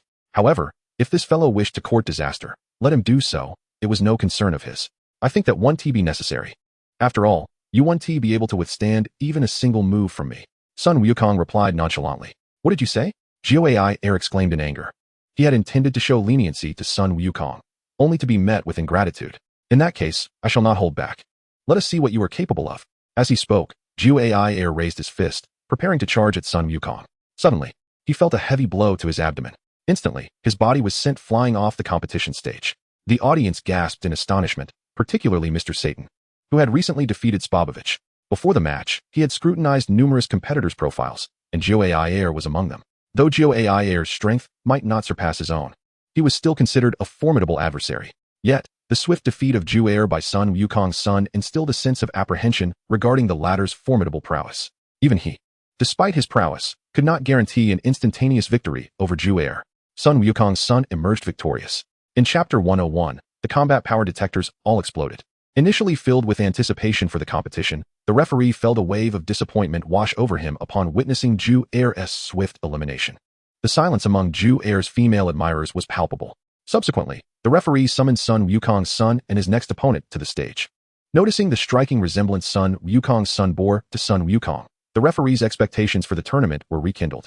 As the third match commenced, Sun Wukong's son effortlessly triumphed over his adversary. Following him in the fourth match, a contender named Daya secured victory, advancing to the semifinals.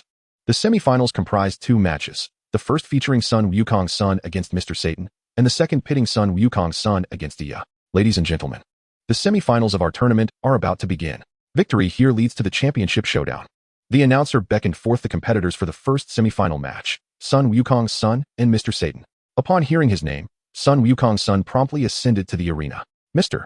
Satan, having observed Sun Wukong's son's recent match, appeared visibly anxious. Even his gait slowed considerably. Mr. Satan? The referee, unable to bear the delay, cleared his throat to draw attention. With a cough, Mr. Satan hastened his steps and leaped onto the stage. Upon hearing Mr. Satan's name, Sun Wukong's son recalled a conversation with Sun Wukong from the previous night, where he was advised to go easy on anyone named Mr. Satan and engage him in a prolonged contest. The referee declared, as both competitors are now present, let the match commence. They nodded in agreement. Mr. Satan assumed a combat stance, eyeing Sun Wukong's son, who remained motionless. Thus, they stared at one another for a full minute, while the referee and spectators looked on with bewilderment.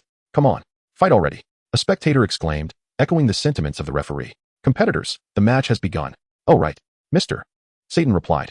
He had intended to let Sun Wukong's son make the first move, hoping to incite action. However, Sun Wukong's son remained unyielding. Following Sun Wukong's advice, he aimed to wait for Mr. Satan to strike first before easing up on him. Yet he remained still. Forget it, a loss is a loss, Mr. Satan resolved. And after conferring with the referee, he charged forward, fists clenched towards Sun Wukong's son. Sun Wukong's son continued to stand firm. Before long, Mr. Satan was upon him, fists flying like the wind in a fervent assault. Whoosh, swish. With a deft sidestep, Sun Wukong's son evaded the attack. Hope blossomed in Mr. Satan's heart as he perceived Sun Wukong's son's evasion, mistakenly believing that he had no means to counterattack. 1, 2, 3. Almost there. As the count reached 12, Gohan suddenly unleashed a punch aimed at Mr. Satan's abdomen. Mr. Satan let out a loud, anguished cry, his body hurtling backward in an instant. Thud. He landed on the ground, his backside hitting the floor. Dad! Videl exclaimed in shock, rushing over to him. Ouch, ouch, ouch. Mr. Satan groaned, gingerly touching his rear, which now felt ablaze with pain. Dad, are you all right? I'm fine, Mr. Satan replied, attempting to push himself off the ground. However, as he rose, his rear inadvertently brushed against the ground, causing him to yelp in agony. At that moment, he harbored immense resentment towards Gohan on the stage, who could have easily defeated him but chose to toy with him instead. Videl, witnessing this, helplessly assisted him to his feet. How could this be? A fighter with a power level of merely 5 defeated Mr. Satan, who boasts a power level of 70. A man remarked, glancing at the power level detector affixed to his left eye. Could it be that the power level detector we purchased is faulty? Or perhaps the readings are entirely inaccurate? Despicable fraud. I must demand a refund. I concur. Gohan is the victor. Next, let us invite Goten and Daya to the stage for the second match. With a whoosh, both competitors swiftly leaped onto the arena. Since both contestants are now on stage, let the match commence. They nodded in agreement. In an instant, Goten darted forward and sent Daya tumbling off the stage. Daya is out. Goten is the winner. He advances to the finals. Now, let us welcome Gohan and Goten for the grand finale. Upon hearing this, Gohan promptly jumped onto the stage. Gohan, Goten. Videl stared in astonishment at Goten, who had effortlessly dispatched Daya. It was then that she noticed the similarity in their names. They differed by only one character. Could it be that they were brothers? Indeed. Esteemed audience, both Gohan and Goten are sons of the previous champion, Goku. The previous champion? Goku. Some spectators, recalling the matches from over a decade ago, felt a flicker of recognition. Yet, for most, the name Goku remained unfamiliar. Goku? Dad, do you know this person? Videl inquired. Goku? Mr. Satan pondered briefly. I believe I have heard that name before. So, he is the champion's son. It's no wonder they possess such strength. Who do you think will win? Asked a spectator. Both competitors are formidable. I believe they each have a chance at victory, another spectator replied. Seeing the eager anticipation among the crowd, the referee felt a surge of excitement and addressed everyone. All right, since there is such enthusiasm for this match, let us proceed with the finals featuring Gohan and Goten. Now, Gohan and Goten, do you have any objections? The referee quietly inquired of the two. None. They nodded in unison. Excellent. Now, I hereby announce the official commencement of the grand finals of the 24th World Martial Arts Tournament. Upon hearing this, both Gohan and Goku narrowed their eyes slightly. Gohan, although this is merely an ordinary competition, I will not allow you to win. Neither will I. With that, a tremendous aura erupted from both of them as they charged towards one another. Beep beep. 24,000. Boom. At that moment, the spectators equipped with power level detectors were astounded, as the power levels generated by the two exceeded the maximum detectable value of the devices, causing them to explode. Chapter 102. Gohan and Goku. My power level detector has exploded. Mine too. Did you see the reading on the power level detector just now? Yes, 24,000. My goodness. Are they both monsters? Their power levels have surpassed 10,000. Indeed. Even Mr. Satan's power level is only 70. So their power levels are over 300 times that of Mr. Satan? Perhaps even more. 24,000. What exactly is this power level detector they speak of? Biddy inquired, looking perplexed at Mr. Satan. Dad, what is this power level detector they are talking about? I've heard it's a high-tech device capable of detecting the latent power within us. Latent power? Yes. That is what I've been told. Whoosh. Bang bang bang. On the tournament stage, Gohan and Goku were engaged in an intensely fierce battle. The speed at which they moved was so rapid that the average onlooker could barely comprehend the unfolding combat. The referee, standing on the platform, was at a loss as to how to narrate such a match. Suddenly, the figures of the two fighters appeared, their fists and feet moving with the swiftness of the wind as they clashed on the ground. Gohan and Goku were now exchanging rapid strikes. As soon as the words left the announcer's mouth, the two figures seemed to flicker and appeared suspended in midair. Up in the air, one spectator exclaimed, noticing the afterimages produced by their battle. Others looked up in response. Initially, they saw nothing, but as the combatants paused momentarily, the residual images of their fight became visible. My goodness, did I see that right? They are actually flying in midair? A spectator exclaimed. Another nodded in agreement. Upon witnessing this, Biddy's eyes widened in astonishment. Having practiced martial arts for many years, she had never heard of humans being able to fly. Bang! At that moment, Gohan was struck down to the tournament stage like a shooting star. Gohan has landed on the tournament stage. The referee shouted excitedly. Whoosh! No sooner had the announcement been made than Goku descended from the air, charging towards Gohan. Whoosh! Just as Goku was about to reach Gohan, Gohan suddenly sprang up from the ground, retreating swiftly. Observing this, Goku immediately hit the brakes and surged forward. Before long, Goku caught up with Gohan and delivered a powerful kick with his right foot. Whoosh! With a light sound, the figure of Son Gohan suddenly vanished. Damn it! Sun Wukong exclaimed in anger, quickly turning around to glance back, just in time to see Son Gohan flying towards him with a kick. Bang! Sun Wukong raised his arms, retreating a few steps. Observing this, Son Gohan soared backward and landed on the ground. What just transpired? The audience, still bewildered, stared blankly at the two combatants on the stage. At that moment, they exchanged glances and simultaneously brought their hands together. Kamehameha. Upon uttering these words, a deep blue energy wave coalesced in their palms and surged towards each other. Boom! The energy waves collided at the center of the arena. The brilliance emitted by the Kamehameha was so blinding that the spectators were compelled to shield their eyes with their hands. After a brief moment, the energy waves dissipated as their power was exhausted. Panting softly, both warriors exhibited a fierce determination. Suddenly, Son Gohan stomped his right foot against the ground and dashed towards Sun Wukong. In response, Sun Wukong charged forward as well. In no time, they met at the center, their speeds akin to the wind as they struck at each other. Bang! After a brief exchange, their right fists collided with tremendous force, emanating an astonishing aura. The ground beneath their feet shattered like a spider's web. The audience below stared in awe. They had never witnessed anyone shatter the arena before. Bang! Just as the crowd was left in shock, both fighters exerted their strength, simultaneously pushing each other back. Subsequently, they clenched their fists and charged at one another once more.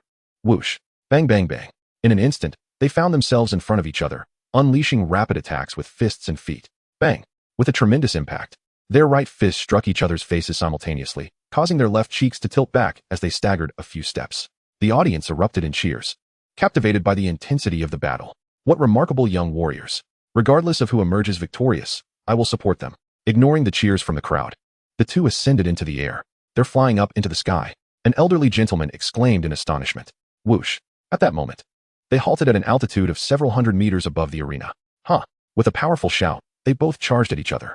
In no time, they were face to face, their bodies like arrows as they clashed in the sky. Whoosh! Bang! Bang! Bang! Boom! Boom! Boom! Being in the air, they unleashed their energy waves without restraint, attacking one another. What is that, fireworks? The audience, captivated by the continuous explosions resonating from the sky, widened their eyes in disbelief. Mr. Satan was especially taken aback, jaw dropped. He had just engaged in battle with such a formidable opponent. Bang! At that moment, Sun Wukong's figure flickered and swiftly positioned itself behind Son Gohan. Startled, Son Gohan turned around hastily. Huh! Sun Wukong bellowed, delivering a powerful right punch forward. Bang! Son Gohan raised his arms defensively, only to be forcefully propelled backward. Damn it! Son Gohan exclaimed in anger, casting a glare at Sun Wukong. In an instant, Sun Wukong's silhouette vanished once more, reappearing above Son Gohan. Not good. Son Gohan's expression shifted as he attempted to evade, but it was too late. Bang! Sun Wukong executed a forceful downward kick, sending Son Gohan plummeting towards the ground like a shooting star. Sun Wukong, seizing the moment, swiftly pursued Son Gohan, delivering another kick to his body. Bang! Son Gohan landed outside the ring. The referee, witnessing this, glanced at the airborne Sun Wukong and declared, "Contestant Son Gohan is disqualified. And contestant Sun Wukong is the victor. Let us all congratulate contestant Sun Wukong on his triumph, who shall also receive a prize of 1 million for this World Martial Arts Tournament." With a whoosh, Sun Wukong descended to the ground and assisted Son Gohan to his feet. "Are you alright, Gohan?" "I'm fine," Son Gohan replied, shaking his head. Chapter 103, The Arrival of the Androids. The referee, seeing the outcome, promptly leaped off the stage and approached Sun Wukong. "Contestant Sun Wukong, may I ask how you feel about your victory?" The referee held the microphone towards him. "I feel that, aside from Gohan, the strength of the other competitors is rather lacking." Outraged, the other contestants reacted vehemently to his words. Some even contemplated confronting Sun Wukong one-on-one, but their friends quickly intervened to restrain them. "Dad, this guy is too arrogant," Videl remarked, visibly incensed. Sun Wukong's statement, asserting that all but Son Gohan were weak, naturally included his own father. Indeed, Mr. Satan nodded. While he recognized the strength of Sun Wukong and his companions, he could not afford to lose face in front of his daughter. Noticing the discontent stirred by Sun Wukong's remarks, the referee hastily inquired about other matters. "So, contestant Sun Wukong, will you inherit your father's legacy and participate in the next World Martial Arts Tournament?" "Legacy?" Sun Wukong pondered. "I suppose not. Not at all." The referee appeared somewhat disheartened. "However, I can't speak for whether my brother will participate," he added. "Your brother?" "Yes." The referee glanced at Son Gohan. "How many children does your father have?" "4. Is that so?" The referee wiped the sweat from his brow with a handkerchief. "What are your brothers' names?" "Sun Wuyun and Sun Wutian." "Really?" "MHM. Sun Wukong nodded. "So where is the prize money for the tournament?" "You can collect it from the staff, but typically, the prize money is available the following day, so you may need to come back tomorrow." "I see. If there is nothing else, shall we take our leave?" The referee nodded. Upon finishing their exchange, the two ascended into the sky. "They have taken flight." A startled Biddy Lee turned to Mr. Satan beside her. "Dad, is it possible for us humans to soar through the heavens?" "Illusion. It is all but an illusion. How could humans possibly fly? Then how do Gohan and Goten manage to soar in the sky?" "Devices." "Indeed. They must have employed some sort of contraption to make a spectacle of themselves in this match. Perhaps they are tethered by some translucent line." "Is that so?" Biddy Lee replied, somewhat skeptical. "Of course. Why would your father deceive you?" Mr. Satan chuckled. Just then, a journalist in the crowd, filled with excitement, shouted to those around him, "Wonderful. I've captured a photograph of someone flying in the sky. This will surely become a monumental news story." Mr. Satan fell silent, having just misled his daughter, only to be contradicted by the journalist's revelation. "Dad." Biddy Lee glared at Mr. Satan, visibly displeased. The following morning, Gohan and Goten made headlines due to the destruction of their power level detectors. Additionally, their flying abilities were also featured prominently. At that moment, the two were frolicking in the yard when Bulma and Chi-Chi suddenly emerged from the house, calling them over. "Mom," they chimed in unison. They both nodded in agreement. "Your father said that Gohan and I might face off in the finals, fearing you would be upset watching our battle, so he didn't inform you." "Well, that is all right. But next time, you must tell your mother everything," Bulma remarked after a moment's thought. The two nodded in compliance. As time swiftly passed, 5 days elapsed in the blink of an eye. On an island several 100,000 miles south of West City, an elderly man with long white hair and a beard, clad in a jacket and wearing a black hat adorned with the insignia of the Red Ribbon Army, stood with his skin drawn tight. This man was Dr. Gero, a scientist formerly associated with the Red Ribbon Army. Following the army's defeat at the hands of Goku, Dr. Gero harbored a desire for revenge, dedicating himself to the creation of androids capable of vanquishing Goku. In pursuit of this goal, he even transformed himself into an android, adopting the moniker of Android 20. Besides seeking vengeance against Goku, he also aspired to dominate the world. Therefore, after devising Android 19, whom he believed could overpower Goku, he brought the android to this isolated island to instill fear among its inhabitants. His ultimate aim was to eliminate Goku and his companions to establish his reign over the entire world. Let 19 eliminate them. "Yes, Doctor." At Dr. Gero's command, Android 19 transformed into a harbinger of death, commencing a massacre across the island. At this moment, Son Gohan and Son Goten were observing the infant cradled in Videl's arms.